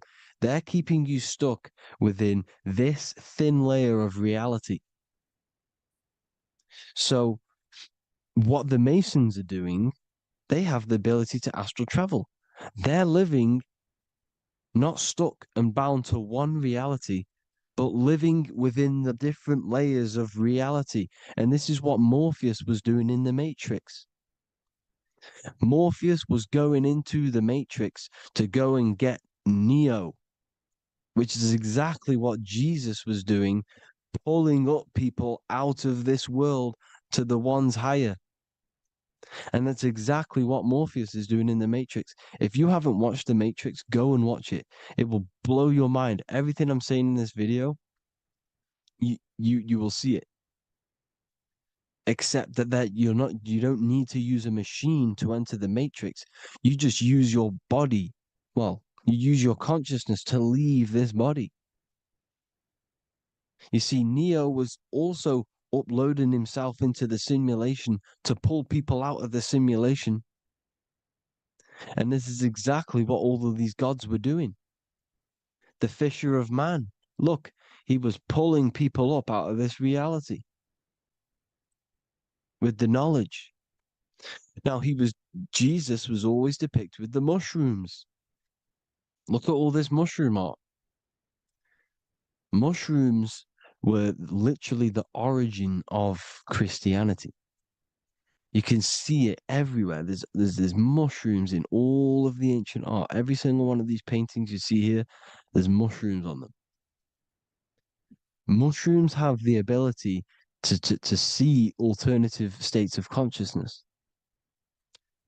Now, if you go and do them and you go to sleep, if you pop mushrooms, you go to sleep and you will wake up in another reality. You will wake up in another reality. Don't try it if you don't want to do it. But if you've got the heart to do it, do it. Eat them and go to sleep. You'll wake up in another reality. And Jesus was handing out mushrooms to the bright minds, to the minds that he wanted to fish out and pull up to the higher realities. He was giving them mushrooms to see themselves in an alternative state, in an alternative reality. This is why there was so much mushroom art. And it's not just ancient Christians, it's Sumerians, it's the Mayans, the Celtics, the Egyptians all used mushrooms. All of them. Look at all this art. It's on stones. It's everywhere. Because mushrooms, see, everything in nature is a micro macro. Look at the form of a mushroom. It's literally your spine and brain. Because they alter your consciousness. Your body is just a radio receiver. Everything that you're experiencing is a program being ran by the central nervous system, and your consciousness is experiencing this program, these electrical impulses of the nervous system, because it's all feeding back to one point, which is the pineal gland. And this is the candle with the light on it. Type in Masonic candle and you'll see it. It's your spine with your spark of consciousness on top of the spine. And it's a mushroom, because this sends you to alternative states of consciousness, alternative realities. Now, they were all doing this, the Egyptians, the Mayans. Now, there's more symbolism which goes into this. Look at the Christmas trees we use. The Christmas tree with the presents underneath them. Magic mushrooms grow under trees. And these are the presents under the trees that we symbolize today with Christmas. Santa's red and yellow for the red and yellow mushrooms. The same mushrooms Mario has to collect. And when he gets enough mushrooms, he levels up. And then what does he do when he go past the world? When you win that world in Mario, you go to another reality. You go inside of another world. It's truth in plain sight. And it's using mushrooms. It's using mushrooms. Everything, all of the characters in Mario, well, a lot of them are mushrooms. Look at this one. The presents, black, yellow, and red and white. Red and white mushrooms. And the bow on the top is the mushroom head. That's a bit of a reach, but, you know, the symbolism never lies, is what you need to understand. And it's as above, so below. Now look at the Sumerians. The Sumerians were also multi-dimensional beings. Okay, look at how they have the double faces. They had 1 foot in this reality and 1 foot in another reality. And look at this one, a double-headed god inside of like a portal. You see? Because and look at these with the wings, the astral travel. Birds, ancient birds symbolize the soul. Because the soul is a bird, it flies to different worlds. It flies around the cosmos. And mushrooms gave you the ability to see these alternative states of consciousness, these alternate realities. Because you exist in infinite realities. You exist in infinite realities. Now look at the 33rd degree Ordo Ab Chao badge. You get this badge when you become a 33rd degree Freemason. And it's a double-headed eagle. A double-headed eagle. And you can see this in Sumeria first. Sumeria have the same symbol. A double-headed, bird. You can see it here. Here as well. And the Masons are still using this symbol today. And when you become a 33rd degree, 33 vertebrae on the back of your spine, above the vertebrae is your consciousness, and it's a double-headed eagle. One reality in one, you become a multi-dimensional being in the 33rd degree. And I've heard many interviews of Masons say it becomes Luciferian. You see, they speak in code. These Masons can't tell you about what they learn about, but they will speak in code. They said it becomes Luciferian. The word Luciferian is lucid. The root word of Luciferian is lucid, and lucid is lucid dreaming. alternative realities, dream worlds. You become a god. Luciferian means you're becoming your own god, pretty much. Because you are becoming a multi-dimensional being living in between the different layers of reality at the 33rd degree of Freemasonry. And look at the double-headed eagle, because the birds symbolize the soul.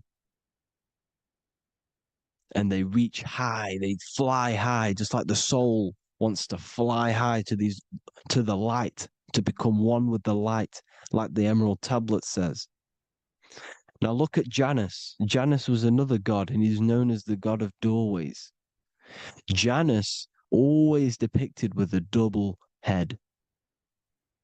Janus is why we say janitor or January. And January is entering a new year.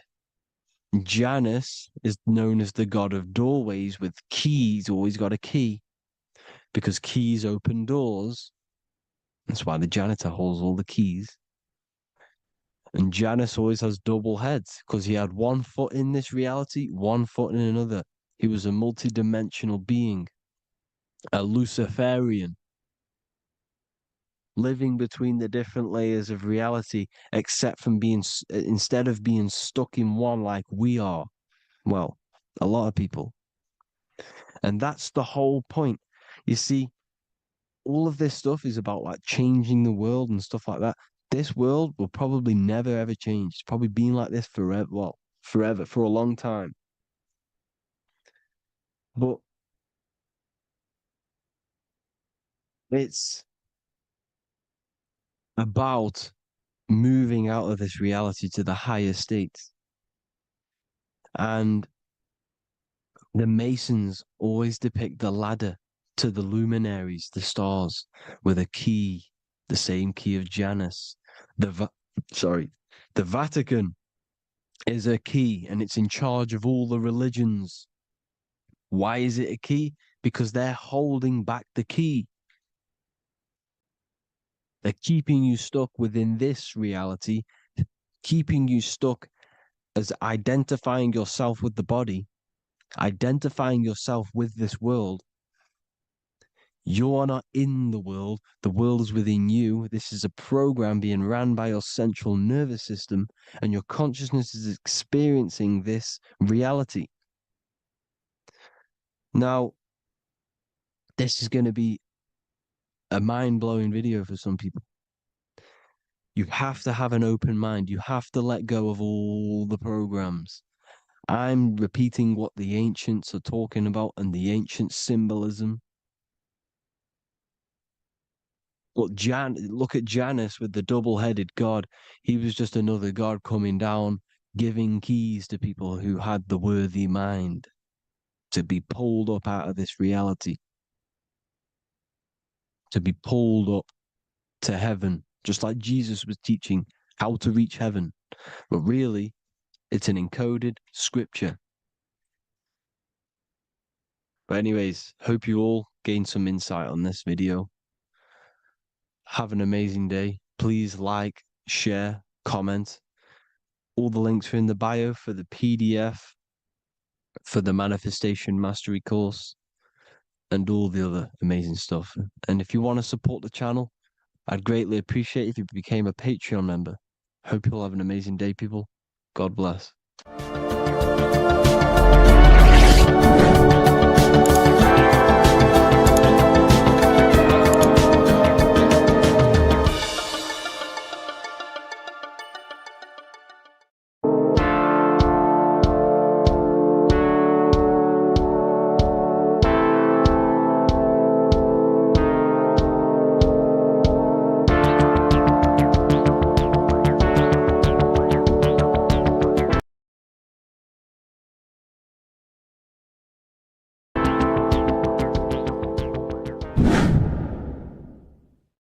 What is good, people? We're back with another video, and today we're talking about the chakras. Let's jump straight into this, because I know there's been a lot of requests for this video. So let's jump straight into this. So you have 7 chakras, right? 7 chakras, and these chakras are feeding off your electromagnetic field, known as your aura. This is both positive and a negative pole, male and female, right? This electromagnetic field is made out of electric and magnetism, and together they come as electromagnetic. Now, your chakras, the word chakra just means wheel, spinning wheel, because that's what they are. They're spinning wheels of energy. They do not exist on this physical plane. They exist on the etheric plane. Okay. Now, these energy centers are known to regulate your emotions, and each energy center controls the organs and cells in that particular area of the body. So, for example, your sacral chakra will control the cells and organs of your sexual reproduction area. Okay, the navel chakra or solar plexus will control the digestion in your body. Same with the heart, same with the throat, right? So they are like mini brains for each center of your body. They run along up the spine, but notice the crown chakra exists outside the body. It's just above the head. Now, this process of the chakras is obviously the 7 colors of the rainbow, starting from red, which is the lowest vibrational color, all the way to violet, which is the highest vibrational color. This, like I said, these energy centers are feeding off your electromagnetic field. So if these chakras are unbalanced, they are taking too much energy from your electromagnetic field, making it weaker. Now, this is the North Pole. As you all know, the Earth is flat, and we live inside of a giant torus field, and the North Pole is the Earth's heart chakra. And this is why the aurora borealis, or the northern lights, whatever you want to call them, that's why they are green, and they are being emitted from this center point of the Earth, because it's symbolizing the heart chakra, which is green, right? Now, you do work your way up to these. However, this is a torus field. You are a torus field. You have different layers of this torus field, right? And you need to balance all of these chakras, but you can't move up these chakras until you open the one below it. So it's like a stairway. You can't go to your solar plexus without going through your sacral. You see? So you have to work up these. However, you have to work up these and then live from the heart, because the heart is the center of the torus field. It's the balance between male and female poles, positive and negative poles. So you have to balance all of these chakras and then bring them all into one, which is the heart chakra. Now, they exist on the etheric plane. They exist on the etheric plane, and the etheric plane is a layer of the material plane. It's the one higher than the material plane. And then after the etheric plane, it melts into the astral plane.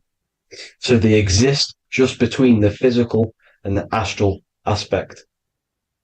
Now, this is the yin and yang matter, which is the lowest root chakra, physical matter, and then to spirit, because high vibrational matter turns into spirit, low vibrational spirit turns into matter. So they're interchangeable. This is the yin and yang. Now, when you see ancient paintings with the halos, you see this is like a toroidal field coming out the top of his head, you see, with a halo. This was symbolizing in the old days, in the ancient days, that they've aligned their chakra, they've reached Christ consciousness, which is God consciousness, right? Now, this electromagnetic field is the apple that we bit out of in the Bible, because you see that apple is a torus field. So they were metaphorically or personifying the torus field That's what the Bible is. It's a massive personification. It's all metaphors. You have to read it properly. It's got a greater meaning behind it. Now, when we bit from the apple, we ate from the tree of knowledge, which is good and evil. Our lower mind took over, so we materialized to feed our physical bodies. We materialized through Saturn. That's what Saturn does. Now, if you don't understand that, go and watch the video previous to this one called Occult Secrets of Saturn. And that will show you how Saturn is the materializer. Now, this is one of the secrets behind the Masonic compass, electric and magnetic, male and female, duality, positive and negative. Now, like I said, they teach you about the torus field, about a magnet in school, but they don't teach you about your electromagnetic field. Everything alive has a torus field. It is the building block of this creation. Absolutely everything has a torus field. There's not one thing without it. And as you can see here at the center of the apple, that's where the seed is. That's where the life is. The reproduction of that organism. As you see, this is where the most electromagnetic energy is stored, in the center, because this is where the two duality, this is where the field meets, at the very center. This is why the seed is at the very center. Now, your spine is a elongation of the brain. The brain is heaven, and the bottom of the spine is hell. So this is Saturn, which is the root chakra. The 7 planets are associated with each chakra. Moon equals mind. Okay. Now Saturn is physical matter, as I've just explained. This is the lowest vibrational color. And they want you trapped down here, which is your hell state, your animal nature, your physical nature. They want you to identify as the physical body. They don't want you to reach these higher states of consciousness. Okay? Now, in the brain, you have 12 convolutions. Now, this is what they were symbolizing in the Bible with the 12 disciples. And obviously in the Bible, it says the upper room where Jesus met with his disciples. This is heaven, the brain, the higher states of consciousness. Now, this is your North Pole. This is Jacob's ladder. Okay. This is why you have 33 levels of Freemasonry, because it's symbolizing the 33 vertebrae, which are these little things here on the back of your spine. Because once the Kundalini energy from the bottom of your spine rises to the top, this is when you get enlightenment and opens your third eye. Spiritual enlightenment. As you can see here, this is Jacob's ladder. This is the Kundalini symbol, right? And they're even showing you this in the medical symbol. They're putting it in your face. The serpents are wrapped around the spine. Now, the serpents symbolize how the energy moves around the spine, because it's a torus field, you see? At the center of the torus field, it wraps around the center pole. It wraps around it, and this is how the energy moves up. So they're symbolizing it with the serpents. Okay? Now, every religion has a sacred river. For the Egyptians, it's the River Nile. For Christianity, it's the Jordan River, right? This river is the canal, the energy canal at the center of your spine, all the way leading to heaven, to the Holy Land. This is the chamber which the energy rises up, right? Now, they used to say the gods descended from heaven to man. This is just heaven. This is the mind state.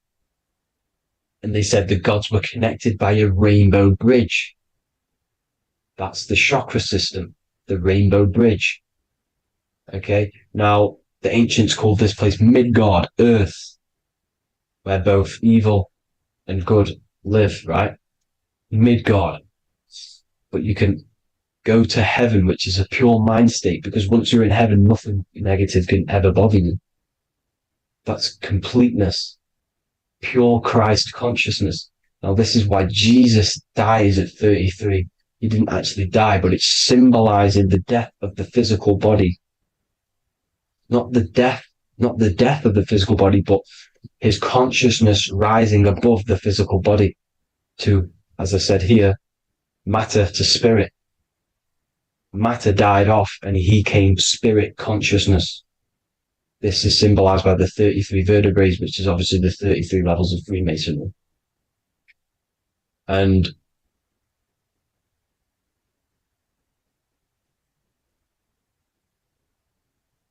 now the pineal gland, which is at the very top of this Jacob's ladder or the River Jordan, the canal, your 33 vertebrae on your spine. This is where the pineal gland sits, right? At the very top, at the center of your brain. Now, there's multiple ways this was symbolized. The Eye of Ra, which is used by the Egyptians. Now, this pineal gland is the seat of consciousness. This is where your consciousness is stored, right? And the ancient Sumerians used the pine cone, hence why it's got the word pineal gland, the seat of the soul consciousness. It produces DMT, dimethyltryptamine, which is known as the spirit molecule. And the pineal gland is wrapped in microcrystals, and we all know crystals transfer frequency and energy. Now, radios use crystals. A radio is a frequency transmitter, turning a frequency into a frequency that we can hear with our ears, right? Because all the radios are actually playing right now in your ears. However, our ears can't pick it up, so the radio transmits it into a frequency that we can hear using crystals. So this is the power of crystals, and this is what our third eye is wrapped in, crystals. Now, this third eye is not actually your third eye, it's your first eye. When you're being materialized in your mother's womb, this is the first gland that is produced, and everything's built around it, because it is the consciousness. It is your consciousness.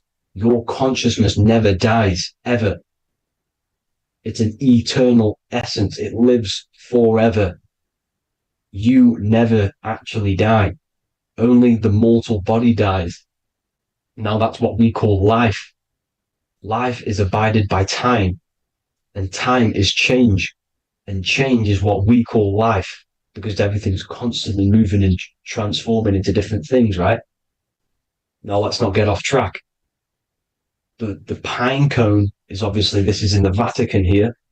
The pine cone is symbolized as the pineal gland, pine. And this is the opened pine cone. The opened pine cone means or symbolizes the awakened man, the awakened third eye. But the ones here, which the Sumerian gods are holding, these are shut pine cones, symbolizing the unawakened man. But let's not get confused, people. These gods were not gods. They are human beings just like you. They reached Christ consciousness. They are nothing more special than you. They just had the ability to reach Christ consciousness. And obviously their knowledge was far more intelligent than ours, far more advanced than ours. They knew the truth about this reality to the depths. Now, the ancient Hindus had a goddess called Kundalini, which is said that she descended by the means of a ladder or a cord from heaven, which is symbolizing the spinal cord. Now, this is what hickory hickory dock, the mouse went up the clock and came back down. This is all these stories, like Santa as well. Santa comes up and then down the chimney. This is symbolizing the Christ oil. There's an oil which is produced in your pineal gland, right? And this oil travels down the spine. And once it's down on the spine, you must have to raise your consciousness, just like I said, with the chakras. You have to raise your consciousness, raise your vibration to heat up this oil and turn it into a gas. And it travels back up the spine through like the serpents up the spine, and this awakens the third eye once it's coming back up the spine and hits the pineal gland. This is the secret behind Santa and hickory hickory dock. because Santa comes down and feeds the presents and goes back up the chimney. And he lives in the North Pole, the positive pole. This is the North Pole, people, and the presence is your sacred oil. This oil, your physical body, is the furnace. It's the spiritual furnace, which you have to heat up this oil by raising your frequency and turning it into a gas to rise up this chamber, the River Jordan, to your third eye, right? Now, this is an alchemical process. Your body is the alchemical furnace. It says in the Bible, if therefore thine eye be single, thy whole body shall be filled with light. I shouldn't have cut that out, but that's what it says. The light of the body is thine eye. If therefore thine eye be single, thy eye shall be filled, their body shall be filled with light. This is symbolizing the pineal gland, enlightening the body, the spiritual body, filled with light. Now, as I said, they want you kept down here, which is the root chakra, which is your animal nature, which is obviously mind, matter over mind. This is the symbol of Saturn, right? As you say, we're built of body, mind, and spirit, the Holy Trinity. That is the sun, moon, and earth. The sun's your soul, solar. Moon is your mind. Earth, which is the cross, which is your physical body, the 5 elements, right? So body, mind, and spirit. So the Saturn symbol is actually made out of the cross on top, which is the earth, and the moon on the bottom, which is symbolizing matter over mind, because earth is physical matter. You don't want to be matter over mind. You need to be mind over matter. See, they want you identifying as your physical body. They don't want you to realize you're an eternal consciousness. You're an eternal essence of consciousness which never dies. They want you trapped in your animal nature. And this is why the Baphomet has a goat head, because it's symbolizing your animal nature, which is evil. Not evil, but you're more likely to do evil things, right? Which brings bad karma. That's your animal side.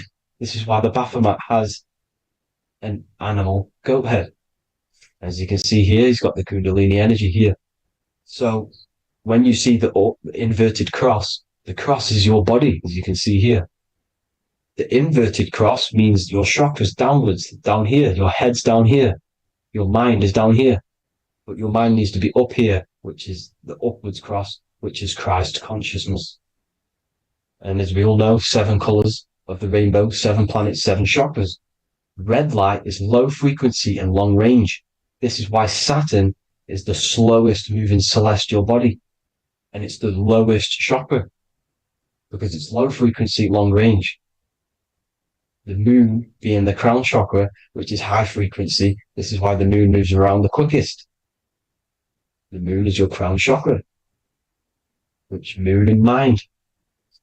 See, so there are multiple ways of your chakras becoming blocked. Now, each chakra has a specific intelligence. It has a specific thing that it's doing for the body, right? Now, this can be overused. It can be abused. For example, masturbation.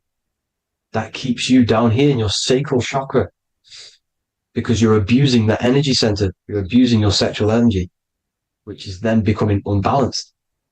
So this is how energy, this is why these centers are pulling more energy out your electromagnetic field, because these centers are wheels. The chakras just mean spinning wheel of energy.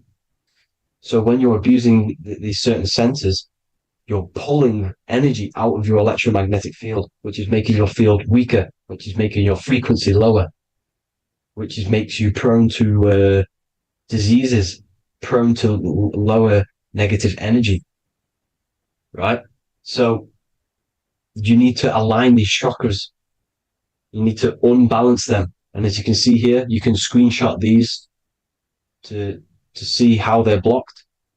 I'm not going to go over each one because it'll take me forever, but have a little read yourself. This is why they're blocked. Now, the ancients used to say Aum when they meditated. Now, these are the 7 vowels. There's not 5 vowels, there's actually 7. Now, when they say Aum, they're aligning all their chakras by saying this when meditated. This is where the Aum originated from. Now, emotion is energy in motion. So if you're feeling a certain way, that's the energy you've put in motion. It's a reflection. We live in a mirror reality. Everything's mirrored. Everything's mirrored. As within, so without, as above, so below. Everything's a reflection of some sort.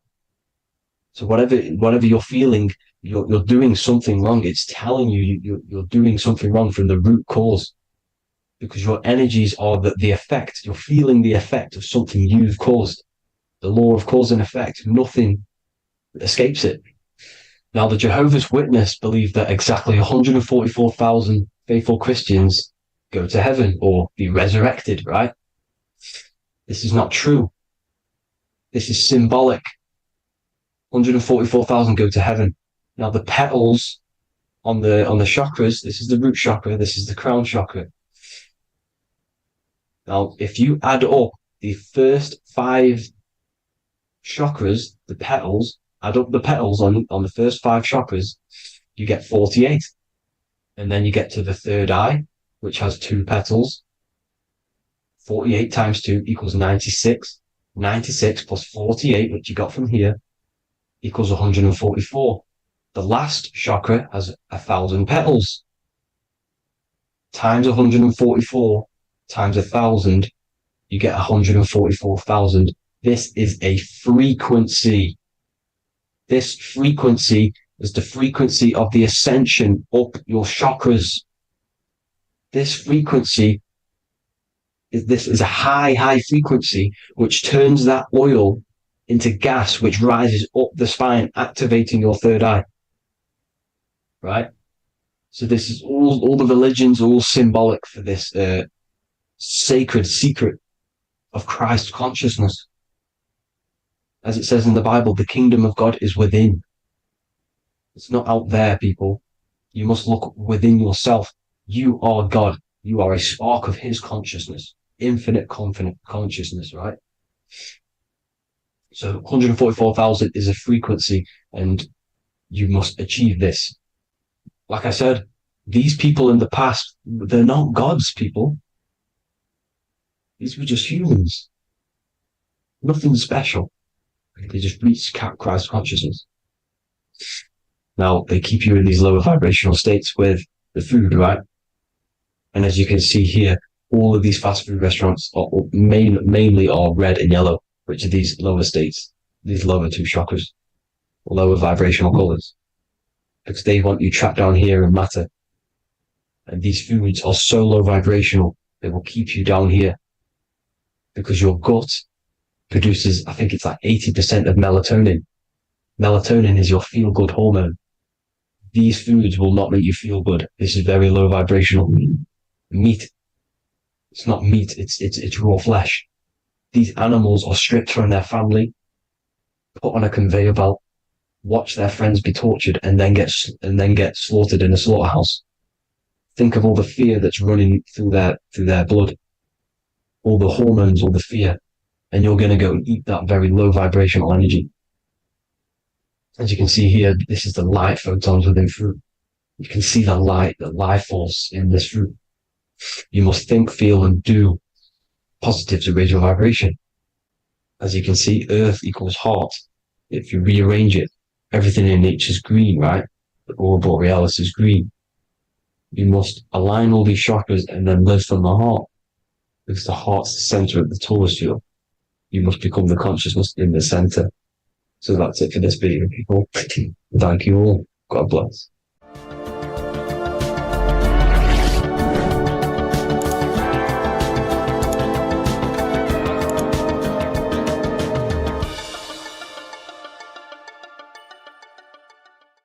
Neo is plugged in on the back of the neck, which is the reptilian brain stem.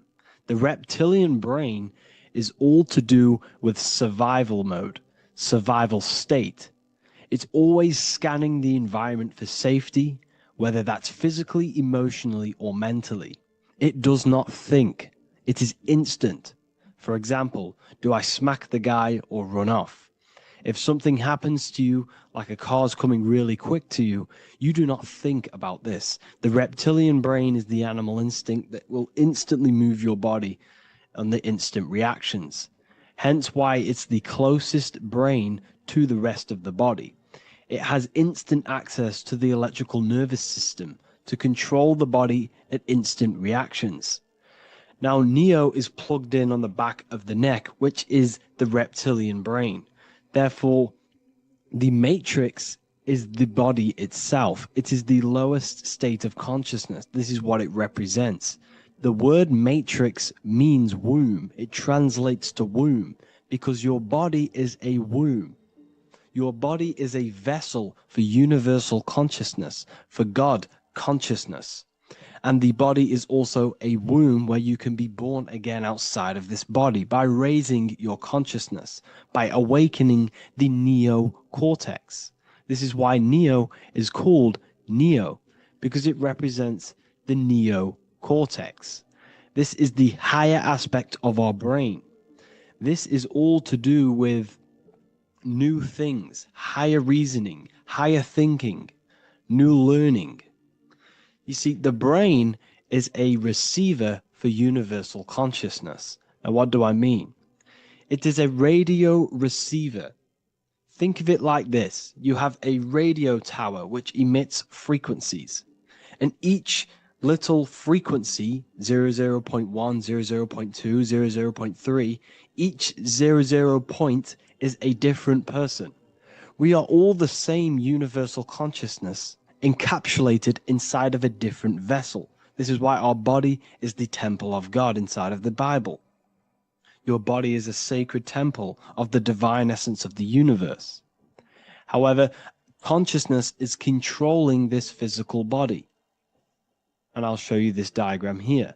Consciousness consists of imagination, emotions, thought, and memory. All of these things are not physical. They're not made out of atoms. You cannot think with atoms. If I split open your brain while you are thinking of a cheesecake, I would not see a cheesecake. It's because these things exist metaphysically within consciousness. They are not physical. The body is physical. It's part of matter. It's part of time. You see the Leonardo da Vinci, the circle and the square. The square represents limitation, beginning and end, because when you draw a square, there is a beginning and end. It represents the body, the mortal self, the ego, the echo. Then you have the spirit raised above, which represents spirit over matter, mind over matter. Invisible forces create physical forces. Everything physical exists in non-physical. This is also the Freemasonic square and compass, why the square is below the compass, because the compass creates the circle, which is spirit or mind. Then you have the square, which is matter. Mind and matter are the same substance. Mind creates matter through thought. Everything in this physical universe manifested through thought. Everything began as thought. So you are spirit and matter. You have a material body and a spiritual body. And you are right in the middle. This is why humans are very, very important. Because we have an animal nature, the reptilian brain, and a higher consciousness, the neocortex. And we must awaken out of the matrix, which means womb, which is the body. And Neo is waken up from the lower self, the reptilian brain, and moves into the neocortex. Because the brain is a radio receiver for consciousness. Now, what do I mean? I went over this before. Your consciousness is controlling the brain. The brain is a computer. And when our consciousness, our imagination, our emotion, our thoughts, and our memories are all contributing towards just survival things, food, safety, fear, all of these things, and our consciousness is locked into a survival state, we are using the reptilian brain. We're no longer thinking. You don't think with the brain, but the consciousness is thinking, which activates the different parts of the brain. When we think for higher reasoning, we use the neocortex. It stimulates the neocortex. When we think about survival, we're using the reptilian brain. So therefore, when Neo wakes up, he wakes up to the higher aspects of consciousness, which is only utilized by the neocortex, by learning new things and expansion of the mind and expansions of consciousness. Okay? So the whole matrix is to keep you designed, well, the whole matrix is designed to keep you in a survival state, in the three-dimensional awareness. They want you constantly scanning for safety, scanning for food, scanning for emotional safety in relationships and other people. You see, they do not want you to think. They want you stuck in that reptile, that animal state, that beastly state that most people are in. Most people, all they do is eat, listen to music, consume, have sex, lust, desire. This is all the reptilian brain. So when we say the world's being ran by reptilians, it's symbolic. There is no physical reptilian humanoid beings controlling, manipulating human consciousness. We are all the same consciousness. However, there is a corrupted state of consciousness running this world. And this consciousness worships the physical plane.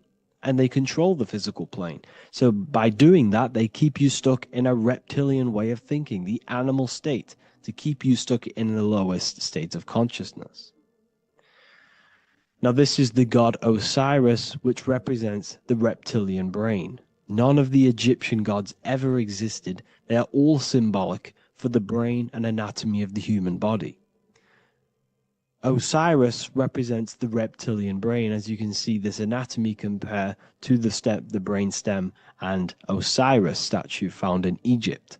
And we also see an ancient artwork of Osiris with green skin and two reptile crocodile alligators next to him, which also symbolizes the reptilian survival state of human consciousness and the activation of the reptilian brain. This is what it symbolizes. Now, this is what the Matrix is all talking about. It's talking about the awakening, the expansion of consciousness. The word divine is dive in because you connect with the divine by diving inward. There is no man in the sky going to save you. You must connect with the self. Know thyself. Truth comes from within. All of these things I'm telling you comes from within you. I'm just pointing it out. All of this is self-realization. A lot of people say, well, what are my sources? My sources is knowing thyself, observing thyself, using the neocortex of critically thinking, sitting down and thinking about yourself and having deep realization of yourself. You can realize that your thoughts are not of this physical world. It's quite simple. The brain does not think. The brain does not imagine. The brain does not hold memory. All of these things exist in consciousness, the one consciousness, but we are all fractal, infinite parts of. This is the eye on the triangle, consciousness being given down to the rest. This is separate. Consciousness is separate from the rest of the pyramid. The pyramid is your body. Neo is the one consciousness. This is the Egyptians symbolizing the one consciousness giving Ankh, which is life, to all the different life forms. However, you can see that the central sphere is giving a big Ankh to the humans, because humans, like I said, possess the advanced consciousness, an advanced brain that allows us to turn above our reptilian animal self. For example, we can go against our reptilian lower animal nature and turn to our godly nature. Animals cannot do that. They are stuck in instinct. They are stuck in a reptilian animal way of thinking and operating. Everything they create is to survive. We can turn against our lower nature and create for amazing things like buildings, architecture, technology. We can use our creative consciousness for anything we wish, not just survival needs. And it's the same with your spiritual journey. You can raise your consciousness beyond this animal state that they try to keep you in through fear, consumption, food, and the reptilian brain. We must awaken, start to think critically, and awaken to our divinity.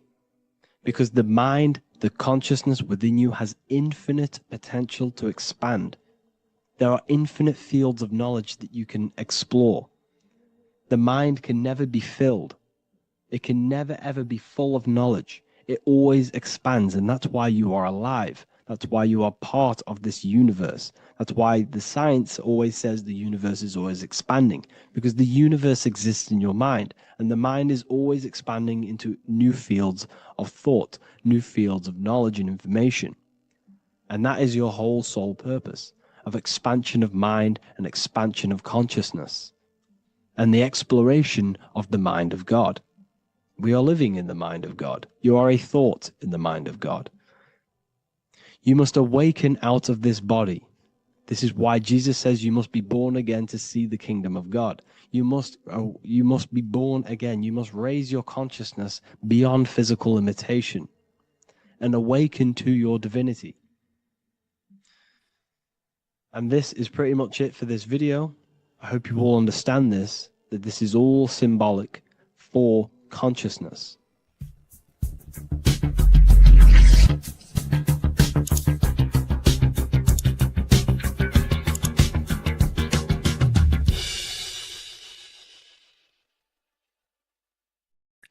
What if I told you that reincarnation is real and that there is a metaphysical, spiritual science behind this? Most people leave this world just as lost when they entered it. That they carry their fears, attachments, and addictions with them, only to be born again, trapped in the same cycle, repeating the patterns of lifetime after lifetime. This lecture is not just about preparing for death. It's about mastering yourself before death, so you don't take them burdens with you. Because the truth is, whatever addictions, fears, and unresolved emotions you cling to in this life, you carry with you into the next. Unless you break free now. You must master yourself before death. Death is not the end. It is the great passage. But how we transition depends on our mastery of the self. This was symbolized by the Ouroboros, the snake biting its tail. Every ending is a new beginning. It's an infinite cycle of consciousness. Now, your human body is basically an antenna tapped in to a stream of consciousness. Just like a radio is tapped into a specific frequency to play that radio. Your body is basically an antenna, a crystal picking up the consciousness of God. You are on an ever-ending journey, a journey of learning and expansion of the mind into new fields of thought. This was symbolized as the Ouroboros. When you die, it is a new beginning. It's a transitioning, not an ending. Everything is eternal in this universe, as consciousness is formless and constantly transforms into new forms of life. Let's break down the word death. Death contains the word ether. Now, the ether can be found in the word heart or earth. Ether. Everything in this plane comes from the etheric plane. The etheric plane is the barrier between the physical plane and the spiritual plane, the astral plane. The astral plane is the screen that you have in your mind that allows you to imagine a red apple, for example. This is the imaginative plane where thought forms start to take form. Everything begins as a thought, then the thought form becomes an imagination, then energy, then physical. Everything in the physical plane is a shadow of thought, all objects manifested as thought. You came from the astral, you came from the stars. This is why we say reach for the stars, or this is why you say you are a star. Cis star, miss star, fraud star, stir is star. And when you become famous, you become a superstar and you gain a star on the Hollywood floor. You are a star. The ether. The ether is the infinite energy source which all things come out of and return back to. This is the cycle of life and death, summer and winter, day and night, sleep and awake. The ether is the infinite energy source which all things come from and will return back to. Okay, sorry about that little error. The ether is the boundless source of energy from which all things emerge, to which all things return to. We can see this in the cycle of the sun. The sun does this wave of creation.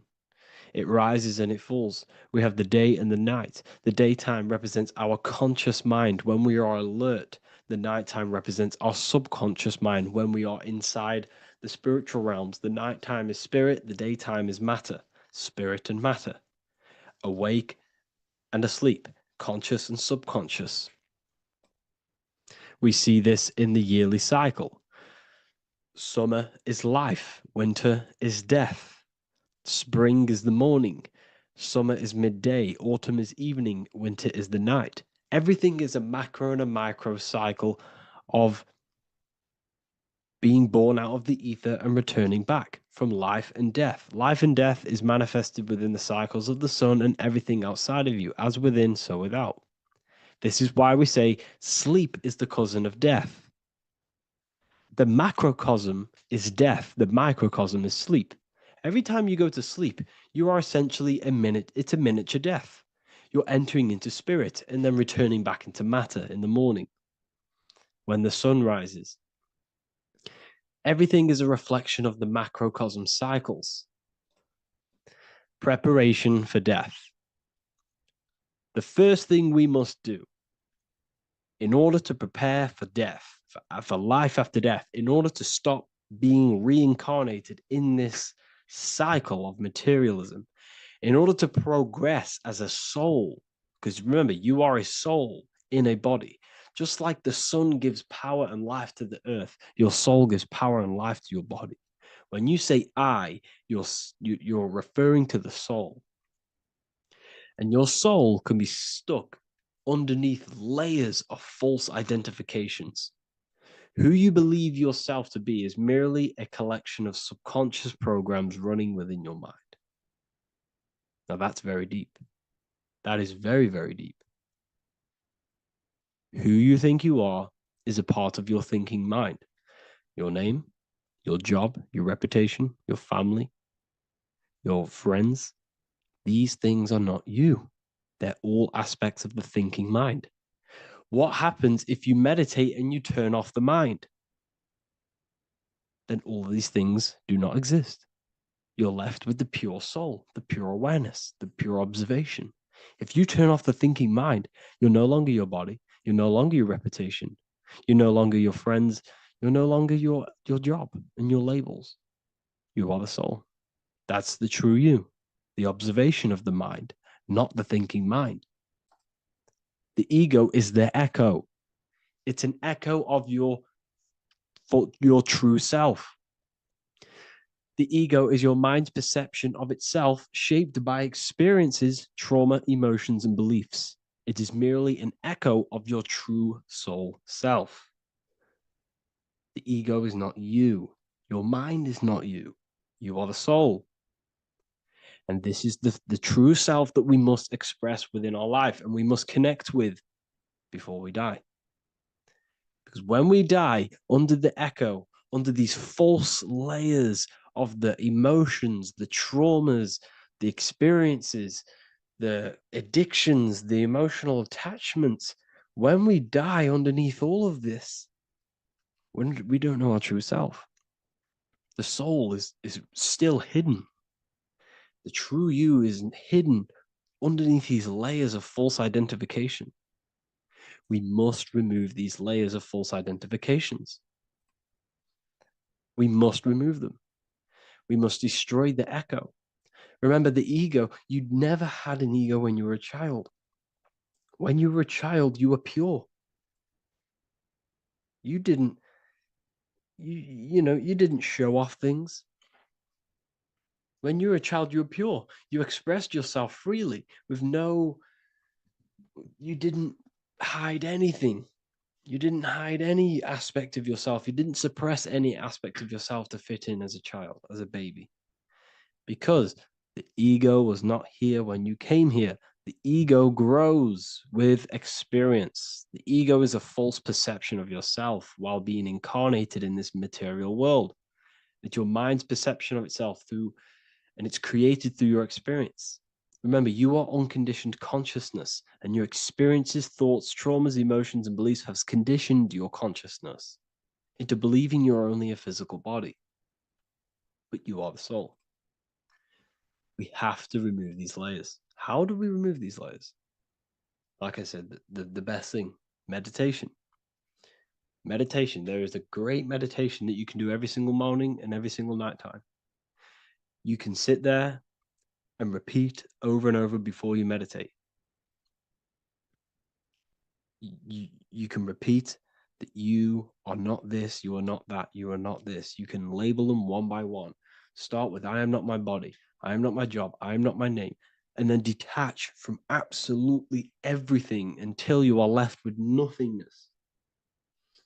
And when you start to meditate, detach from everything. Nothing matters. I am here right now. And what will be left? The only thing that will be left is the language that your mind is using. Now, this is very deep. Not many people will tell you this, but I've lingered in meditation many times. And I can tell you from experience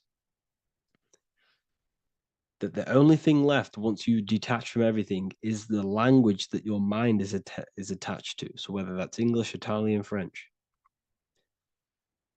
Once you detach the language of the mind that that little voice in your head's using, you're left with the soul. Once the mind is switched off, you're left with the soul, and you have detached from all of these external things. You're left with the soul. That's you. That's the power. That's the source of all creation, where everything you've ever done has come from. Every thought, every idea has come from your soul. Number two, that's meant to say number two. Sorry about that. Mental addictions and emotional addictions. Okay. These two are very important. Mental addictions, this could be thought patterns. This could be the labels that we've just been talking about. Then you have emotional attachments, which is maybe you're too attached to an external thing. Maybe you're too attached to your phone. Maybe you're too attached to family. Maybe you're too attached to loved ones. Yes, I'm not saying don't love them, but what I'm saying is do not rely on anything in this world to make you happy, to fulfill your emotional needs. Everything is found within you. You must look within, and if you're looking without, if you're trying to find yourself in the outer world, you'll never find yourself. You'll constantly be looking around in loops. Because nothing, you cannot find yourself in the outer world. Nothing will long-term give you long-term validation. Seeking validation in the outer world will leave you soulless, leave you feeling empty inside and sad and depressed. You have to find yourself within. You have to detach from everything you are relying on to give you emotional stableness. You have to detach from all. Yes, love your children. Yes, love these people, but do not rely on them. Because everything in this world is temporary. Do not conform to this world. The Bible tells you this. Everything in modern society nurtures the body, but neglects the soul. They keep you addicted to as many things as possible. Smoking, you have to detach. Drugs, you have to detach. Alcohol, detach. You cannot rely on anything. This is why this path is very, very difficult to walk. But I'm showing you the way. These are the things you must do before death. You have to detach from absolutely everything. If you die and your mind and soul is still addicted to these worldly things, then guess what? You're going to reincarnate.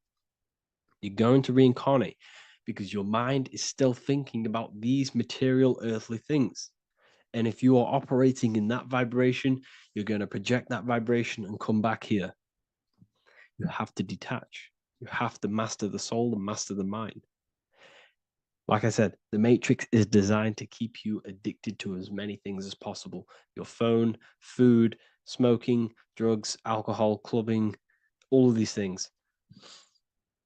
Everything in society is made to trap your soul and reincarnate in this world. That's why it's very, very, very difficult to walk this path.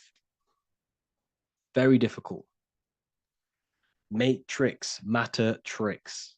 John 2:15 to 17. Do not love this world, nor the things it offers you. For when you love the world, you will lose God. Do not love this world, nor the things it offers you. Do not conform to the pattern of this world, but be transformed by the renewing of your mind. Great quote. Do not conform to the pattern of this world, but be transformed. Let this world transform you. Learn from this, expand from this, but do not be mentally and emotionally attached. Okay? What good will it be for someone to gain the whole world yet forfeit their soul? Like I said, everything in the Bible is telling you the truth. You just got to read it correctly. This is spirituality. This is spirituality. The Bible is spiritual. It's a spiritual text. We must disconnect from everything outside of us and connect with the true soul. Here we have the Egyptians showing you the soul leaving the body. Here we have the soul here. Here we have the Masons showing you the soul coming out. The soul is real. You are the soul. And when you leave this physical plane, you will go into the astral plane. That's where you came from. You came from the astral. You came from the stars. You incarnated into this physical body. Your consciousness fell into this material form to experience limitation, to experience a 3D world. So in order to ascend properly before we die, we have to let go of all the attachments. Every addiction you have, write them down. And one by one, tackle them. Before you die, you have to, or else you will reincarnate. This is the teachings of Egyptians. This is the teachings of Masonry.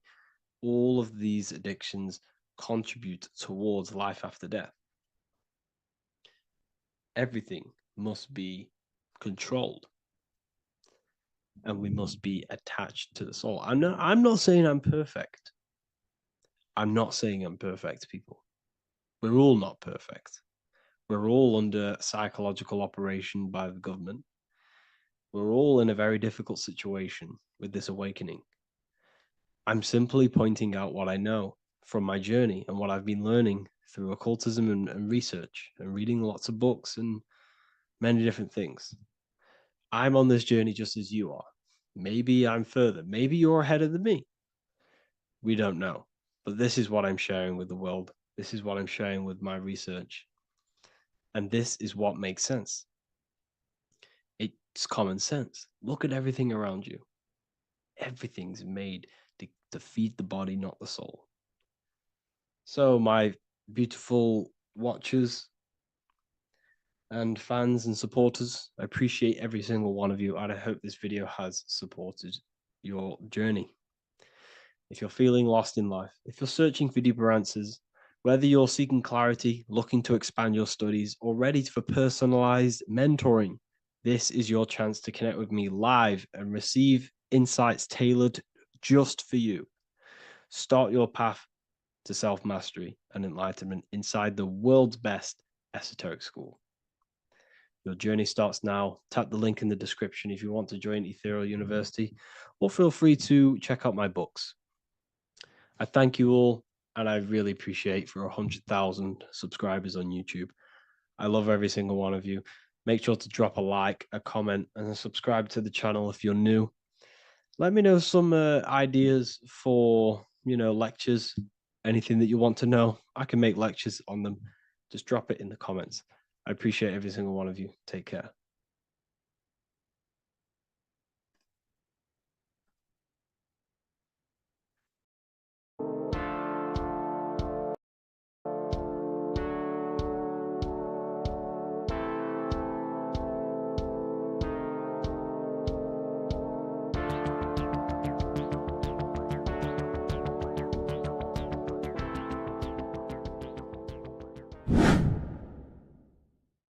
What is good, people? It's Revival of Wisdom. Today we're going to be talking about Saturn.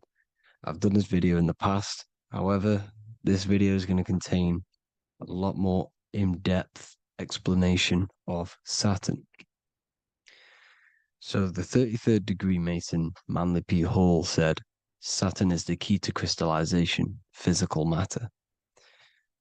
Light is matter, matter is light. They are interchangeable. Low vibrating light turns into matter, high vibrating matter turns into light. And Saturn is the god of this world, this physical world. He crystallizes light into matter. This is symbolized as the Masonic checkerboard, matter and spirit, matter and light, light and matter.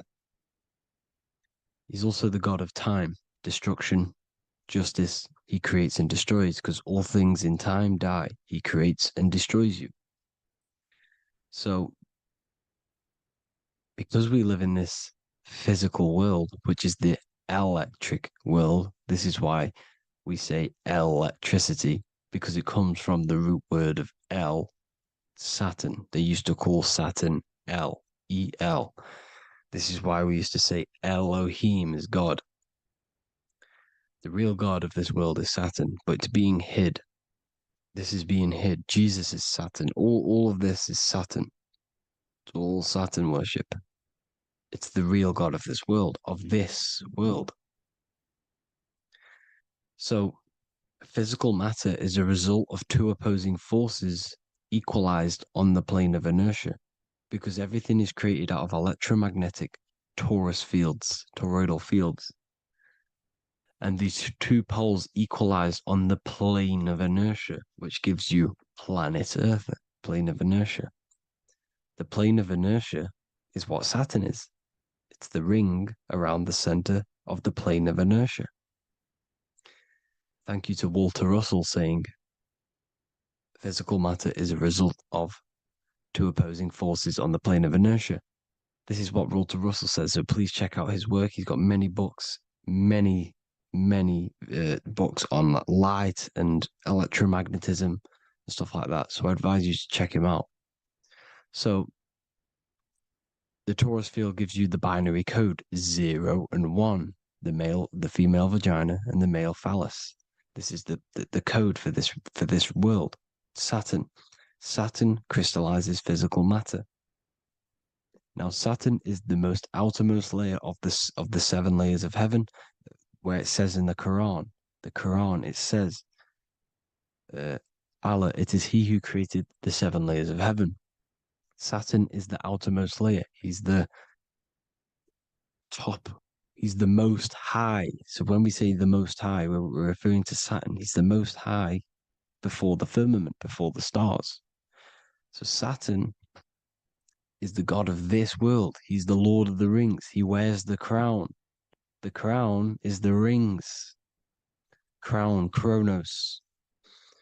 So the planets are luminaries. They are lights. They are beings. They are energy, conscious energy. And we're in the heart of the solar system. Saturn is the outermost layer. He is the one of this world. He's the god of this world. Now, on the North Pole of Saturn, you have the hexagon. Add up all the sides. It creates the 6-pointed star. Or it can be created as a cube. The cube is very important. The 6-pointed star is very important. 6 points, 6 triangles, 6 side, 6, 6, 6. Black cube adds up to 6 in gematria. Now, what did I say in the beginning? Saturn crystallizes the physical world. He creates physical things out of light. You are a light being. This is why we say human. Hue means the light spectrum. Hue, man, we are light manifested into physical forms. Human. And we are incarnated through Saturn. Satan, same thing. The number of the beast is 666. And the 666 comes from the 6.6 triangle, 6 sides of Saturn, 666. We are all known as carbon-based life forms. Carbon, the atomic structure of carbon, is 666, 6 protons, 6 electrons, 6 neutrons. We are materialized into our physical bodies through Saturn, through the number of the beast.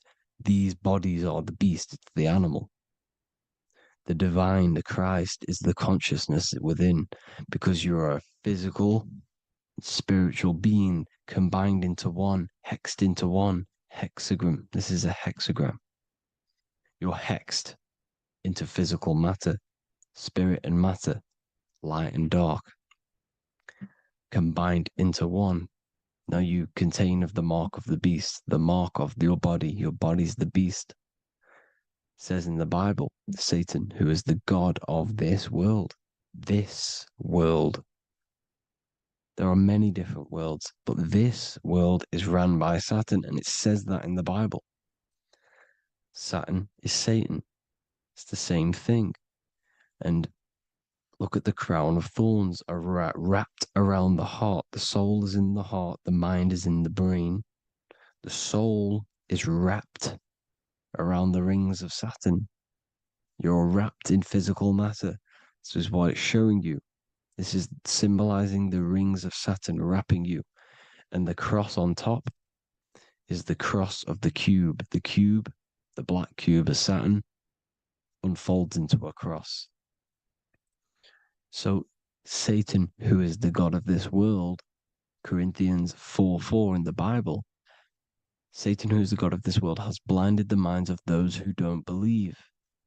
Saturn blinds your mind because the god of this world materializes you and he blinds your mind when you incarnate into physical matter. When you enter this soul system, not the solar system, you hit Saturn first. He materializes you. And look at the symbol for Saturn. This is the symbol for Saturn. All of the planet symbols are created out of the Holy Trinity. The Earth, Moon, and Sun. Body, mind, and soul. The Sun is your soul, the Moon is your mind, the Earth is your body. Your body's made out of the 5 elements. The Sun is your soul, because the Sun is life force. Gives life to everything. Your Sun is a soul. Your soul is the sun of your body. The moon is the mind. The moon is the moon of your body, the mind of your body. Intelligence.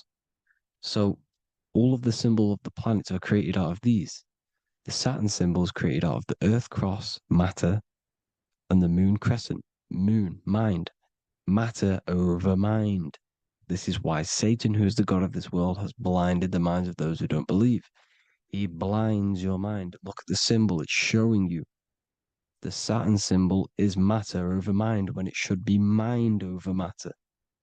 So we descend into a soul system, into our 666 Saturn carbon suit bodies, and we are matter over mind. Then we have to move up the spine to go back up to spirit, to mind over matter, where you manipulate your own reality. Now look at this. It creates the number 5. 5 is the number of change. You're moving from this side of the number sequence over to the right side. You're moving from the spiritual into the physical world. You're incarnating into the 5 elements, the 5 senses.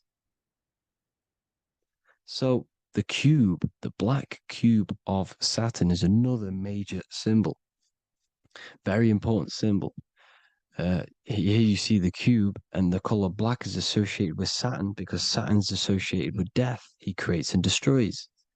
Light and dark. Death is associated with black, spirit, because you can't see spirit, which is blackness. So the black cube is black because Saturn rules the nighttime, which is dark, blackness. And he rules the winter, which is death, blackness. So Saturn is the black cube. Cubes have 6 sides. Up, down, right, left, back, and forward. Cubes are 6-sided. Everything is 6-sided inside of this creation. Because you're incarnating, you're materializing, crystallizing into the cube.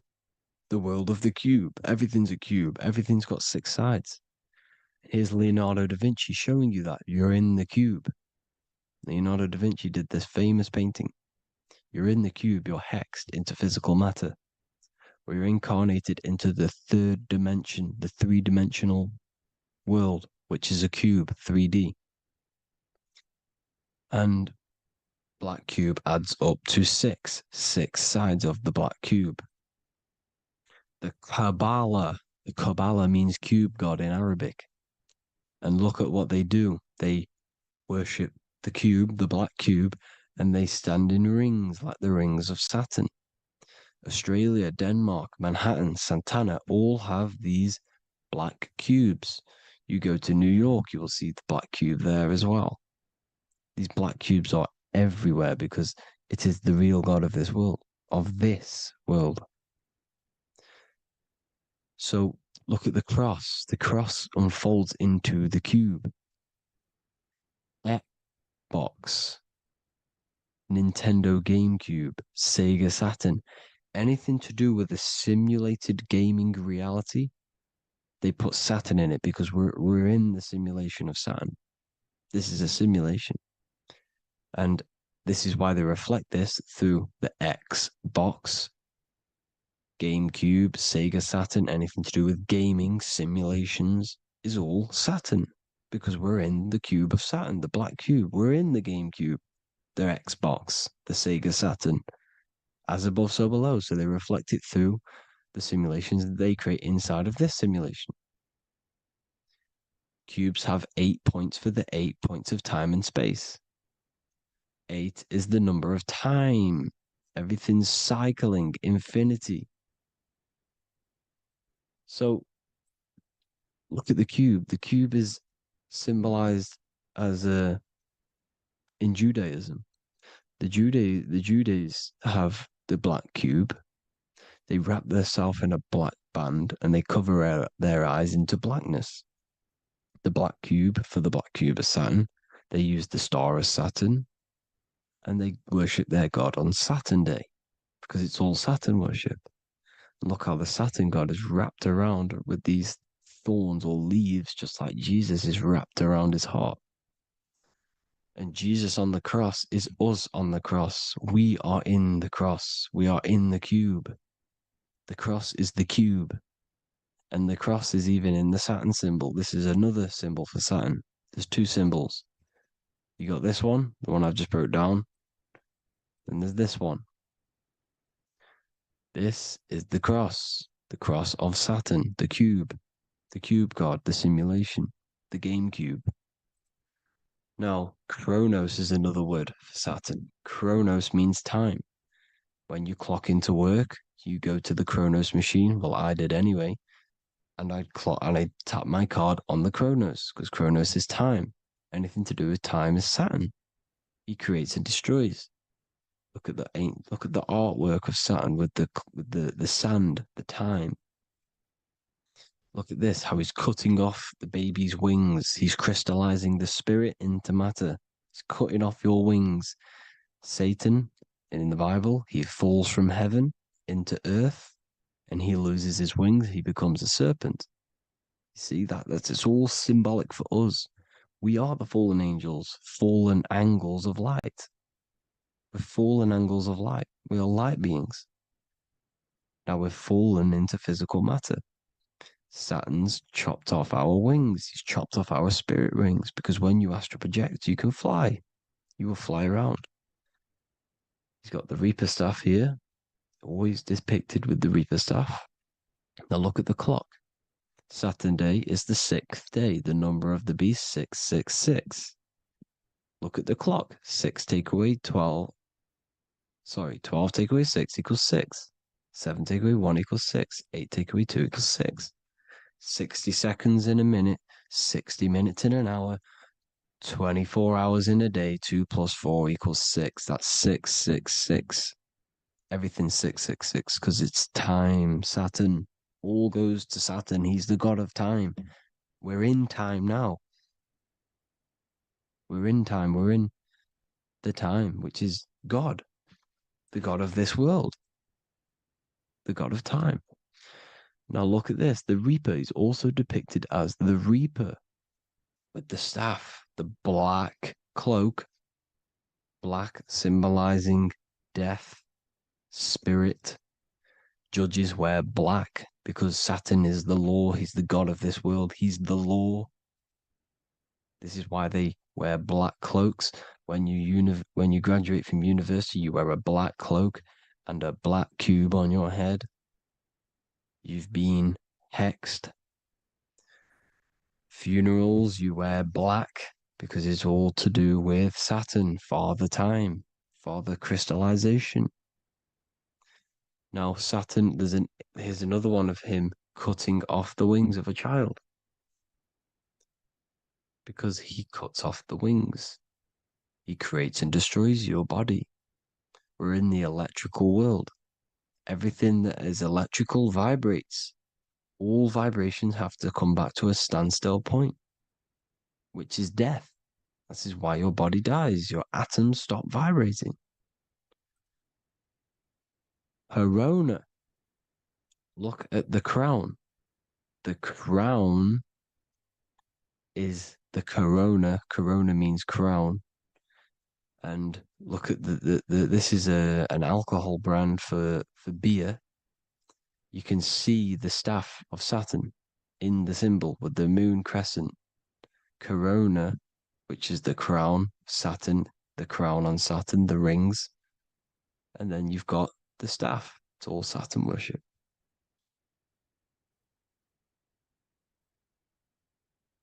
Is the black cubes of 9/11. 2 black cubes. This was a ritual for Saturn. It's all ritualistic. And look at the Star of David, the Star of Saturn. It's not the Star of David. Creates IXXI, the sigil of Saturn. IXXI means 9/11 in Roman numerals. 9/11. It's all a ritual for Saturn, and they have the 2 black cubes of Saturn. Now look, XX. There's more symbolism of Saturn now. We're going deeper. XX is more symbolism for Saturn. The sigil of Saturn is XX, as above, so below. Same with the Star of David. You split it in the middle, as above, so below, as above, so below. XX, this is a Knights Templar Cross of Lorraine. XX, Knights Templar, high order of Masonry. They all worship Saturn. Well, Saturn's the real god of this world. X Eon with the XX, XXL magazines, which is all to do with famous rappers and stuff like that. When you die, you put XX on the eyes because it's Saturn. He's the Reaper. Is Jesus with the XX crown with the thorns around his heart, around his soul, with the cube on the top, the cross cube. Lil Uzi Vert with the XX Cross of Lorraine. Jay-Z with his alcohol brand, XX Cross of Lorraine. The X Factor with the rings of Saturn. All Saturn worship. The seal of Melchizedek is also Saturn. This is the cube. This symbolizes the cube with the 8 points for the 8 points of space and time. And this is the cube. It's another ancient symbol for Saturn. Here you see the star of Saturn with the Melchizedek symbol around it, which is all to do with Saturn. Here you see an altar, the Holy Grail, the Melchizedek symbol on it, and they're worshipping it. This is why we wear rings, wedding rings for the rings of Saturn. It all goes back to Saturn. Earrings. The 8-pointed star of the ancient Sumerians is all Saturn. It's all Saturn. So the ancients, the symbols of Saturn goes on forever. It's in all of the major corporations. You can see it everywhere, the rings of Saturn. Toyota is an obvious one. Internet, Nike, Target, Sega, Saturn. It's all Saturn worship. All Saturn worship. Because he is the real god of this world. Here's Kanye West's album with a Saturn here. Here's Michael Jackson's album saying escape. There's the X again. The X, escape. You have to escape this reality. Maybe that's what he's pointing at. Here you see it on the dollar bill, the star of Saturn. Here you see it again on the dollar bill. So that is it for today's people. I hope you all gain some insight on Saturn.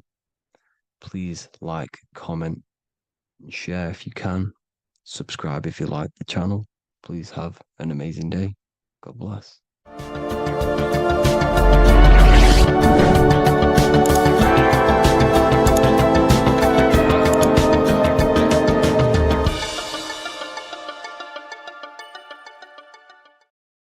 Hello, everyone, and welcome to another lecture inside Ethereal University. In this lecture, you will learn about the death process and how to prepare for it, and why that preparation is so important. So let's get straight into this. You must understand, as a spiritual creature that you are, you have a visible nature and an invisible nature. You never truly die. You are an eternal soul experiencing a temporary physical world. The inner world of thought and emotion is eternal, while the outer world of matter is mortal. Everything that is seen is mortal. Everything that is unseen by the eyes is immortal. When you die, your external physical world will be stripped away, leaving only your pure consciousness in its raw form, drifting within the astral plane. So here you see your physical external body and your internal world. And your internal world is your state of consciousness. It's your state of consciousness. Your thought and emotion is one overall state. Okay? So you must understand these planes. You have the physical body, the etheric double, an astral body, a mental body, and the Buddhic body. When you die, you leave the physical plane. Then you will more than likely leave the etheric plane, because the ether acts as like a portal. Everything comes out of the ether and returns back to the ether. I can break that down in another video in electromagnetism. But electromagnetism is ether, energy coming in and out of the ether. You will, every single day you die, every single day. There's a cycle of life and death occurring all the time. Every single day, you go to sleep, you go back, your consciousness slips back through the ether, and then when you wake up, your consciousness comes back through the ether into the physical plane. Death is just a bigger macrocosm of the microcosm cycle of life and death. So you will return back to the astral, which is the realm of imagination, infinite possibilities, and this is where thought forms start to manifest. Okay, so depending on how advanced you actually are mentally and emotionally will depend how long you stay in the astral. Now, what we must understand is that there is many different components to the astral. We have the higher astral, the middle astral, and the lower astral. These are all vibrational states. So if your mind and soul is operating in lust, lust, desire, hate, food, physical addiction, smoking addictions, then these are quite heavy. These are quite heavy attachments to your consciousness, and they're quite low level desire, which means they have a low vibration. You will manifest in the lower astral when you're stripped from your physical body. The lower astral is not inherently evil. However, there's just low vibrating things going on there. Low vibration does not mean evil. Okay? So, just like bad doesn't mean evil.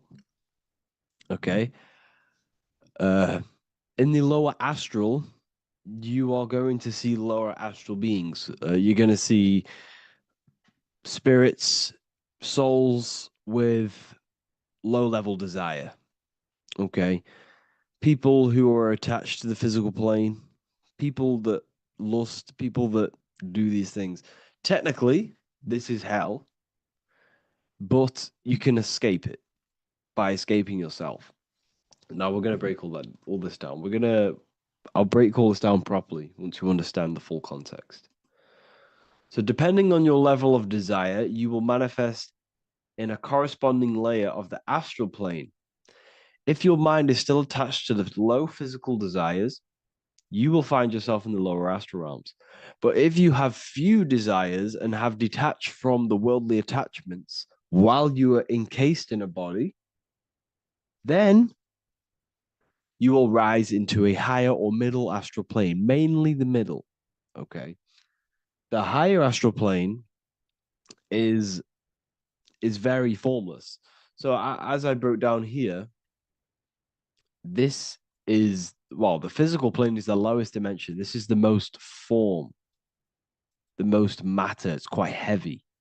The higher you go, the lighter it becomes, the more fluid, the more formless it becomes.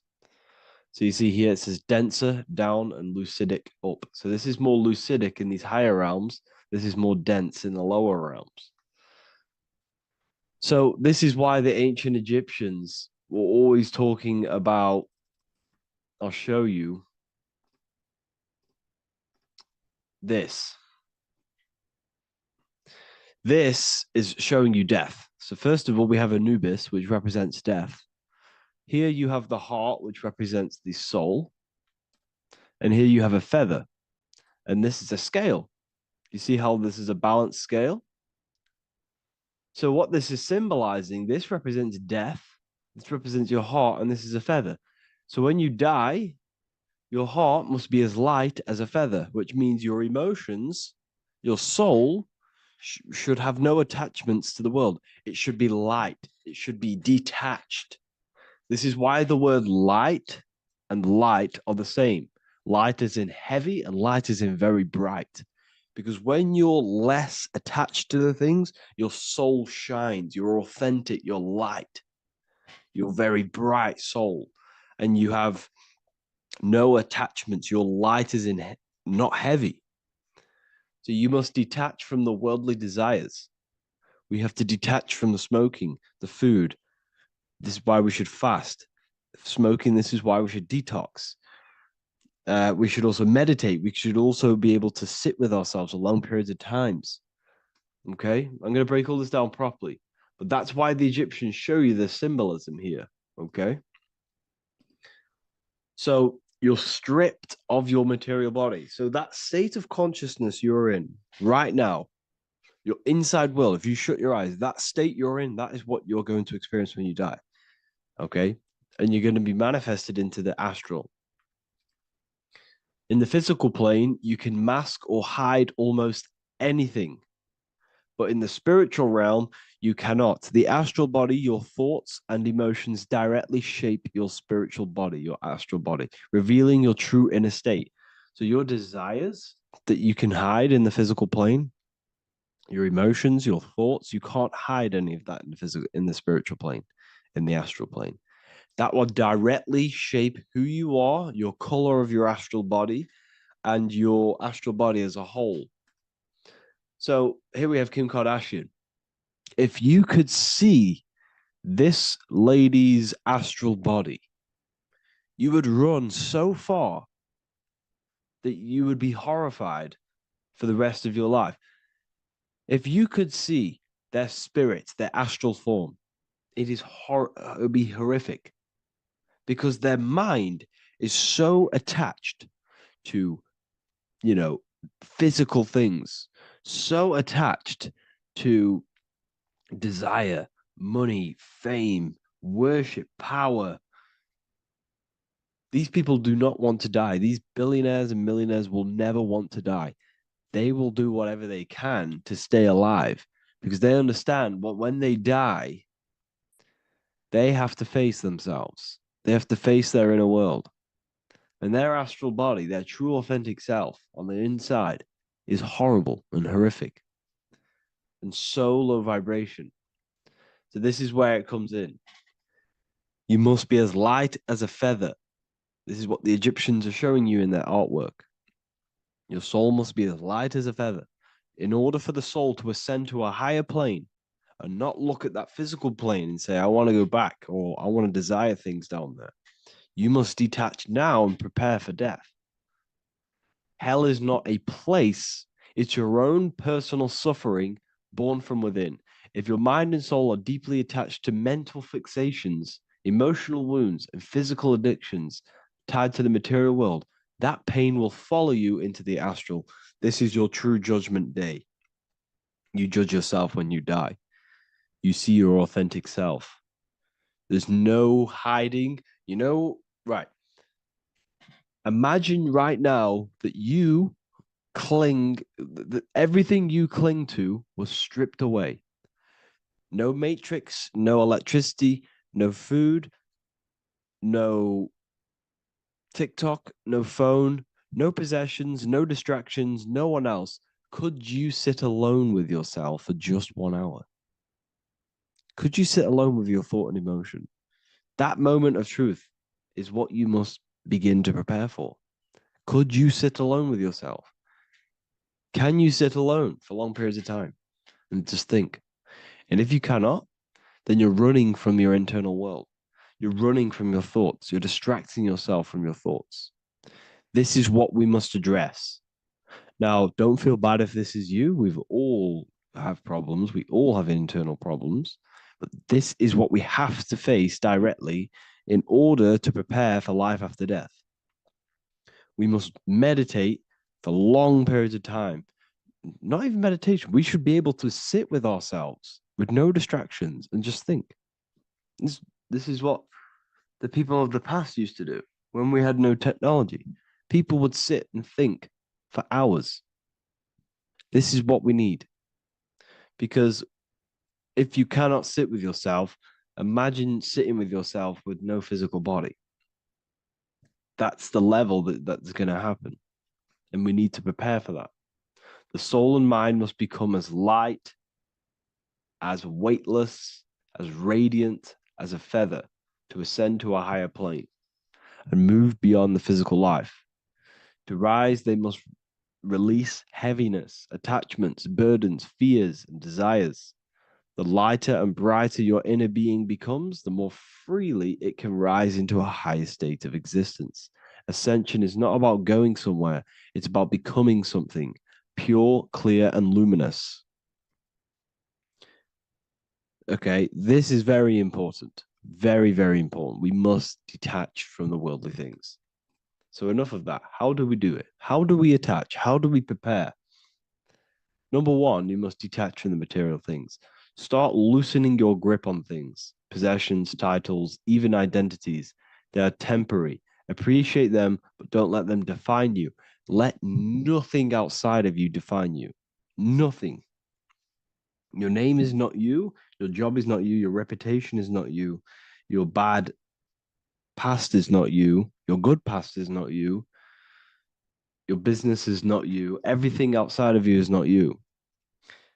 Now, what I'm saying is, I'm not saying go full right-hand path and never care about anything physical, never care about your family, don't love your family. I'm not saying that. What I am saying, love these things, love these outside things, but do not become attached and do not let them define you. You must be okay with losing anything that is outside of you. You must be okay with that, because you must understand the physical plane it's promised that everything is temporary. Everything is temporary in this plane. So don't ever think it's going to be there forever, because it's not. And you must remind yourself, not remind yourself, but I think about this sometimes when I start becoming a bit attached to work and stressed. I just remind myself that this is temporary. I'm going to leave this world one day and I'm not going to care. So you must have the balance. Okay. The balance is key. You can go down that right-hand path and just fully cut off from the world like a monk and shave off your hair and disconnect from the physical world. You can do that. That's not wrong. There's different paths in life. You have the left-hand path, purely physical. You have the middle path, which is balance between the physical and spiritual. Then you have the right-hand path, which is monk mode, where you fully disconnect from the world. They shave their hair off to disconnect from the physicality. They meditate for long periods of time. This is what they're doing. They're preparing for death. Monks prepare for death. They understand this. They understand that you don't die. Your inner world is the true world. The inner world is the only world that exists. Everything outside of you is an extension of you. Number 2, cleanse the mind. Watch your thoughts. Are they rooted in fear, anger, regret, or craving? Meditation, mindfulness, and inner reflection help purify the mind. The cleaner your thoughts, the lighter your spirit. So your astral body is formed by your thoughts. It's formed by your emotions. If you sit around thinking about eating all day, you're going to have a very heavy astral body. It's going to manifest in the lower planes. But if your mind is thinking about good things with good intentions, love, knowledge, expansion, you're going to manifest even the middle or the higher. And there are ways to even ascend out of your astral body. Yes, you can ascend out of your astral body and out of the mental body, but that's all very advanced, and I'm not going to teach that yet. I'll make another video on that, but you can ascend from them bodies. The astral plane is not the end. You can keep ascending as a soul until you're left with just the pure essence of the soul. But we're going to, anyways, cleanse the mind, reprogram the limiting belief systems, let go of mental attachments. And the way you do this is by getting a piece of paper and writing down every single attachment that you have. And you're going to realize, dude, there's more than you think. Okay. We have to detach from these. We have to. 4, practice presence. Can you sit in silence with yourself? The more at ease you are with your own inner being, the less you'll feel death. The afterlife is just an extension of your inner world. It's so important. This is so, so important. Can you sit with yourself? If you cannot sit with yourself, you have some inner work to do. You have some thoughts to address, some beliefs to address, and some feelings to address. Okay, so practice sitting in the present, meditation, or just literally sit there and try and be okay with yourself. And if you can't be okay with yourself, then there's something you need to address, whether it's a belief system, whether it's an emotional trauma, or something. This is what we must reshape, refine, and let go of. Live truthfully. Speak and act from your soul, not from fear or ego. The more authentic you are, the more aligned you become with your true self, which carries beyond this life. The ego is your mind's perception of itself while being incarnated in this world. It's been shaped by your experiences, your thoughts, your beliefs, and your emotions. So your ego is basically this false thought form that you've created. It's a false layer of yourself that sits on top of your true authentic self. It's basically your physical character. When you were young, you had no ego. You were pure. You had a pure consciousness. But then as you grew older, your ego started to grow, and it still is growing because it was shaped by experiences, things you've gone through, things you said, things you believe, things you think. It's created by you, by your mind. And the ego is close to the word echo. The ego is the echo. It's an echo. It's a layer. It's a false identity. It's a false layer that sits on top of your soul. And if you don't get rid of that ego, if you don't know how, well, not get rid of it, but balance it. If you don't know how to rise above that ego and you die, it's that ego that's going to be pulling down when you die.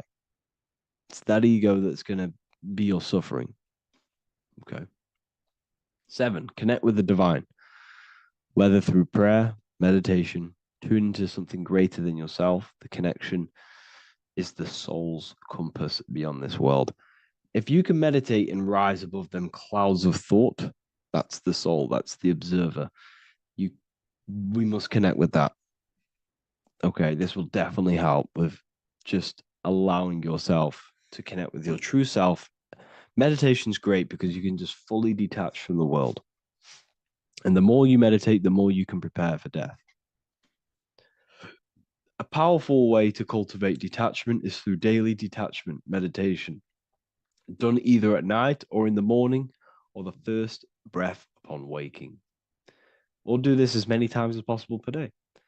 Start by physically grounding yourself in the present moment. Say out loud, I am here right now, nothing else matters. Let that phrase draw your awareness into the now. Just keep saying it until you're present. Then begin to slowly list everything you identify yourself with, one by one. I am not your body. I am not my body. I am not my name. I am not my possessions. I am not my house. I'm not my children. I'm not my everything. I am not my thoughts. Release each layer gently. Imagine, if you want to, if you have a good imagination, imagine placing these things into a big box.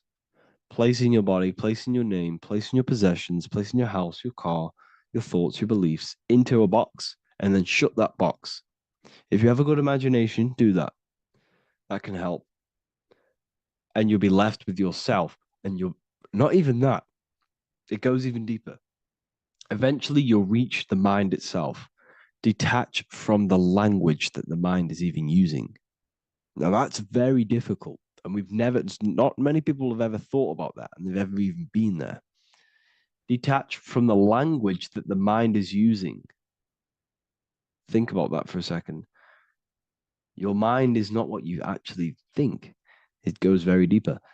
Your mind is not that little voice. It's that voice that the language is using. So even the language is a spell on your mind. Okay, it's an attachment. Eventually, you'll reach the mind itself, detached from the language it uses, the voice in your head, the need to define.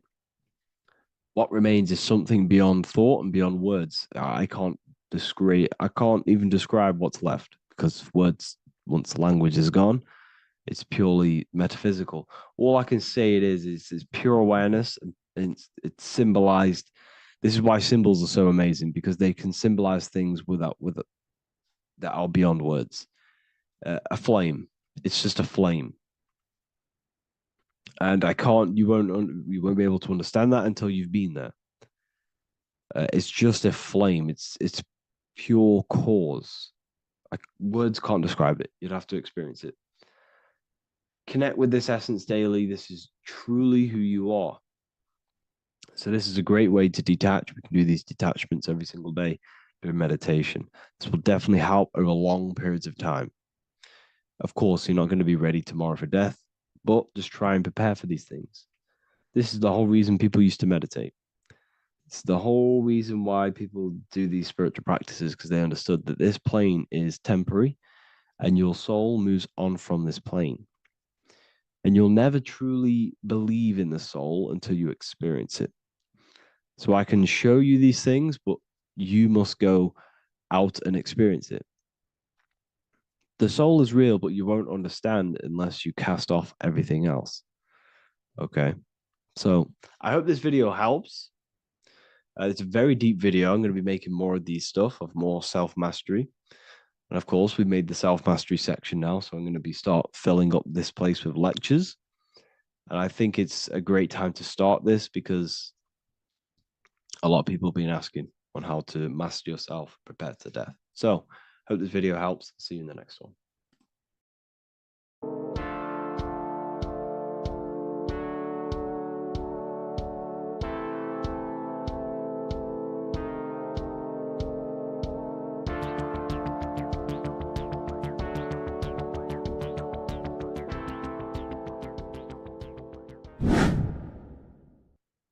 Left and right hemisphere, and what are they doing? How does it contribute towards your perception in this world? And this is what we're going to be talking about in today's video. We're going to be breaking down the two hemispheres of the brain and how they function in your life. So first, we have the left hemisphere.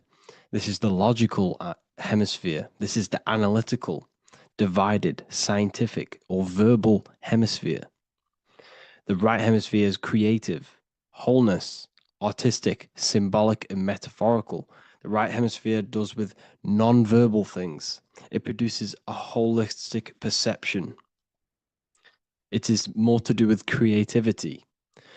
Because what you must understand is that we are not in the external world. The world is produced by our brain. We see with our brain. Our eyes are a part of the brain. What we touch is the brain's interpretation of electrical signals on the nervous system. What we smell is the brain's interpretation of smell through the nose. What you taste is your brain's interpretation of chemical reactions on your taste buds. So what you are experiencing is the brain. The brain is a computer creating a simulation. And you have two hemispheres which breaks down this reality. So essentially the brain is the perception creator. It creates perception. So if the brain is creating this, who is the one experiencing the brain? Well, that is you, the consciousness, the mind, the all-seeing eye.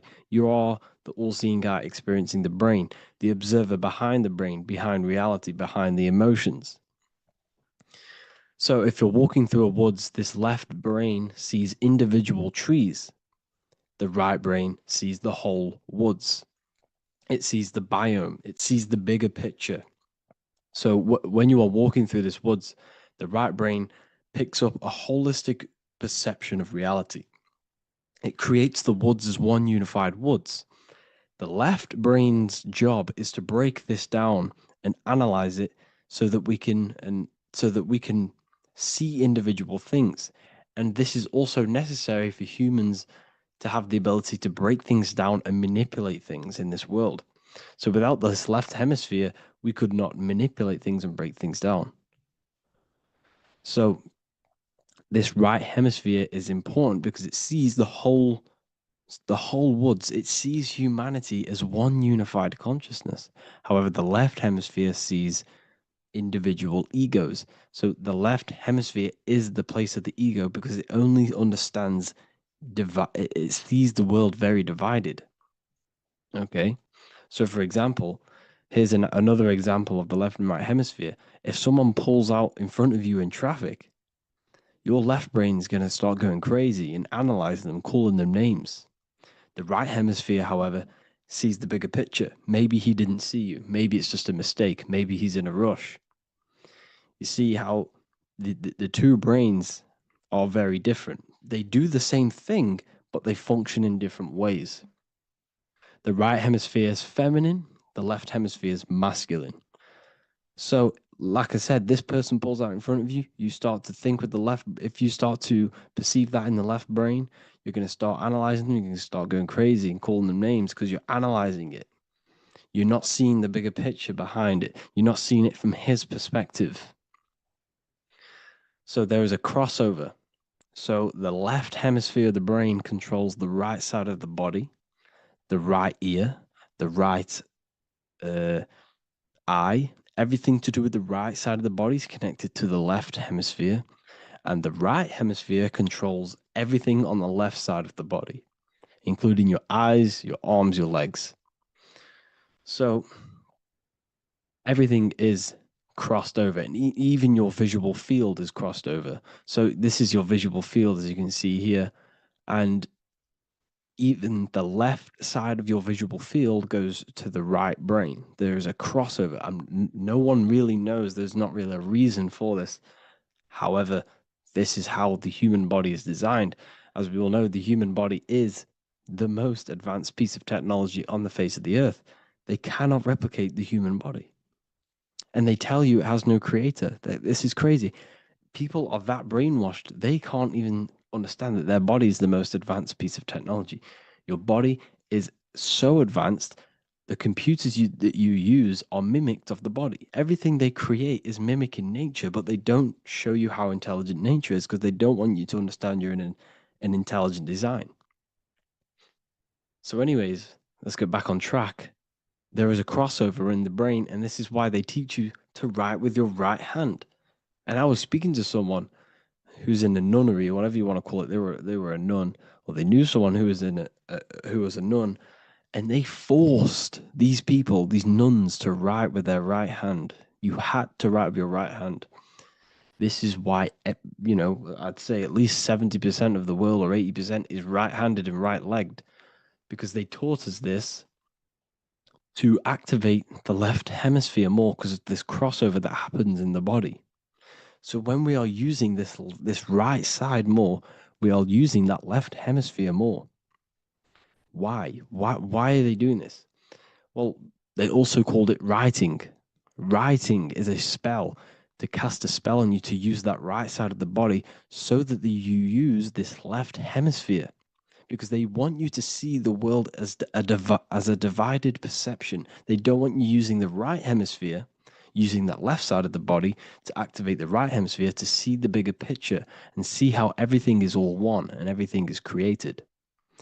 This left hemisphere domination keeps you from seeing the connections between everything, because that left hemisphere analyzes, it breaks things down. So when we are left hemisphere dominated by using the right side of the body, we are essentially seeing everything as divided. And this is why so many people will not understand my work, because my work connects dots and connects fields of knowledge, and makes you see the bigger picture. So people who are left hemisphere dominated will see my work and think this guy's crazy. But everything, it's all about activating that right hemisphere. So they called it writing because every word you say is molding your mind in some sort of way. The things you see is molding your mind. Everything you take in through the five senses is molding your mind. And language is a massive spell, especially the English language. They called it writing so that you use that right side. It's a spell because your subconscious mind picks up everything you say. And 90% of your daily basis behavior and thought patterns is produced by these subconscious programs within the subconscious mind. Essentially, your conscious mind is only the 10% of you. The conscious mind is just what you're aware of, what you're wearing, how you're feeling, what you're thinking. That's your conscious mind. The subconscious mind is controlling every system in your body. It's telling your heart to beat without you being conscious of it. So essentially, this is what they're programming. They're programming this system in the back of the mind, which is controlling everything through the words. And this is what spells are, because it's all about creating perception in the subconscious. So they want you to use that right side more. I truly believe the ancients, they were balanced. They used the left and the right side of the body. They didn't have a stronger side because they understood this science of the body and how the body works. So this is actually called phonetics. It's not etymology. Etymology is the study of root words. Phonetics is the study of how words sound similar. The way words are spoken. So phonetics, phone, is why we call them a phone, because you speak into a phone. So this is write and writing, to use that right side to activate the left hemisphere more. So your hands are a manifestation of your brain. The left hand is the right brain, the right hand is the left brain. And as a child, we were always taught that when you place your hands together like this is the size of your brain, which is true because your hands are a part of your brain. They're an extension of your brain. Every part of your body other than your brain is an extension of the brain. Everything's working and feeding back information to the brain because you're experiencing the brain. So another trick that you can do, or another exercise, is looking in the mirror and closing one eye at a time. If you close your right eye, if you take your top off, for example, you'll analyze your body if you close your right eye, because you're using that left hemisphere. Sorry, other way around. If you look at yourself through your right eye, you'll use that left hemisphere, which will analyze yourself. You'll see individual body parts. If you close the right eye and use the left eye, you'll see your body as a whole. You won't really analyze it. This is how you can analyze yourself using these two hemispheres. So this whole system is created to keep you thinking logically and to restrict you from creating and restrict you from understanding symbolism, allegories, metaphors, and teamwork. They want you stuck in a logical way of thinking and a logical way of seeing the world. This is why when you go to school, you are told exactly what to do. You're told to think this way and no other way. You're told to do orders, do this. It's a very left-brained system, because if we all started to open up this right hemisphere, we'd all see, wow, everything is all one, everything's all connected. And this is what my work is doing. I'm showing you everything is one. The physical world is an illusion of duality, but everything comes from the one source, the one mind. The universe is a giant mind. I am mind, you express mind. We all possess mind. Behind the physical body is the same mind consciousness.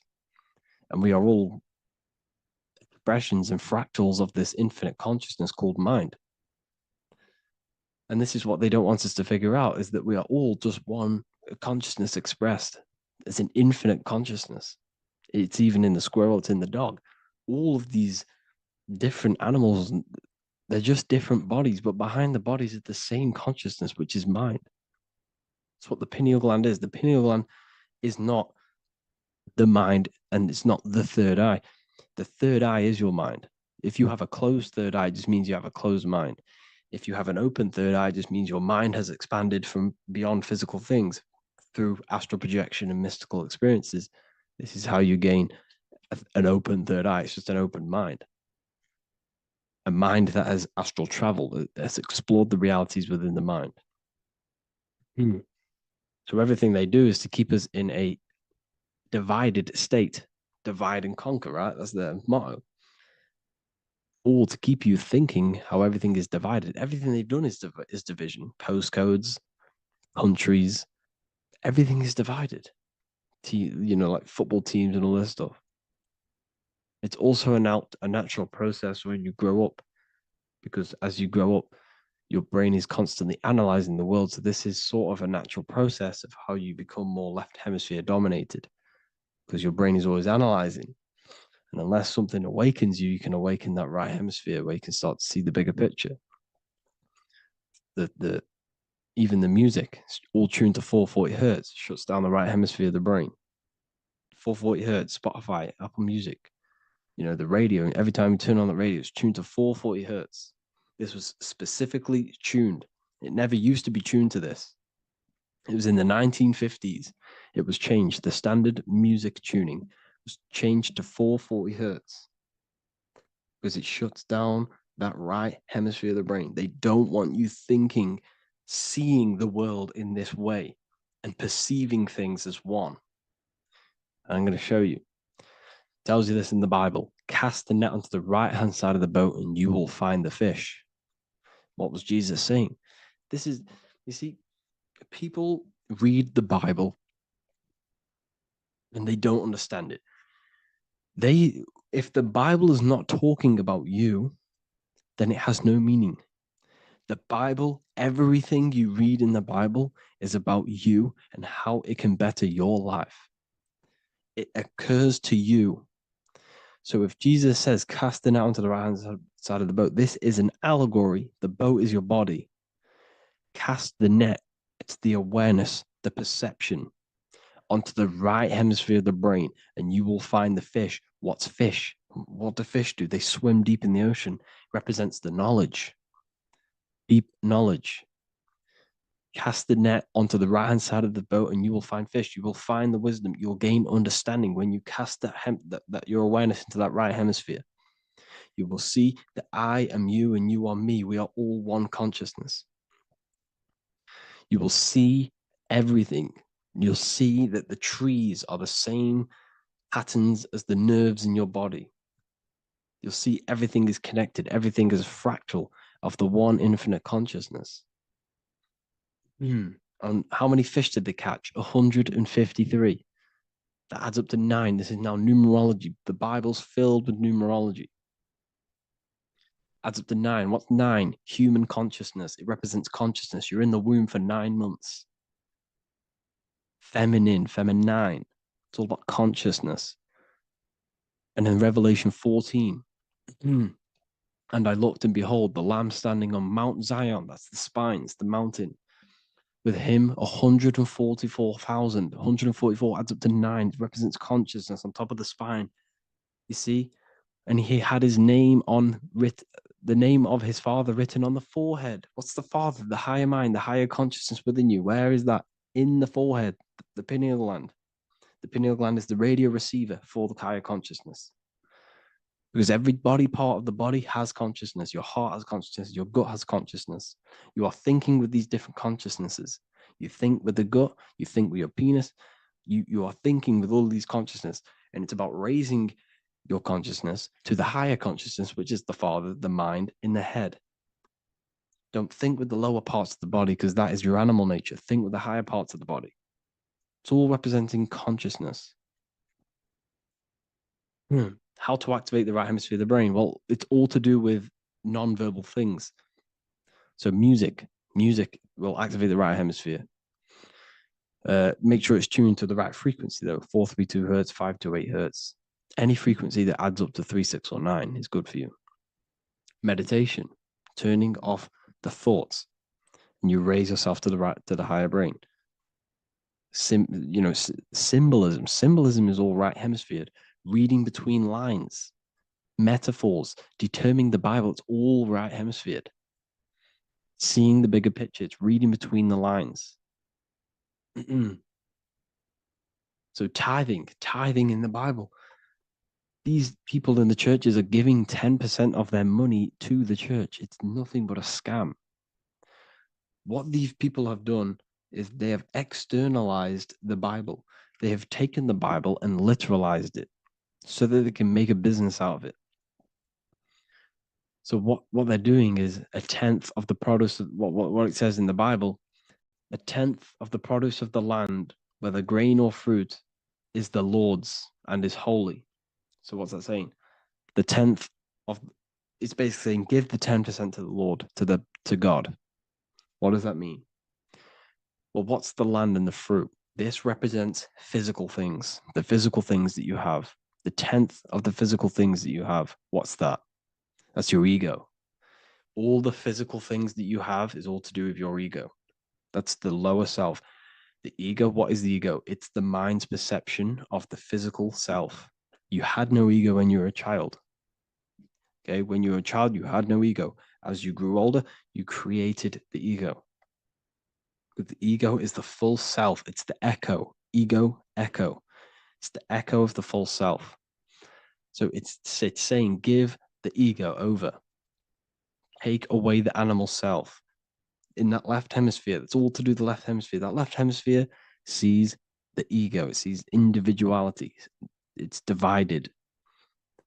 So it's saying give that 10%. Give that 10% of you over to the right hemisphere. The 90%. The 90% of you is in that right hemisphere. The higher self. Now, I'm not saying the left hemisphere is bad. Okay, I'm not saying that at all. But it sees where it sees things divided. It's like I said, the left, the hands are manifestations of the brain. So when these Christians are praying, they're putting their hands together. What are they doing? They're syncing the brain hemispheres. What you're doing, because everything's an extension of your brain. So if you put your hands together, you're putting the two hemispheres together. And what's happening when you place the hands together? All the electricity in the body is now running in a circuit. So once you connect these two hands, the electrical energy is now running in a circuit. And energy can move around the body quicker and more efficiently. So when you pray, when these people are praying, they don't realize that they're engaging in ancient forms of meditation, of balancing the two hemispheres. So now we're talking about balancing the hemispheres, not the right hemisphere. This is what Israel is. Look at the symbol for Israel, the up triangle and the downward triangle. What's that? The up triangle represents male. The downward triangle represents female. Okay? This is talking about the brains. Israel is Ra. Isis, which is female, the Egyptian god. Ra, El. El means God. Electricity. That's the force of the physical world. It's the force that runs this world, electricity. It's the force of God. El, consciousness. It means God. Israel. Isis, Ra, and El. It's the two hemispheres of the brain, the holy land of Israel. It's the holy land, it's the brain. Once these two hemispheres are synced, this is how you unlock your consciousness. This is the easiest way of astral projecting. Hemisphering, I forgot the word for it.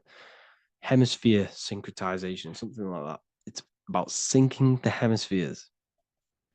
This is how you unlock your consciousness. Once the brain is running as one electrical system, this is how you balance the two masculine and male opposing energies. Once these opposing energies are no longer in war with each other, the brain, they come together to work as one. You unlock your consciousness. You are born again. What happens when a male and female have sex? It creates a new child. It becomes one. You are born again. Once the two hemispheres of the brain, you are born again. You can then have an out-of-body experiences. So this is why the symbol of the Holy Land, Israel, is the up and down triangle back combined together, because it represents unification of the male and female, unification of the hemispheres. You're born again. You unlock consciousness. And you can get this for free. It's called the Gateway Tapes on my website. Basically, it's a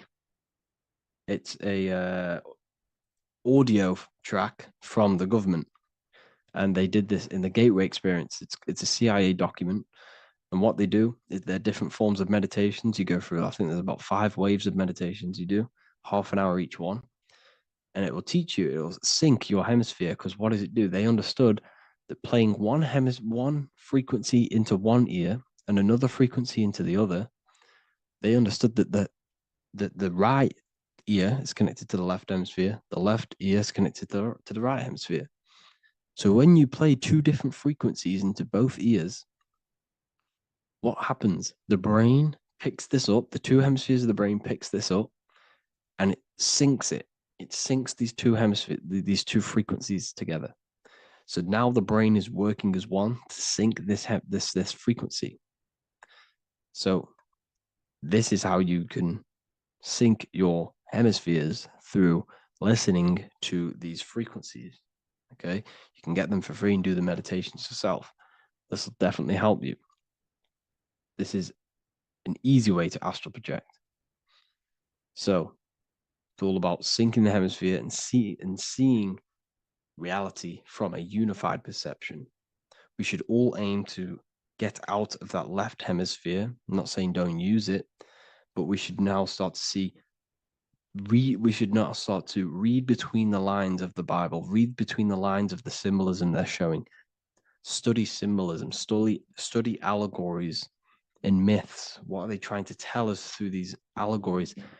And, you know, this is how we start seeing things in a better way. Once we understand that we are all microcosms of an infinite consciousness, we can all come to one, because love is the unifying force of this infinite consciousness. We are all divided. We are all disconnected from our hearts. Once we all connect with our hearts and see that everything is one, we can all start to love and come together as one, because love is the unifying force of consciousness. So if you haven't already seen, I now have launched the Ethereal University. I will be doing lectures like this one, but even better, deeper, and even releasing knowledge that I can't talk about online, as they are censored. I'll be doing lectures every single week. I'll be doing live calls every single week. You also gain access to my library, which is filled with over 45 occult books, filled with knowledge. Okay, I'll show you now. Plus, you get my book, The Book of Wisdom, PDF form, and the Human Health Guide, PDF form. You also get all of this stuff, the health section, Q&As, ethereal meditations. We've got some celestial studies, cosmology, numerology coming soon. You also get the brand new Manifestation Mastery course, plus the library. And there'll be new books, new lectures, new live calls every single week.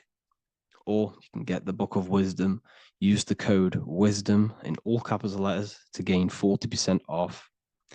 This sale will be ending very, very soon. So if you're watching this, be very quick to get yourself a physical version or a PDF of my book. You can get it in all these languages. Hope you enjoyed this video, people. I'll see you inside the Ethereal University, the real university. Have an amazing day.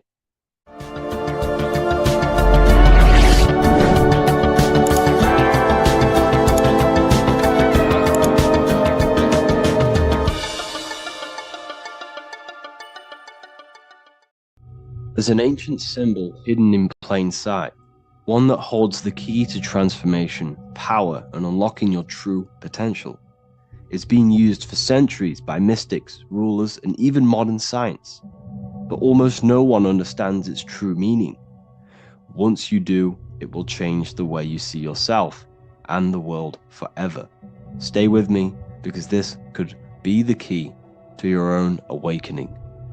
The symbol of the snake, or the serpent, is a very powerful symbol that refers to something within you, that we all are on this journey.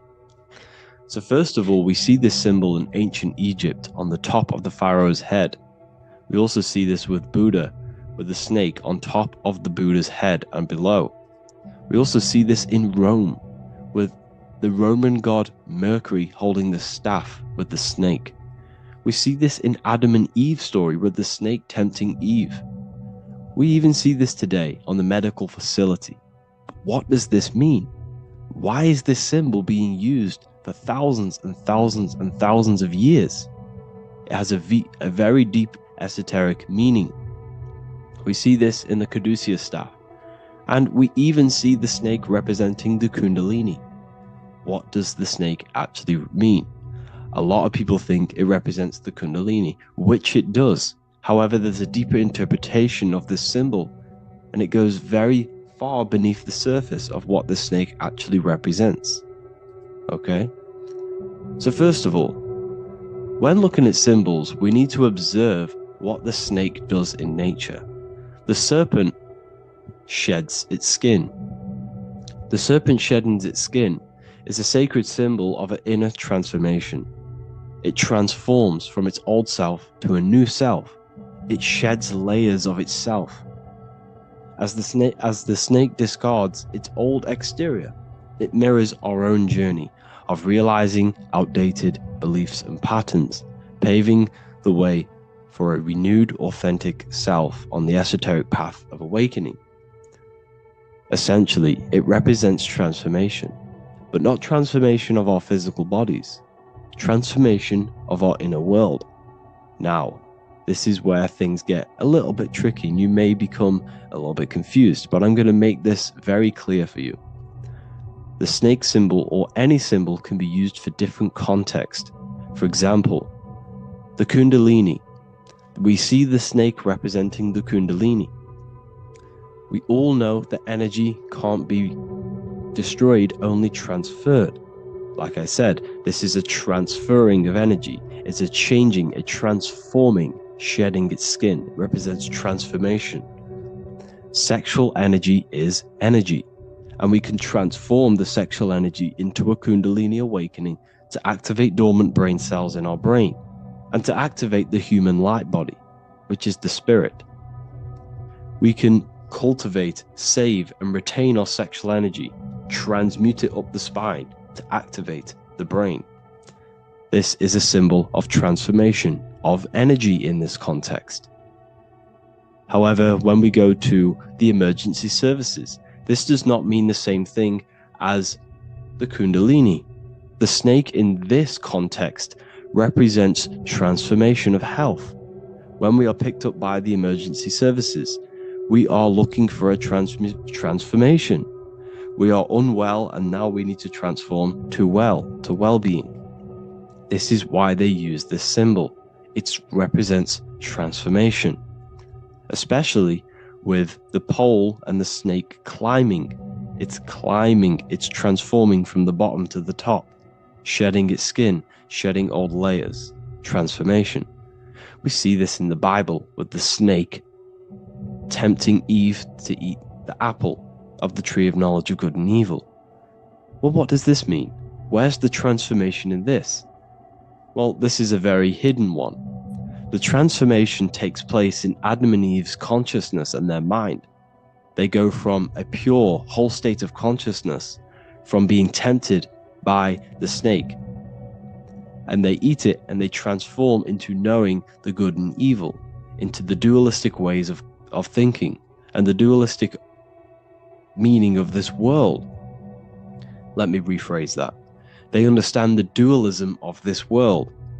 And they now understand the two good and bad ways of thinking. They know the knowledge of good and evil, of duality. They shifted from a whole state of consciousness into their consciousness being split into good and evil. This represents the journey of every single soul that incarnates into this world, including yourself. When you were a child, you were whole. You had no understanding of good and evil. But as you grew older, you eaten the fruit. You grew to understand the knowledge of good and evil. Your consciousness split from a whole into a separate and divided way of thinking and divided understanding of the world. We suppressed aspects of ourselves to fit in with society norms. And we just limited ourselves with limiting belief systems. We knew the knowledge of good and evil. Our consciousness split from a whole state. This is what Adam and Eve is symbolic of. We see this with the Roman god Mercury, with the snake. Mercury represents intellect, communication. He's always flying in the air, which represents the air, the mind, the intellect. He's holding the snake to represent transformation of the mind. This is what we call mental alchemy. Turning base metals into gold, turning the unenlightened aspects of our mind into enlightened ones, turning our negativity into power and control. We see this with Buddha, and Buddha is all to do with transformation of the inner world, transformation of the mind and the soul and the emotions. And it also represents the Kundalini. We see this in ancient Egypt. We always see the snake on the head, representing the place where the third eye is, representing the intellect or the mind, the mind's eye, the third eye, whatever you want to call it. This is the place of the invisible intelligence within us. This is our mind or intellect. And this is the transmutation of the mind. This is why the snake is on the head, representing the transformation of the mind, going from the unenlightened into the enlightened, going from the uncontrolled to the controlled mind, so that we can control the very fabric of reality. I've kind of just given that away. Why is this important? Humans are creators. We're the architects of creation, endowed with the divine power to channel the fourth dimension, which is the imagination, into reality. Each thought and intention is a seed. When nurtured with focus and clarity, transforms the unseen into the tangible experience. This creative process bridges the gap between the ethereal and the material. Humans are creators. It's impossible for you not to create.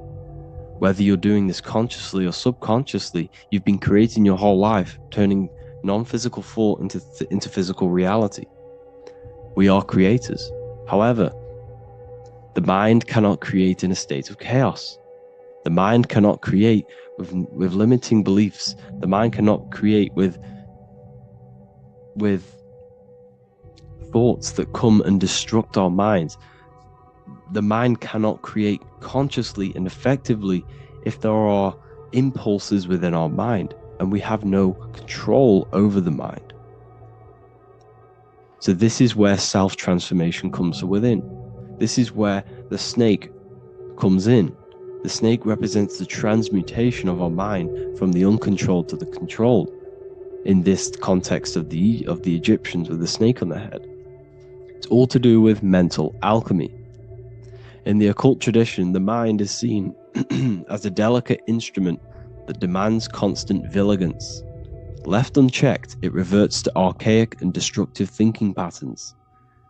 Like a finely honed blade, it must be continually sharpened through discipline and self-refinement. In this unending process of unveiling and mastery, we learn to shape reality, harnessing the power of our thoughts to manifest the highest potential. It's all to do with mental alchemy, and this is how the snake is connected to you. And what the snake represents to you, it represents the transmutation, the changing of ourselves, of our consciousness, so we can gain control in this 3D world. If we lack control, then we'll constantly be manifesting chaos. Now, there are 3 ways that we can transform our world. and we can slowly transform our mind. Now, this is not an overnight process. It takes periods of time of purification. And number one is affirmation. Let's say we have this dirty cup of water and we have a tap of water. And in this tap, it's pouring in more water, clear water. Over time, if I keep pouring clear water into this cup, it's going to slowly purify this cup. And then in the end, it will look like the cup on the right. It's the same with your mind. The cup represents the limiting beliefs, the negative thoughts, the negative mind, the uncontrolled mind. But if we keep repeating affirmations over and over and over again, such as I am disciplined, I am powerful, I am limitless, over time this can purify our subconscious and we can gain control over the mind, and we will become conscious of the thoughts that we are giving attention to. The second way is meditation. Meditation allows one to develop an off switch for the mind, providing a sense of control over it. Over time, we gain the ability to filter our thoughts and become more conscious of the ones we choose to engage with. Meditation, over a period of time, will give you this button that allows you to filter out negative thoughts. If you have a negative thought in your mind, you'll be able to become conscious of this and redirect your mind's attention. This is all about self-control, because remember, we become what we think about. The snake represents the transmutation of the self. And another way is visualization. Visualization allows your subconscious mind to experience the reality you desire, accepting it as truth. As the subconscious becomes more immersed in this imagined reality, it works to manifest it into your conscious experience. Your visual eye, visual eye. You're using the mind's eye to see and mold your future. That's what imagination is for, to create in your future. You can become your future now in your imagination. And this can slowly purify your consciousness, slowly purify your mind, which will then, if you do all three of these over periods of time, you will see great transformation from the inside out. And your outer world will start to mirror your inner transformation, because it's as within, so without. You change your inner world of consciousness, of thought and emotion, you'll change your external reality and your circumstances. So I hope this lesson has gave you a great understanding of what the snake actually represents. And now that you see it, you will see this everywhere. Every time you see a snake, you know it represents the transformation. So please, if you can, leave a like, comment, and subscribe, and turn on the alerts to make sure you never miss a video. And if you have any video suggestions, feel free to make a comment and I can make a lecture on it. I appreciate you all watching this video today, and I'll see you all inside my university if you're inside, and I'll see you all in my Telegram if you join, and I'll see you in the next video, of course. Thank you and take care. Welcome to Revival of Wisdom. Today we're going to be breaking down Saturn worship and how the occult are linked in with Saturn. Okay, so first of all, let's start with the celebrities. All these celebrities are doing 666. Okay, covering the one eye, which also symbolizes the all-seeing eye, which is another occult symbol. But we're focusing on the 666, the 6 with the 3 fingers. Also, we have CERN with the 666 within their logo. Also Disney, okay, as you can see here, 666 within their logo. Pepsi, Coca-Cola, and even Cadbury's. Monster Energy with the 666 in Hebrew numerals. Unleash the beast. So what is 666 to do with Saturn? Because on Saturn, there is on their north pole of Saturn, there is a 6-sided hexagon. Okay, so Saturday is named after Saturn Day, the 6th planet. It is also the 6th day of the week and has a 6-sided polygon on its north pole, 666. Not only that, when you create a star out of the hexagon, you will create a 6-pointed star, okay, with 6 triangles within the star, and a 6-sided hexagon, which all adds up to 666. Okay, so this is why all these symbols contain 666. So why do they worship 666? Saturn.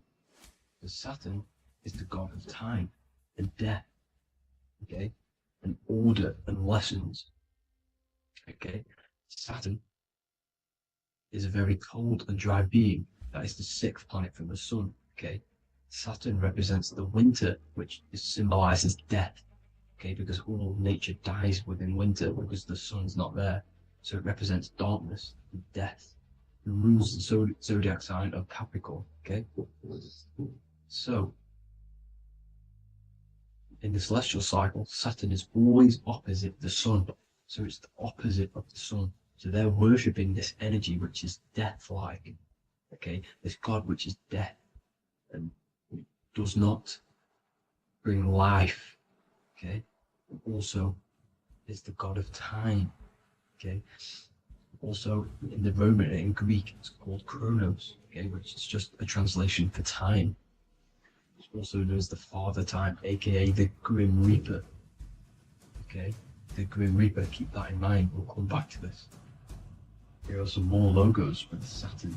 Okay, NAG, Internet, Wi-Fi. Okay, all these occult logos all worship Saturn. They are a satanic occult. They worship this death god, this evil god. Okay, this is where the cube now comes in. Okay, because what colour is associated with Saturn? It's black, because it's the absence of light. It's opposite the sun. So black is the colour associated with Saturn. Each planet has its own colour associated with it. Okay, so when you make the cube, okay, as you can see here, the cube out of the polygon, it creates what? A black cube. Okay, and the Kabbalah, okay, Kabbalah means cube, Allah means the god, the cube god. These religions are secretly worshipping this cube god, the god of death, Saturn, Satan. It's the same entity behind it all. Okay, so also we have these black cubes in Australia, Denmark, all around the world, these black cubes, because this occult is worldwide. It's Saturn, Satan taking over this realm. Okay, also with this black cube, they walk around it like the rings of Saturn. It's around the black cube of Saturn with the rings, they walk around in circles. What are circles? Cycles. What is a cycle? Time. The time god. This is why it has a ring around it, because it represents time, cycles. Okay, and this is another depiction of Saturn, always depicted with this Reaper staff. Okay, keep in mind this staff, just like we associated with aka the Grim Reaper.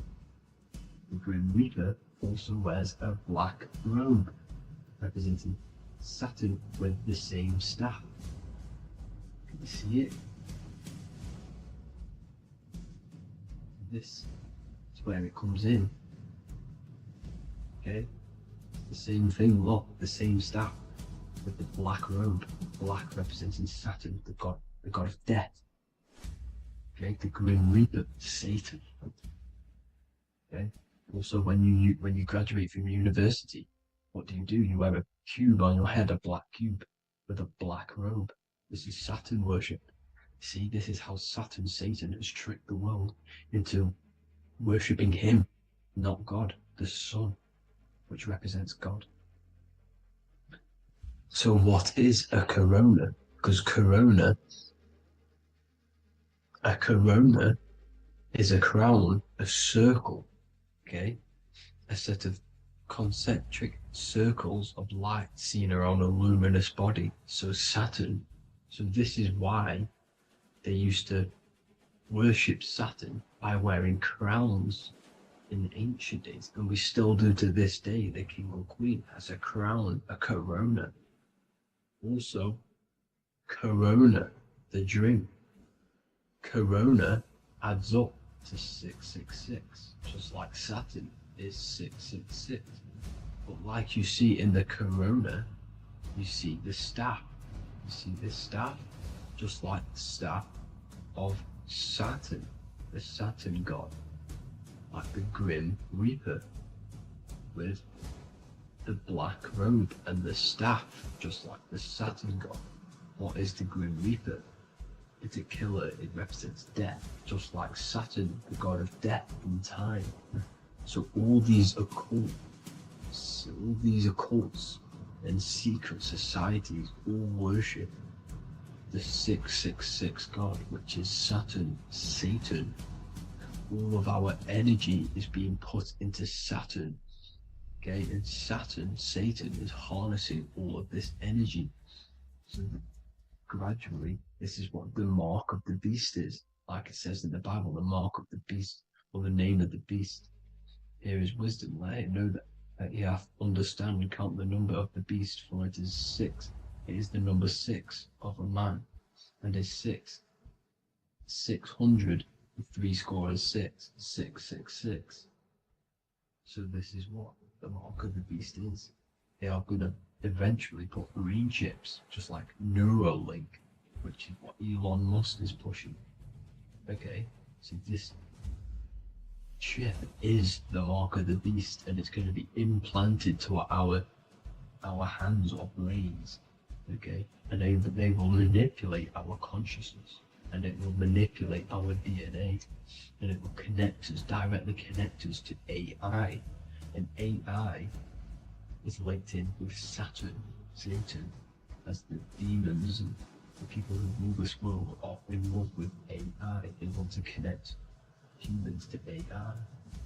And this will control our consciousness completely and give all of our energy back to Saturn, Satan, this deity that they all worship.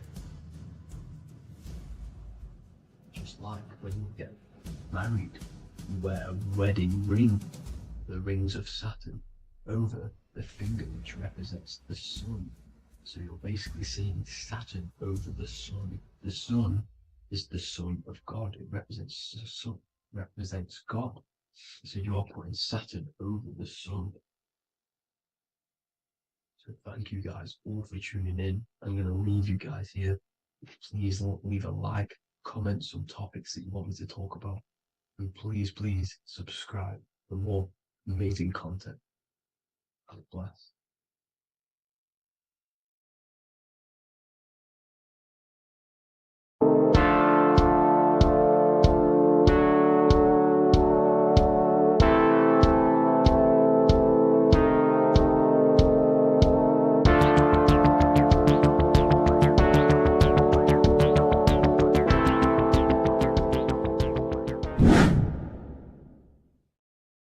What's good, people? We're back with another video.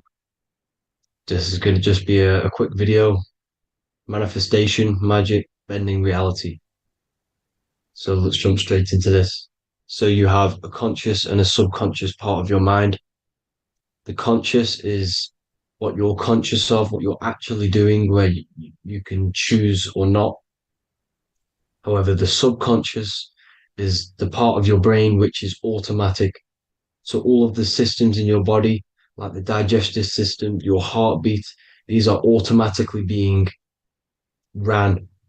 And you do not have to tell these systems to do anything. You do not have to consciously tell your heart to beat. It's automatically doing it. And this is what the subconscious mind is controlling. It's like the dark aspect of your brain or your mind. It is the way bigger aspect of your mind. Okay, it controls all the systems in your body. Okay, and this is where all of your programs are. So when you're in it from your childhood, what you've learned in school, all of these things are being kept in your subconscious, maybe traumas and stuff like that. So the subconscious is the female aspect, and the conscious is the male aspect, because the male is all about action and doing, and the female is more about creation, creativity, intuition. So you have a right and a left hemisphere of your brain, and these are obviously male and female. The right side of your brain is your female. It's to do with creativity, imagination, intuition, insight. Okay. And this is one of the most important sides of the brain. This side of the brain is the most attacked by the elites, whatever you want to call them. This side is one of the most important because obviously your intuition is a massive part of reality. And if you don't have intuition, then you lose track of the things around you. You can't consciously feel if things are wrong or right.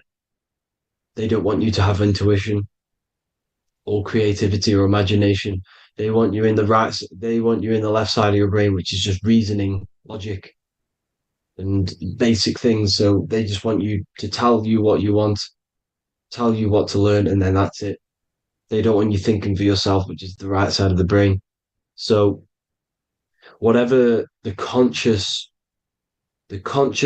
side of your mind impresses the subconscious side of your mind. So if you do affirmations, for example, if you consciously do affirmations every day, you're reprogramming your subconscious mind. You're impressing a vibration and a word into your subconscious mind, and therefore it will reprogram it. So the male and female aspect are symbolized by the Star of David as well. The male being the upside triangle, the female being the downside, connected all in one, because we both have male and female energy.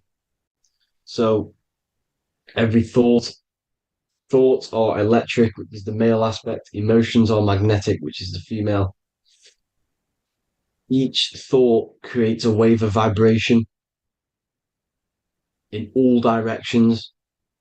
So think of it like a water drop in a pool, but it going out in every single direction. It's not just flat. And these thoughts have a certain frequency, has a certain vibration. That vibration has a certain frequency. And this affects your aura. Every thought, every emotion directly impacts your aura and the strength of your aura. So if you're angry all the time, your aura in the astral plane will look red. However, if you're happy, it'll be more like blue and green. So it's very important. Your electromagnetic field is created out of your emotions and thoughts. And that affects reality because you're 60% water, and frequency and vibration create certain patterns and has a certain effect on water. We'll get into that after this slide. So each thought that people are thinking around you, you are actually subconsciously picking up these thoughts because it's emitting this vibration in all directions. So this is why you can pick up thoughts of other people on the odd occasion. However, when you're more in tune with your intuition, your right side of your brain, you can start to pick up on vibrations, thoughts, and other people's auras. You can pick up on the energy once your third eye is open, and you know whether you should be in that environment or not. This is what we call an atmosphere. When we go into a room and you can feel the tension if someone's been arguing, for example. This is the atmosphere. This is the vibrations. These are people's auras emitting these certain frequencies and vibrations. Okay. So our aura is contained of multiple layers. Obviously, we have the physical body. This is the electromagnetic layer. However, you have the different planes of existence, the spirit, mental, astral, etheric, and then physical. The physical is the lowest plane of existence. And the physical plane is a product of all of the planes above. So the mental impresses on the astral impresses into the etheric, and then the etheric creates the physical object. So the mind is the root cause of reality. The mind is the cause of everything. Your consciousness is pure cause. There's no effect. Everything you see in this reality is the effect. Everything that you experience is the effect, because the root cause was the mind. the decisions you made you experience that certain experience. And that decision was created on the mental plane. And this is just pure thoughts. And thoughts are things. If it exists in your mind, it is a thing. It's a certain frequency. So if you have a certain level of thoughts, if you're thinking positive, for example, you're going to have a strong aura, you're going to have a higher vibration. And that attracts like. Like attracts like when it comes to thoughts and vibrations and electromagnetism. So if you're thinking positive all the time, speaking positive, doing positive, you're then creating a higher vibration, and that's going to attract people on that similar frequency to you. Everything is electromagnetism, frequency, and vibration. Everything. You see, so this is why, for example, if I put my hand to a TV screen, if my finger was the same vibration as the TV screen, it would go straight through it. However, the particles in my hand and the particles on the TV screen are two separate vibrations, and this is what causes the friction to stop and not my finger to go straight through it. So, like I said, when you don't feel the vibe of someone, when you don't feel right, you don't really get along with someone, this is a vibration. Your vibrations are not matching, they're not similar, they're two complete different vibrations, and they're not aligning properly. So music has a massive part on this. Music is a massive, massive tool for the elites because music is frequency. And in 1975, the musical instrument are all tuned to 440 hertz. So Spotify, Apple Music, most of the music on YouTube is all set to 440 hertz. And 440 hertz is not divisible by 3, 6, or 9. And when you can't divide a frequency by 3, 6, or 9, it's not a natural frequency. As you can see here, this is 432 hertz. This makes a nice geometric pattern. However, 440 hertz is a distorted pattern. So when you listen to this, this actually shuts off the whole right side of your brain. Like I said at the start, this is the most attacked side of your brain. It's to do with creativity, imagination, intuition. When you listen to 440 hertz, it shuts off the whole right side of your brain. And obviously shutting off all of these forms of your brain. Music is a very, very powerful tool for the elites because it's the only thing which can enter your soul or your ears without consent, your body without consent. Everything else has to be through consent. You choose whether to eat something, you choose whether to drink something, but frequency, you're going to hear it no matter what. This is why it's so powerful. And music influences the body in many different ways. It's the most powerful imitator of everything. It directly affects all listeners. It directly affects intentions, gestures, movements, and actions. It stimulates your mind, and certain songs, certain catchy songs, can reprogram your subconscious mind, invoking certain emotions. This is why when you listen to slow beat songs, it makes you feel more sad. When you listen to upbeat songs, you feel more energetic. This is because these frequencies have a profound influence on reality and on how you feel. Because like I said, you are 60% water. And as you can see here, each frequency creates a different geometric pattern. And inside of you is 60% water. So like I said, 440 hertz is going to make a distorted pattern in your water. And this is going to have a profound effect on your emotions and your reality. So like I said, health is not just the body. You are made of body, mind, and spirit. You need to look after what you put in your body. You need to look after your spirit and look after your mind. It's very important to keep all these in balance because once one of these are unbalanced, it affects the other two. So if you're eating wrong, it's going to affect your spirit and mind. If you're thinking wrong, it's going to affect your body and spirit. These are all interlocked. You have to look after them all. So it's very important you understand music. Stop listening to low vibrational music. To be honest, you want to listen to music without any sort of speaking inside of it. you just want pure frequencies, which are the solfeggio scale, like one of these, for example, 432, 528 hertz. These are all good frequencies. It's called the solfeggio scale. And these frequencies make you more in tune with nature. 528 hertz is what the earth vibrates at. So it's very important. And the Rockefellers are the one who changed this to 440 hertz. The Rockefellers, one of the elite families. So if you want to manipulate reality, it's very important to have your chakras aligned and having a high vibration, because the higher your vibration, the more powerful your words and your intentions are on reality. So the lower your vibration, the harder it is to affect reality, because you're on a lower state of consciousness. You want, like I said, you have the mental, astral, etheric, and physical. Everything is a product of the one above. As above, so below. This is what Hermes Trismegistus was saying in the Egyptian days. This is where it comes from.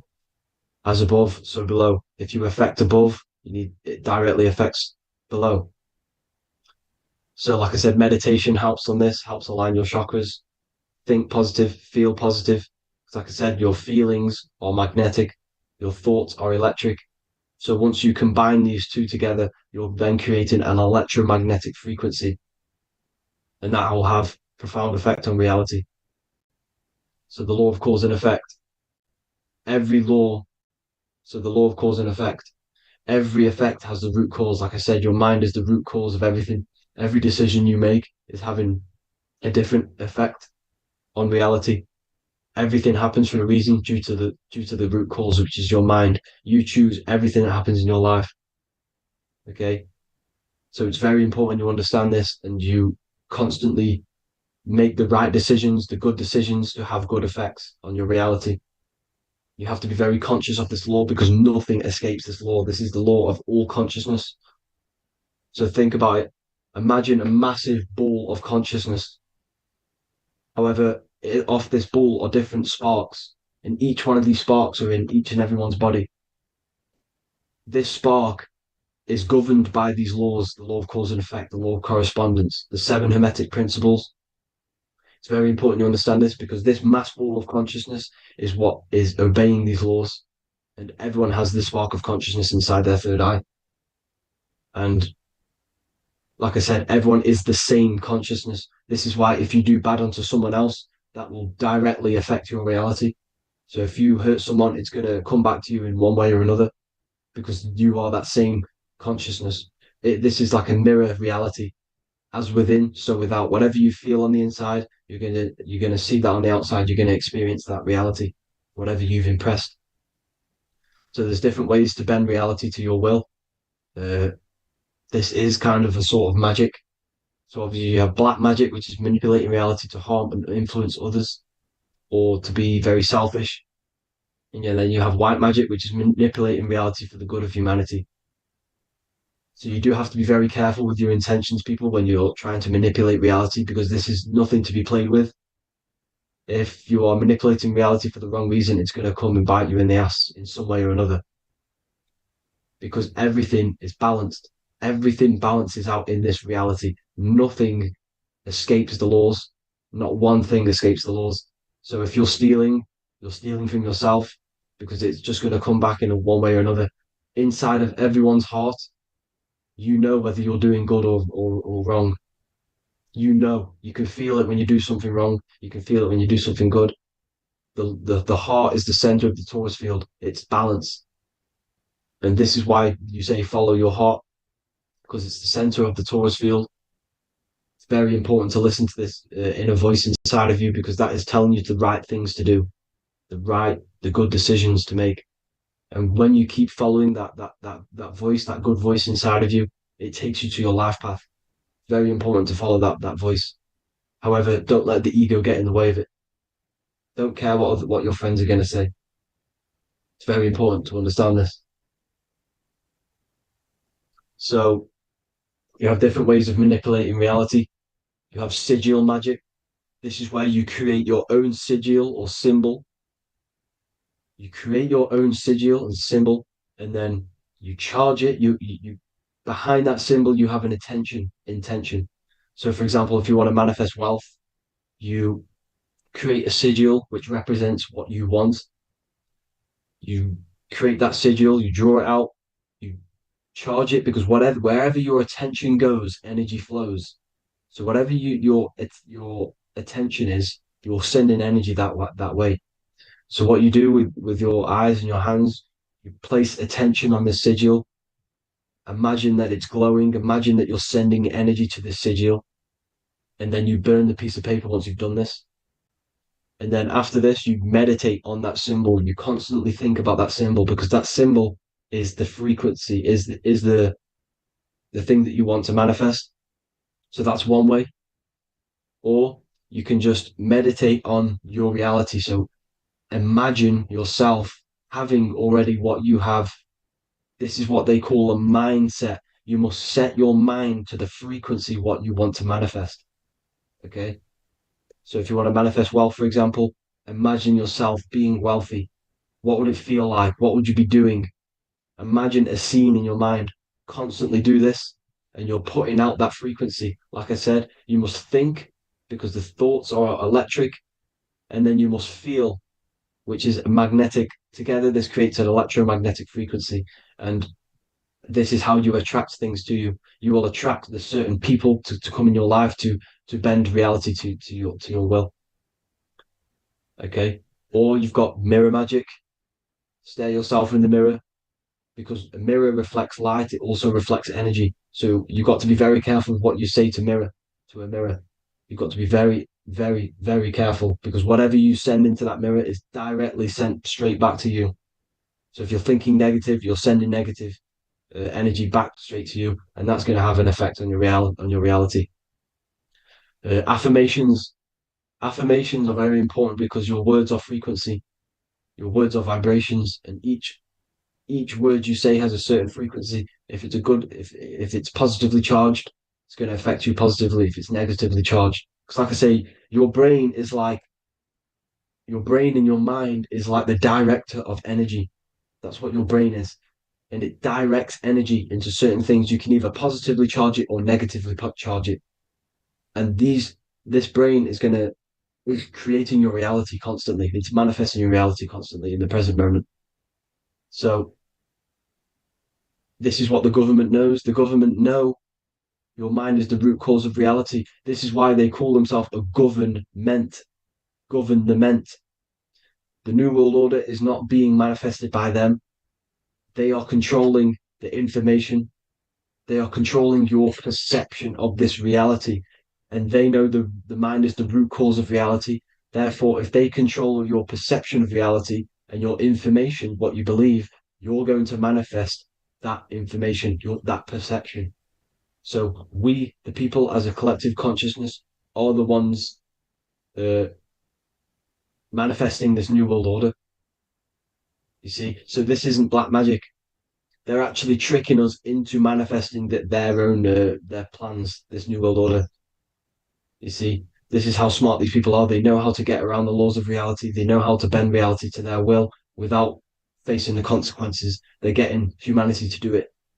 You see, there is a collective consciousness. As like I said, we all have that same spark of consciousness, right?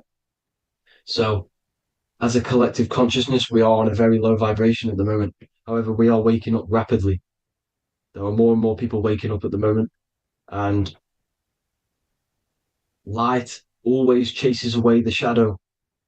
Light is a lot more powerful than darkness, you see. So one person waking up has a massive effect than one person being asleep. It has a profound effect. Because like I say, the light always chases away the darkness. It's more powerful. The light is always more powerful. High vibrations are more powerful than lower. So that's it for this, people. I hope you all enjoyed. This is a short, quick video. God bless you all.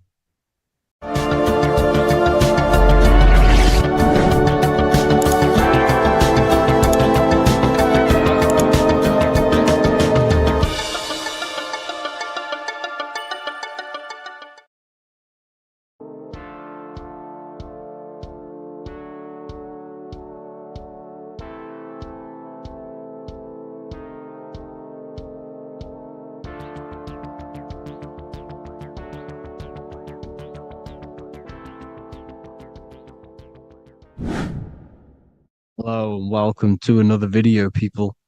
Before we start, please like, comment, and subscribe if you wish to see more content.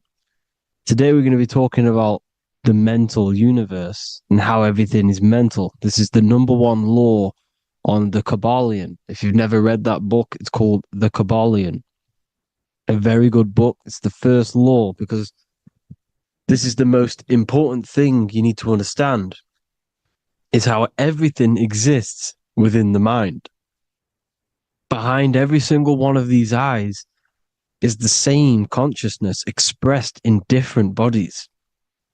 The mind is what gives perception to what you're experiencing. Behind every single one of these eyes is the exact same consciousness, but the brain that they inhabit is giving them a different perception, a different being, a different body. Now, this is the difference between humans and animals. Humans possess a advanced consciousness, an advanced mind that gives us the ability to be aware of ourselves mentally, physically, and spiritually. We can reflect on ourselves. When a dog looks in the mirror or an animal looks in the mirror, it doesn't know what it's looking at. It doesn't realize it has a consciousness. It can't reflect on itself. It can't say, I want to improve in this area. It doesn't have that consciousness. We have a divine consciousness. Take away the N for divine, and you get with a D, put it with a D, you get divide, because we have a divided two-way consciousness. An animal only has one. However, it's still the same mind. We're all mind. We're all mental. We all exist within the mental plane. Look at this person walking. The body, the brain, is sending electrical signals through the 12 cranial nerves, which the 12 disciples that spread the gospel of Jesus, right? You have 12 cranial nerves in your brain. There are 12 disciples which spread the gospel of Jesus. Jesus represents the mind, the intelligence, the invisible intelligence that we all are, the same intelligence, the same exact consciousness, which then sends a command into the brain. Then the brain sends these 12 electrical signals through the 12 cranial nerves to control the rest of the body through the nervous system. This person walking is not, the body is not walking. The mind is telling it to walk. And the brain is it's a supercomputer which is decoding these demands given to it by the mind. Because the pineal gland will have something to do with the ether, because the ether is physical and non-physical. The mind is sending the commands through the ether to the pineal gland, which is then getting broken down into electrical codes within the brain and sent throughout the nervous system to control the body. And this is why in the Sims simulation, because the body's the simulation, it's a false reality. It's the fake reality. It's not the real you. You are formless. There is no form. But the third dimension is a dimension within your mind. Matter, mind, light is all a product of your mind. It's all in the mind. Now, this is why The Sims has this green little diamond on top of the head. Because this is you. This is your invisible intelligence controlling the character. Okay? It's controlling the character. And this character is in the world. Your consciousness isn't in the world. The world exists within you, but the body is a vehicle for that realm that you land in. When you have a dream, your mind transcends this body into another body, duplicates your body, into another universe, unite, unite is one. We're all one. It's all one universe, expressed in many different ways, infinitely.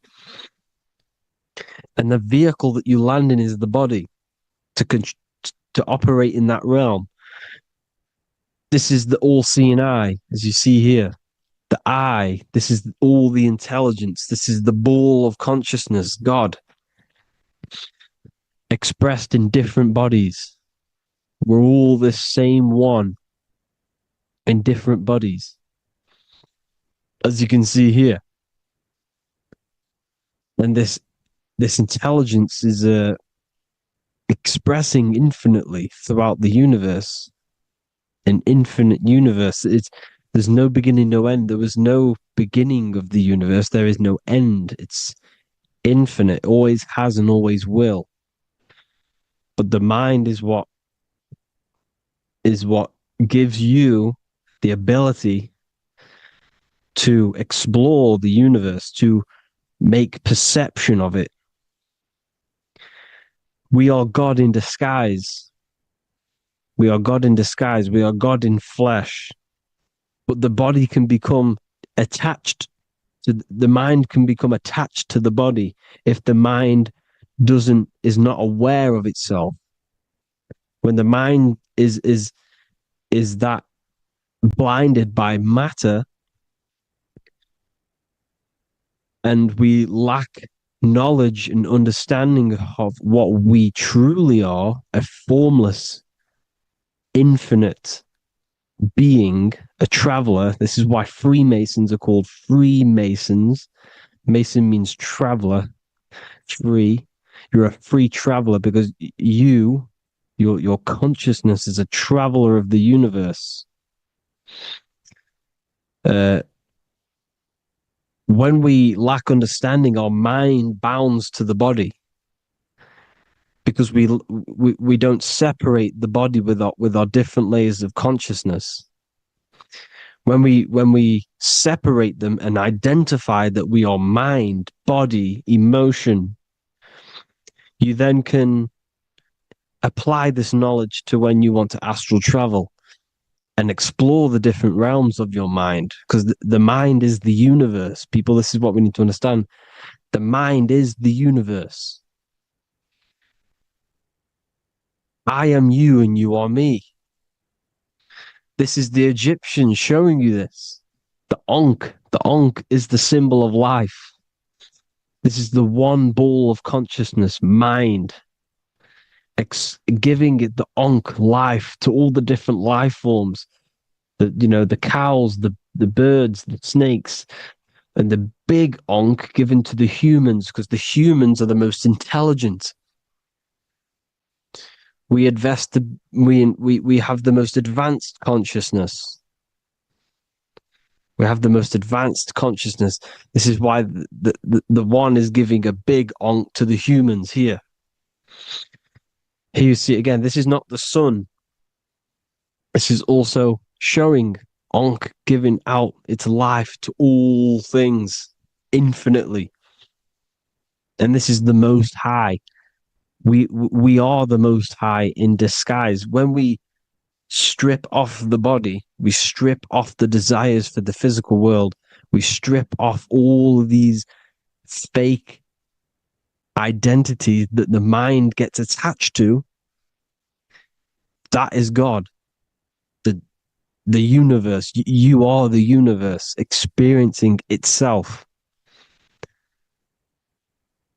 I and I. The letter I and the number one is just one line. The letter I is the number one. Because your I am, when you refer to yourself as I, every single one of you who's watching this video refers to yourself as I, which is the one. We are all the one. We are all intelligence. We are all invisible. We are all the one. One is the only number. 1, 2, 3. Everything goes up in ones because there is only one. Doesn't matter how far you go down the line with numbers, all of their numbers are created by one, because there is only one. It's me and you are the exact same consciousness expressed in different bodies.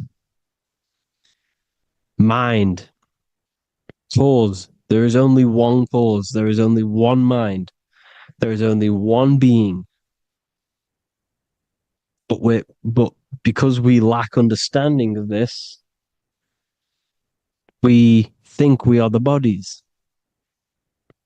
And this causes division, because the physical world's the most illusionary world. It's an illusion. It's all an illusion.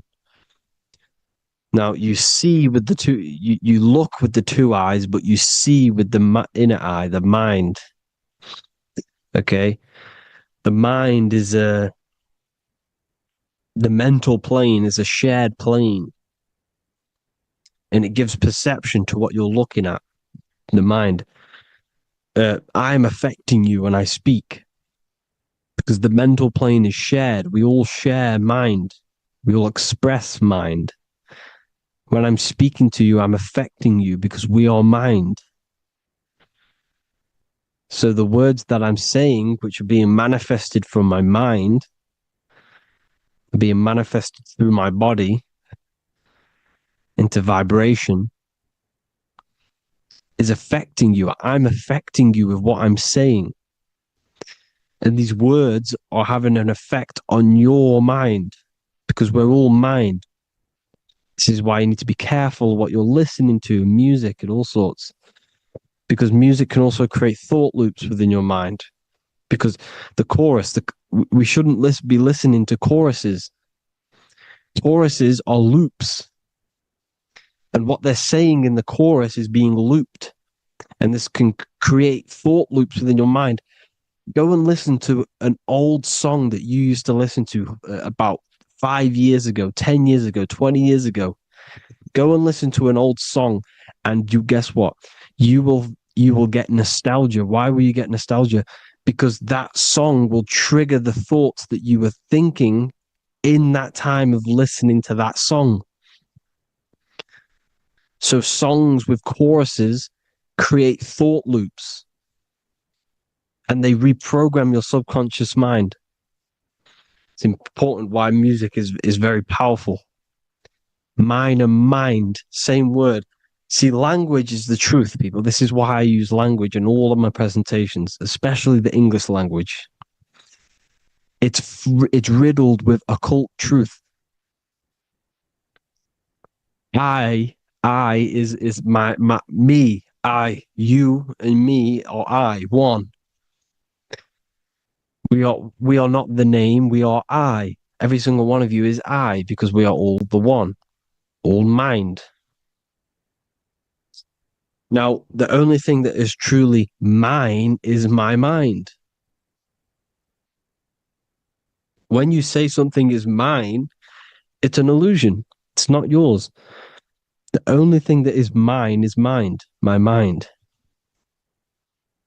Okay? It's my mind. It's the only thing. It's the same word, mind and mind. Like I said before, everything's one. Hot and cold is different degrees of the same thing, of the one substance, of degrees. The 7 colors are different frequencies of the one white light. Everything is one.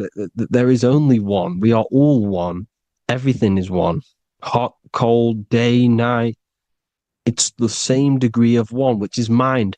The mind's perception is what's giving it, labeling it hot or cold.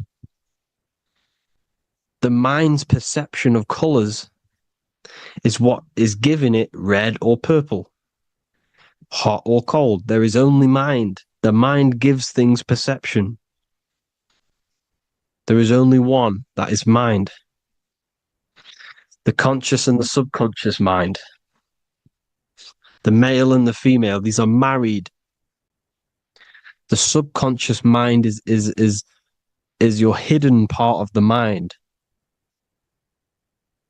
Okay, it's hidden. You can't really, you can access it through different meditations and Reiki teachings, and dreams or manifestations of your subconscious.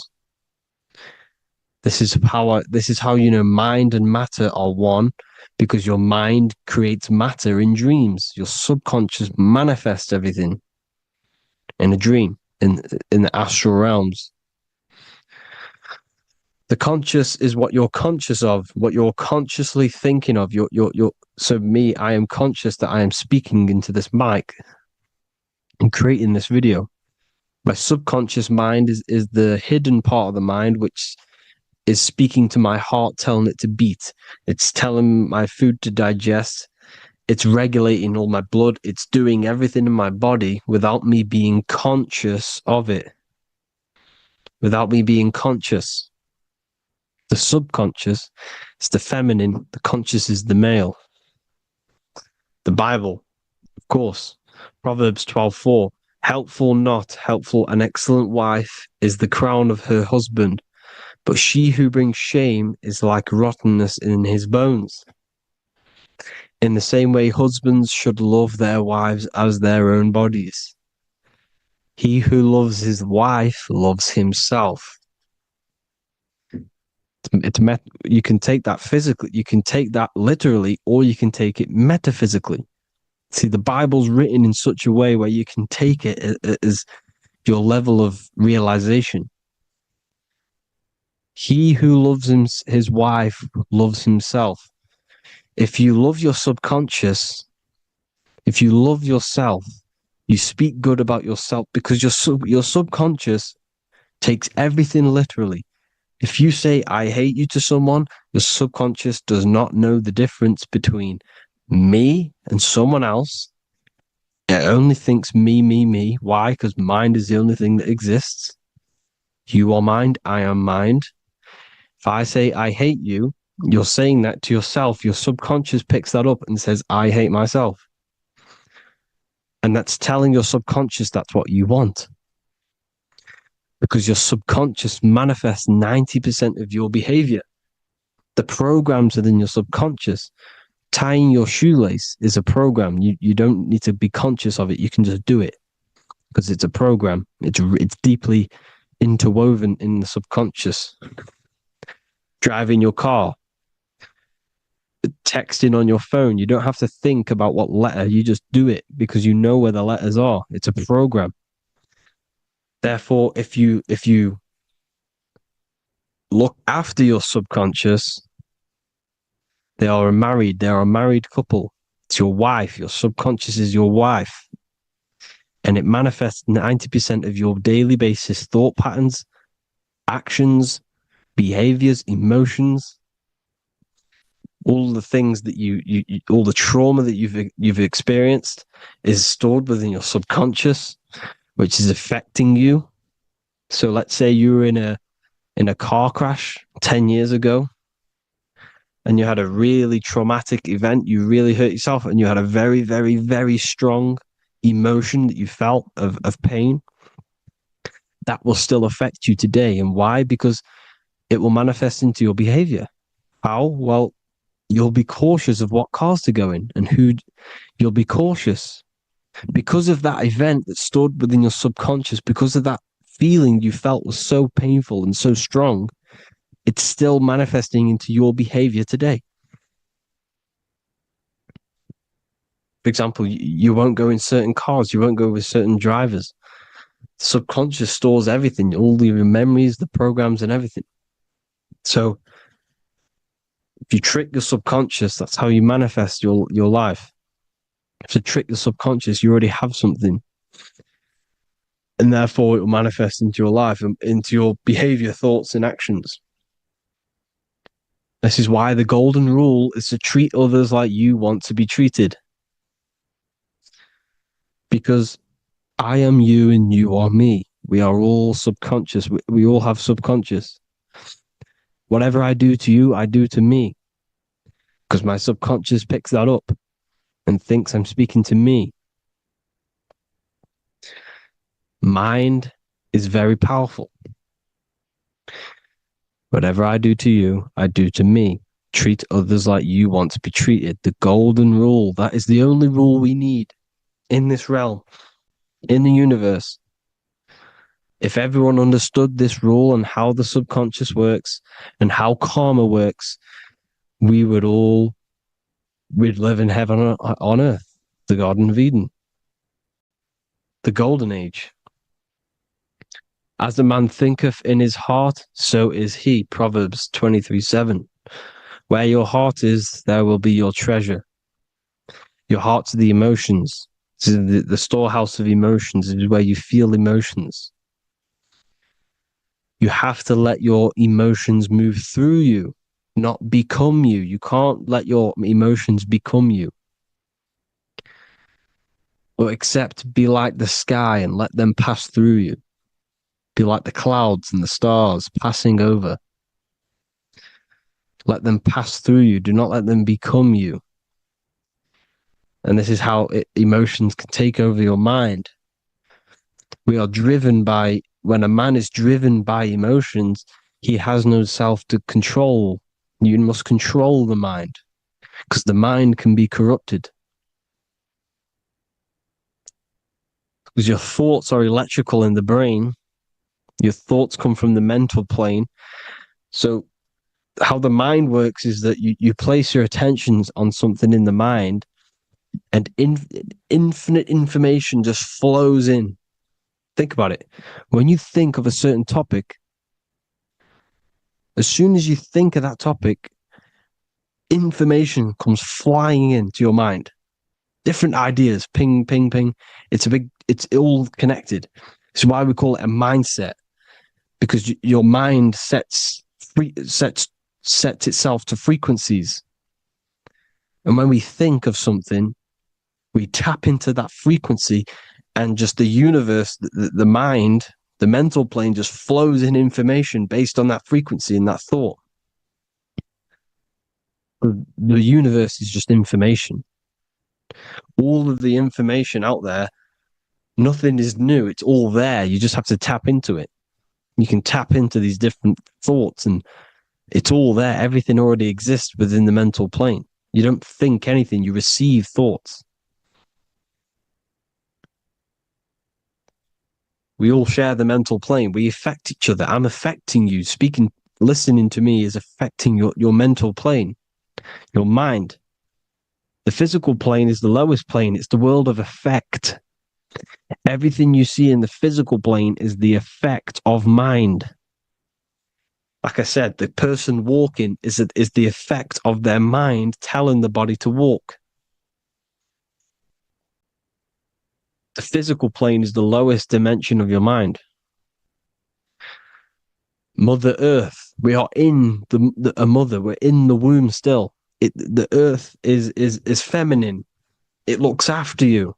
It provides you with food for free. It grows on trees with water. It's Mother Earth. It's the womb.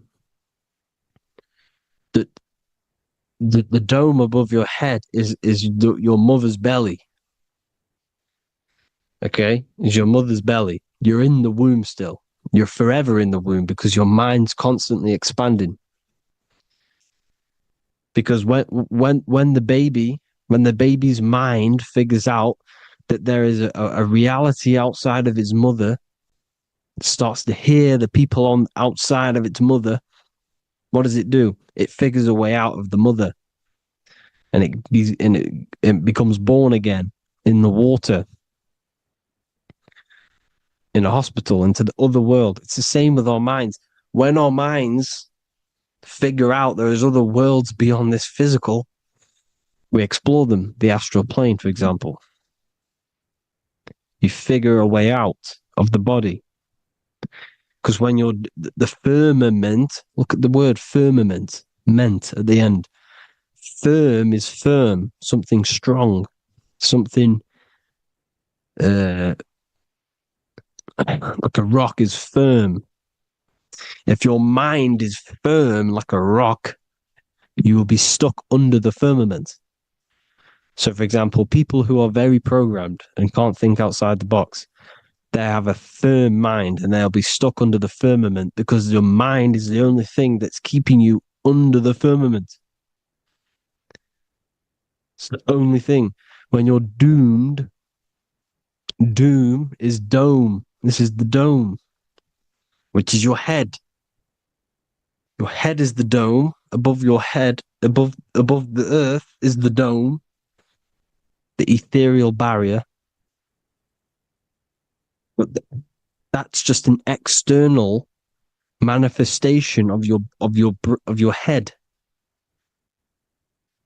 You don't leave the earth, you leave your body to leave the earth, because your body is the earth. It's a dimension within your mind. So when you're doomed, you're domed. Your reality is your level of realization. You realize something, or when you have an idea, the mind,